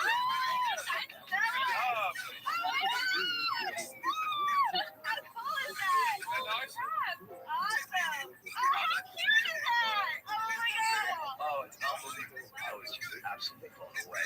Absolutely blown away. It was just high time for it to be changed. You know, you can really see it's a restaurant. Oh, wow. All the lights are on, all the canopies lit. It's really inviting now. It's awesome. We definitely needed this. It looks like a proper restaurant. Definitely. Gordon's created so many great new things here. Like the sign and everything shows that it's making it better. Oh, that's so nice. I'll do this this time, yes? Let's do it. One thing you're not going to smell when you're in here is garlic. I opened those doors, it was just alive. The restaurant was alive. The whole place just metamorphosized with some great, simple little changes. The dining room looks unbelievable. The candles are awesome at night. Yes. Someplace I just want to hang out. I am a little overwhelmed right now. I have really no words to say. I'm just a little shocked. Right? Let's cut to there. This place is lovely. you guys have transformed my restaurant. Obviously, the kitchen. Let's get this. Oh no. Joe's stressed out a lot, so when you see him smile like that, it makes you feel good. Oh my god, this is so cool. What's the new menu? A new stove. Yeah? Big, beautiful stove. You know, boys with toys. This is my toy right here. She almost had tears in her eyes. I know I like the pilots every time I turn it on. It's just Happy? I'm just so happy to see him getting a little help. He deserves to succeed. I know he's gonna. Gordon also provided smaller plates to coincide with the smaller portions. Oh my god, you guys are smaller. Check it out. These are just way too big, and therefore we had to use a lot more food to fill them up. And that's also losing money right there. Well, man, I appreciate you. You guys have done so much for us one day. Next step in getting ready for the big night, Gordon sits down with the young chefs to introduce a brand new menu. The secret of the menu is to keep it tight. We have to start making money. I had some initial concern about what my customers would think about coming in and not seeing my big, diverse menu. This menu includes the new pasta, ROTHSCHILD, the fettuccine, something you expect to see in any nice restaurant, but do it with a little bit more flavor, pesto, tomato, Alfredo. I like the new menu a lot. Gordon's, he's one sharp puppet cook, I can tell you that much. The base pork, that's a great dish. Creamy pleasant coats. The flavor was lovely. And then the steak, a really nice grilled New York strip steak with roast potatoes finished, beautifully done. The meatballs, we've done it in both appetizer and entree as well. We're now focused on our meatballs. People start bitching. The meatballs are going to come out of the kitchen, and hopefully that'll appease them along the way. I really like the new menu and the way we're doing it, the concept of having a smaller menu. Everything is good. I just stay exhausted. An hour before the opening, Gordon comes up with a clever way to motivate the young waitstaff. I've devised a plan, same plan I have with my waiters and waitresses, that every item on this menu will be sold. Every item. Here we go. Come with me. Let's go. Here is the menu, okay? And on these boards are your names. Each and every one of you, has got to sell every item on this list. The first person finishes a complete menu, you shout bingo. And then you've got a $100 incentive. The whole idea of having a contest to motivate servers, I think it's a great idea. $100 to sell the whole menu. I have a 6 o'clock booking for table 5. Perfect. Ready? I'm so fucking ready. We got to talk together tonight. We got to work as a team to step up as much as I can. And hopefully it works out. You're expediting. You're delegating everybody out the kitchen, right? I'm excited for tonight's dinner service. I think everyone's going to be on a good positive note tonight. Look at that oven. It's do or die for us. Failure's not an option. I'm not going to let Gordon down. I have to show him we can do this. It's got to happen.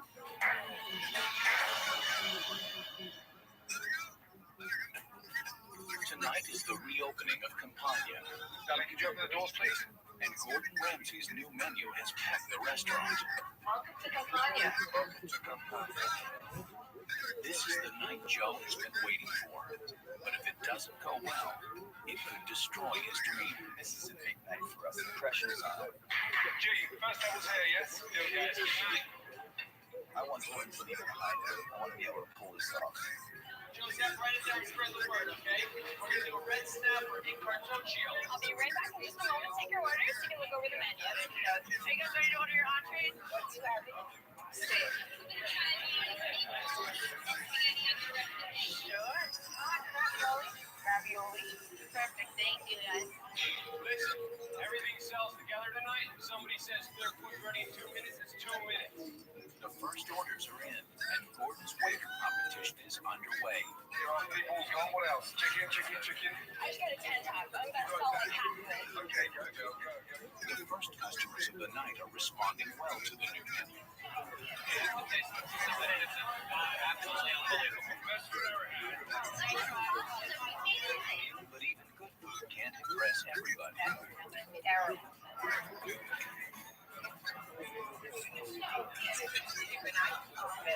That's horrible.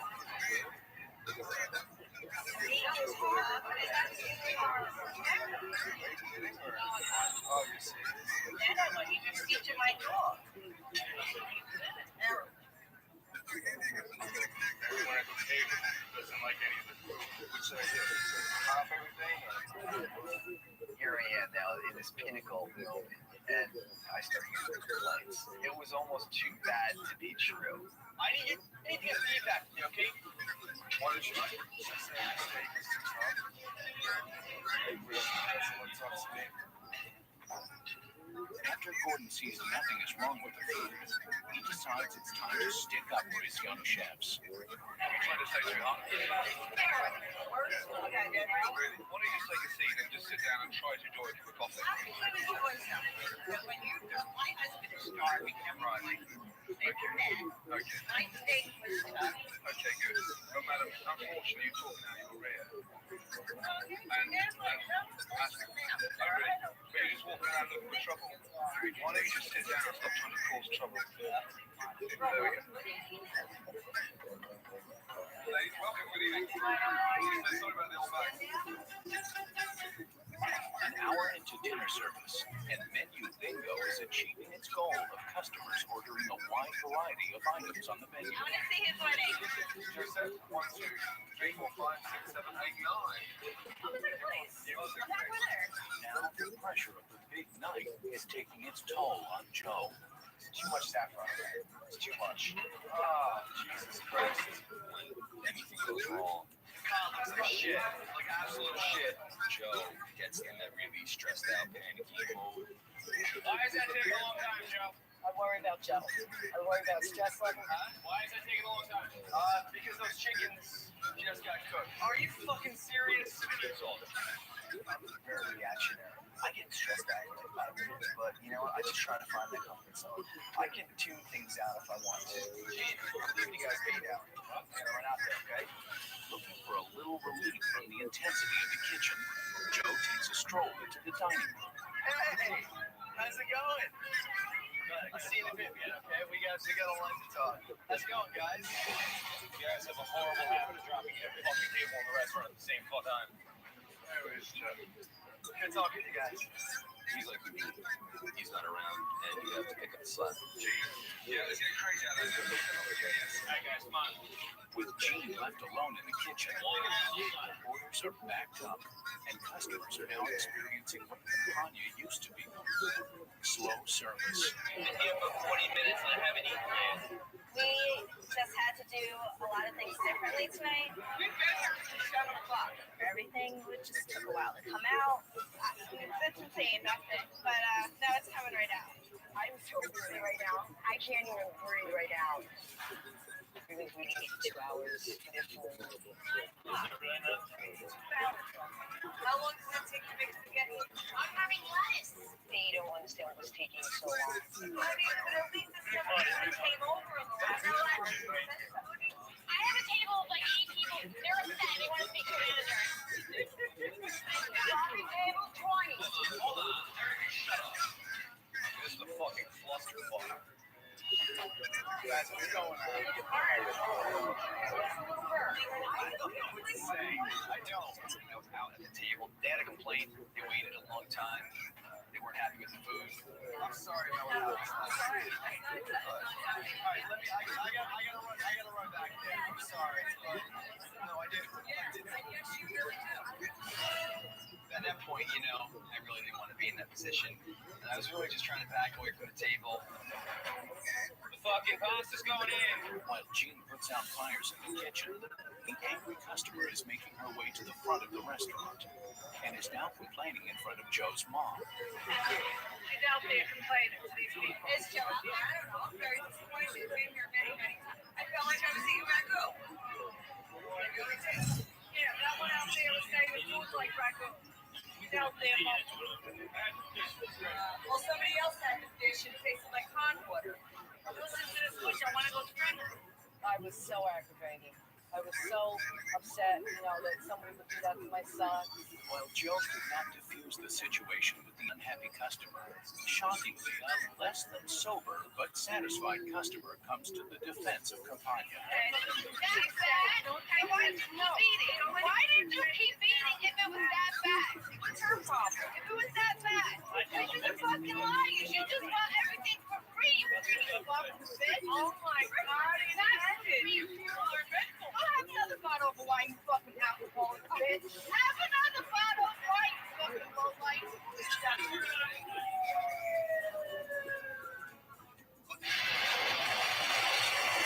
Why did you keep eating if it was that bad? What's her problem? If it was that bad, you're just a fucking liar. You just want everything for free. You fucking bitch. Oh my God, you people are dreadful. Go have another bottle of wine, you fucking alcoholic bitch. Italian, honey. Italian. Can I just be alone? Have another bottle of wine, you fucking low life. A police car on neighborhood patrol extinguishes the fiery argument outside the restaurant. Okay, sorry, just 2 seconds, please. Let's go. Back in the kitchen, Gordon asks to talk to Joe privately to get him focused and back on track. You're pissed, straight to the point, over and done with, and move on. You understand? Don't hide behind there. Step out into the dining room 2 or 3 times, in with the customers, 30 seconds, back out. If anyone's disgruntled, put an end to it immediately. Don't stand there laughing. Yeah, just thank you. But I want to see you run it. Yeah. Yeah. I have to get serious. It takes me a long fucking time to get something through my thick skull. But when it does happen, I'm steadfast. I was gonna do it. I believed in it, and when I believe in something, I fucking do it. All right, here we go. Come on, let's sell these. You got spinach? I want to make sure that we're 9 to 5, yeah? Right now, 2 steaks, 2 veals, and a chicken. Okay? Every steak that comes in now, white skirt, so we can tell the difference. Okay. And now that Joe has taken his mission seriously, it rubs off on his staff, who are now working professionally and efficiently. Okay, spread the word, okay? Make it a good thing. It's something special.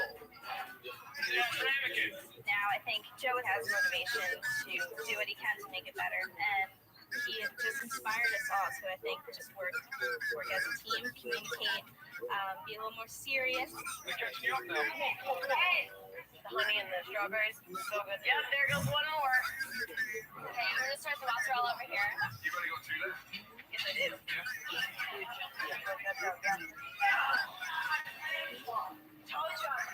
bottle of wine or a $100 from you? $100 I won tonight just for playing bingo. But I busted my butt and I sold everything I needed to sell. I knew I was gonna win. I knew it. Server bingo is definitely fun. The whole idea of having a contest to motivate servers, I think it's a great idea. Ariana, I just won. Server bingo was a really novel idea, and it worked. We were all talking about afterwards. We want to keep doing that. We like the contest. That was fun. Can you guys do these pickups now? There's not much more coming in. Really, nothing's going to stop me. Ford really forced the issue on me, and I really believed at that point that these changes were good. Joe, how's somebody follow you with it? Okay. Joe was definitely more focused, especially behind the line. There was no practical jokes going on. Really good choice. It was great. I was making sure that everybody was on top of their game, and if they weren't, I'd be there to help them out. Proud of you. Proud of you too. Have a nice weekend. Now that the last tables have been served, Gordon gathers the team together. The difference in tonight's service as opposed to last night's service was night and day. We done double the amount of people tonight that we did last night. 203 were in for dinner. We were consistent. The food was good. The service was good. Everybody had an appetizer, an entree, and dessert. What would be the take come midnight? So we took in about $7,500. We made 3 times what we made last night. I don't think I've ever made money that I made tonight. Tonight was a really successful night. It really was. Hey. There's no words to tell you how I feel about the fourth month Joey. I am thrilled to death for him. Let me tell you why I saw. You, tonight, showed me that, yes, you were a head check. Don't stop. Don't stop. I think there's good things in our future. I mean, we're going to dig our heels in. We got a good groundwork now. It's working.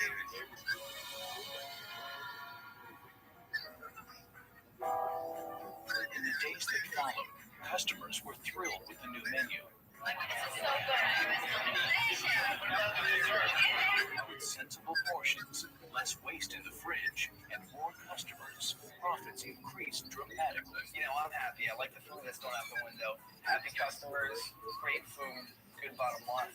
Joe finally started behaving like a boss and not everyone's friend. I'm gonna sell 2 chickens for me, okay? Successfully taking control of both the front of the house Pleasure to meet you guys. and the kitchen. Okay, good. We're gonna sell 2 steaks and a chicken. Somebody close that door. Food's going cold. And now Campania is known for its quality rather than its quantity.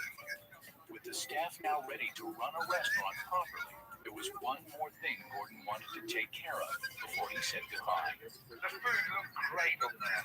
Yes, we're not going back to stupid big steering wheels. That's what we're serving. Look at those. Aren't they horrible? Let's go. Yeah. Do one.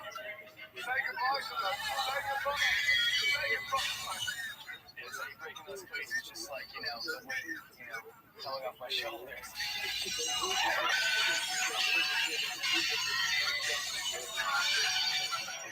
When Gordon broke the plates, we were like, rock on, that's fucking awesome. Goodbye to the big place. Hello. Profit. 1, 2, 3, jump. God. The breaking of the plates, how symbolic is that? Isn't it awesome? Out with the old and, you know, into the new. Thank you. What a yes. You know, you hate to see him go. It was a good time. We got to break all the fucking plates. He was proud of us. Right, oh shit. I think that Campania is going to be everything that Joey wants it to be.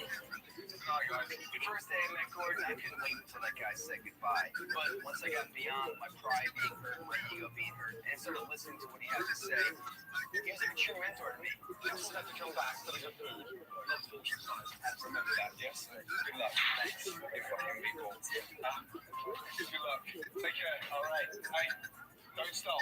I won't.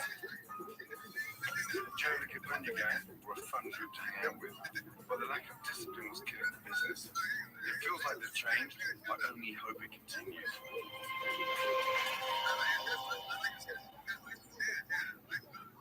Next on Kitchen Nightmares, Gordon faces the most stubborn chef he's ever met. I thought your food was crap. That's a matter of opinion. Then unearths the restaurant's dirty little secrets.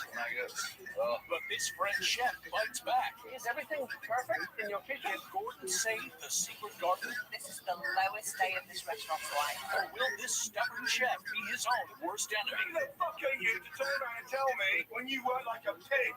You French pig! Get ready for the most explosive kitchen nightmares yet.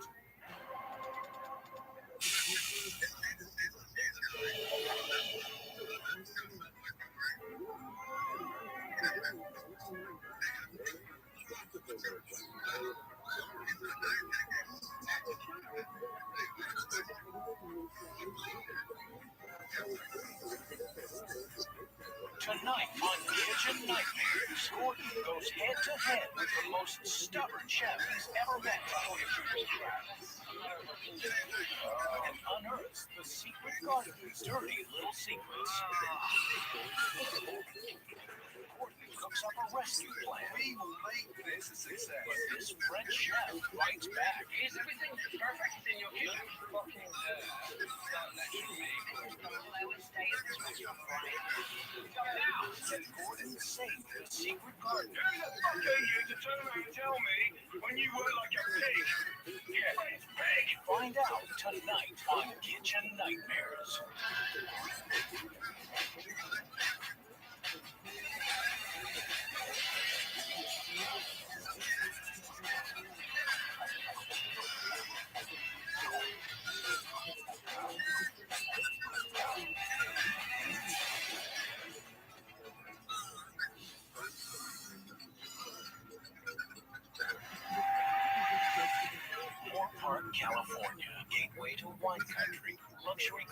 resources and booming real estate, a great location for our restaurant. The secret garden is on the brink of financial ruin.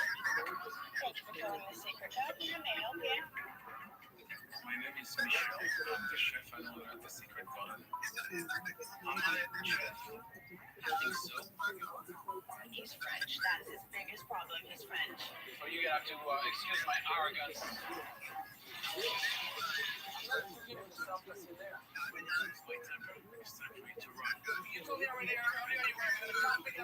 Michelle just moved. No, I said, what are you doing? You want to push me in the kitchen? I will scream at everybody.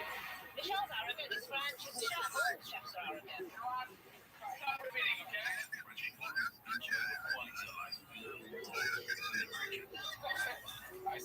Michelle's big, very, very difficult to work with.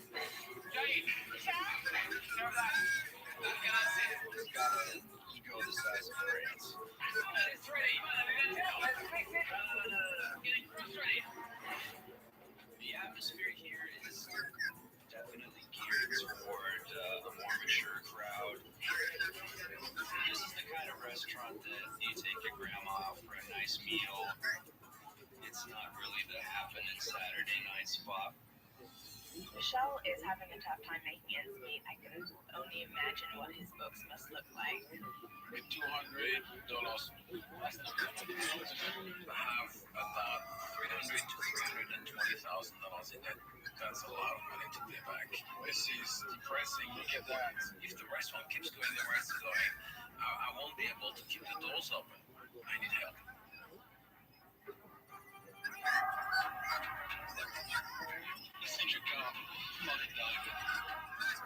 Gordon Ramsay has just 1 week to uncover the problems, to devise a plan, and to turn this restaurant around.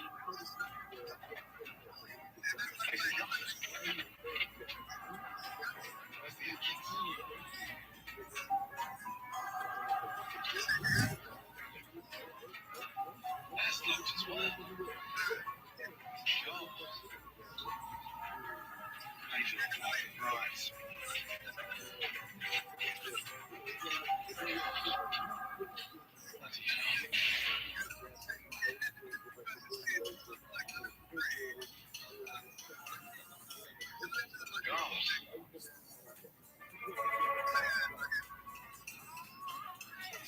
Where is everybody?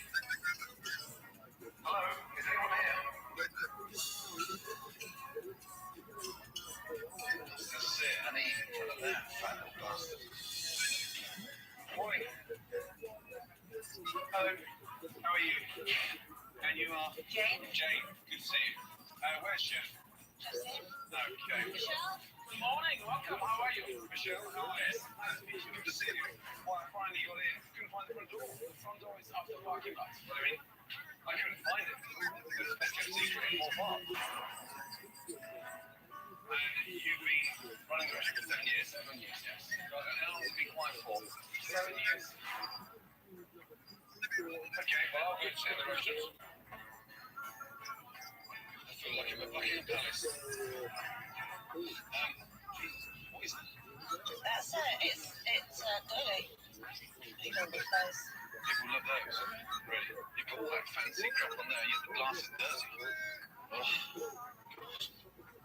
Bread's almost ready, Jane. I feel like biting my grandma for lunch. Could you not got a bigger glass here? I feel sorry for that poor lonely patient. Let me just have a look at it before you serve it. I feel like saying a prayer. So, How long do you menu the menu? they've missed greens with sunflower seeds, dried cranberries, and ultra shade cheese. God, there's really plain on here, Jane. I think it's all good. Like from banana. Is the crab fresh? Yes. It's canned. Ladies finished salad with strawberries, goat cheese, asparagus, hard-boiled egg, grilled garlic, shrimp, strawberries and shrimps. I'll start with that, please, as my appetizer. Absolutely. I've got to think about the chef's perception of food when he starts with strawberries, fresh garlic, shrimps. We'll see how he likes it. He's a customer. Customer is almost always right. So you're about to receive, may the Lord not kill me with food poisoning.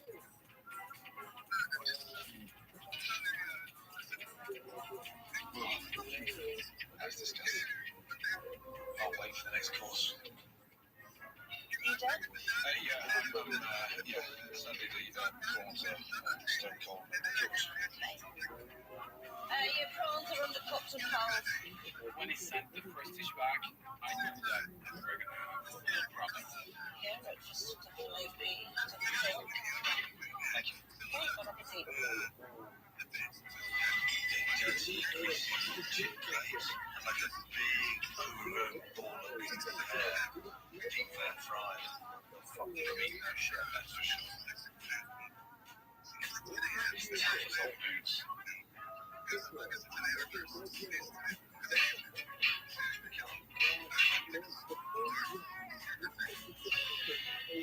Damn, raw carrot. Finally for a fucking rabbit. How's your steak? Carrots were raw, steak was tough, and that was just a big ball of grease. Play was interesting, especially with a chip. Gordon gave us a scathing review. Thank you. It's lazy, it's dirty, and it's just bad. I mean, really crap. Your carrots were raw, your steak was tough, and your shoestring potatoes was a big ball of grease. Big ball of grease? I'm moving.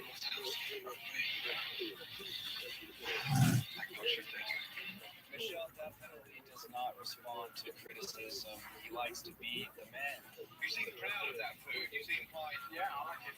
You like it? Yeah, I think it's good. I mean, Don't take this personally. yes. I thought your food was trash. Tasteless, bizarre. Your food was long-winded, boring, and just, badly done. Honestly, I've never seen anyone talk to Michelle in the way Ramsey talked to them. As a waitress, I don't get complaints about the food. The only complaint I might get is a food cold. Jane, I'm not asking you to blow smoke up his arsehole. I've just sat there for the last hour and had one of the worst meals I've ever eaten. Yes, I have an opinion. Yes. You know, that's fucking arrogant. That's an opinion. If you're such a passionate chef, and you are a natural because you're French and you love cooking, why are you serving potato crab meat? Tin crab, the main reason is because the restaurant is quiet. I buy fresh crab, like really fast, so I have to try this. I'm trying to get inside your mind so I can start breaking news. How stupid you are. I don't think he likes Michelle. I've got a lot of work to do in a very short period of time. That's all I need is not some form of false arrogance. I just need your support and more importantly honesty. But I don't feel you. I'm honest. Please fuck for that. Thank you for the criticism. He's so far up his own arse, he can't even fucking breathe anymore. Coming up, All this festering, Gordon finds the dirty little secrets. Leading to a fiery food fight. That's how you work. Is everything perfect? Even in your kitchen, Fucking dare. Start lecturing me. later, will this French chef be the one to push Gordon Ramsay over the edge? Who the fuck are you to turn around and tell me when you work like a pig? You French pig!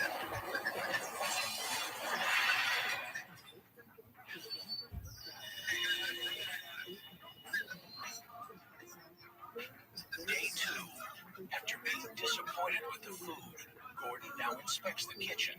Hey, that sounds like it. I want to have a look around and just find out what's in the fridge is. What was the last time I was clean? Oh my god, this is dirty. Oh.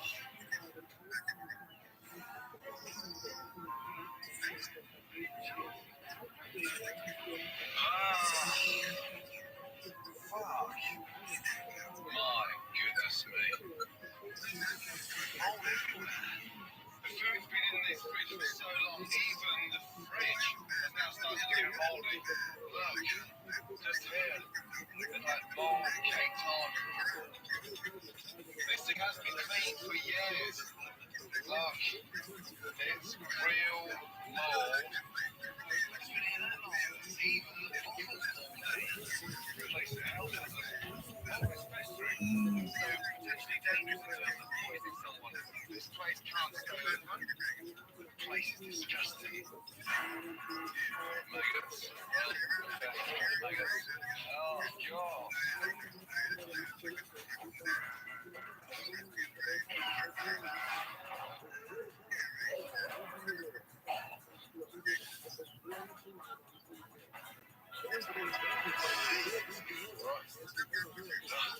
Hey, Laurie. Michelle. How you doing? Who organises this place? Don't cook it myself. When was the last time I had a really good salt out? Yesterday. Yesterday, yes. Look, underneath there, found a mold that's growing. Look. It's really important that you're honest with me. Every time I say something to you, all you do is smile at me. When are you going to get serious, Michelle? I am serious. Well, show me some fucking seriousness then, will you? Because if you were serious, you wouldn't be having this up there. What the fuck is that? That's the dark chocolate during and that's how you work. Let's think about it. That's how you work. Sometimes, yeah. Sometimes. You don't care anymore, do you? Is everything perfect? You got in your kitchen? I don't think so. It's fucking clean. This guy with the attitude has no idea what's going on. Tells me that he doesn't have to, his restaurant option. I don't want you to come and tell me everything is awful. You hate the truth. No, I don't hate that. You hate the truth. I mean, everything is awful. You know what? I can't get the fuck over it. I work for Thomas Keller. I don't know the kitchen. Hello, I work for Thomas Keller. Thomas Keller doesn't run a kitchen like this. No, he doesn't. Thomas Keller like the lazy chefs in America. If you're fucking America, you saw this shit. Maybe not. It was to bring him to be humbled. Michelle was of the opinion that, hey, if I want to serve dog shit on a plate and the customer doesn't like it, too bad. The restaurant is not doing that bad. Okay? I'm making decent money. How much money have you made in 7 years? How much money have I made where? In the restaurant in 7 years. What do you mean? How much money have you made in 7 years? Sorry, it's a big question. You need to make it smaller. How much profit have you made in 1 year? You're hiding from me. No, not really, but you don't want my help. I want your help. I want your help, but, I want good help. Don't fucking dare start lecturing me what you want me to tell you. I'm here to help.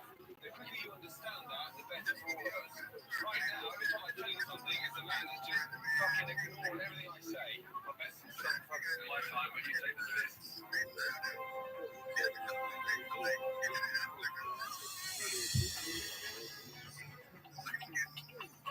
For the rest of the day, the secret garden was busier than usual. Not cooking, but cleaning. Clean kitchen, clean food. Yeah? I want it spotless. I think that the kitchen looked gross. It's good to see Michelle scrubbing. She's beginning to show some skills in the kitchen.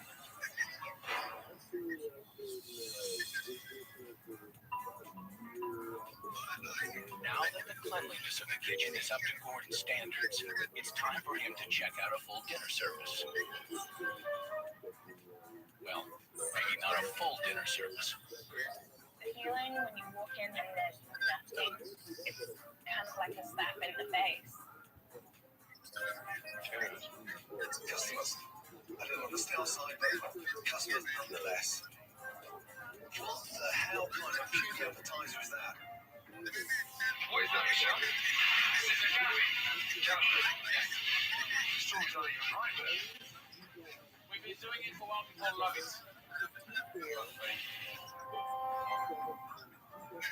Did you decide? I want to see this. Okay, I'll get this for you. Can I have a potato base, please? Yeah, okay, so The food all takes too long to cook, so when I take my order, it'll be at least 25 minutes before it's on the table. I believe it's nice to sit down and enjoy yourself, spend 2-3 hours in a restaurant. That's the difference between America and France. People eat a lot slower in France than in America.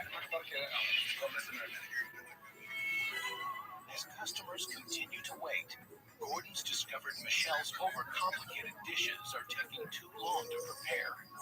Michelle, you're fascinated by crusted items and stuffing things, aren't you? A bit of everything. Look at the menu. Macadamia nuts, maíz, crusted. The scallops, crusted. So I have the chili garlic crusted salmon, crusted. Some chicken, crusted. The pork chop, crusted. And the filet, that's salad. I like the food. I like rich food. I think it's great. It's a little spicy. A little spicy. It doesn't matter what opinion. Nobody likes everything everybody does. Okay. Oh dear, it's gonna be a long night. God, this guy is fucking unbelievable. You know, there's one thing about being bad, that's solvable, but being a complete denial throughout is extraordinary. I've never met such a fucking hard-ass, stubborn bullshitter in all my life. It's gonna be way overcooked. Nope. Medium rare, look perfect. Even with few diners in the dining room, Michelle's stubbornness continues to create problems in the kitchen. Actually, what table is it on la file, amiga? Soup or... Are we taking up salad? Michelle wants to be the star of the show. Let me worry about it, please. Understood, chef. I could have been doing so much more, but Michelle wouldn't let me. I got you. Chef is too good. Michelle just got a bit jealous. I'm gonna go see what's happening in the dining room. Michelle headed towards the dining room. Sous chef Devin takes over. I know what I'm doing. I'm a machine. I'm all over the place. And the food is finally getting out. Right, where is Michelle? First time or you've been here before? First time? I like to go to the customers because it's great for my ego. What are we drinking? Oh, Peter Rye, I forgot. I think I know the guy that sells that wine. Michelle does tend to talk an awful lot. I have a glass of wine with Jake for me. Yeah, I hope it's good.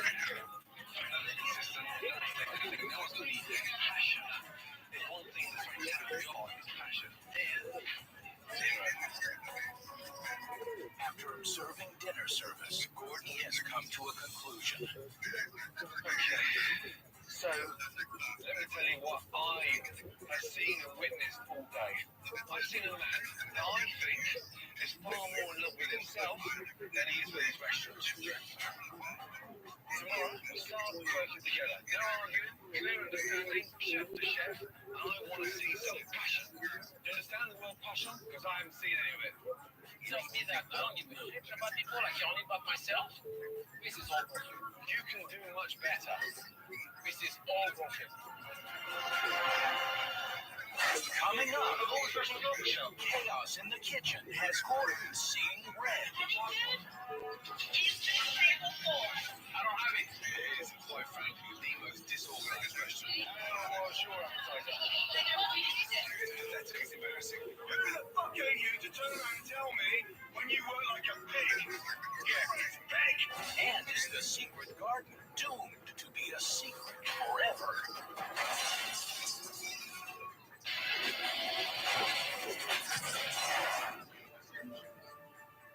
Day 3. Gordon is determined to get through to this stubborn chef with help from a little shock therapy.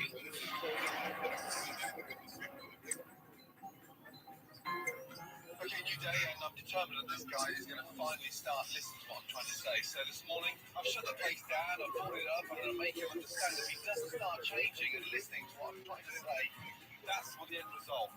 And that's a sight no restaurant wants to see. You turn to work so late.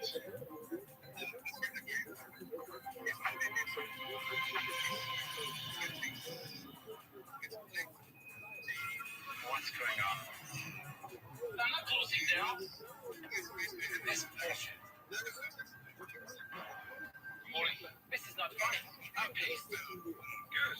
You've got every reason to be pissed. I'm glad you're angry. Yeah, finally you've woken up. Now, I've done this for a reason. Just think how bad it would be for your business to close. I don't see anything constructive here. It's a small town. 10 people drove by, and guess what? They're going to be advertising on TV. Oh, the restaurant is not doing well. Okay, let's get it. If the restaurants were to close down, I don't know what I would do. I'd feel almost ashamed. But for this restaurant to truly turn around, it starts with the menu. Simple food, no frills, straightforward, good flavor. Again, customers coming back once a week, not once a year. Hey everybody, every time we touch on each night, we're going to be tasting everything. Now, Gordon is going to teach Michelle some simple money-making specials to put on the menu. Okay, first dish, we're roast chicken. Roasted, simple, and bang out, yeah? Nothing fancy. Nice and easy. There's a lot of things, just because we've been doing them forever does not mean we've been doing them the right way. Nothing too expensive. That's not difficult, is it, guys? Trying to simplify as we work faster, cleaner, and better. They're the 4 specials. Onion gratin, tuna niçoise, roasted chicken, and a fresh local asparagus and tart. Yes? Any questions? Is he the great cook? No, I was voted best chef in Colombo Valley.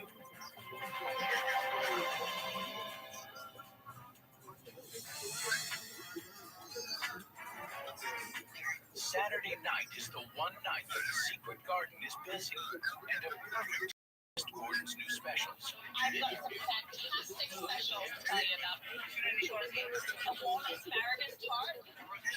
Very moist, very good. All crisp, very delicious. What can I get for you, sir? The French onion soup is special. The special asparagus tart. Right away. It was 23. How was it? It was the perfect tenderness, and it was perfect size. How was everything tasting? Golden Rocks is brilliant because of the sponsors I get of all my customers, and the food is great here. We love it. Cheers! Over an hour into meal service, and the specials are proving to be very popular, but orders are starting to back up in the kitchen. Is this table 4? Is this table 4? Table 4. What is table 4? Is this table 4? I don't know. Table 4. People were making mistakes on which tables to run the food to. Is that right? Is that right? Are they communicating with you, Michelle? No. There's too much. Right communicating. No, that's Right. Don't worry about it. You told me already earlier you were stopping down there to do. We've been here for like an hour and a half and haven't eaten. I know. I'm gonna save it. The communication wasn't quite there in the kitchen. There's not enough potatoes for the special. There's not enough eggs for this place. No one's communicating. Tell me we have something left. You're still ordering them. Yeah, I don't know what happened. I've got some specials to tell you about. We've got a warm asparagus tart that's topped with a mixed cream. Very delicious. Special they sold out within 40 minutes of being on the menu, and now Michelle's not communicating. We're ordering food and we haven't even got it. I have an asparagus tart that was ordered for table 2. I don't have it. I ate 60 20 minutes ago. What else is 86 I didn't know about? Let me worry about it. Who's in charge of that dining room out there? Chaos in the kitchen has resulted in angry customers in the dining room. Oh, well, sure. Like that. Oh, you ever seen the White House? I keep asking. I'm getting a little bit even though it's the kitchen's fault, we take the brunt of it. We take the brunt of the hate. I can only hope that you can do because I know that you haven't had your entree yet. Customers were pissed. They were really, really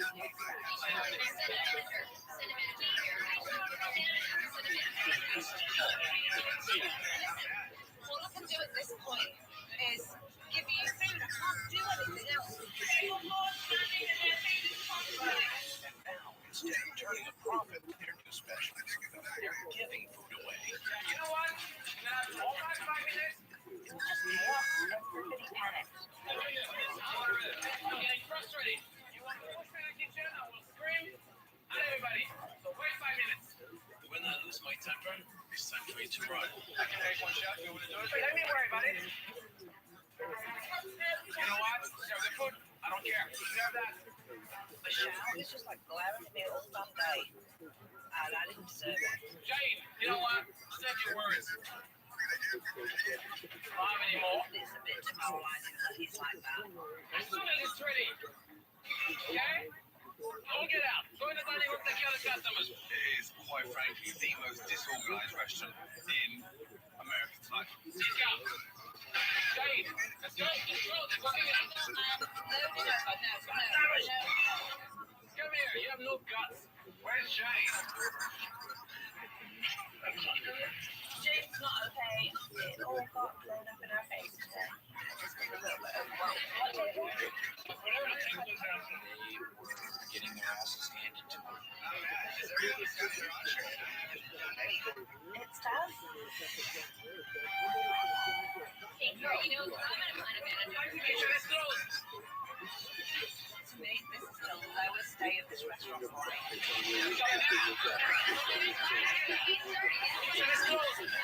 Still ahead, when customers go down the door, Michelle struggles to stay out of the way. Getting frustrated. Oh, come on. But old habits die hard. You've got a shit all in the kitchen. And Gordon loses it. Yeah, it's your fucking kitchen and clean it, you lazy cunt. Now.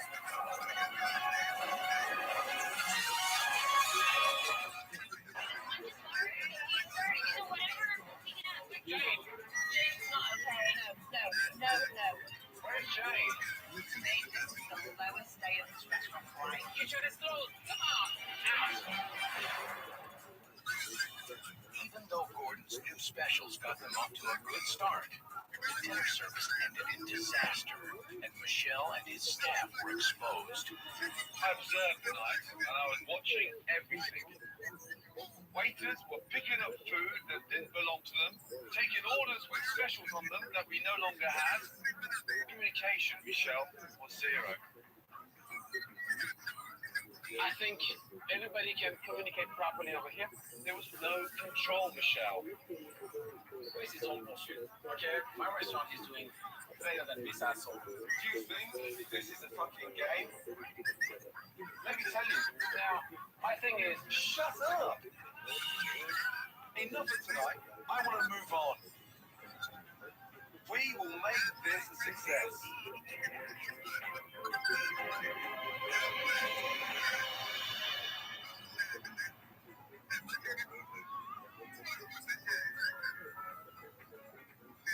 Day 4, relaunch day, and time for Gordon to start implementing his plan, starting with the Secret Garden's outdated decor. Look around. This is like walking into a funeral parlor. What does this do in a restaurant? Look at the mess of it. I think it's the charm of the antique. It's not. This is going. That is going. I want to get rid of that stuff. Here we go. Chef right behind you there. I'm opening up your eyes and making the room more spacious. I don't like it. You don't like it? No. Bye, Grandpa. Next step, Gordon's design team moves in to bring the restaurant into the 21st century, redecorating the dining room, replacing the old-fashioned sign, and restoring the main entrance. Okay, good. New menu, unstuffy dining room, big night tonight. Now get in here, Chef Michelle, with your team, and look at your new decor. Very pretty. Oh my goodness. This is gorgeous.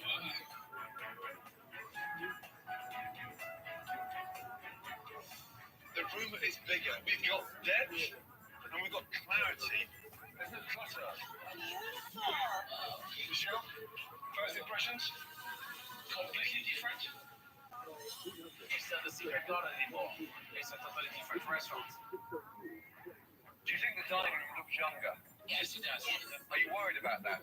Big time. I don't want to destroy what I have. I want to improve what I have. Can you give me 2 minutes, please, with Chef Michelle?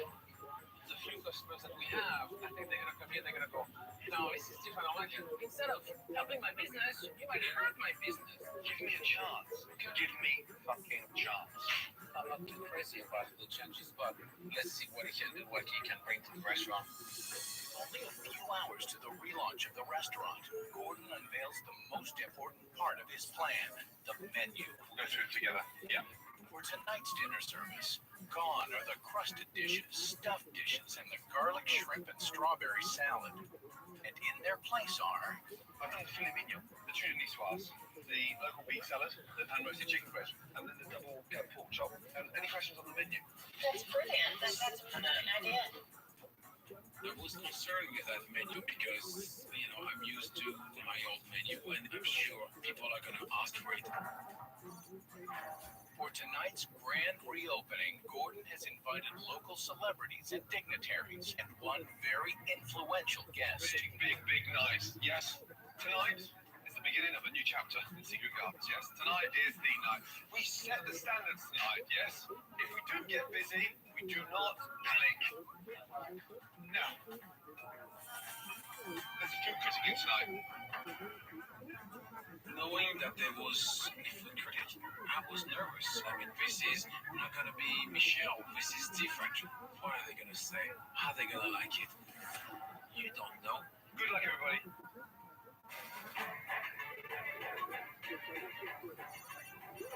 Now that Gordon's plan has been put into effect, it's up to Michelle and his staff to execute. Restoration, Lisa. Finally, some life in this place. Hallelujah. I was nervous. This is an important night. We have important people in the restaurant. Miss California has just turned up. Wow. Mike, there were 6, only half of the appetizers are gone. It is so important to keep our cool in the kitchen because that's when it's difficult. Are you listening, Mike? That's when you make the mistakes. With a sudden rush of customers, Michelle's nerves are being put to the test. We got a bus of 24 people that came. Unexpectedly, a large bus has turned up from local greenhouse. It's called pandemonium. Michelle, can you make sure they don't start panicking now? We're right in the middle of this crucial fucking night. Go over there and get cooking now. Thank you. Not tonight, guys, yes? Going into the kitchen tonight? He's Gordon gets in the way. Give me the knife, I'll take care of it. I promise I'll make him suffer.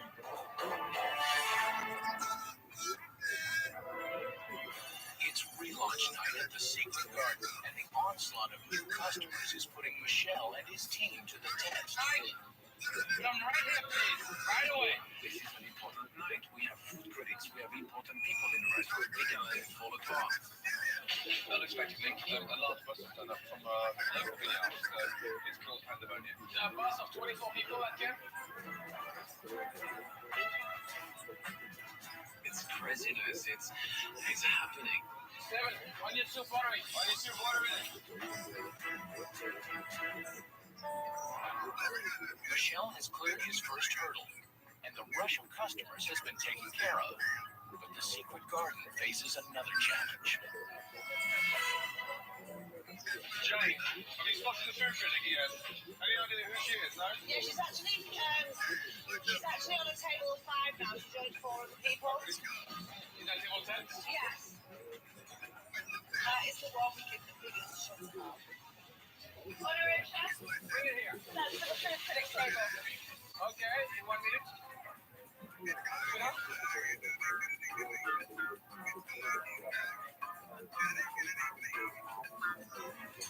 Take that out.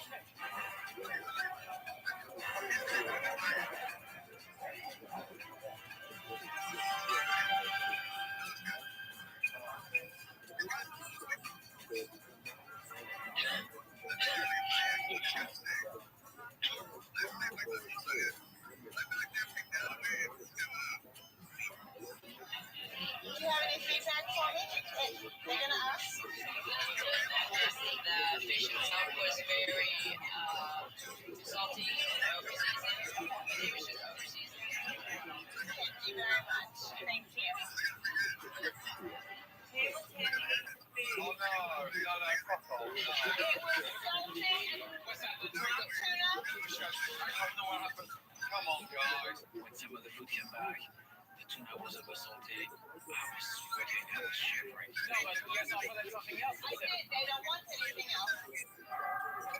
The menu is good, but it's not good enough. We have to make it good enough. Yeah, I apologize for that. If I give you one of my signature dish, is that going to make you feel a little bit better? Yeah, something just to balance the tartness.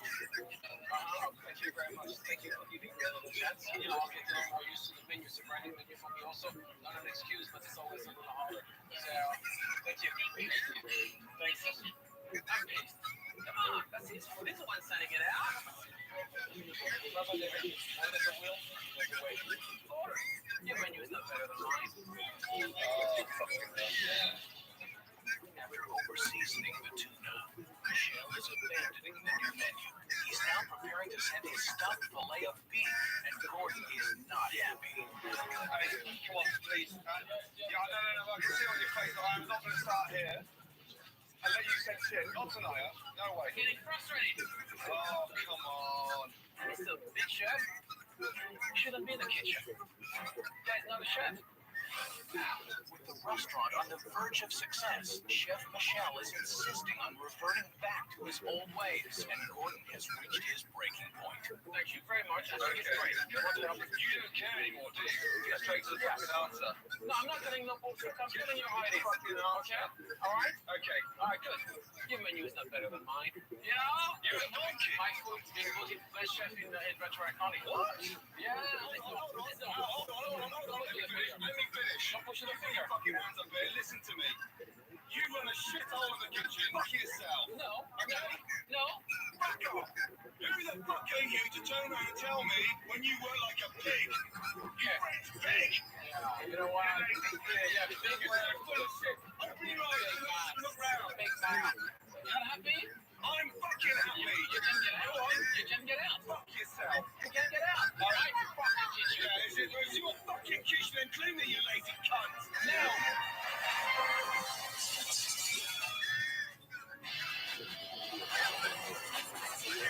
It's relaunch night at the Secret Garden, and Chef Michelle is insisting on reverting back to his old ways, and Gordon has reached his breaking point. You don't care anymore, do you? Get straight to the fucking answer.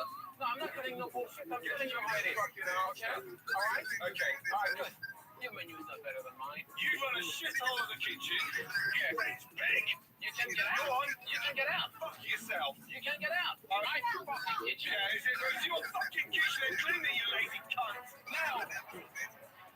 I've got to get some air before I do something I really regret. I don't want to eat in my kitchen. The way Ramsey did this incredible diatribe on Michelle, and he was just blown away, flabbergasted.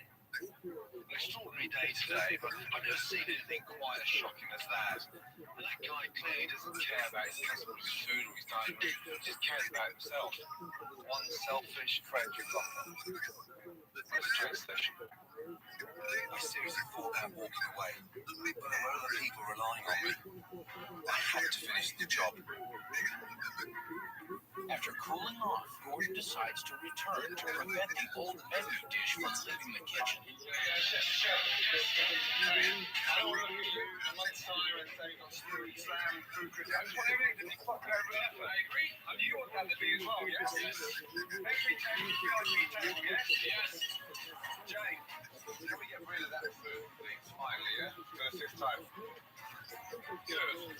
Michelle, please don't panic. No, Jay, no one's panicking, yes? No. Yeah, please keep it together. Up and away, let's go, yeah? That's for the VIP table? That's for the food critic table. Finally, the food critic was given a proper dish from the new menu.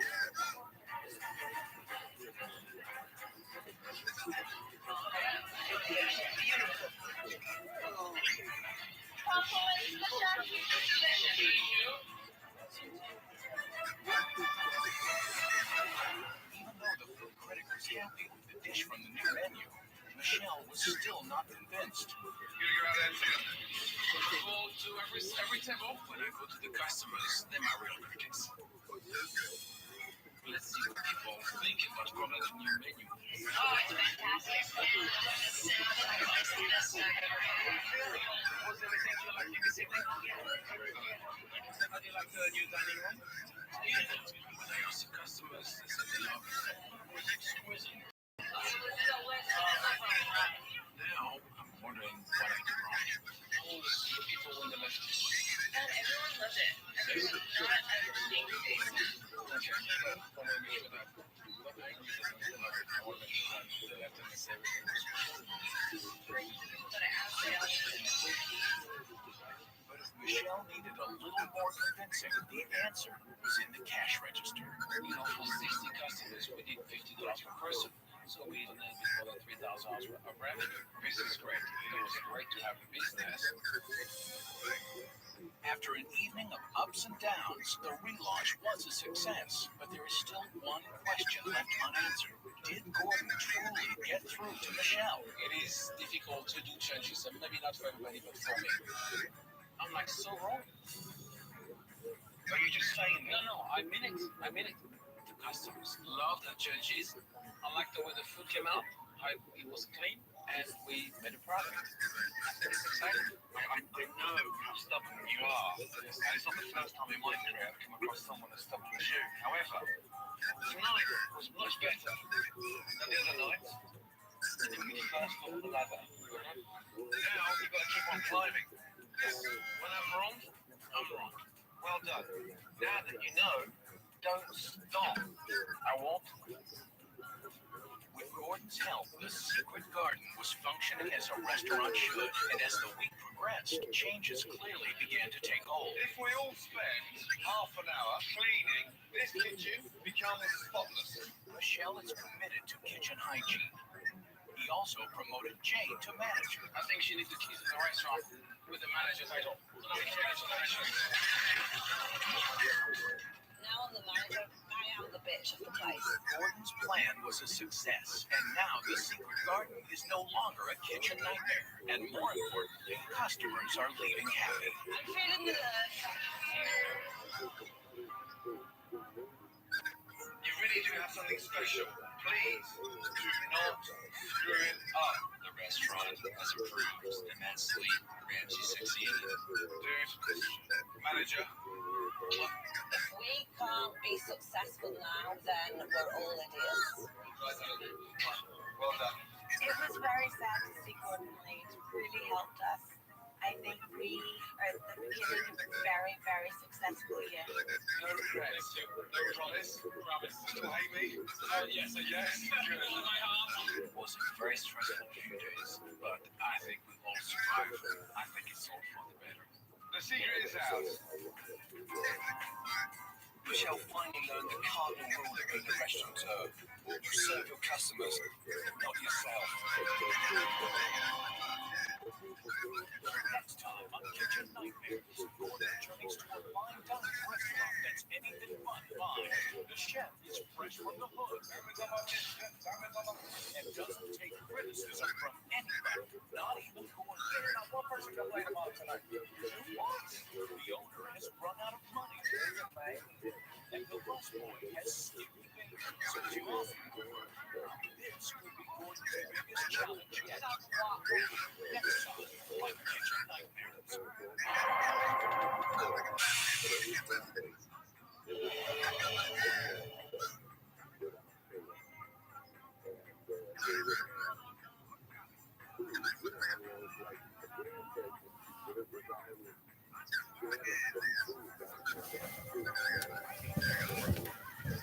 Tonight on Kitchen Nightmares, Gordon journeys to Pomona, California, and finds a fine dining restaurant that is anything but fine dining. The chef is fresh from the hood and doesn't take criticism from anybody. You should know that shit already. Not even Gordon. I didn't hear not one person complain about him tonight. The owner has run out of money. I'm just surviving. The restaurant has run out of food. We don't have this happen today. No sea bass. We don't have tequila. The head waitress and the chef are at war. You sit down because you don't fucking run this shit. Don't blame that shit on us. And the prep cook has sticky fingers. Did you ask anyone for it? No. So many problems. I need a ticket. I don't see the ticket. So few days. This could be Gordon's biggest challenge yet. I'm about to walk right now. Tonight, on Kitchen Nightmares. You are not an executive chef. Let's get that right.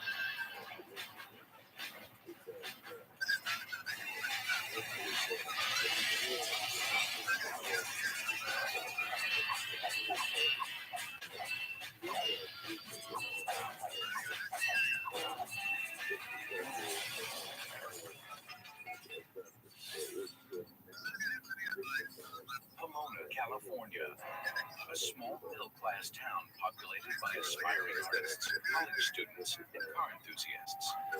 It's home to Leela's Restaurant, a fine dining restaurant only 8 months old, yet it's days away from closing its doors. Hello, I'm the owner of a fine dining restaurant. Leela shouldn't be in the downtown Pomona Center. There's a lot of homeless people. I don't believe that Leela's fits Pomona. Our restaurant here is crazy. I mean, Ricky he's always loud. Okay, all right, let's go. That's what it comes down to. Like you walk into a club, and you just walk in there, what it be like? Since it's my kitchen and my menu, I can do that. Have a night, Brian. Get away from me. We clown each other. We have fun while we're in here. What the hell's in your ear? Like 14-karat gold, man. This is the real deal. Well, I like to stay in the kitchen and eat. Like pick up the food all the time.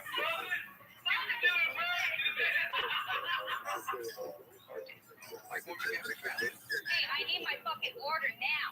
All we do is read the ticket and put the food out. Tabitha, man. I know something. Tell her to chill out. No, you're worried about that her ass. I'm the one having to take this guy's order and telling him, oh, we don't have this, we don't have that. Don't blame that shit on us, because it ain't our fault.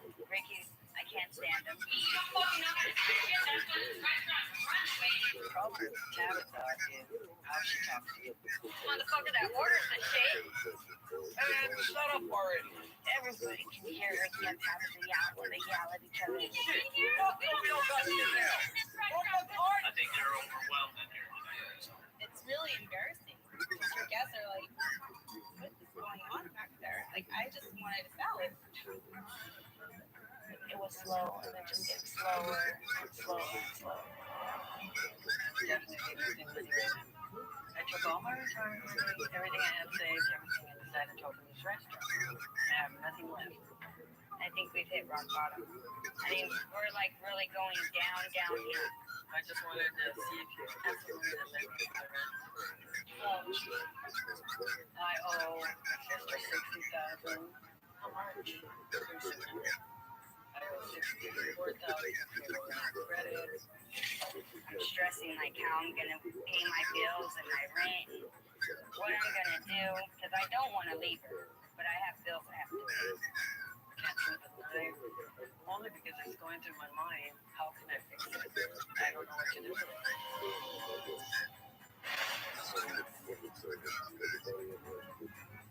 So downtown Pomona, there's a lot of ghost town around here. It's supposed to be fine dining, but it's not really a place. So there's in Derek's or something. I want to hear his accent. Oh, look at this. Nice to see you. Captain, I'm your server. All I know about Chef Ramsay is he likes to yell a lot. I don't take anybody yelling at me. Nobody. Kind of basil? Yeah.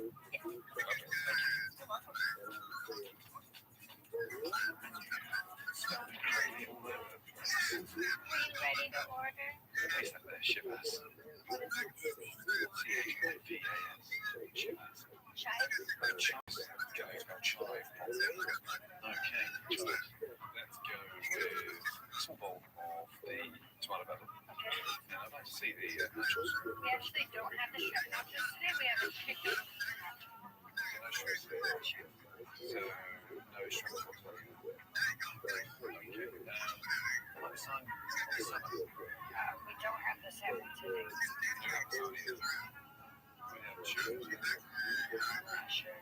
Okay. We don't have anything, and it's really just, it's irritating the shit out of me because I hate to tell customers that we don't have anything. Well, this would be specialized in the house. The roasted regular. The regular? In the chocolate mint sauce. You're very welcome. Very disappointing when you say that's not order and then half the food's not available on the menu. Okay, this is your order. Bring it. Everything you ordered, we don't have. He wanted the shrimp nachos, we don't have shrimp. He wanted the shrimp cocktail, we don't have shrimp. For us to sit there and have to tell customers, oh, we don't have this and we don't have that, it gets frustrating for me because we should have everything.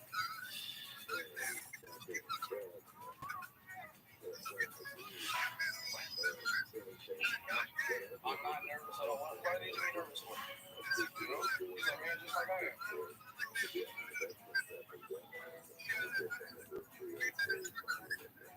Interesting. How is everything? It looks like it's. Yeah. So it says on there too, and then you put it in the bottom.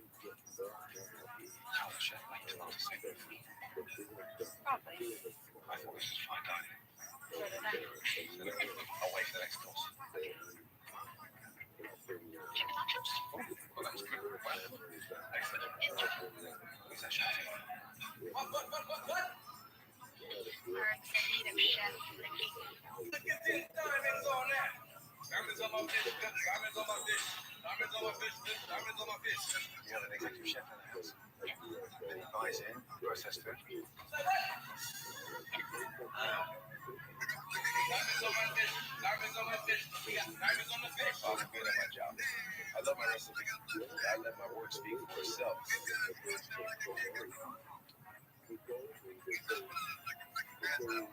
Fine dining nachos. Something's not quite right. How is everything? Yeah, pretty weird. Are they fish nachos or are they frozen? The chef makes them fresh in the morning. I don't think they'll make fresh in the morning. Ricky, when did you make the tortilla chips? Yesterday. I'm about to walk home right now. The nachos like it was the cheapest thing you'd ever seen. What can you do with nachos? You know what I mean? What they call them nachos, like an appetizer. You know?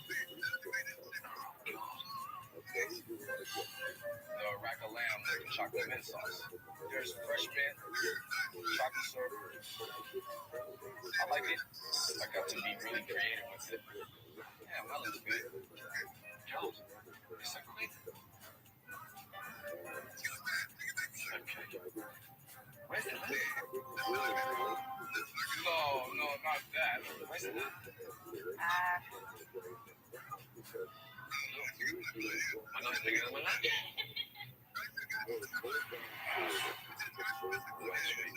Make this true. No problem. It's gonna be a long day. Yeah. Can I miss frozen? Yeah. You just take a bite of stuff. Is this frozen? And I'm like, yeah. That's on this fine dining menu. That's not frozen. That's the same with them. Everything is frozen. Jill, I'll skip any further frozen food. Maybe have a nice fresh dessert. I'm hungry. I'm starving. I haven't eaten anything yet. Yeah, you know, you shot everything down pretty much, you know, but that's one person's opinion, you know, and he's entitled to it. So, that's that. And who's your dessert? For the dessert, I would recommend the brownie a la mode. Brownie? The brownie a la mode. He was like, put your hand up and swear to God that it's the brownie that's made, homemade, from here. Fine, let's go with the brownie. Okay. When you first arrive and you're excited about going to eat somewhere, and then half a minute listen, and frozen, and chocolate mint sauce with bones of lamb. There was a big ass pan in here full of fucking brownies. I go in there and there's no more homemade brownies. I'll go down to the brownies. I didn't do it. Don't ask me, Buzzard. I don't know. Does anybody know what happened to that big thing of brownies that were in there? When? A couple days ago, They were just in there like 3 days ago. It irritates the living daylights out of me. We should have everything that is on our menu at all times, and we don't. I'm gonna quit. Fuck that. Don't even talk like that, man. You let one motherfucker just piss you off like that? No, you pissed me off because you don't fucking run this shit, man. We should have all this shit. No one's on the fucking What are you talking about? You coming back here asking me what's in this, what's in that? You should know that shit already. All right, don't fucking ask me shit. We don't got shit now. All right, don't fucking blame it on me. You shut the fuck up. What's going on? Coming up, Buzzard confuses fine dining. Did you ask anyone for it? No, for takeout. This is Buzzard's little picnic. And when Gordon steps into Ricky's space, I just tasted this. It tastes like powdered mashed potatoes. they are Ricky goes on the attack. I didn't hear not one person complain about it tonight. Did you? That's coming up on Kitchen Nightmares. You coming back here asking me what's in this, what's in that? You should know that shit already. All right, then don't fucking ask me shit. We don't got shit now. You shut the fuck up. What's going on? She always want to blame people for other shit. She should know the menu. Don't come back there asking me, you know, what's in the fucking kitchen. You know what's frozen, what's not. What the fuck you gotta ask me for? Right. What was fine dining about my lunch there? What do you mean? Okay, let's put it this way then. I thought it was a pile of shit. I was embarrassed for you. Okay. You can't serve fucking lamb with chocolate sauce. I mean, are you mad? There was no meat on the lamb. You gonna blame me for no meat on the lamb? That's just what we buy here and that's what we serve. Ricky, it's on the menu for $27. Nobody else complained about it. There's nobody else in the restaurant. Just bitching about the chocolate mint sauce on the lamb. People like that, believe it or not. They come in here and order it all the time. So I'm not gonna pull it from our menu just because you don't like it. What was fresh on the menu? As far as not being frozen, As far as not being frozen, not being bought in, everything has to be frozen. You just can't let stuff go bad, you know? you ain't balls. That's big nuts. Just because you come here and criticize my place, you think I'm gonna give up? Whose balls are bigger? His or mine? Put it like this. We're gonna bump heads. I'm standing in front of a man that I feel that's got his language jacket, all the big showbiz embroidery, and yet we're serving frozen vegetables. As a chef, don't you feel embarrassed about what you're serving? No, I don't. Otherwise, I wouldn't serve it. Are you lazy? Take the shit up. How are you?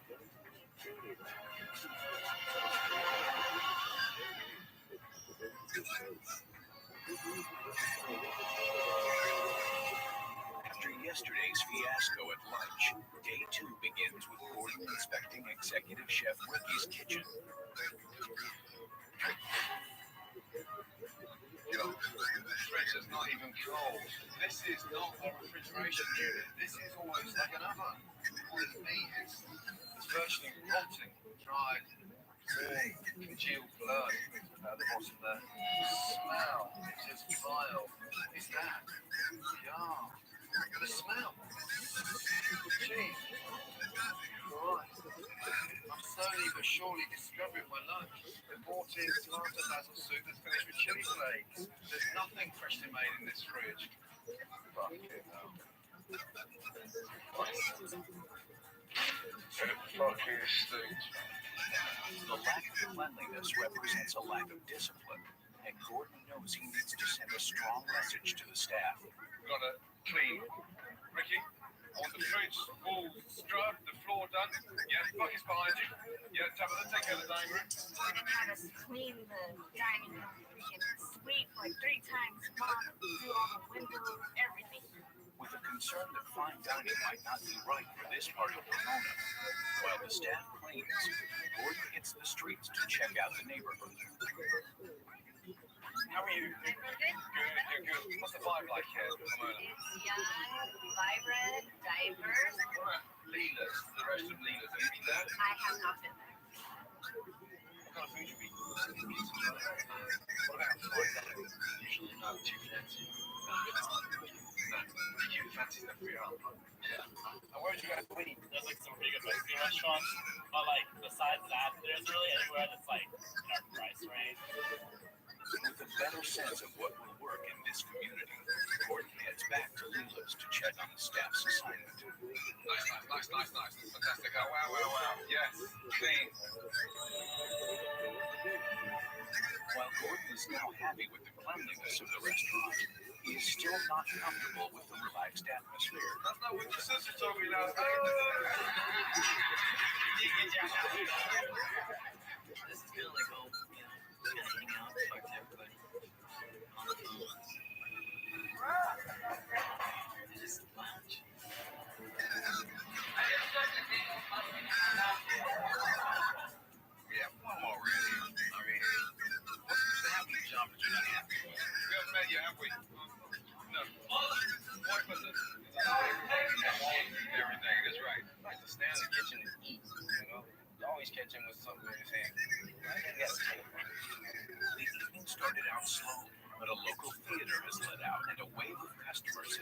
arrived at the restaurant. You're gonna follow me, and I'll go ahead and seat you. All right, Ricky, where's my salmon that's supposed to be split? It quickly becomes obvious to Gordon that this restaurant does not have a leader. Just two major opponents, Ricky in the kitchen and Tabitha in the front of the house. Salmon and a sea bass split. Huh? Fuck, man. How come you didn't tell me that when you seen the ticket? I'm like really frustrated with Ricky. Us not having everything. Food's been in for 15-20 minutes when their food should be coming out any minute. I just found out that we have no sea bass. Is that what we both ordered? Ricky doesn't have many of the food items that are on the menu, and what they do have is prepackaged and overpriced for the town of Pomona. I just tasted this. It tastes like powdered mashed potatoes. They are. They taste alright. You put a little butter in them, whatever, put the sauce over them, they taste okay. Nobody's ever complaining about them. I didn't even know that he was using instant potatoes. I didn't think he was very lazy. Holy mackerel. It's out of date. Yeah, look at the day. It's February 16th. What's the day today? Do not serve that fucking thing. End of fucking story. Then, in a dinner service that's not exactly smooth sailing, some of the staff started abandoning ship. Yeah, I'm going home. The rush is over with. We finished or? Where's Buzzard? They're walking down the alley right now with his bag of goodies. That's the Buzzard, though, you know? Always waiting to grab something in the damn box. Buzzard and one of the cooks have walked off, but they are not empty-handed. What have you got in there? Got a sandwich, pasta that somebody ordered and didn't want. Cheese, lemon there as well? Yeah. Okay. She wants to do this for her. You got popcorn and let her know. We'll go together. We wonder why they're 650 after he's gone. This is Buzzard's picnic. Nice little sandwich there. Ham, cheese, mustard. Oh, nice big salad. Main course with the tackles of New Zealand lamb. Here we are, with the restaurant explanation for kids. And you're just helping yourself to wine and a 4-course dinner. He takes little things every now and then, but I haven't seen him do something like that in a while. This lady, what's that?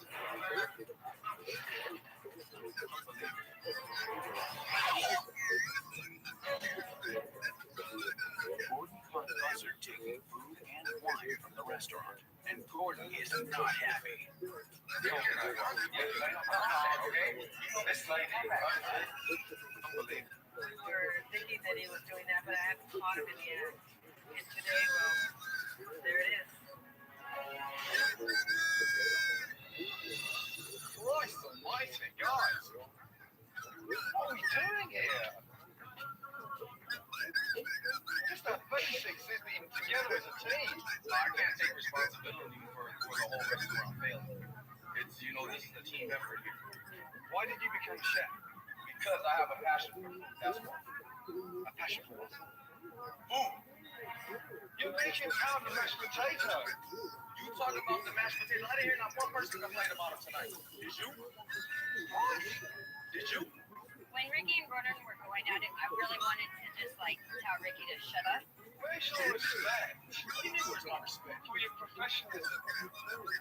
You are not an executive chef. Let's get that right. Don't look at me like that. You back a dog into a corner eventually, you know what I'm saying? He's gonna bite, you know? I'd rather change my career than make it our powdered mash. Anything you'd like to say before we go home? I just hope everybody's attitude changes so we can turn this restaurant around. If you still have attitude, then there's going to have to be some changes.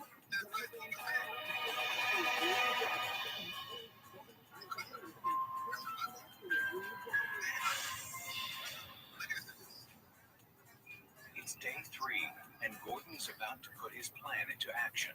But one of last night's problems has returned. Buzzer's here. Where is he? Back.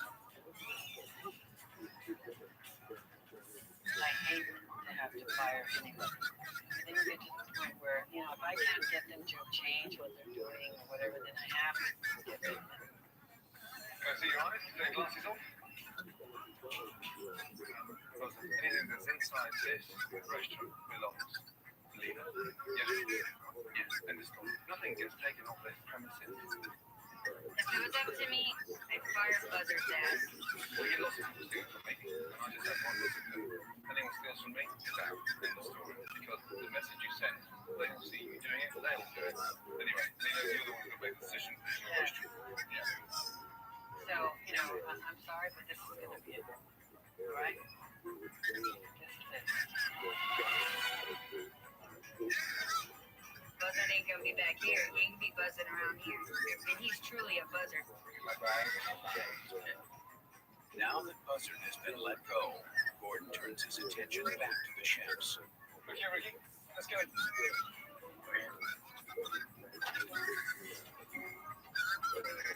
little taste test, yeah? Last night for me there wasn't enough tasting going on. There wasn't enough identification. So I'm going to pass you a little bit of food and I want you to taste it, okay? Up, down, or ask you what it is, okay? Are you ready? Yeah. Yeah? Good. I didn't know what to expect when he blindfolded me. For the most part, I do taste my food. Okay, good. So, one of my favorite meats. Ricky, what was that? Beef. Legs. It's like chicken. You're right, Ricky. That was chicken. What?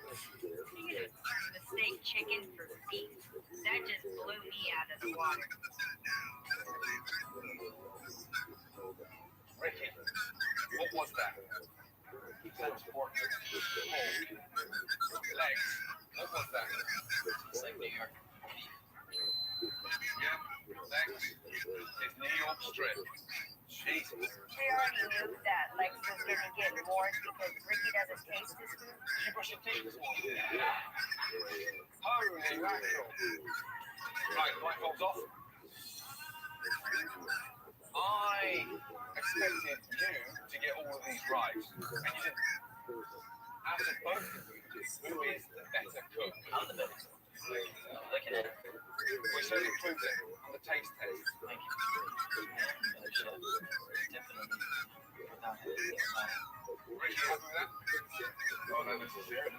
Like saying he's a better chef than me. I know where my skills are at. I know what I can do. I know what I do in here on a daily basis. You know? I think we should have a switch round. Yes? Lena, I just found you a new head chef. Don't expect you to just bark at me and not expect me to say nothing back. That shit ain't gonna happen. I don't want to hear shit from you. Coming up at Leela's grand reopening, service gets derailed. It's like a train wreck. Not only the front of the house is full. Don't blame that shit on us. And when one chef can't stand the heat, he gets out of the kitchen. What the hell am I doing here? All right, it's a dinner service that will surprise you. That's coming up on Kitchen Nightmares. Day 4, and to get ready for tonight's relaunch, Gordon moves to the next phase of his plan. But first, a surprise for the owner. You, my dear, yeah, for the last 8 months, okay, I've been taking care of everybody. Yeah, you're not doing that. I've arranged for you to go off somewhere really luxurious and to be taken care of. You're going off this afternoon for a bit of a makeover, pampering. Looking forward to the day off and not having to worry about this place. Kind of relax a little bit. Hi, this is Sepwa. I'm Sherry. I'm Lisa. Here you're in need of a pampering. Yes. Well, it's her makeover. Gordon begins to change the menu from fine dining to contemporary casual, starting with a signature salad. I want you to think, both of you, yeah, of a nice salad. I'm going to take a nice meal just over the next hour. Put together. I'm going to salad. I want you to think of something exciting, and I'm telling you, this is how Caesar salad started. If bloody Caesar can do it, Do it. Use your imagination. Go through the fridge, look at the peppers when they grill them, soak them, see the sour barbecue smoke. I don't care. Give it some attitude. Well, the Pamona salad, you basically said, try to get the feel of Pamona here. Salt in there, get away. Absolute tip top. Get the black beans onto there and the chicken onto there. So I just opened up a $3 million restaurant. Of course, I'm gonna try and get all the pointers I can. Like I'm back in school, I felt like I was right back in the classroom, scurrying around in the walkie, looking where it is, looking in the region, looking up what it is, you know what I mean? Right, wash your hands, clean the plate, chop legs, please. I want to see what you've done, both of you, yeah? We have a new Pamona salad. The salad that is in keeping with the area, it's fresh, it's new, it's vibrant. Pamona salad is wonderful. I don't know how to describe the taste to it, but it tastes really, really good. I walked up down the streets, saw Chinese food, Mexican food, pizzeria, and what no one has out there is a bloody good burger. And I'm going to show you how to make a stunning, delicious burger. I could have made a burger to me. Basic, chopped beef, salt, pepper, Dijon mustard, oyster sauce, ketchup, finely chopped onions, 3 egg yolks to bind it together. Really important to mix all that through. Yes, really important. Tonight, we're going to do a special Lena's famous burger. Yes, the best burger in Pomona. I definitely feel like our Leela's famous burger is really going to help us attract more people. Really nice there. It's perfect, girl. Have a little taste. Cheese-wise, that's fine. Let's put the burger on as a special tonight. Chef Gordon, he was right when he said that we needed a burger. You can't get a burger around here nowhere. Pomona needs a great burger, and tonight he's going to get one. The recipe to the Leela's burger is top secret. I can tell you, but then I have to kill you. Armed with Leela's new hamburgers, a catering truck, and enthusiasm, Gordon and the staff hit the streets to promote the restaurant. Can I interest you in a free burger? Sure. What about you? I think the word will get out on the street that we have a really juicy burger. You're welcome, thank you. Free burger? Free burger! So how was it? Nice. You like another one? Try to get another one. It's also going to get on the street that Chef Gordon made it. It's surprising how happy everyone is on the back of a really good, delicious, simple burger. Rabbi is excellent. While the staff promotes the new burgers, Gordon's design team makes over the restaurant in anticipation of tonight's relaunch. We've got a new flag, a new menu, and a new interior. Leela's will be given a new look. Yes, a new, unintimidating, warm plate. Yes. Speaking of new looks, Leela, where are you, my darling? Here we are. Look at you.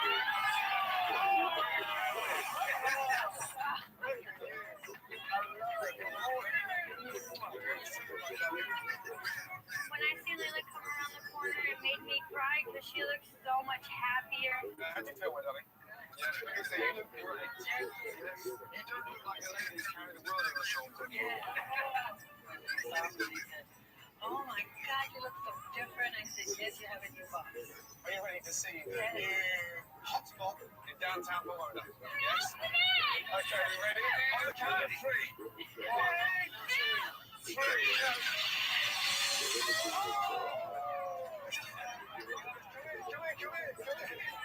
Come in. When they opened up the doors, I was really shocked and surprised. It looked so much nicer. It's warm. Yes, it's inviting. It's no longer stark and cold. It's... I love it. You've got the reception here, your chairs, sit down. What first caught my eye was the red couch, the candles. Like, why didn't we think about it, It's in keeping with downtown Pomona. Oh my God, look at our faces. I think that Gordon did the right thing for our restaurant. Just more positive energy from all of us. It's 1 hour before the opening, and Gordon has Main Street a menu. Gone are the fine dining efforts like chocolate lamb chops and soggy chicken nachos, and in their place are popular fare like Leela's famous burgers and the new Pomona salad. All that's left to do is get the personnel in order. We need a leader, we need a manager, and we need to install some form of discipline. Tabitha, manage the place, yes? It means a lot to me that Gordon made with the whole idea of me becoming manager. That just shows me that he knows that I can do it. Lex, can I have you running the kitchen tonight. It's like the biggest compliment I've had in all my life so far. Ricky, support it properly, yes? This is one busting my butt, you know what I mean? Let's get some identity and work together as a team. I'd rather have somebody like Lex who's passionate about what he does. I really don't think that Ricky's attitude will change. This restaurant needs to turn table tonight to stay open tomorrow. It's relaunch night, and Gordon has invited local artists, students, and car clubs to experience the new Leela's. And now, regardless of the rain, the restaurant is packed. Open the new Leela's. Let's go. Hey, up. Good luck, guys, yes? Yeah. You're gonna need it. Let's go. Good evening. How are you? Just open the doors right now. We got a house full of people, man. I looked outside and I found the wrong line. Oh my God, are they going to be able to handle it? It's awesome. This is our new and improved menu. I'm pretty nervous about tonight because I know that it's going to be brand new Leela's. This is our new menu. The restaurant's menu has been totally revamped by Gordon to better suit the casual neighborhood. And tonight, for the first time, the man in charge of the kitchen is sous chef Lex. Lex is the chef tonight. You got it? Yes, it has. I don't fucking care. I'm not gonna cry about it. I take responsibility. I take it like a man, pretty much. And Lex, I want you calling out the orders tonight, yes? Yeah, don't forget. Got it. Feeling really anxious, a little nervous because I know it's a big night for us. 2 specials, bacon and cheese. Comes with bacon, Monterey Jack, and Swiss cheese. That sounds fantastic. Okay, let's go. You're in there, right? With the rain as well. Yeah. We're not hanging around and it's coming straight in there, yes? Here comes the beer.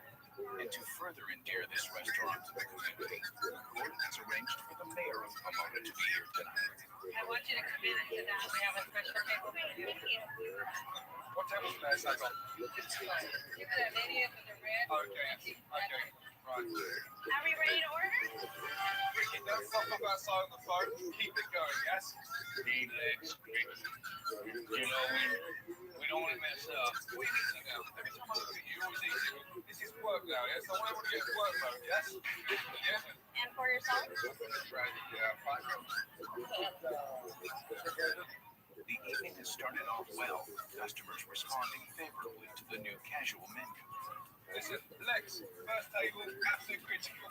But the real hard work is about to hit the staff, and a little stage fright is set in. Where's the tickets for these chefs?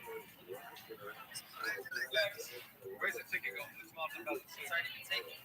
Fucking hell. Here about what? Like 20 minutes.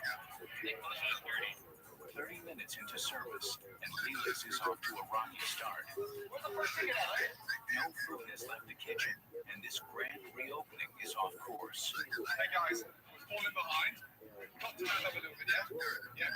What's going next? Is that the Pomona salad there? It's chicken. Where's the chicken? Oh, come on. Listen, Lex, fun together and send one table at a time. There's a lot of pressure working in the kitchen, so I thought we were going to go through it all. This doesn't work. I don't know what's going to work. To be honest, the worst thing that could happen, probably Lex will be running the kitchen tonight. It's starting to become clear now. I don't think anyone used to be busy, so that's why there's so much shit. And tuna sandwich? And when food finally does come out of the kitchen, not everyone at the table is getting their food at the same time. So I'll just eat this. Don't panic, but just try to send it at the same fucking time. That's all. Yeah, make it look right. Yeah. The bacon's not even fucking cold. You know, it's stone cold, it's not even crispy. We've got to at least put it back on the grill for 30 seconds. Come on, guys. Fucking meltdown. We haven't had any food yet. You had any food whatsoever? Seems to be taking a little too long to get our salad. I'm irritated. I'm very, very irritated tonight. Everything is not going the way that it was supposed to go. Chicken sandwich. Chicken sandwich is going with the they just took the salad. They just took the salad. What's going on? Their chicken. Oh, The waitstaff begins to panic. Get on the computer and fix all that shit so we don't need that fucking key anymore. How about that? Grabbing whatever food is up on the counter, regardless of which table it belongs to. know what was going on in the kitchen. I don't even know where my order is. Like, I don't care. Famous burger? Table 11? What did you order? Oh, man. This was the wrong order, and it's supposed to go off with table 10. Caroline, you put in table 11 for this, and they're saying it's not there. It's a salmon and a cheeseburger. Like a train wreck. Did you have the chicken too? No, again. Overwhelming. Sorry. No, he doesn't. If I said it's coming, it's coming. I need a capellini or shrimp. I just told you it's coming right now. Don't ask him because he don't know. 1 hour into dinner service, and Lex's inexperience begins to show. They're taking different food from different orders, and that's not helping us at all. You stand there and say nothing. I've been telling them. You told. I told Ricky already. We were trying to talk to them. Give me time with please, yes? Lex was trying to say that the whole issue was because of the front of the house. Ricky wanted to try to blame that everything's messed up right now because of the front of the house. Bullshit. Don't blame that shit on us, because it ain't our fault. All we do is read the ticket and put the food out. I'm trying to stay on track with the orders, and they just keep yelling out, they need table 55, they need this table, they need that table. You know, people are trying to ask me 50 million things at one time. So it's a lot of chaos. It's a lot of pressure. I need a hot roll cabinet. You need it? She needs it. Where's my famous lady with key? Hurry up. Come on, you gotta be fast. But he freezes. He doesn't know what to do. I have to go back there and actually help tell him, okay, look, this is what we need to do. Can somebody please answer me? All right. Lex, what's going on? Frustrated and completely overwhelmed, What the hell am I doing here? Lex leaves the kitchen to go cool off outside. Lex, come back here. Lex is panicking on us. Meanwhile, Leela is in the middle of the dining room fielding complaints. You're waiting for the grilled salmon? Yeah. Okay, let me go see what happened there. Where's Lex? They're waiting out there for 2 salmons. Everybody else got their food. I guess there was 2 up here that he put up here. I don't know what happened to him. The point is, they're not there. And I need the 2 salmon. Where's Lex? Knowing how critical tonight's dinner service is, Leela finally becomes a boss. Get in there. There's 2 salmon. People waiting for the salmon. Why are you here? Don't talk to me like that. Get me out of here. All right. There was something going on with Lex and the boss made up. Some words that were exchanged because he wanted a break and she yelled at him. I appreciate that kind of talk. Well, I don't know if you answered me that way. Okay, I asked you, there was 2 people waiting for the salmon. What do you want? There's people out there. You guys are all here. I can't get a break for 5 minutes. I've been working for the past 4 hours straight. Everybody has. You're not going to work. Yeah, but you have been cooking. Same thing. You're not any harder than ours is. You're not working in the heat like I am. Well, if you can't handle it, then leave. She totally snapped, and I thought she was kidding. No, she was serious. I'm tired of these people not doing what they're supposed to do. They just get up and walk out whenever they feel like it, and I'm not going to deal with that anymore. Lex. It's really getting on my nerves. Like, you're trying to take a 5-minute break. You know, that's what I gotta say. Like, what the hell? I've been working all night. What the hell am I doing here? Yeah, I can understand. I can feel the frustration. Yeah, tonight was a tough night. Hey, Lex. Yeah, your ass back here, yes? He's really upset right now. Okay, don't get down there. I'm trying to.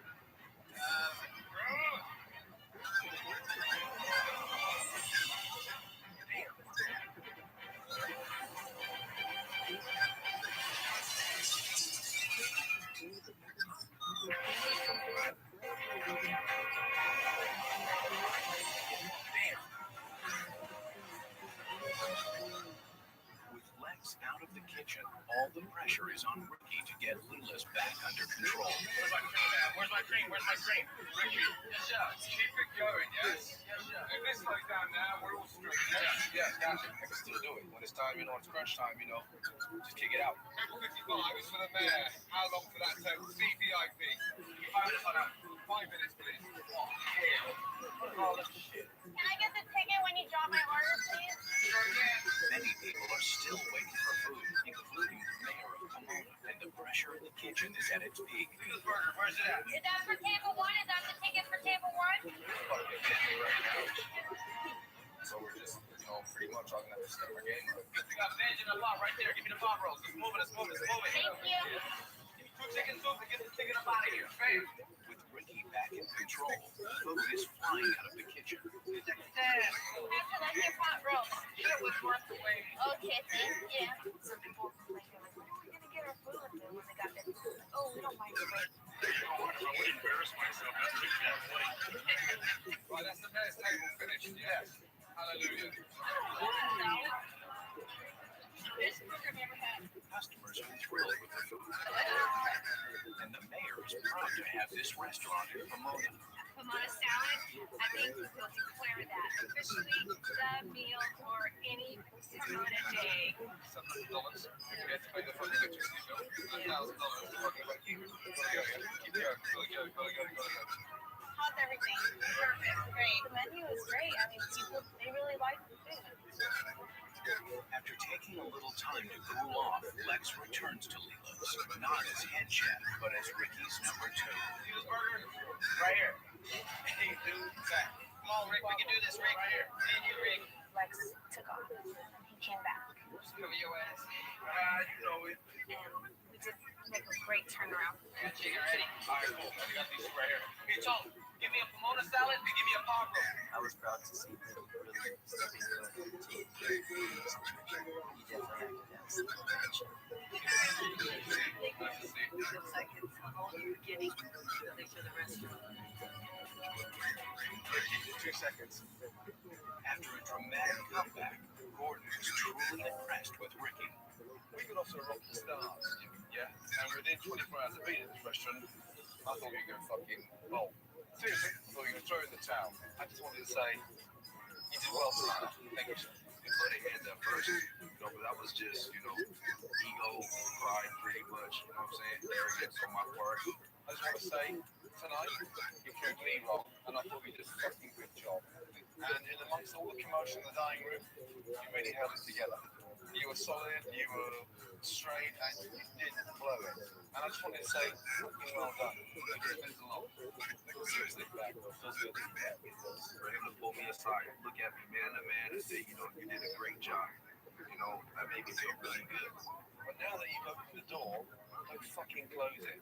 Keep it cool. Don't score it now. Yeah? Don't stop. Yeah? During the rest of Gordon's stay, Ricky continues to improve. All right, okay, cool. Tabitha settled into her new role as manager. You feel yourself losing your mind? Take a deep breath and breathe. Leela continues to be more of a boss and more assertive with her staff. What the calamari now? Customers raved about the food. And Leela's finally, for the first time in 8 months, made some money. Never seen that before, but I'm excited. Come back again. Oh, yes, we will. Okay, all right. Thank you. Right, let's confirm one thing, shall we? You won your first battle.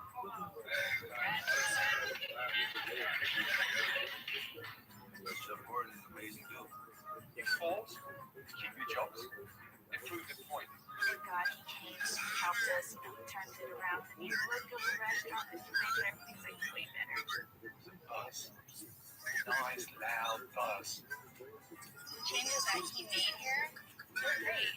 Okay. Good night. I'm glad that he was here. He had a hand, and helped me change the restaurant around the North. Thank you for that. This day forward, I'm going to remember. In spite of business picking up at the restaurant, Leela's debts were too large to overcome, and she was forced to close her doors. Next on Kitchen Nightmares, a Hollywood pizzeria is on its last legs. You come straight to DVD. The boss is in La La Land. My pizza will be in supermarket. What? The menu is spaced out. That guy needs therapy. And when the owner flips out, Gordon gives him a cold review. Never, ever met someone. Next time on Kitchen Nightmares.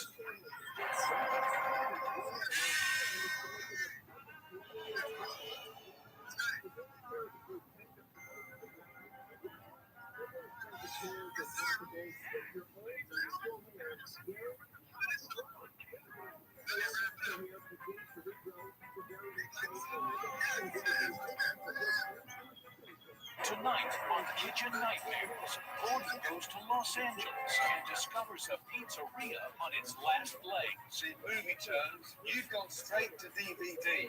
Gordon has 1 week to take this restaurant from 2 thumbs down. Here we go, cue action drama. To a box office smash. With a boss who's in La La Land. Pizzas will be in supermarkets. What? Sebastian's all over the world. Oh my god. And a spaced out menu. We have a concept. What we have is 20 different combinations. This may be his toughest challenge yet. That guy needs therapy. But damn good cook. And when the owner flips out. We're done. Get the team out of here. And breaks all the rules. He just changed like Dr. Jekyll and Hyde. Gordon gives him a cold review. I've never, ever met someone I believe the shoes. Tonight on Kitchen Nightmares.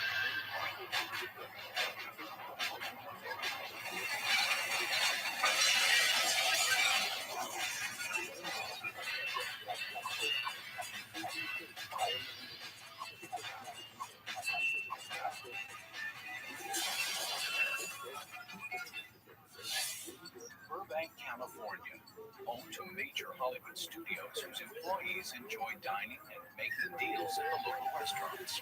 But there's one restaurant that is not benefiting from this location, and it's in financial hell. It's a neighborhood pizzeria called Sebastian's, named after its owner, who is also a part-time actor, and who's about to receive much-needed help from Gordon Ramsay. I've owned the restaurant for a little over 2 years. I can cook anything. I have a sandwich. And my mother's been teaching me since I was block. So I guess that's my formal training. My ability is endless. Put it in front of me and I'll make a dish for you. I'll eat it myself. I think I'm very polite to my staff. This is unbelievable. Treat me great. Oh! Very understanding, I think. This is filthy. This is ridiculous. When you get upset, you might see pans flying across the kitchen. Instead of duck. That's all I have to say. Ask them to do one thing. One thing. This is why we're losing money. Sebastian always kind of embrace bedtime. Sometimes the things he says are like, what? It's a big joke to everybody, right? Big joke. They're not paying bills. People are scared of Sebastian. This is ridiculous. I just don't deal with crap. I don't. Do you make something wrong? I've told you how to make it 6 times. I've no problem with firing you. I have no problem at all. I fired 49 people in the last year. I'm trying as hard as I can. I'm still getting used to the menu. It gets exhausting. Explain the menu. I know. It's overwhelming.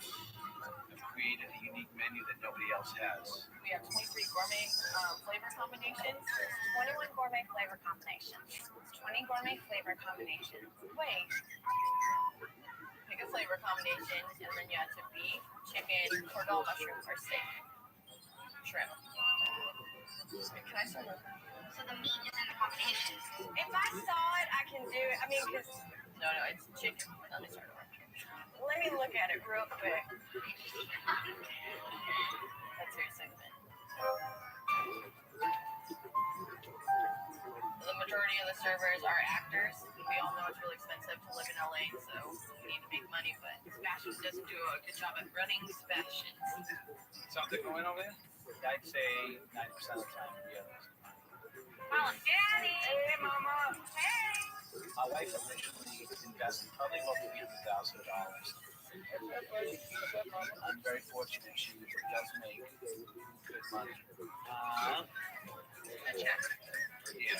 You need check. I basically control all of the cash. The investment gets to be resentful because it's so daunting. It's $490 all day. It's hard sometimes to look at my wife and let her know that I don't have the money. If things don't change here at Sebastian's, hey guys, I don't see us open longer than 6 months. I really don't. It's 8 o'clock and there's nobody here.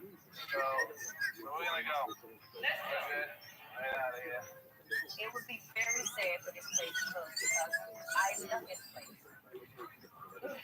coming in day to day and trying to deal with that, it takes every bit of strength I have sometimes to really hold on.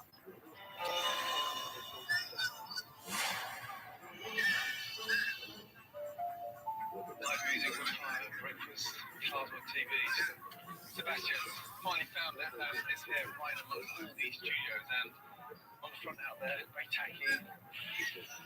Yacht. Sebastian? Yes. Chef Gordon, how are you? Yes, Chef Gordon, how are you, sir? Good to meet you, sir. Pleasure to meet you. Likewise. Working here with Chef Gordon, man. It's like as an actor, having Robert De Niro say, you know what, I'll help you with this role. Man. Let me take a seat, please. I'll go in this one here. Okay. Thank you. Do you also? Do I always serve? No, but I do greet and meet every customer who walks in the door. Jesus. Every single customer, whether I come over and just say hello or spend 10 minutes, sit down and have a glass of wine. You sit down with the customers and drink wine? Why not?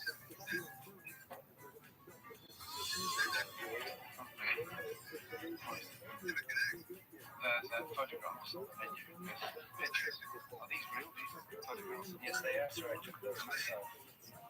It looks ghastly. I'm always in one simple room.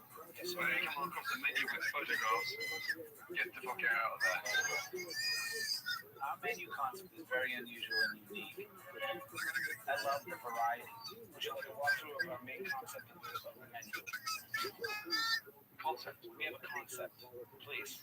Over here is our main concept of the restaurant. What we have is 20 different combinations of marinades, toppings, and seasonings. What you do is you choose one, and then you add either chicken, portobello mushroom, New York strip, or shrimp. Angus ribeye, fine cut, that's cut for Sebastian.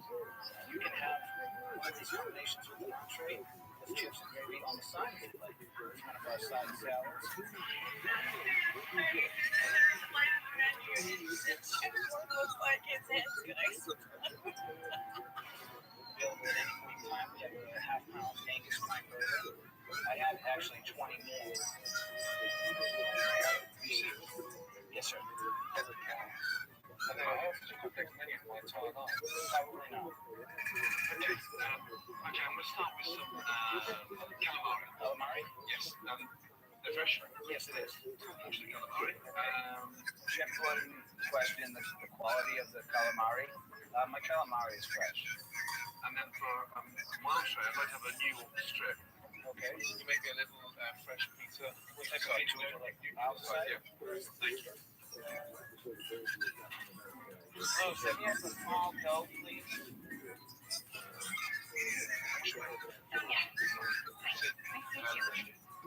All right.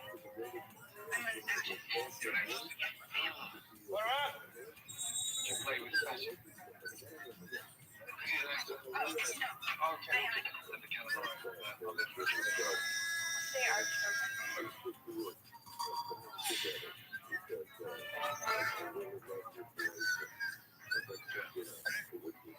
They told me they're fresh. And they're not fresh, they're frozen. That confirms two things. Shit, chef. It's always one. Can I get you anything? Yep. The sick bag. He asked me for a sick bag, which I just didn't know what to say, so I was like, okay. He said that he wanted a puke bag. I didn't know what to say though. Okay. Okay. Sebastian, just you could tell in his face that he wasn't very happy with the comment. I understand this guy's professional. Say something like that. A sick bag.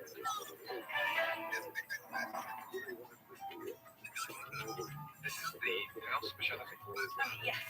It's a Popeye pizza. Yes.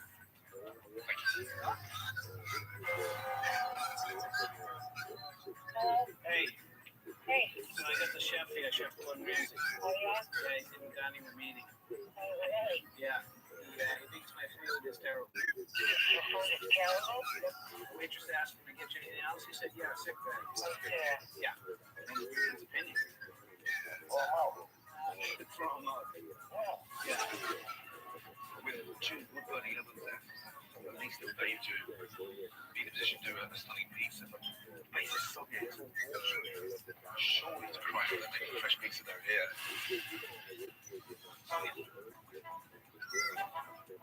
I want you to plate it to him, and I want you to say, as Sebastian's mother would say, manja. Manja? Yeah. And Sebastian's brother would say, manja.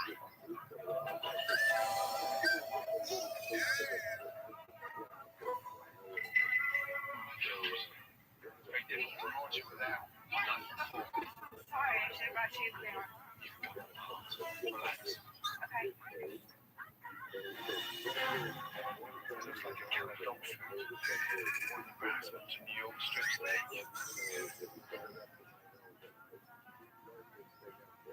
Just chopped and cooked to however many times. And the seasoned enough to get food for today. Right now, in my mind, I'm hoping that you can act because you clearly can't cook. The food was shocking. The calamari weren't even fresh. Why did you need to lie to me on a professional front? Calamari? They're fresh? Yes, it is. They are frozen. I'm not going to buy top calamari to mix in the seafood medley. Not a 4-star restaurant. Everything is cooked at order. Even our hamburgers that we just started making, we made fresh. Pizza dough? Pizza dough, no.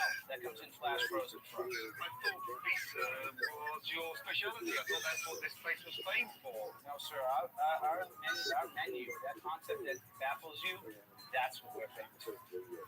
That's why they're queuing up at the door and you're packing them in right now.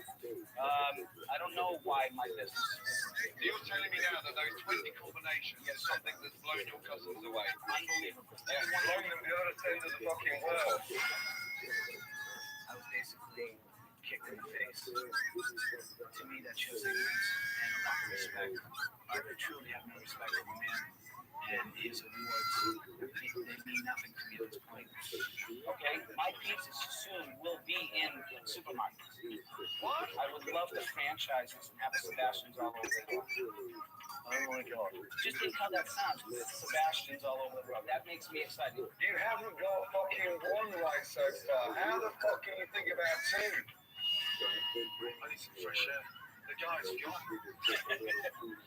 This guy is seriously off his fucking trolley. I just won that one. I won that one. What on earth is going on in his fucked up delusional mind? I won that one. I won that one. Just give me shit. I'll get back to me. It's like, whatever. Sebastian? Yeah. Cool, chef. Listen, big boy. Right now, you want jack fucking shit. You've got the audacity to stand there talking to me about a franchise when we can't even get our pizza right. It took everything in me not to just freak out. I've been here 2 years. What have you got to show? What have I got to show? I'll tell you what I have to show. Pride. Pride. You're delusional. That is your opinion, sir. A lot of people feel that way about you. What's successful about it? They're still here. That's what makes it successful. Just answer my question. I'll see you later.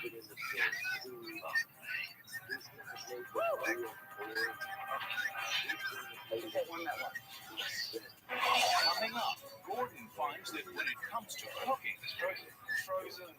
Sebastian thinks inside the box. You're happy to be a fake chef. And later, when Sebastian loses it, We're done. Get the team out of here. Gordon tells it like it is. Never, ever met someone. I believe it. Coming up on Kitchen Nightmares.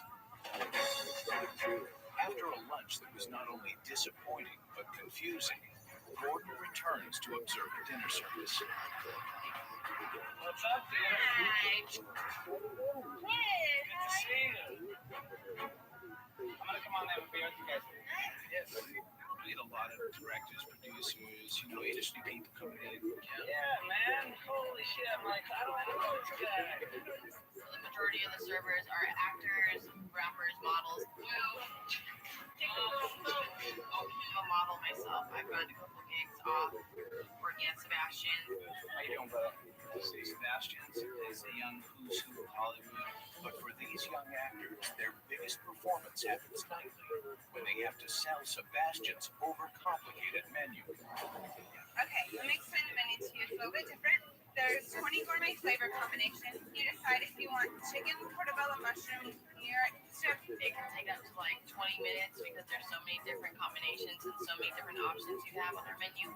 Then you decide if you would like it in a roll as a sandwich, on a bed of lettuces, a salad, or just as an entree. While the waitresses struggle with the menu, Gordon helps to observe Sebastian cleaning the kitchen. But that is not the case. Kim, I'm selling table 100. I got the Siciliano. Give me the shrimp Pittsburgh and the caprese salad. It's coming in 20 seconds. I love to cook. That's my passion. I love to cook, so it's crazy. But my strong point is when we're busy. All of this, right? All It's frozen. And then you deep fry. And that goes in the burger bun. Is there anything that's ever cooked like that? It's very rare, look. And what you put in there? It's just potatoes and we just pipe it. And like fresh people do. I believe it comes from frozen. So what do you do to it? We just heat it up. It's not even how it's already made in the factory they cooked it. Processed mashed potato. Noticing the lack of fresh food, Gordon gets to the fridge to confirm his suspicions, and what he finds is a key reason as to why the restaurant is failing. Well, it's literally processed. A fridge stocked with pre-packaged frozen food. Nothing's fresh made. It's all bought in sauces. Yes, sir. This one's fine. Yes. Yes. Fine. Yes. I don't think we should be serving as much of the stuff that we do out of cans. I think that most of the stuff we serve out of cans, we can probably make that in-house. Where's your imported dough? And to Gordon's amazement, even the pizza dough is frozen at this pizzeria. And you get it frozen? Yes, it's frozen. I think it's one of the best frozen doughs I've seen. And it's the only way we can, right now, save $1. I gotta pay that. With the presence of a world-class chef in the house, Sebastian decides it's time to take over in an attempt to impress Chef Ramsay. Vasily, Lou, pizza. How's the big work here? Okay, thank you very much. I got it, Lou. I can do it. I can do it. I just moved Lou to another station where I thought she'd be more useful at that point, and I could kind of just regain things. I have no idea why he asked me to come over here. Next pizza you guys have, I want to make. I was really wanting to share with Gordon that my ability is endless. There's nothing I can't do. Put it in front of me, and I'll make it. That's gone, man. That's history. But they taste better than they look.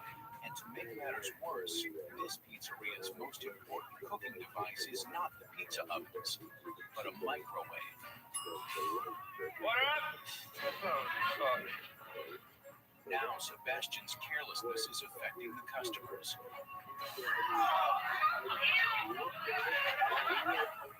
I had a salad go out and it had a hair in it.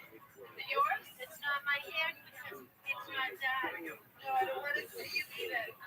The waitress came up to me and told me that there was a hair in her salad. What happened? I just took a piece of hair out of my mouth. I was eating the salad. A piece of hair? It was going down my throat and then my friend saw me pull it out of my mouth. I'm going to make you a fresh new salad in just a few moments. I don't think I want another salad. The salad's gone and so is your pizza. Pizza's on us tonight. You're welcome. Food that was comped, there was $300 worth of food comp tonight. We got that one coming out. We fucked up this one. This one's on the house. Share, make some friends. Make some friends. Come on, pay attention. With dinner service coming to an end, Gordon has many concerns. Are you okay? Hey, I need somebody over here to get some of these lights going. not the least of them being that the owner seems to be unconcerned. You'll come back tomorrow, I'll be sitting on the same couch, curled up with a bottle of vodka. Talking to myself. How are you, Chef?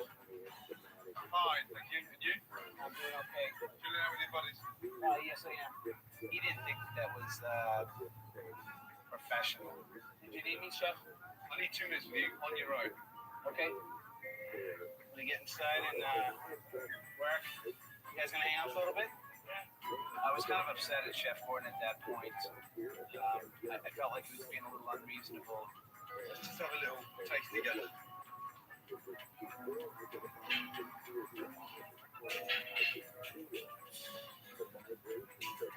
What's that taste for you? It's not great. It's a little dry. It's cut the fucking end off, squeeze it into the container, and send it. A lot of stuff is in homemade. 95% of the stuff is bought in. Okay. I was gonna go with 80%. This shit is the most disgusting fucking faulty crap I've ever tasted in my entire life. It's almost more important for me to let this go out at half its quality and go out and make sure that the guests are happy and meet the guests and talk to them. You're happy to be a fake chef. No, it's not a fake chef. It's a franchisable concept. Why are you so fucking obsessed with becoming famous with a franchise? Why can't you just have a restaurant and cook your ass off and get customers in here for the love of what you're doing? I was hoping that this would be my launching pad for my name. How? That's not cooking. If you are convinced in your mind, right, that what you're doing is going to work, you'll be on the reach, you know that. Up next, John, the old menu is gone with the wind. There's a confusion. But a new menu, I don't see any unique, as Sebastian sees red. And later, We're done. Get the kid out of here. He just changed like Dr. Jekyll. Gordon gives Sebastian the painful truth. Never, ever, ever, ever met someone I believe in little as you. Coming up on Kitchen Nightmares. In a town known for its movies, tonight's dinner service is a major flop. The nominees for the most confused restaurant in Hollywood is Sebastian's, and Sebastian's. And your most famous word tonight was not any form of delegation, organizing, insight. It's on me. Comp that one, I'll take care of that bill, serve that to there. You're running a business, not a freebie, drive by, pick up and go home. You should be saying that at 10 to 9, in the middle of a bloody busy night. What do we comp in terms of dollars? Probably closer to 300. 300 bucks? Yeah. Shit. I don't know what to say. Working with Gordon is going to be a challenge. I felt like he was being a little unreasonable. Here's the thing. What needs to happen here? Big change. We will have a new menu. Be all right.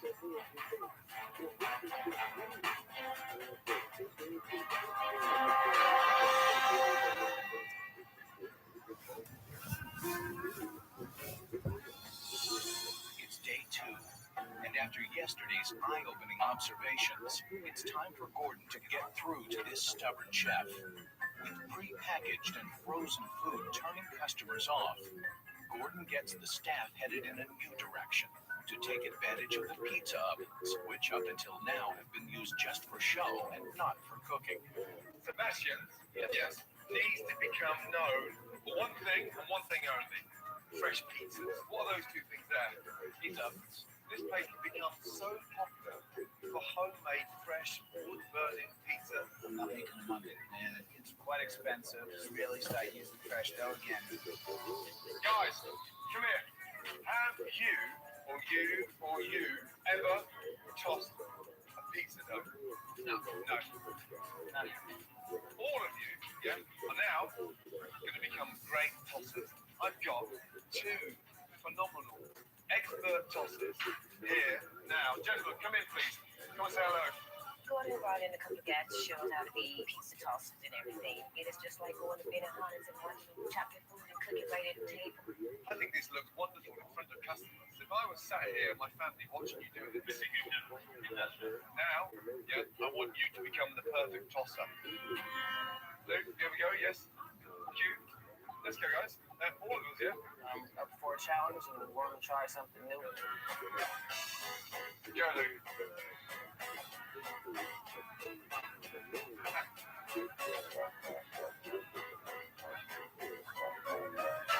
Only thing I hate about that whole thing is I have to get rid of my nails, but other than that, I love the fresh pizza dough. Okay, guys, let's go. At this point in the game, one of two things has to happen. I have to accept what he says and go with it. Or ask him to leave. Coming up, when the kitchen heats up, Sebastian starts to crack. Can Gordon rein him in? I'm stepping away from it because I don't want to be too close. You on the road? You have no idea. Nasty, You have no fucking idea. Fuck you. That's it. Coming up on Kitchen Nightmares. It's day 3. While Gordon took the day to get the staff focused on fresh food and using the brick pizza ovens, his design team worked overnight to transform the restaurant. Good morning, guys. I'm excited to see the changes, such as the decor. You guys ready? Yes. Okay, don't drop the baby. Yeah, I'm gonna take it. Go. Right.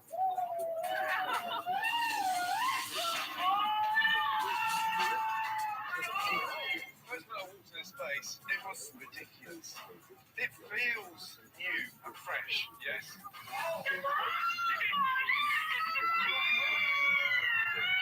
It's just overwhelming the way the place looks.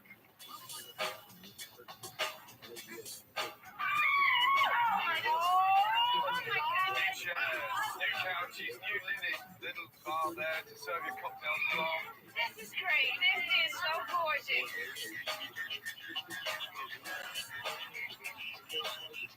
You start to see just a nice, vibrant, clean look. Wow, it looks new. Sebastian, the first time I've heard you lost some words. Yes? You're speechless. It's absolutely beautiful. Luke, happy? Very. Yes? Good. This is huge. It's bigger than me. I just cannot describe how happy and overwhelmed I am now. One more thing. We got rid of the frozen pizza dough because from this day on, you're now going to be making your own dough. That is the best of the best. It is an extraordinary piece of equipment. Luke, come over, my darling. You wanted fresh dough in here, is that right? Rumor has it. Now, you can make fresh dough to your heart pizza. You know that? I was overwhelmed. I was looking at that mixer. It was phenomenal. Now you've really got your work cut out, my darling. You know that? Okay, good. This is the start, yeah, of Sebastian's turning around. There's no excuse anywhere, from decor to wood-burning oven to vibrant attitude from the staff. The real work starts tonight. There's no excuse.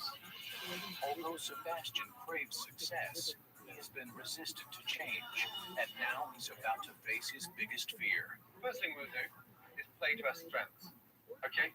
Kind of noticed that he was holding 2 menus, one being mine and one being the change that I think I was most afraid of, and that really made me nervous. What I'm going to confirm now is that the confusion has gone. Gone, yeah, is a confusion. Gone is Sebastian's 20-ingredient mix-and-match flavor menu with pre-processed frozen food. It looks like a can of dog food. And in its place are made-to-order items using fresh and homemade ingredients. Just have a look. Let me read you through the menu first, okay? Pizzas, all cooked to order on a very own wood-burning oven. A margarita, a salami, a vegetarian, and then the entrees. Grilled New York steak and a wood-burning oven-cooked chicken. There's nothing quite like this currently going on in this neighborhood. You have got an amazing chance to succeed here if you keep it simple. I like the menu. simple, the fresh product, and the fresh dough. That's a big thing for me. Take away the intimidation, Sebastian. Play to your strengths. Use what you've got. When Gordon chose the new menu, I think it was a bit overwhelming for Sebastian's ear. Are you upset there's no photos on there? There's photographs on the menu. There's pictures on the food. I took those myself. No, the photos isn't the thing that I'm concerned with. It's just it's the change I was scared of. Are you worried about the size of the menu? No, the size isn't the concern. It's I don't see the uniqueness. You're not going to now ask me to turn around and say what you gave me in terms of pizza was unique. I've created a unique menu that nobody else has. And Chef Gordon said, I quote him, I've never seen a menu like this before. So I'm assuming that it's quite unique to him also. Stop trying to be too clever. Don't try to be too smart. If you are, anxious about 20 combinations, it's 20 times confusing. I thought that there'd be more compromise with my menu. I didn't expect it to be just completely gone. I love that menu. You tried for 2.5 years, and it worked. That's the end of that chapter. With the Academy Awards falling on the same night as the relaunch, Gordon decides that this coincidence should be taken advantage of and is rolling out the red carpet for an Oscar night party. And Sebastian's is fully booked. We're gonna kick ass and everything's gonna be a whole lot better tonight. I like to see this place rock. Tonight, expect a lot of chaos, but it should be fun. Yeah. I'm fighting right now still inside about that menu. It's driving me crazy right now in my head. Hey, we're serving 100 people in 20 minutes. With the kitchen hard at work with last-minute preparations, Sebastian is still brooding over Gordon's overhaul of his menu. It's a big joke to everybody, right? This place is a mess. Nobody wants to clean. Okay. Sebastian, where is it? Send everybody home and do the shit myself.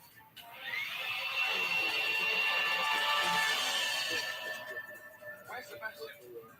On his office. In his office. Oh! This place is a mess. And the waiters, they can't even clean. I gotta come in and vacuum the rug. What is that about? One minute he can be the happy-go-lucky Sebastian, and then Who put this chair on the floor? This is what I'm talking about. And then we wonder why we're losing business.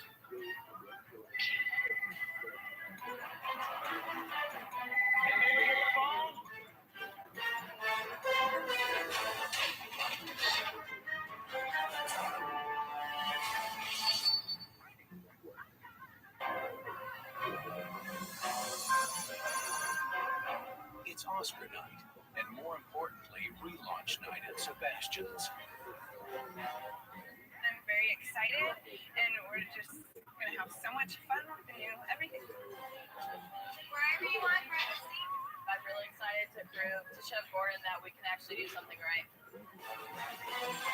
And although there's excitement in the air, Sebastian is feeling one thing more than anything else. Where's Sebastian? Pressure. This is ridiculous. Sebastian. Sir? Okay, 2 seconds. Control it, whether you're running the pizza side or whether on the grill. As those orders come in, push them out. Get on top of it and make sure that everyone is not shouting across each other. One person controlling it. Yes? Okay? Any questions? No, sir. No? Good. Thank you. Let's go. Already, the restaurant is buzzing about the new menu.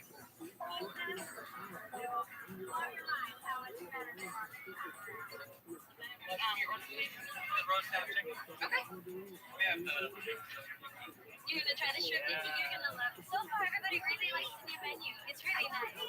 And the first wave of orders is now hitting the kitchen. Some margaritas in. Okay. Good. Tonight, pizzas are selling great. These shrimp dickies are going like crazy. Like great. What, the margarita, the sandwich, the slaw?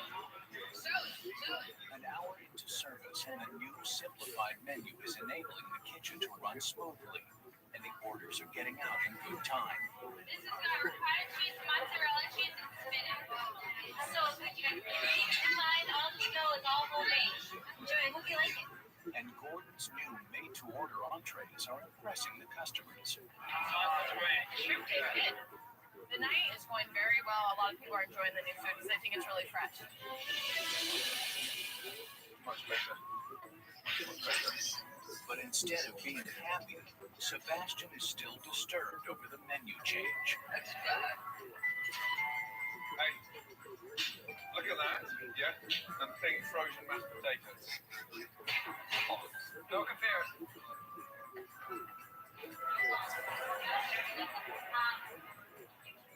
I want to try to go back to all of those 20 flavor combinations. There's a lot of uniqueness with the menu I was using. Whether he thought it was good food or bad food, it was unique. Sebastian still doesn't fully support Gordon's mandate for freshness. This is gone. This is gone. You gotta pull them chickens. And before the night is over, the microwave is back in action. Make me a Primavera. Is it menu or an old menu? No, the old menu. A Primavera, an antipasti, and another Pittsburgh. Okay, I need to know what Sebastian did here because this is a mess. Unfortunately, Sebastian's reversion to his old menu has caused confusion in the kitchen. I need this for 35. Well, that's 35, what you just sent out right there. No, this is table 3, and this. No, I think it's the same. Erica, get it. I need this sandwich. Okay. I can only tell you from a server standpoint, it was almost like a domino effect. Once one thing started happening, then another. Hey, Sebastian, I can tell you right now we're gonna need elbow. So I can take people like, okay, this is what happened. No, yes, 9-10, like, Stampy is gone from table 9. I handed it right there. We started using old menu, and there was so much confusion in the kitchen. So the old menu though. Yeah. I love the new menu, but the original concept of Sebastian's, the 20 flavor combinations, I'll never lose that. No fucking way we're serving the old menu, aren't we? Looks like some type of fucking dog dinner. No fucking way. No. No, I just want to know what happened if I wasn't here. Are you serious? No, I'm asking. Yeah, I'm just asking. Don't start the show fucking cold. Here we go. Cue action drama. Fuck me. Welcome, guys. I hope you enjoy your pizza. Oh, dear. It appears as though Sebastian's ego is getting in the way of his potential success, and Gordon's had enough. Sebastian, I know I ended word with you first. Fine, man. You can talk to me any way you want, but when it comes down to it, I don't want to do it. Okay. When I first arrived here, we got off to a shaky start. Sure. Make it go. Oh, yeah. And then we kept our heads down. We got through it together. Yes. And we made some really exciting changes. The menu's changed. The staff have changed. Yes. Mate, there's one thing that hasn't changed. This establishment. That's you. I'm 40 years of age, and I've gone to a lot of restaurants, and I've never, ever met someone I believe in as little as you. I think that you will go back to your sloppy, shortcut, 5 out of 10 frozen ways. Look. Unbelievable. Unfucking Fucking useless. You fucking kidding me? You fucking kidding me right now?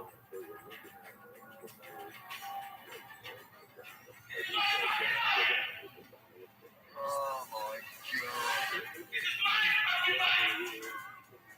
Honestly, I haven't seen Sebastian this much. Sebastian just got me real out. Just changed like Dr. Jekyll this time. That's pissed on his bonfire. Fucking arrogant, fuck that motherfucker. We're done. Get the fucking camera out of here.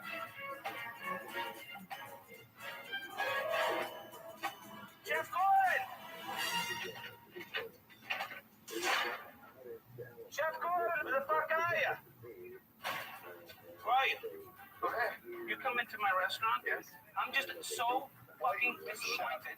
You gotta calm down. Stop pointing your finger. Are we gonna speak like men? You gonna speak to me like a man? You're not listening to what I'm saying.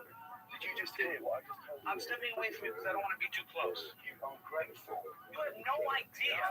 You have no fucking idea. Joker. Fuck you. That's it. Yeah, it is it. You're very disappointing. Fucking shit performance tonight. Are you fucking kidding me? Your whole act is a fucking joke. Anything else? Your whole act is a fucking joke. You're a phony. You shouldn't run like that. Run like what? Jeff? Am I supposed to be scared now, Sebastian? Come on, give me a break. I busted my ass in there. You tell me Are you kidding me? Are you kidding me? You ain't telling me nothing. I'm done. I'm done. You get your bit in. Yes. Loser. I'm telling you one last time. You're a fucking dickhead.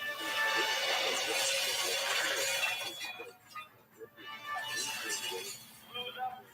I'm telling you one last time. You're a fucking dickhead. While Sebastian lets off steam outside, inside the kitchen has come to a halt.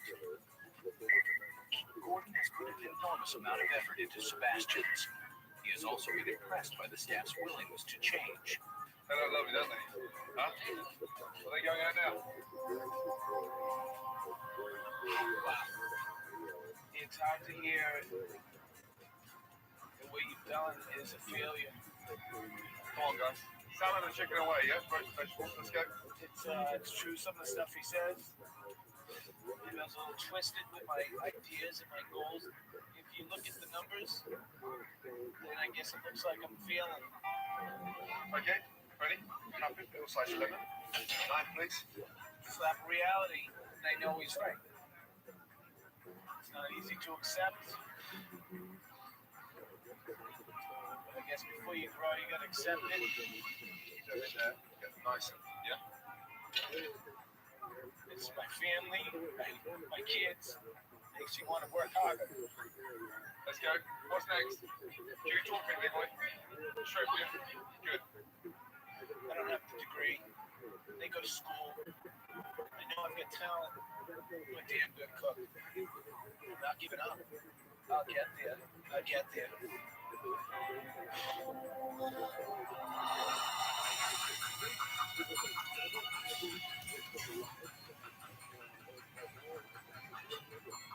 Everyone's just kind of looking around, and we didn't know what was going to happen.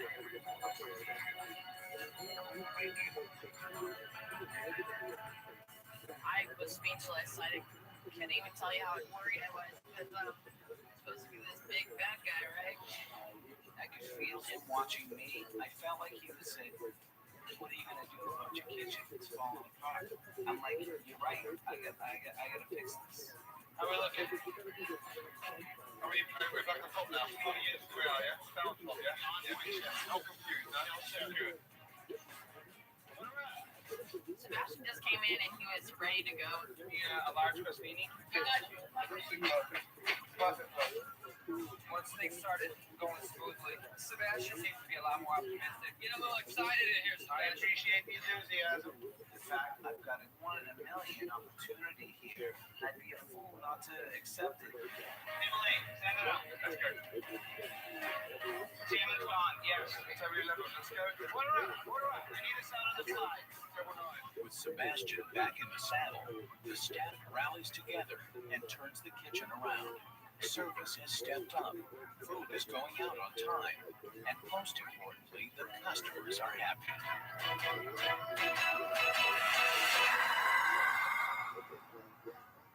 Bloody well done. You took on the changes well. You all adapted. Change is a challenge. It's hard, but I think it'll be worth it in the long run. It's everything that we've worked for. Lou, your enthusiasm is infectious. You know that. Coming from Chef Gordon made me feel really good to know that he saw that in me. So that was cool. Andre, happy? Yes? Yeah, we started off slow, but hey, we didn't crumble, did we? We got more adjusted to the menu, and things started working a lot more smoothly for us. Tomorrow, it starts again. Yes? Well done. Yeah. Up. Very good. I respected Chef when he came in. My opinion changed of him when I met him. And he's reiterated to me, I don't have to agree with his methods. The result is what it is. As a lead Sebastians, I have a lot of mixed feelings. I really know this restaurant can be a big success, but I also feel Sebastian has very little interest in sticking to the new plan. Next time on Kitchen Nightmares, Gordon helps out an Irish pub, but steps in the middle of a family feud. Get out of here. Get out of here. Get out of here. Would you care? Brian wasn't my son. One son hides behind the bar. Happy at the bar, things good. The other is drunk with power. Gordon be able to find this family's pot of gold? You have to give me a shot. Or has the luck of the Irish run out? Next time on Kitchen Nightmares.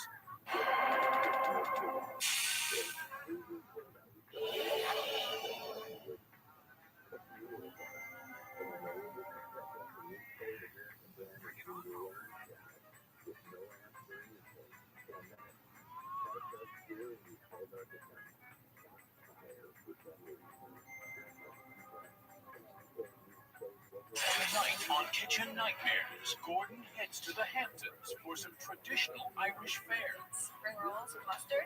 But finds a family pub that's lost its way. Get out of here. It doesn't feel like a pub at all. The father's struggling to keep it together. We're in trouble right now. Get out of here. Watch your mouth. Get out of here. But the sons are pulling it apart. You don't listen to anything I want to say. You don't listen to me. Shut up. One hides behind the bar.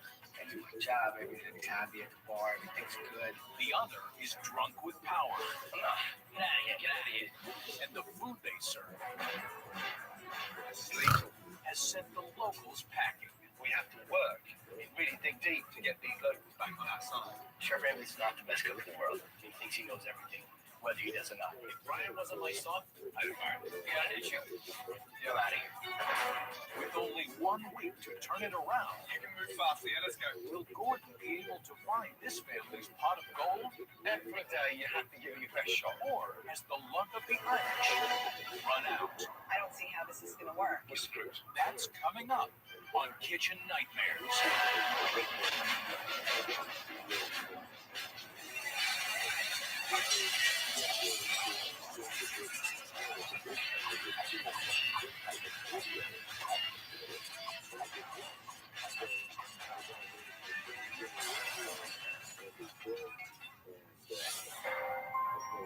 The Hamptons is a beautiful getaway for the rich and famous in the summer.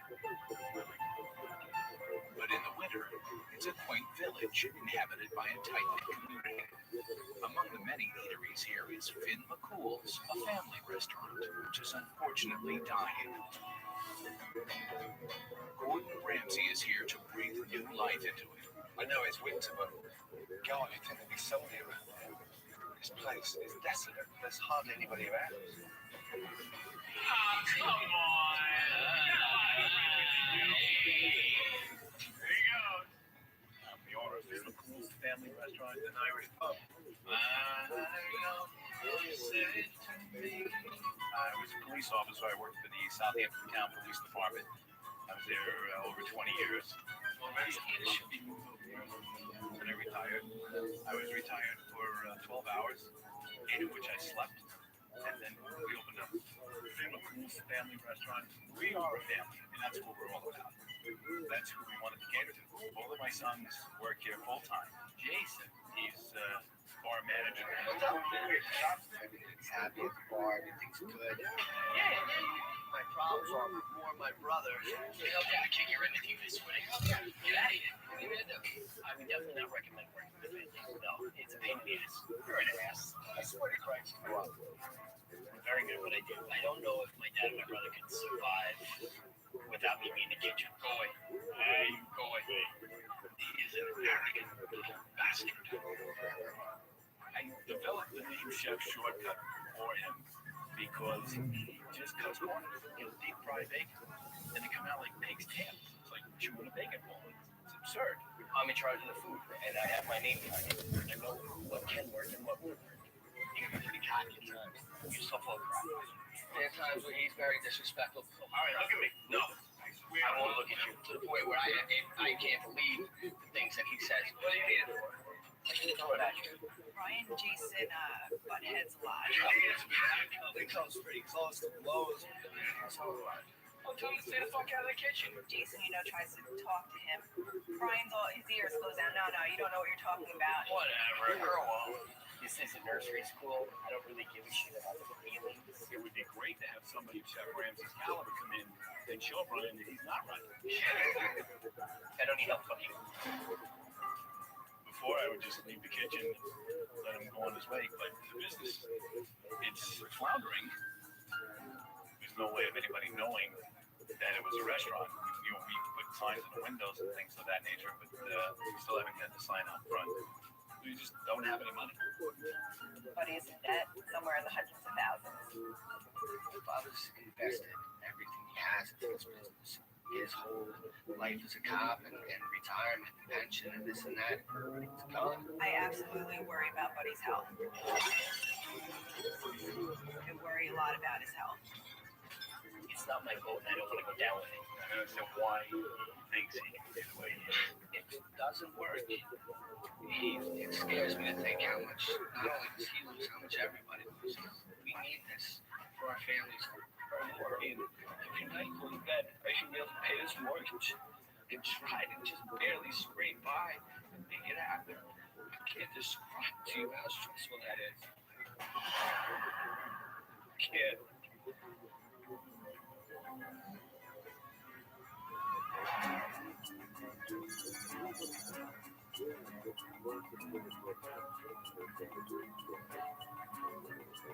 Yeah, I went 4 calls to help a family that are in crisis, and bloody hell, it looks like a funeral parlor on the outside, not a restaurant.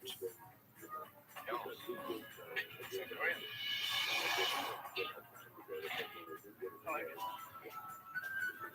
Hi. How are you? Funny good to see you. Good to see you. My first impressions of Chef Ramsay were that he's an intense man. I didn't know if he was going to be some kind of a bastard or an ego man or something like that. That's my son, Jason. Jason, nice to see you. Good. Hello. Carol, nice to see you. My first impression of Gordon, I think he's adorable. I would love to get my hands on Gordon. My daughter-in-law, Melissa. Melissa, hello. Jason's wife. My son, Brian. Chef, how are you? Are you well? The first time I saw him when he came in, I was definitely a little skeptical. I do my own thing back here and I'm very content with it. So, let's start with Carol. What's the problem? We have problems with staff. We have problems with Brian. Okay. He's a bit arrogant. A lot arrogant. Because I say what needs to be said, and you people want to hear it. It's too bad. That's we're here to make money. Yeah. And if you're not going to do your job, get out. I'm sorry, Brian, but it does it stems from him because he won't listen to Buddy. An example, like Valentine's Day. I wanted him to do a nice Valentine's Day menu he is going to need for because we're an Irish pub. He didn't think anybody come in for an Irish pub for Valentine's Day. That's all I issue. It's the night before Valentine's Day. You say we want to do a Wait. Let's not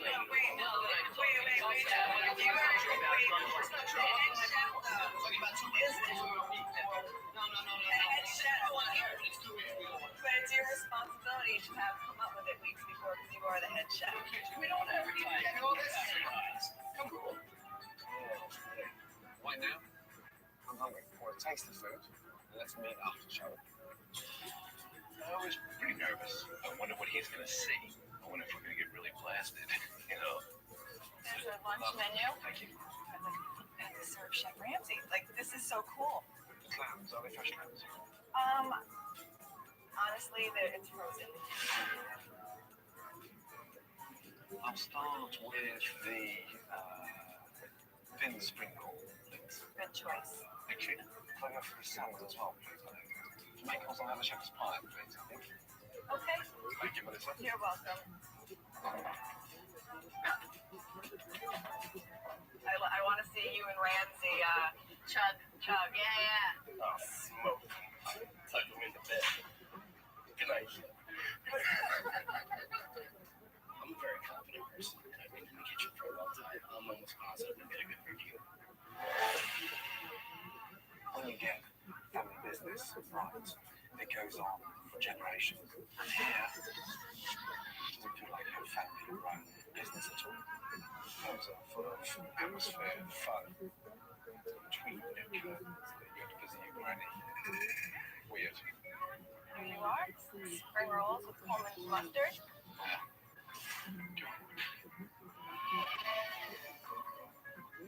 Very strange, bizarre looking spring roll.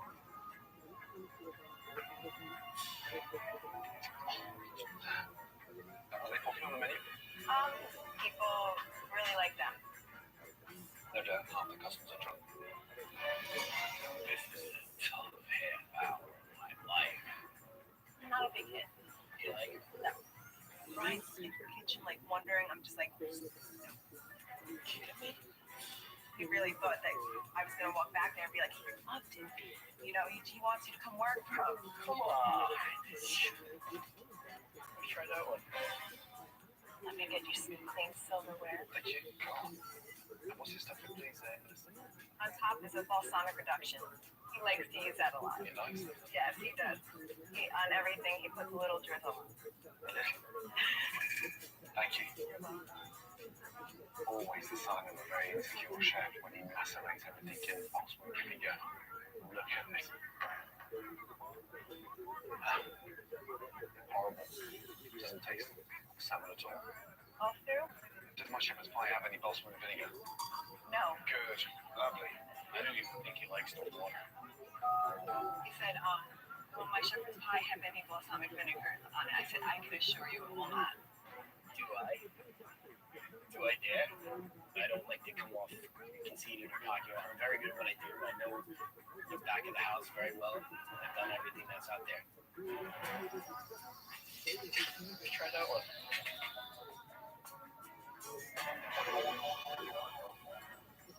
Joy. Thank you. You're welcome. It's just a big ball of grease.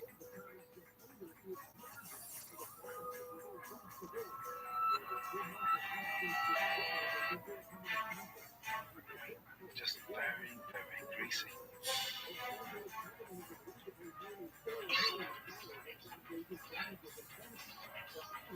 Oh. That's disgusting. Second door to left. No. My God, somebody's eating. It made him sick. I don't know if you're with the pantry. But he ran it in bed. Oh my God. Coming up, Gordon digs up the dirt on Brian. Disaster. And lets him know what he thinks of his food. You need to seriously take a grip of your business. But Brian doesn't want to hear it. Tell him to shut up. Get out of here. Get out of here. Who would you Let's take it then. And Buddy wants to take down his son. You got an issue? Ryan wasn't my son. I don't know. And if things weren't bad enough, I ain't worried about Buddy's health. that's coming up on Kitchen Nightmares.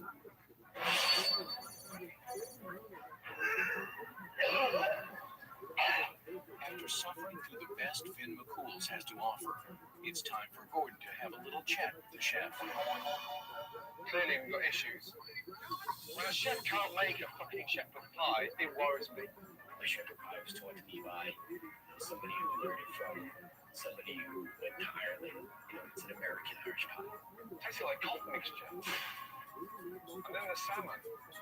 What on earth was going on there? The salmon dish that I put out to him always had rave reviews from everybody that's had it. You've eaten tuna from a can. It was that overcooked.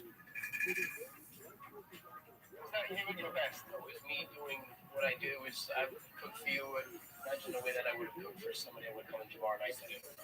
Every day you have to give it your best shot. He has no idea what he's talking about, so whatever he gets to tell me, I don't really care.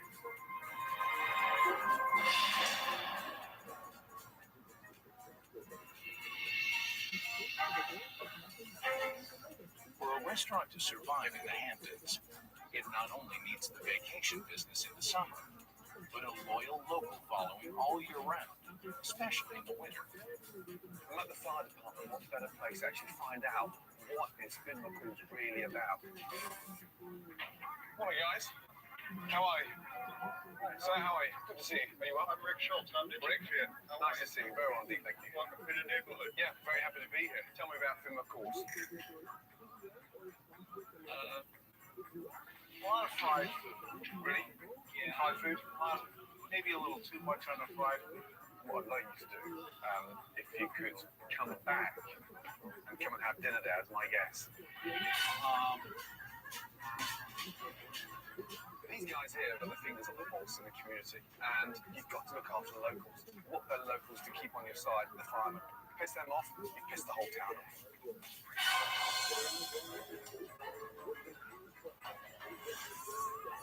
After inviting the firemen to dinner, Gordon decides to do a quick investigation of the kitchen.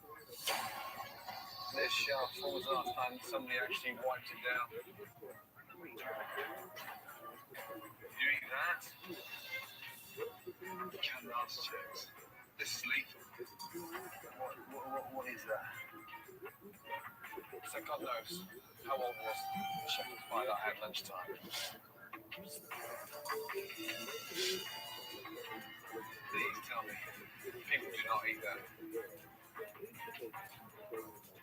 Cooked chicken wings, raw food, against chopped food. What is that?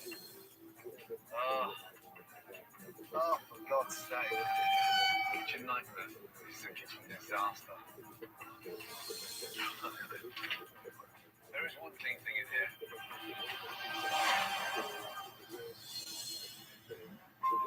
Disappointed by the state of the kitchen, Gordon is questioning the family's commitment to their restaurant. Okay, I went through the fridges and I was pretty disgusted. Brian, you need to seriously pay a lot more respect to what you're doing. The first thing we're going to do this morning, whether we like it or not, yeah, all of us, is we're going to clean. I was a little offended. I always consider myself to have a pretty clean kitchen. Me, you, and you, we're going to clean the kitchen. Yeah, everywhere, yes. It pissed me off. I don't dirty that kitchen. I don't cook in that kitchen. So I don't want to go into his kitchen and clean it. All out, off, soaked, and we get all these changed and in. Quite frankly, I thought we were pretty clean. Clean? It was frustrating and definitely embarrassing when even Chef Ramsay has some gloves on was cleaner. I think that was more impressive today. To see him being as hands-on as he was. Guys, underneath there. Oh, what a difference.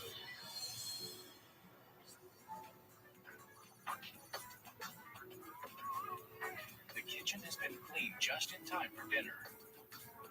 If only there were some customers. When we're struggling like we are now, it'll drive me crazy.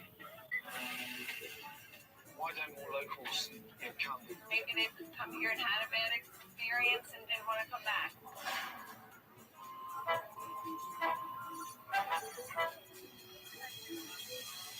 Thankfully, the local firemen have decided to take Gordon up on his invitation.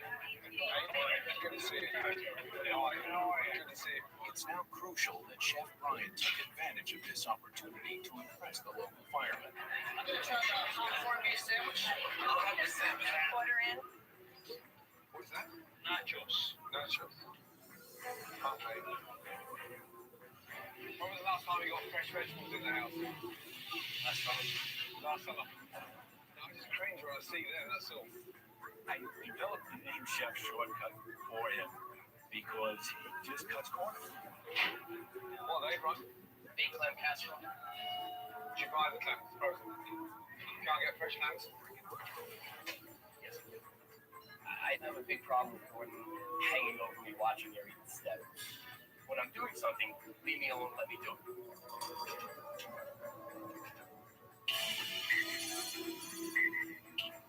45 minutes into dinner service, and the firemen are still waiting for their food. 75% of the time I go back into the kitchen, my brother's on the cell phone. They say, how are you cooking? I've been looking at what you're doing. How could you possibly be cooking and doing this when you're sitting there chatting on your cell phone? When the firemen finally do get served, Try. They're not impressed. Is there something wrong? Brian, 2 seconds, please. So guys, this is Brian, the chef, yes. I've only met, no. These guys are your locals. Start off with your pie, please. How was it? It wasn't warm enough. Flounder was frozen. Wasn't there anything. Since it was an Irish place, I went with the hot water sandwich cat, but it seemed to be very dry. He's a volunteer fireman. I do this for a living, and for someone who critique me who doesn't even really do it for a living, you know, you want to tell him to shut up. Thank you. Cheers. Bet your butt they won't be coming back. So I was just like, I don't see how this is going to work. After feeling the heat of the firemen, Brian and sous chef Francis get back to work under the watchful eye of Gordon, who can't believe what he sees.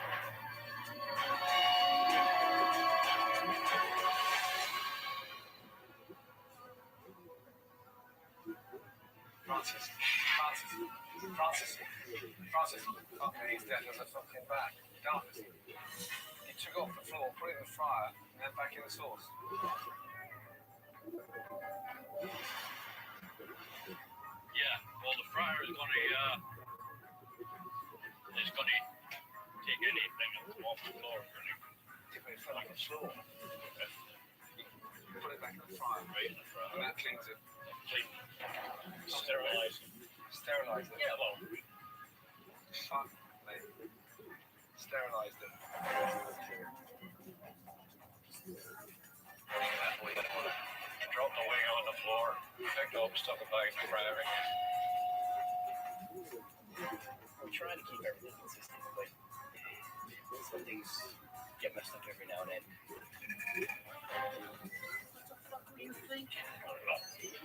Oh my god. I've never, ever seen anything quite extraordinary as that. He serves food off the floor and serves to the customer. Oh my god, no.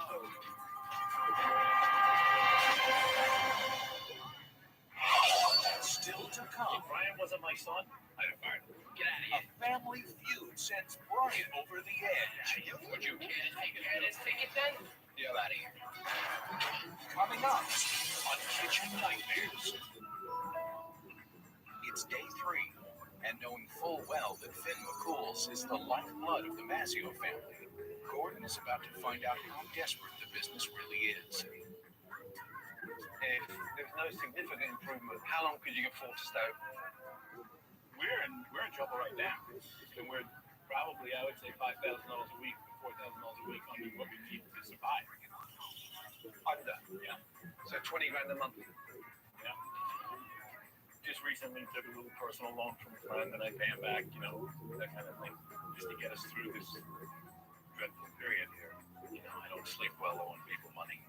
It's not what I do. I haven't taken a check yet. You haven't paid yourself yet. My checks in the safe. Got a stack of them. Oh, the boys get paid. Yeah, everybody else does. But these are, And you can't cash them. I've never lost anything. I've always been relatively successful.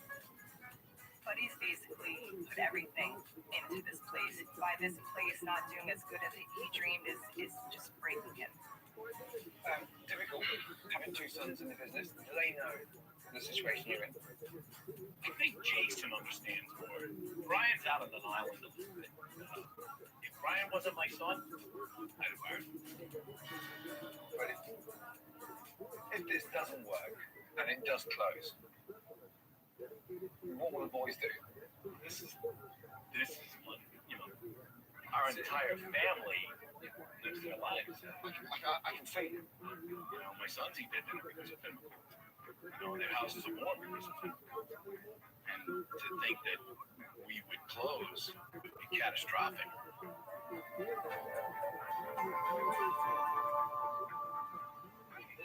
With a full understanding of the financial picture, Gordon turns his attention to the food, beginning with teaching Brian how to make a proper shepherd's pie.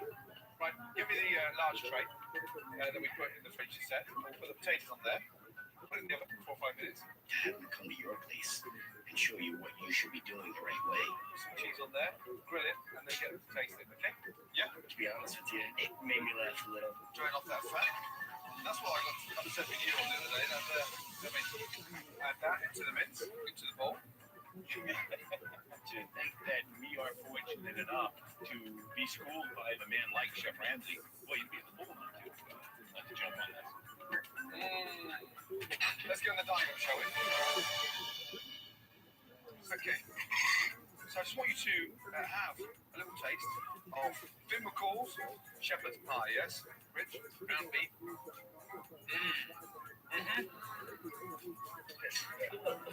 Ours originally certainly had much more of a brown sauce to it, and it was fatty. Then Gordon brought out Brian's old shepherd's pie to compare. This is a bit before and after. That's horrible. I thought our shepherd's pie was halfway decent. It wasn't. It was terrible. Our new shepherd's pie, it's fantastic. Very, very good. I come out looking like the asshole of the family. It was tremendously pissed off.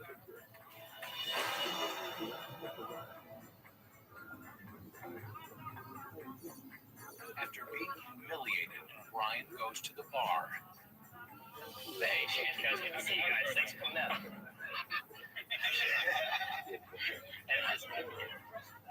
Take it easy today. Take it easy.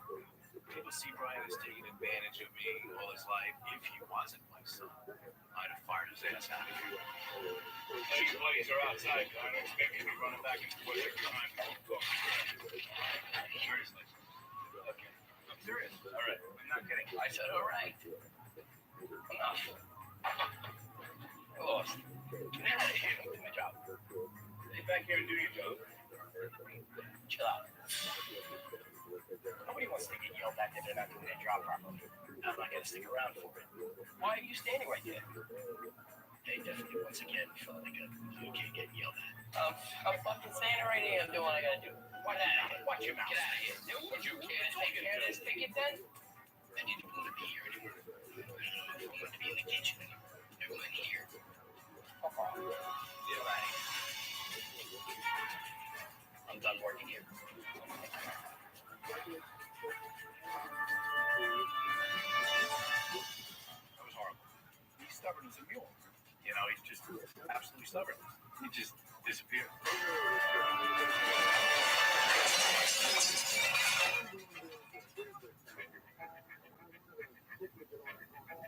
Brian's departure has left the restaurant without a chef, and Buddy is forced to run the kitchen. Soup? What's that there? Cobb salad. Good. So you're aware of that? You've done that before, haven't you? I'm thinking, Jesus Christ, look at me. I don't know what the hell I'm doing back here. What is this? Fascinating, isn't it? Yeah. I'm glad you find that difficult to read. It was 8 tickets on the board. I didn't even know what tickets were up. Buddy. No, buddy, have to take some out, man. It looks like a copy shit. I know. Start again. Buddy, you happy with that bacon there like that? Looks shit. Looks like shit. Come on, big boy. Standards. That's better. Service, please. Top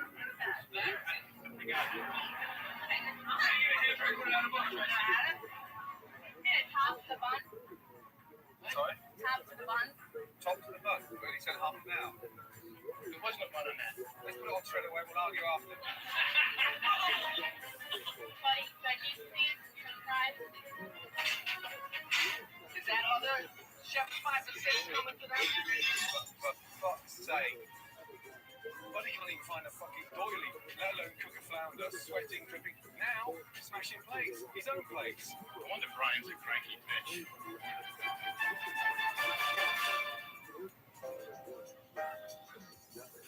It's day 4, and Brian's loyalty to his family brings him back to work. You get a renewed respect for what Brian has to go through. It's a tough job. It's tough. And a mozzarella stick going. I gained a lot more respect for him. And all these times I'm hard on him and I get angry at him and we fight about stuff. I couldn't do what he does. With a new appreciation for Brian, Gordon decides to spend some one-on-one time with him. I knew you were an angry chef, frustrated, pissed off with your dad. I didn't know what you had on your shoulders before coming here.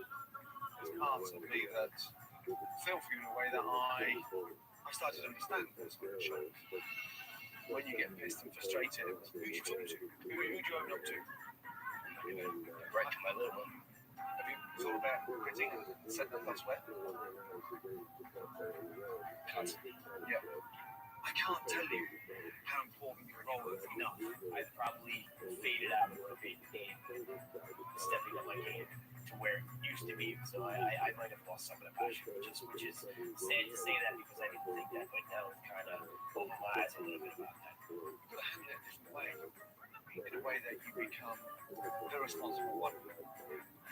Focus. If you've got security of your food, made into place properly, I promise you, that's going to give you stability to run this business into the next 20 years. Okay? Chef Ramsay definitely kicked me in the ass. Got me excited to do what I'm doing.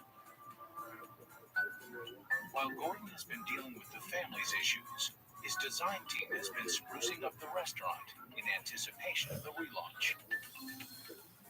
Oh my gosh. You walked in and you felt like you were in your home. It was so comfortable. It's bigger, huh? Holy moly. Boots. Warm, huh? Yeah. I'm in shock. Never lost words.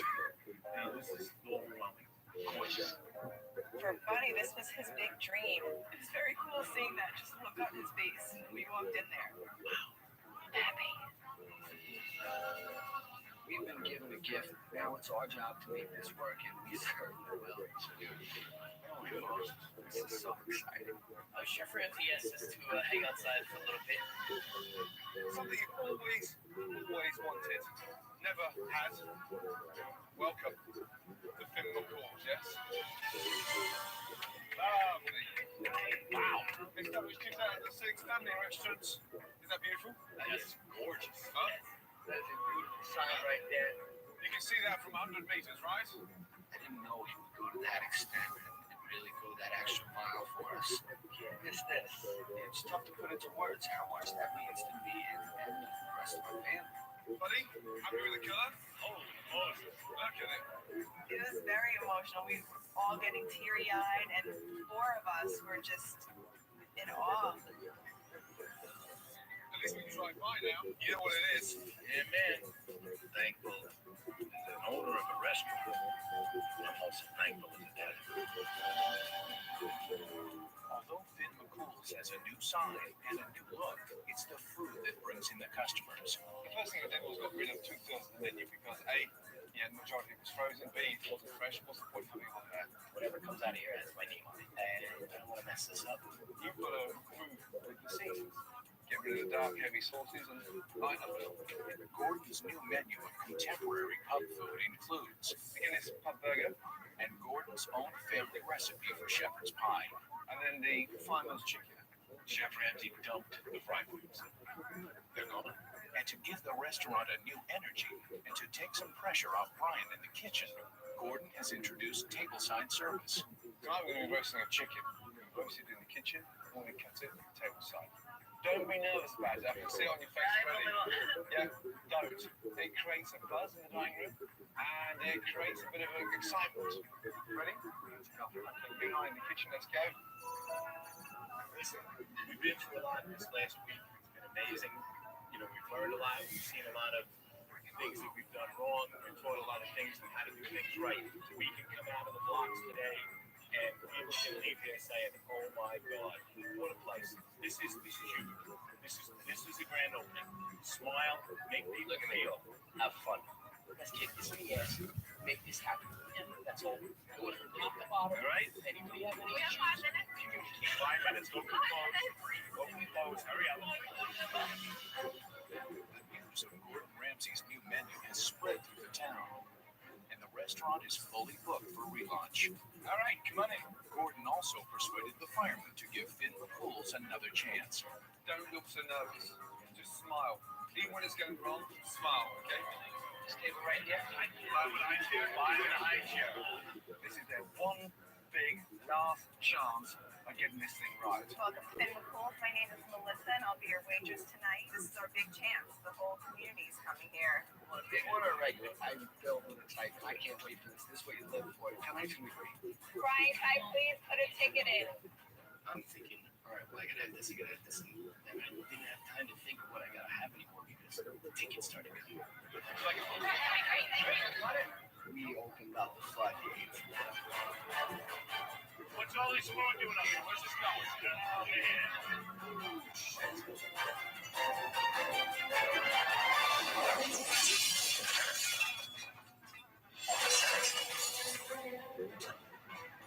It's a huge night at Finn McCool's. The locals have come out and the place is packed. Tonight is without question a wonderful opportunity for the Mazzio family. But if it doesn't go well, it could be a goodbye party instead of a relaunch. The whole new menu. We have a lot of wonderful things on there. The secret channel is really good. I don't want to see the sloppy fucking bowls, nice food, and just pride tonight. All about fucking pride, yeah? Definitely. This is a big night tonight. When I first arrived at Finn McCool's, the restaurant had torn the family apart. Now we've got a new menu, new decor, a nice attitude, and they've got to run it as a business. We have got one big chance, and they have got to get it right. Adding to the pressure on the kitchen is the presence of the local food critic. This critic represents Dan's paper. It's a local paper, so, word gets out the street, new menu, new decor, hey, yeah? We got it. Come on then. We got it. Wait, We got it. This is not fucking around, this food critic in here, you know that. Be honest. We're reviewing the restaurant. They want a good review. They should give us a tip. Price pudding. Joshua Smile, go on. I know, price pudding. That one bat is gone. Is that it? Yes. Start smiling, you've lost your smile. Chef is telling me you're losing your smile. You're losing your smile. How the hell could I smile right now? They've all been there 1 hour, 45 minutes. I need the table back, yes? Absolutely. I'm like, oh my gosh, please don't yell at me right now because I'll cry and then I'm going to have to go over to my table and toss a salad while I'm crying. I forgot my Caesar dressing. You got me a thing of Caesar dressing. Brian, do you have the Caesar dressing of the week? They should have it. Okay. Keep an eye on the salad for me. I'm going to run and grab it myself. It was nerve-wracking. I'm running around with the chicken with its head cut off. Where is the Caesar dressing? I'm going to go to the table without the dressing. Where is the dressing? You got to I know, I was a little nervous there. My bad. While the kitchen is overwhelmed, the customers are restless. I would think within over an hour we would have our food on the table. While people in the dining room are waiting a long time for their food, I waited an hour. the fire chief is yet to be seated. I think we ordered before that. They're a little overcrowded with the fire goes, you know what I mean? Every place important tonight. Every oyster, every plate, every customer. Yes. Really careful because this is extremely hot. It was frustrating for sure and definitely embarrassing. Pretty much 3 weeks circus broke out. Can I have half a lemon rather than salad on that, please? Yeah? Just half a lemon, cut in half. Give me 1 second. I'm sorry. Okay, yes now, yeah? Let's go. Chef Ramsay screaming at me. Don't get fucking pissy with me. They definitely, once again, felt like okay getting yelled at. I see you went fast on this. Yes, it's a new menu, but you can move faster. Yeah, let's go. 2 pot pies, a stew, and a shepherd pie. Come on, buddy. Come on. Hurry. That's your oyster. There you go. You're welcome. Enjoy. Stay in control, Brian, yeah? Buddy, that's for your chicken. Buddy is nervous about going around and carving up those chickens tonight. Almost the one that got away. Come on. While Brian tries to keep the kitchen under control, Jason is busy putting out fires in the dining room. I apologize. He's working on a brand new menu with a packed dining room all at once. But if they can't get a new menu, then they can't go to the here. We got the new grand opening. If they can't get food in there. Food critic started giving little brothers some shit, so, hey, proven wrong. Come on. We don't even need their I would love a review. We're seriously in the shit now. The bar's completely blocked. Jason's all over the place. He's now getting shit from customers. We've got to turn those tables. This is the critical point of this restaurant. They've got to turn this. Wake up and speed up. Chef's honest opinion, should I tell people at the bar they might not eat tonight? I've seen you work hard on this, yeah? You gotta fucking ignite that fire, yeah? We're okay. Come on. 60 plus people here that are pissed off at the chief to get them here tonight. Stop. It was tough. People were getting angry. I'm pissed. I'm blaming What Chef Ramsay saw was not 90. That was bad. It was a horror show. It was an absolute horror show.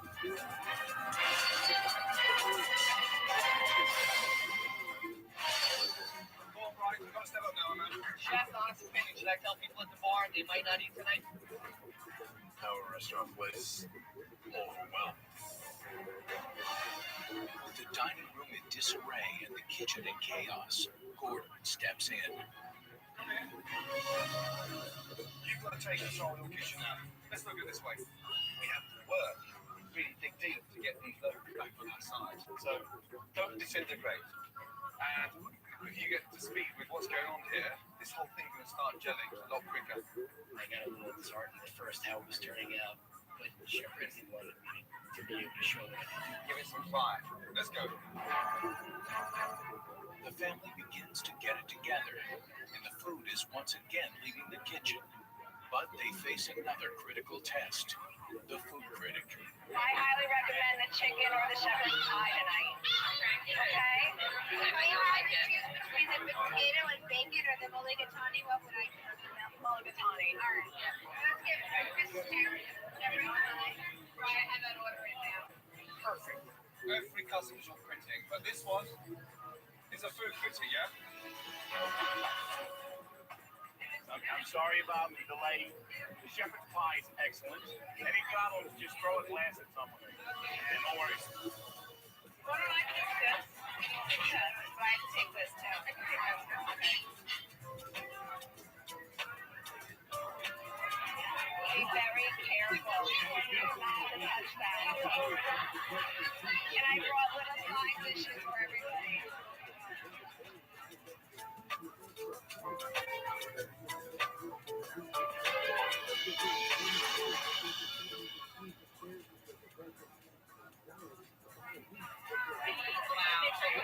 It looks like it's really flat. There are like 5 restaurants in the whole country that do it. I think it's actually worth the wait. They seem very happy. They have smiles and Critics, that was what she thought the shepherd's pie. Delicious. Now, this is where this pub starts to make money. It's turning tables for the second time. The atmosphere is electric. No matter how much money you got in Hamptons, you can't buy an atmosphere like this. Extraordinary. These two soups out here. We're on it. Come on, buddy. Yeah. Yes, that's what I was doing. I told you I was going to pack the place, yes? Yes, sir. In 24 hours, hello, the word is spread and every fucker turned up with their dog. You know me a favor? Yes. Stay for a while. The dinner service ends successfully. Customers are leaving satisfied, and the family proved that they can make it work. At least for one night.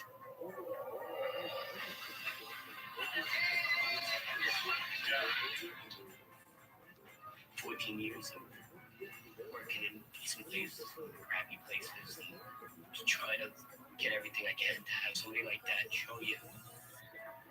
Awesome. It's what I wanted to do for a long time, and I just faded away. Just can't even live through emotions. And then for him to come in, tell me that I needed to get back into it. And he actually did. Made me feel like I wanted to cook again. No, guys. Let me tell you what I saw, and this is the God's honest truth. I saw a family come together. there was a buzz. Everybody felt it, and we were a family again. The first, most important thing to think about tomorrow, do not stop supporting each other because you've got a great family. And when it works, it's beautiful. Nice. Chef. Gordon Ramsay refers to me as a chef. It blows my mind. Know yourself, big one. Yes? You cookie fucker. He's put us in the test. It's very rewarding to hear Chef tell us what a good job we did. Smile, you, yeah? Yeah? Yeah. detected my ass. Are you sure? We appreciate what he did. All the work that he did didn't fall on deaf ears. I saw a family come together. Proud. Really proud. They're great, Dad. You've got a heart of gold and two great sons. Just take care.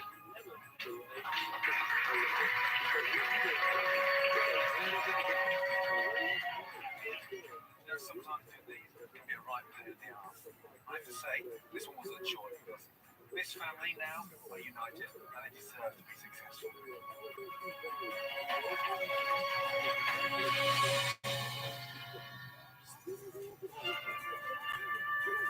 months later, and Finn McCool's is on its way to establishing itself as a fun, happening family restaurant. Delicious. Brilliant. Welcome to Finn McCool's. This is the greatest thing in the world. Greatest thing has happened. The shepherd's pie is the talk of the town and the pride of the local community. Brian and Jason have become quite the team, both striving for excellence and supporting each other. You got it? Yeah, sure. I love my brother to death. No question. As for Buddy, he finally cashed his first paycheck. And at last, Irish eyes are smiling. I have 2 sons that are phenomenal. I have a great staff. That's what it's about. That's why we're here. It's a bit of a plan. I love it. Next time on Kitchen Nightmares, Gordon finds a beautiful old restaurant in chaos. Yeah, the menu has customers turned off. You're so disgusting. Send it back. The chef has lost his way. Please help me. No. And the owner is a control freak. He's a better operator or restaurateur than me. You're fake. You're fake. Can Gordon restore order to the old stone mill? Are you scared of me? Is it? Yes. Next time on Kitchen Nightmares.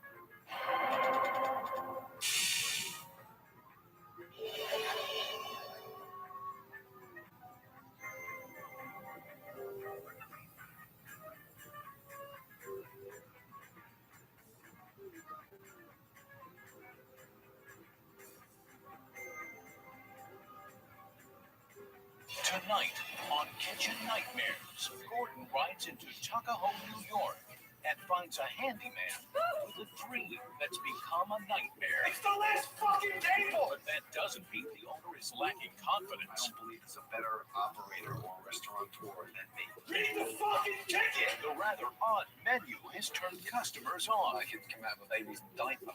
Right, that sits on top. The chef has lost his way. Waste a lot of passion for food. Please help me! No. And if Gordon can't get through to this control freak owner, You're fake. You're a fake. this restaurant will have no choice but to close. Every shit plate of food we send, we're narrowing the chances of this place becoming successful. Can Gordon restore order to the old stone mill? I'm not too sure if you're actually hungry for the change, you know that? Or have they grown accustomed to chaos? Are we scared about being busy? Yes. What? Tonight on Kitchen Nightmares.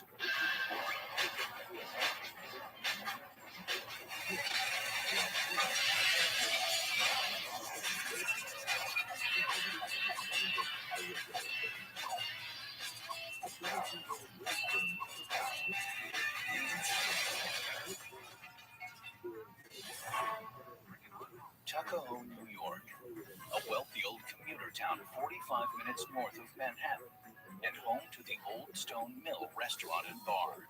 But now the Old Stone Mill is in danger of grinding to a halt for good.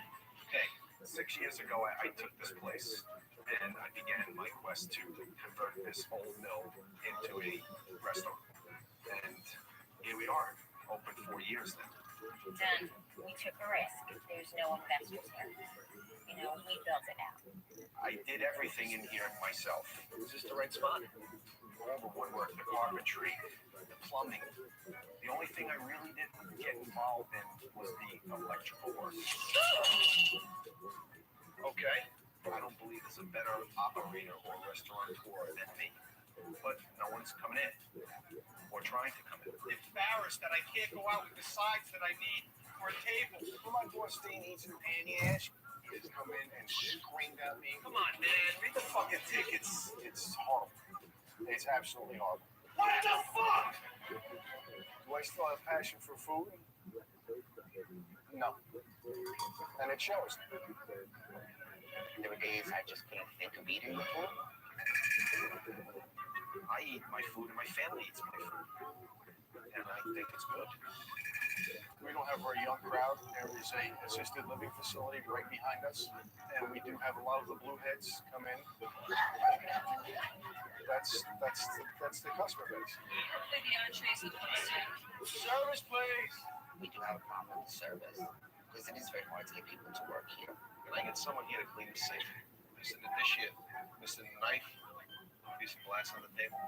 Never heard anyone right. I have a recurring nightmare that I've had from day one. What happens if I open up, staffed up, food ready, and no one besides the cook here? What happened this year? I don't know. I don't have answers for that. I wish I did. When you're making no money, it's very hard to convince you that tomorrow is going to be a better day when we have bills to pay. It's not that nice when it's slow. Well, a slow night, there's a lot of sad faces. You tell me what to do. He's Tell me what right. to do. Let everybody earn money and let Dean take it in the ass, as always. Why aren't more people coming? I don't know. I really don't know. Being behind on my mortgage and the thought of them foreclosing on my house, I couldn't take it. I can't take it. Hi, babe. I need money for dry cleaning. Money? What about these people? Think they need money? I think my wife might know if these last couple of months have been the worst ever for me. I'm going to be up here and see who the lucky people are in the page today. This restaurant isn't just a restaurant. It's our life. It's our future. It's our children's future.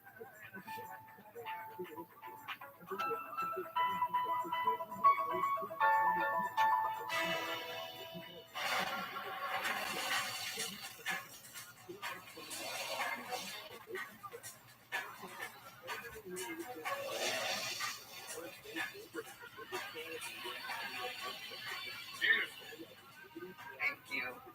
Bye.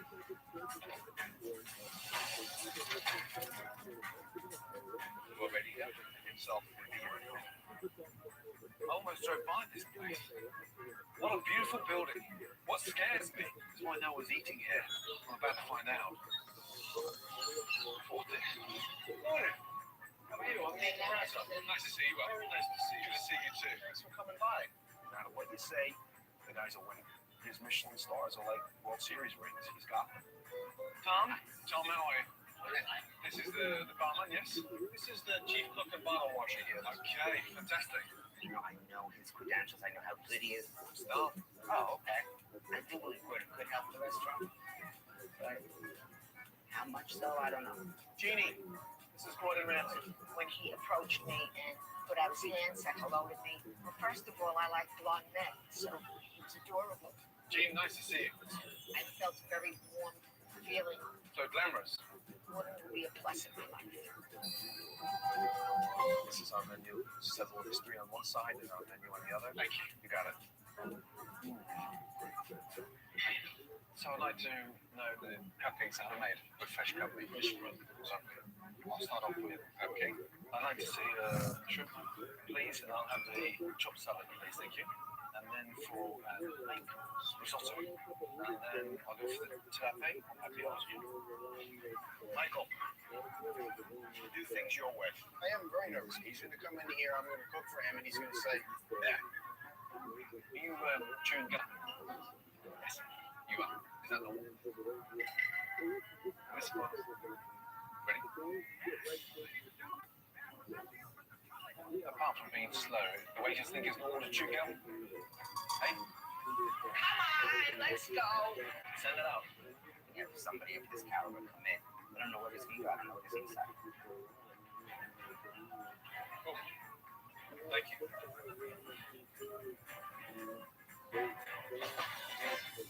It tastes really strange. I can't put my finger on it. It's really weird in there. It's like a sour mayonnaise flavor. I'm hoping that he likes one of the dishes, then you order two of the dishes, maybe all of the dishes. Okay. Wrapped in feeder paste, deep fat fried. I've eaten some prawns in my life, but fuck me, that's the first. Pick it out, Gordon. Is this a popular dish on the menu? Yes. Well, So far, I don't think he's like this.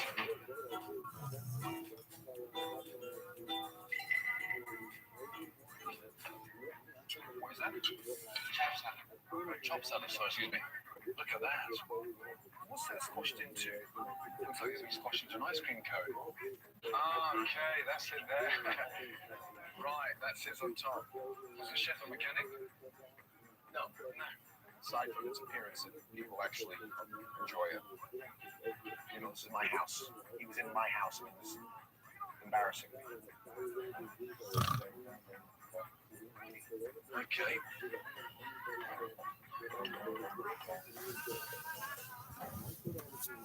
Please don't make me eat all this shit. Take this out while this is still puffy, please. Lovely, thank you. Looks like someone's had a shit in the bag and stuck it in the oven. Oh dear.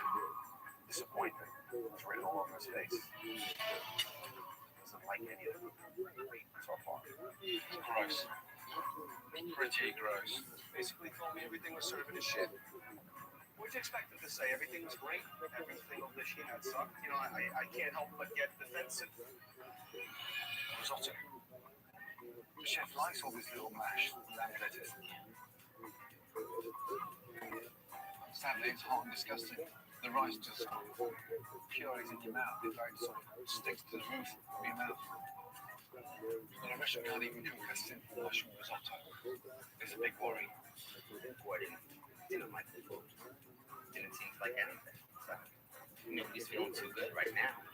If you're going to be a restaurateur, at least know what your food tastes like. I don't think this guy's got a fucking clue what his food tastes like. Okay, take a seat. Sure, sit down. Right, that was interesting. Interesting, but bitterly disappointing. Is that canned crab? That's not fresh crab either. It's canned crab. When I asked very politely, is the crab meat fresh? The waiter told me, yes, of course it is. The waiter told you that was fresh crab? Yeah, that's why I ordered it. That's one of those stone cold. Sorry. Just a little taste though. And leave that for me. Look at it, it looked like it came out of a baby's diaper. No one's gonna come back from it. That's a chopped salad. I mean, it's hideous. Just have a taste of that. My 8-year-old daughter can cook better than that. Probably from anyone else, I would have threw the table over and threw them out. Honestly, your food's crap. He's a little harsh, and he got to be a little abusive on the food. What the hell did you let me get into? If you think that you're going to continue running this business, serving that shit, you might as well turn this place into a museum. No one's going to come back to this. I was pissed. Real pissed. I wanted to take the plate and smash it on top of the chef's head.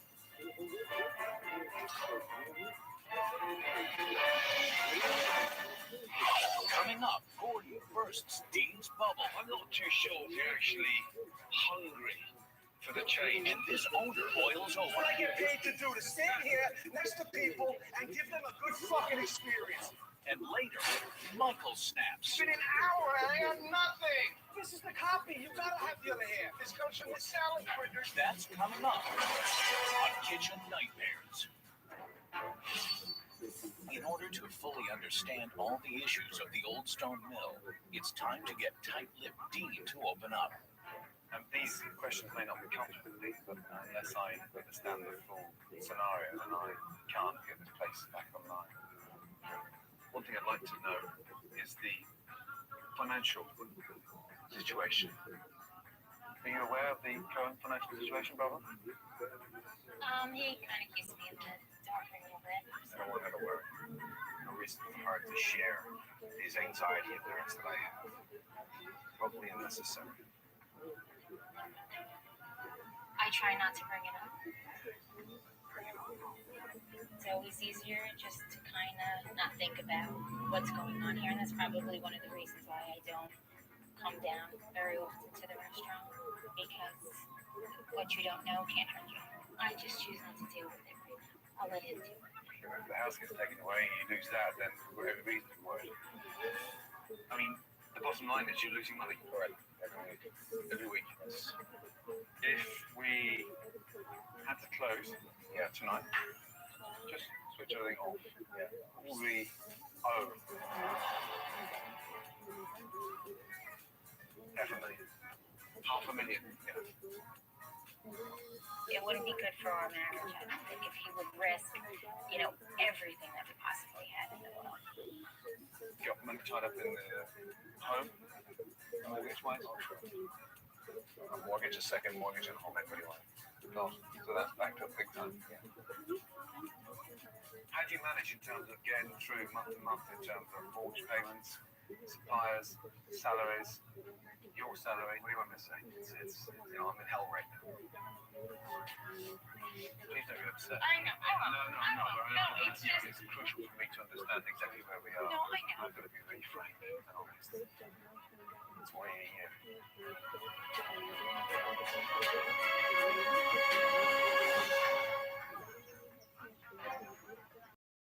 Is more telling to Gordon than observing a full dinner service. Fortunately, it's Saturday night, the one night the restaurant is busy. Hi, how are you?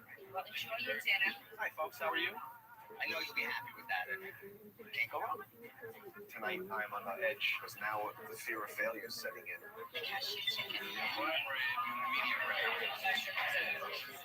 As orders begin to arrive in the kitchen, Fried calamari, chopped salad, crab cakes, 1 prime rib, medium rare, 2 cashew chicken. Chef Michael is clearly frustrated. You see anybody run a line by themselves? I know like this before now. It's just me, and you have to get it done, you get it done. It's not easy when you're by yourself. It really isn't. No, I'm not saying it's easy. Michael works more than is expected of a normal chef. He does above and beyond. As Chef Michael continues to fight the battles alone in the kitchen, owner Dean and manager Tom are in their own world in the front of the house. Another day in paradise, huh? Hi, how are you? Perfect. I think I might have a beer with you. Cheers. Say the truth. There is no place like this in Pennsylvania. There's no place like that. As the manager here, I do whatever it takes to keep the place running as smoothly as possible. Where's your strength? Your strength in what? Hopefully the entrees will come soon.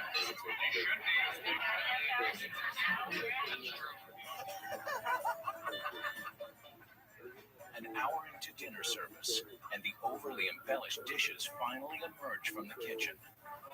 Mike tries to presentate food real nice. What's this crack here with calamari and a martini glass? They're just trying different presentation because the dishes we have suck.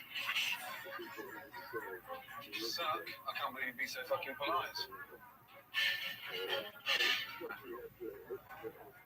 I don't even know what to tell you.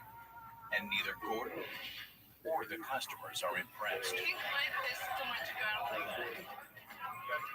Is it cold? Is there enough sauce on these cashew chickens? Yes, there is. When it just becomes a job, not that you don't care, not that you don't put in the effort, but it's just the same shit every day. By the way, the paper's edible. I've never had my dinner served me from Rabbi. I don't know why the fries are looking remarkably shitty today. In your business right now. Yeah. I wish that was only called the fucking fridge fry. See the cold? Send it back. Send it back, Okay? Just okay? Just okay? With food now being sent back to the kitchen, already behind, Michael is now totally overwhelmed. I need a risotto and a tilapia, and that's done. And Dean is not helping the problems, but adding to them. I got backed up because there was too much at once. Oh my God. Come on, get this 28 over right now. Mikey, get a risotto. It's overcooked. God damn it. It got me very frustrated. Let the customer wait. He waits 20 minutes and he's happy, or he waits 20 minutes and gets crap. Which worse? Let him wait 20 minutes and be happy. Give me that dish, man. Please send it out right now. Michael. Yes, sir. Are you happy with that risotto? Not really, Chef, no. Michael, if you're not happy with it, why do you serve it, man? Chef to chef now. Why? Forget the... Where's the tilapia? That's what I want right now. The oven. Yeah. Dean, he's the owner. Ultimately, it's his decision. Yeah. Right now, I just want to get people their food. What's the matter with this? Very salty mushroom risotto. Your risotto is disgusting.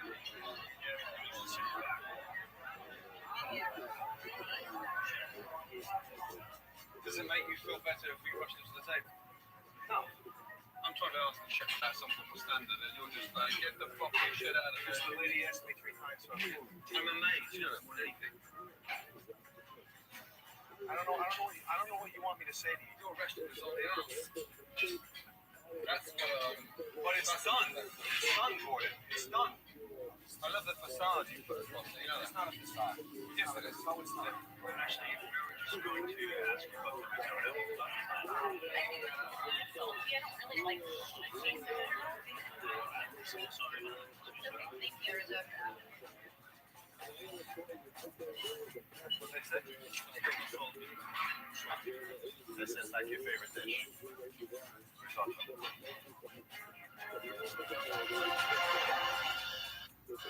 Dean's willingness to send out substandard risotto typifies what's wrong with the Old Stone Mill. In addition, a great deal of Dean's energy has gone into beautifying the restaurant. But the menu has been neglected. I don't think you understand the real reason why I'm here. The inconsistency of the food is obvious. The food needs some serious attention, but yet no one seems to address it. I asked Michael, are you happy with the risotto? He said no. And you said, no, I've got to serve it, I've been waiting 50 minutes. Have you any idea how much damage you're causing? What do you want? It's not about what I want, it's just what I'm miffed. I'm not too sure if you're actually hungry for the change, you know that? It's one thing to believe in a dream, but it's another thing to actually be in the dream world. For every plate of food we send, we're narrowing the chances of this place becoming successful. And I think you bully them into making sure that they get brainwashed to how you think. Well, let me tell you something. What you think is wrong. Stuff get poked at all day. I feel like poking back right now. I'm trying to get through to you. So I can't get through to you, I've got no chance. I think you're treating this like a game. How dare you accuse me of not having a commitment? Dare you? I don't know, dare you. I'm telling you. You're not telling me anything. This is your own figment of your imagination that I don't have a commitment to this place. Dean's a fighter. He's not gonna back down. Ciao. You just give me 2 minutes, you guys, 2 minutes. You float on the customers coming round, blowing smoke up your ass. That's right, I do. When I ask people how the food is, they come, it's good, it makes me feel good. I don't go around my customers kissing. How was it? Please tell me. You don't go to the table and ask people how their meal was? Or no, you probably pay 10 people to go to the table. I listen to the phone every morning to see how fucking fully booked I am. This is what I get paid to do. To stand in here. That's what I get paid to do. To stand here next to people and give them a good fucking experience. That's what I get paid to do. Watch the shit come out. No. I don't feel good about it. No, I don't feel good. There you go again. That's my opinion. I don't feel good about it. You fucking. That's what I gotta do. That's what I do. You're a fake. Fuck you. You're a fake. You're a fucking fake. Is that how you're gonna act? Walk away? You're not facing like a fucking man?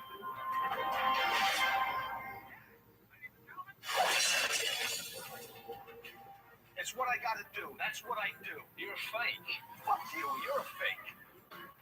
You're a fucking fake. You're full of shit. Is that how you're gonna act? Walk away? You're not facing like a fucking man? I face everything like a man. You do? Away from nothing. That's right. Nothing. Nothing. Not you. Nothing. I have a commitment to this place that you'll probably never have to any place in your life, ever. What? Did I stutter? I just told you how I feel about this place. I'm not going to suck your dick to make you believe me. If you don't believe me, you don't believe me. You don't like the truth, do you? No, I do like the truth. No one's heard your I fucking heard the truth of my life more than you'll ever hear the truth. Bullshit. Yeah, that's what you think. You take pride in your hair, your trousers, your shirt. You're well groomed. I just want you to take pride in what the fuck you do in a business. And if you applied what you applied to yourself each and every day, you won't be serving that shit. Right now, we've got some issues in here. And unless you're prepared to change, this place has got no chance. And you've had it all your own fucking way for such a long time. And it's not going to continue being like that. One thing that has to change instantly. You.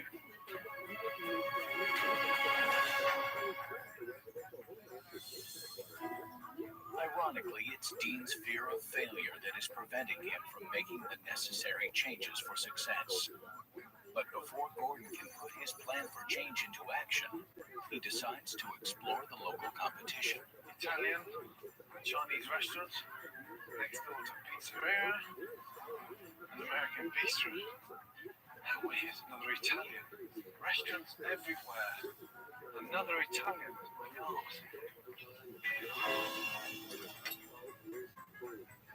How are you? Very good. Good to see you. And what a beautiful little shop. Thank you very much. Busy little place? Very busy. Fantastic. So the great meat eaters here? Yes, they are. They love their steaks and they like them thick. Have you been down the street? There's not one steakhouse anywhere. No, there isn't. Why is no one ever open one here? I don't know. But if it was a steakhouse locally, you could supply it. It would be a pleasant change. Well, listen, thank you. Good to see you. Have a good weekend. Thank you, Paul. Chef, thank you again. Take care. Okay, sir. Nice.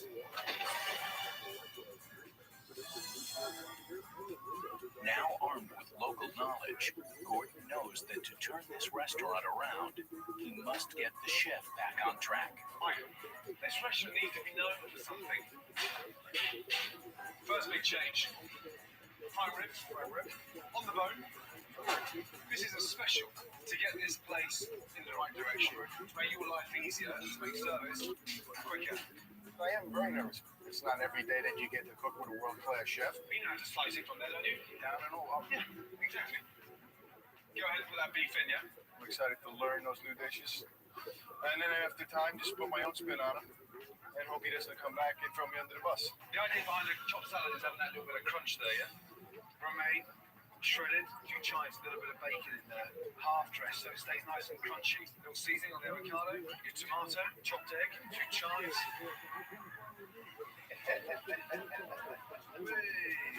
Meltdown. Yes? Oh, just think of the complaints. What? You're not stuffing my salad in a funnel? What do you mean you're not serving me a funnel salad? Mike, you alright with this? I'm fine with that. I left my ass off. He burned those funnels with the creme brulee torch. I left. And I understood his point. There's nothing wrong with a simple salad. Don't try and make it anything that it's not. If they come and ask me for their salad to be stuck inside a funnel, I will personally lift them and put them next door in the retirement home. Okay? Last of the fucking funnel. With the chef re-energized, Gordon turns his attention to the owner and his team. Dean has always had the desire to succeed. Now Chef Ramsay is about to tell him how to do it. Okay, I've done my homework. I've been out and about and I've studied hard. What isn't in the town? There's not one good steakhouse anywhere in this town. This place has got every chance of becoming a phenomenal steakhouse. Chef Gordon's idea of a steakhouse would really work here. He's 100% right that there is nothing else in the area. Give the locals what they want and get them coming time and time again and make money. I'm listening to Gordon, I'm listening to everything he said, and he's making all these changes, but when the changes are done, I don't know if he's going to get people through the door. This place oozes steakhouse. I cannot tell you. Look forward to it. How do you see it? I can't afford to make many changes because I can't afford to alienate or lose what I have right now. I'm fuming. They give me a bit of manhood. I'm not insane. I had a vision.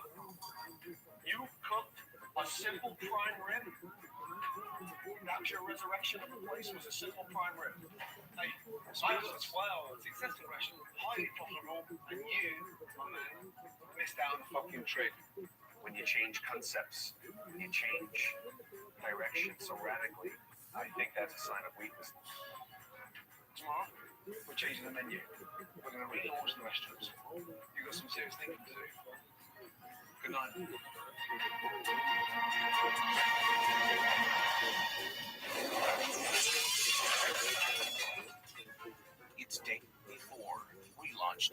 and time for Dean to embrace the changes that will hopefully save his restaurant. Gordon secretly has brought in his design team who worked through the night to spruce up the Old Stone Mill. You know when I first arrived here? Yeah. I drove by this beautiful building without actually realizing it was a restaurant. No sign. Nothing. Let's have a look, yes? 1, 2, 3, up. Look at it. Beautiful. The natural stone, the Old Stone Mill Steakhouse. Now we know what the place is when we drive by. When they unveiled the sign, it was just absolutely beautiful. I was breathtaking. Dean, do you like it? I love it. Huh? It's great. Very nice. Look next to it. Steakhouse. Yeah. Why didn't I do it? Old sign guy, work at a bar with, do a trade or something, and get the sign. I could have. Don't know why. Right, let's go inside. There's more. History. This is all the stuff that's been upstairs that you've been kept away. So when customers aren't waiting, they can get an insight into what you've done. I want people to know from the first time they walk in here that your heart is in here. I was a little intimidated when I first walked in because I didn't know what to expect. Every nook, every bloody piece of stone. Look, the history's there. Gordon putting up these pictures of me building the place blew me away. Okay, there's more. Come through. Beautiful. Absolutely beautiful. Oh my God. Wow, now we can see everybody. Oh, it's lovely. It's just beautiful. I can't even put it into words. It's open. It's classic. We've got new plates, new linen, new tableware. Barbara, what do you think? Got rid of the dark colours. Too depressing. Too depressing. The candles on all the tables, the fresh flowers. It's just bright. It's cheery. It's a place you want to be. I'm speechless. I'm speechless. The same restaurant, the same people, but something is different. We have Gordon Ramsay's touch. Let's see if it works. It has to work. It's there now. There's no fucking excuse. We've got rid of the clutter. Look at it. Looks great. Huh? Looks great. I didn't know what to expect. I didn't know any of this involved any kind of a makeover of any sort. But I'm man enough to admit that it's great. Even though the improvements to the decor are well received, that was an easy change to accept. Now for the hard one, the new steakhouse menu. Okay, let's go through the food very, very quickly, yes? Menu. Let's start off with the meats. That's the porterhouse steak for 2. You've got the most amazing ribeye. Next to that, you've got the New York strip, the most popular steak across America. Expected blend of the old and the new. Changing the menu completely surprised me the most. Halibut has a really nice sort of rustic, meaty flavour. Yeah, it's a very robust fish, but pan-seared is beautiful. And then the crispy skin salmon. You get your squash, salted shallot, and a really nice crispy skin, yes? Okay, the appetizers.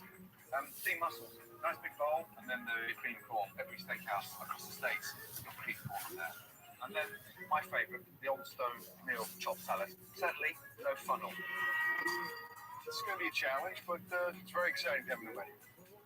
With 2 hours to go before the doors open, Gordon wants to make sure the restaurant feels like the steakhouse in town. And before anyone eats any food, it will be up to the front of the house staff. This is now a steakhouse. We're going to confirm it. Each and every table that arrives this evening, a quick presentation. Bingo. Tom, send it to me. My worries are that the food's changed, the aesthetics have changed, but I still have my dysfunctional staff. Hello. Welcome to the Old Stone Mill Steakhouse. Here are the steaks we have this evening. This is our 21-day aged. Let's go. We have. I'm completely out of my comfort zone. You can't expect to win the gold medal in a week. And on the top, the Kobe strip. Come on, a Kobe strip. Is that like a fucking Japanese lap dance? It's still the same mediocre crew in there. God almighty! Gordon has introduced a lot of changes to the Old Stone Mill in just a few days. And with their heads still reeling, it's time for Dean and his staff to rise to the occasion. Hello, how are you? We're excited about tonight. We're hoping This goes over well for us. I think you're lucky. What do you think about the new look? I love it. It's a new start. I'm exhausted. I'm emaciated. I'm tired. I'm anxious. Hey, nice tonight. Yeah, I'm sure also. I was a little nervous going into it, not knowing a menu at all, only seeing it maybe at 2 hours before we were supposed to start. Not being ready is always a fear. Okay, this is the big one. We put a plan together, and now they have to seriously execute. Kobe beef medium rare. I'm stuck. I want to know where all the menus are. If people drop the ball tonight, you won't see them here tomorrow. Tonight is the night of the big relaunch. Gordon Ramsay's plan for a steakhouse to fill the void in this town has generated some buzz. That's the mayor? And the restaurant is fully booked. Now it's up to Dean and his staff to start building a new reputation for the Old Stone Mill. Everybody is on their tippy toes. The mayor. Now, where does the big shot go? Tonight will certainly be an indication of the probability of success for this place. Hey, hello, Mr. Mayor. Long time no see. I was a little intimidated when he first walked in because he's important to me to be here.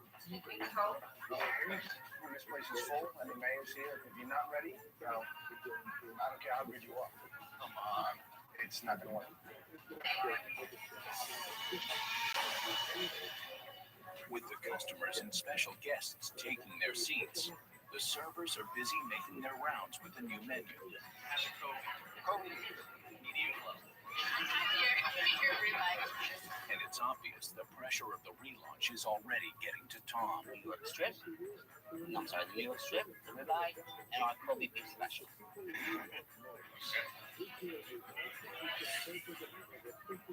It's crazy. I mean, this whole situation is crazy, and the whole night, obviously, from the beginning, was going to be crazy. It's napkins. Done. I'm fucking done. I'm not comfortable with the changes so quick when I don't know if I'm ready for it. It's too much for me right now. We need you. We fucking need you. While Tom tries to pull himself together, To dry your eyes, I come back if the fucking matters at all. Okay. the first wave of orders hits the kitchen. Okay, Michael, watch your temperature, yeah? I don't want the steaks coming back. Okay? Yes, chef. Good.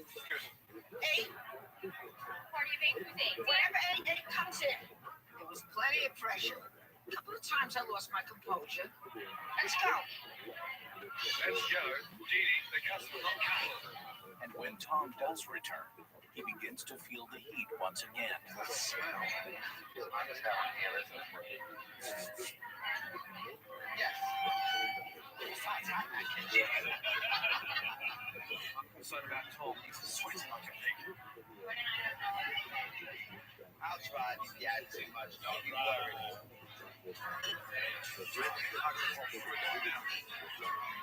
Right, you're running around like a fucking glass fire. Yeah. You think you're sweating like a pig. Get in the bathroom and do something about it. Tom came back and see he was just totally like disranged. He was nervous. He was nervous. God, it stinks. It's 45 minutes into dinner service, and though all appears to be going well, Smells like butter. Tastes delicious. only a few customers have been served, and the mayor is not one of them. They got a mill down there, and the mayor, yeah, we can't keep him waiting. Yeah. Does Michael know that that's the mayor's table? Tell him. That's 12. Yeah. Make sure he knows. I need the mayor's table, man. I'm not getting tickets to this printer right now. Why? I don't know. This printer right here is not working. I'm not getting tickets to this computer. It's going to fuck me up. No, the printer's working. Oh, who said this last? I've already spoken to Dean about that, and I finally screamed, cursed, and yelled, get someone in here to fix this now, or we're fucked. I can't believe that no one's coming in here to fix this fucking computer. But if nobody wants to hear it, nobody wants to hear it. How about those steaks? How about those steaks? He's fucking standing there with his finger up his ass. I don't know if Dean understands. It'll sink the whole night. And you'd be done. Oh, God. Now we're seriously in the shit. All the orders are backed up, tables are waiting, comms switched off, and more importantly, we've kept the mayor waiting 45 minutes. Of all the people to keep waiting, not the fucking mayor. Christ. Now more than an hour and 15 minutes into service, and hungry customers are getting restless. Okay,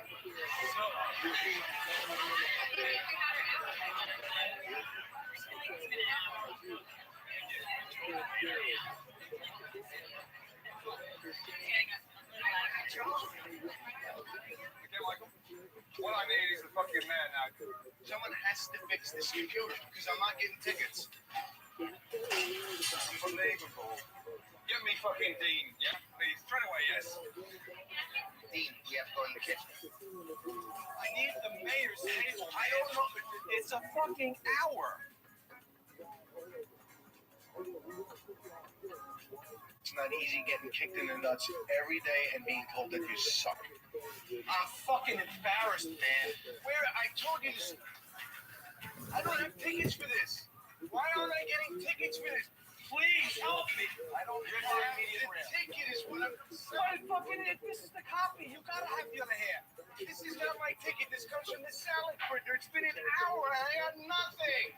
Read the fucking ticket! Oh, fucking hell, here we go. What the fuck? Read the ticket! It's the last fucking table!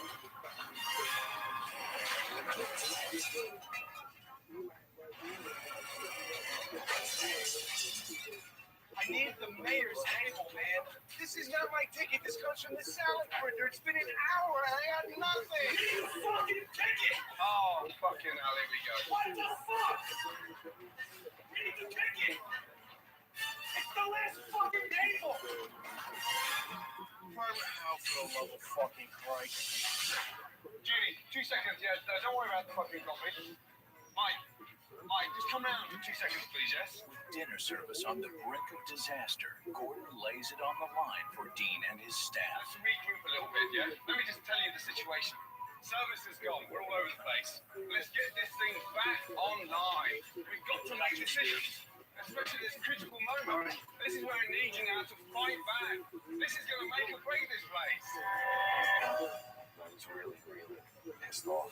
But right now, for the sake of the success here, I have to just get through it. Let's get some appetizers. I'll close out real fast, and then we'll get you in there for your entrees. You know what? I will be right back, and I will wrap those up for you. You know, at this point now, let's work together. Let's correct it. Let's try to correct it. Give a steak knife, please. The printer's working. Good deal. Yes, good deal. 2 medium rare. 2 medium. Give me that. 34. Well, bon appetit. I certainly hope it was worth the wait. Excellent. And thankfully, Dean gets everyone focused. There you go. Thank you. And the night at least finishes successfully.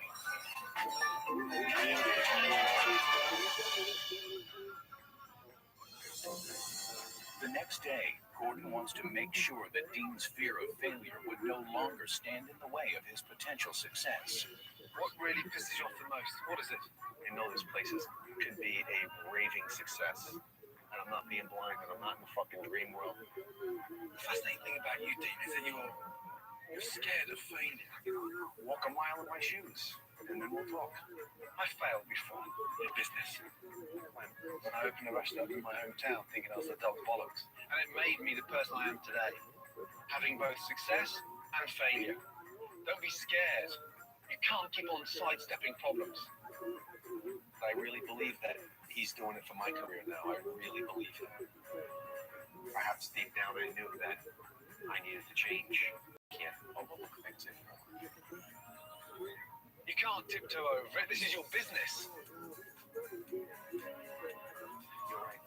I gotta implement changes to make this work this time. I can't wait any longer. With a fresh, new, open-minded attitude, Dean fastly took control of the front of the house and the back of the house. That prime rib looks to die for right there. This is the steak for real steak eaters. Tom started to gain the confidence he needs in his role as manager. Did they get you drinks yet? Yeah. You good? Okay. And Michael has rekindled his passion for cooking. Showtime, ladies. And to honor the Old Stone Mill's 200th birthday, Gordon organized a celebration party for the community. And for you, we'd like you to hang this also. Wow. See you, Igers. Wow. Getting the key to the city blew me away. I'm excited for my husband because I see the smile back in his face. The local news even took notice, putting the restaurant back in the spotlight. And enjoy a steak at the Old Stone Mill. And the new steakhouse menu was just what this community needed and wanted. Very good. That's fantastic. Finally, the food is now as stunning as the building that it's cooked in. The most important thing is the confirmation that it can work. The potential is staggering. Now that you know what to do, don't stop doing it. Thank you. Thank you. Hey, cheers. Thank you, my darling. Yes. Pleasure. Thank you. In my heart, we're going to make it. We have to make it. Up mine, down below. You're too slow. Gordon Ramsay, he's such a blessing to our family that we could never, ever thank him enough for all that he's done for us. I arrived. I found the place. Finally. It's beautiful. Now, I think you got something fucking phenomenal. Now I have something to really be proud of. Thanks. Good luck. Thanks, man. I'm excited. I'm excited about what the future holds here. Do me a favor. Step outside and have a quick look at the front of the restaurant.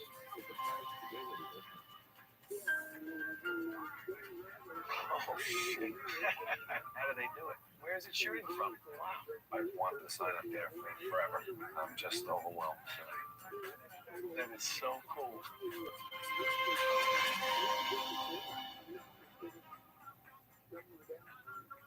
Next time, Gordon takes on his biggest challenge yet, the Big Apple. It's rotten, my man. With a mixed-up menu, The only thing that's not here is Chinese. too many managers, and a host of uninvited guests. This restaurant should be condemned. Green burgers kill people. To turn this place around, Gordon will need a miracle. This is the luckiest day of their fucking life. Has Chef Ramsay finally met his match? Can you go tell them that the kitchen is closed? Next time on Kitchen Nightmares.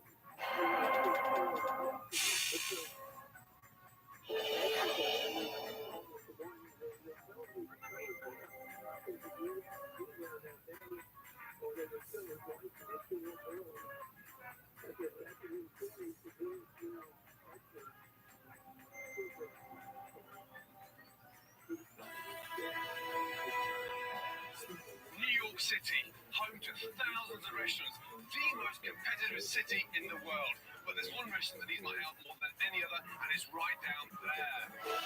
Tonight on Kitchen Nightmares, New York City may be the mecca of fine dining, but in the heart of Manhattan is a restaurant in such bad shape it may prove to be Gordon's biggest challenge yet. Oh my God. Dylan's, an Indian eatery, is not on the verge of disaster. What do we need, a death in the restaurant before some fucker gets a grip? It's already there. It's rotten, my man. The menu is confusing. British, Italian, the only thing that's not here is Chinese. The food is awful. Green burgers kill people. There is a language barrier. Tell him in your language you'll kill somebody. And as far as the cleanliness goes, holy shit. Oh my God. It's not a pretty sight. And what makes matters worse, the numerous managers don't seem to care. I have nothing to be guilty of. No one is getting served on this fucking restaurant tonight. Get ready to witness one crazy week in the life of Gordon Ramsay. This is the luckiest day of their fucking life. Okay? As he attempts to turn around a Manhattan mess. Can you go and tell them that the kitchen is closed? Tonight on Kitchen Nightmares.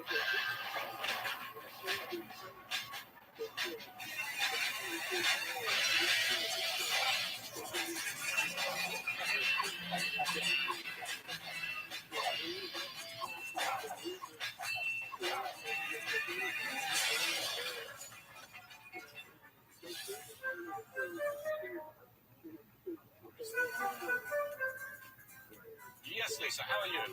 Good, Dylan. This is an American-Irish restaurant with an Indian nurse connected to it.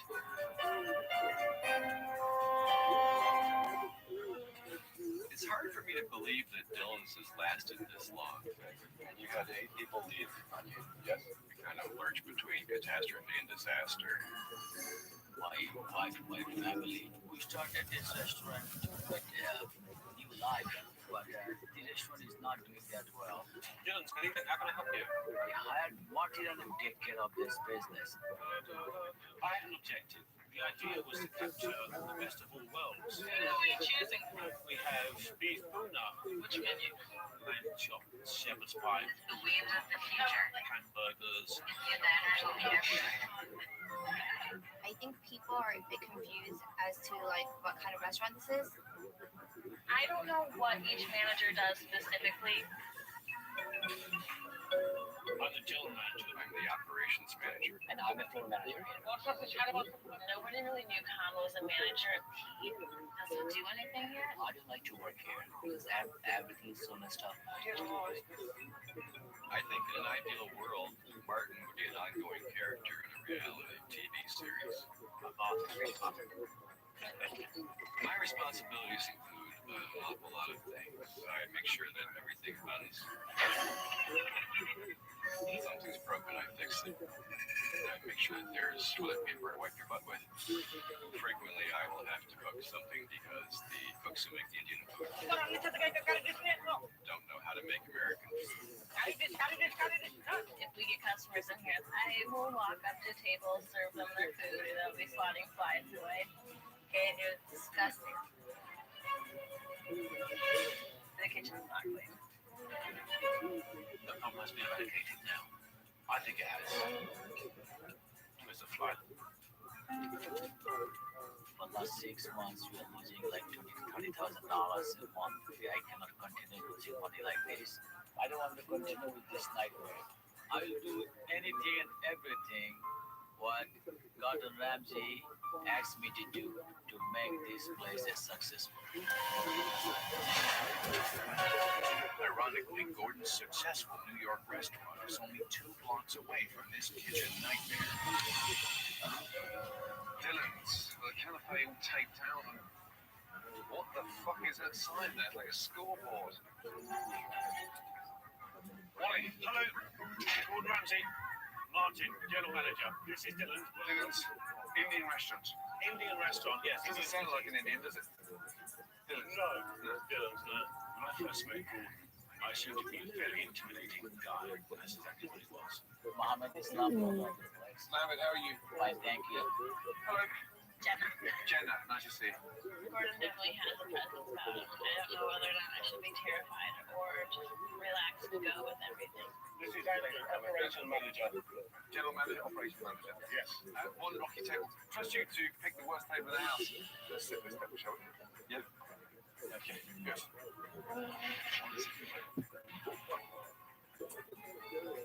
Martin. Yes. With such a huge menu, and am I right to think there's 2 kitchens? There's 2 different chefs in one kitchen. They work alongside each other. British, Italian, Buffalo. Yes. The only thing that's not on here is Chinese. You know it is busy for lunch? Oh, actually, it's a little busy today. We don't have people coming in because I see an empty restaurant. Sometimes I don't get a table at all. From the main menu, assorted vegetarian appetizers, and then the main course, the lamb biryani, and the beef buna. From the American menu, I'll go for the Semolina sauce, please.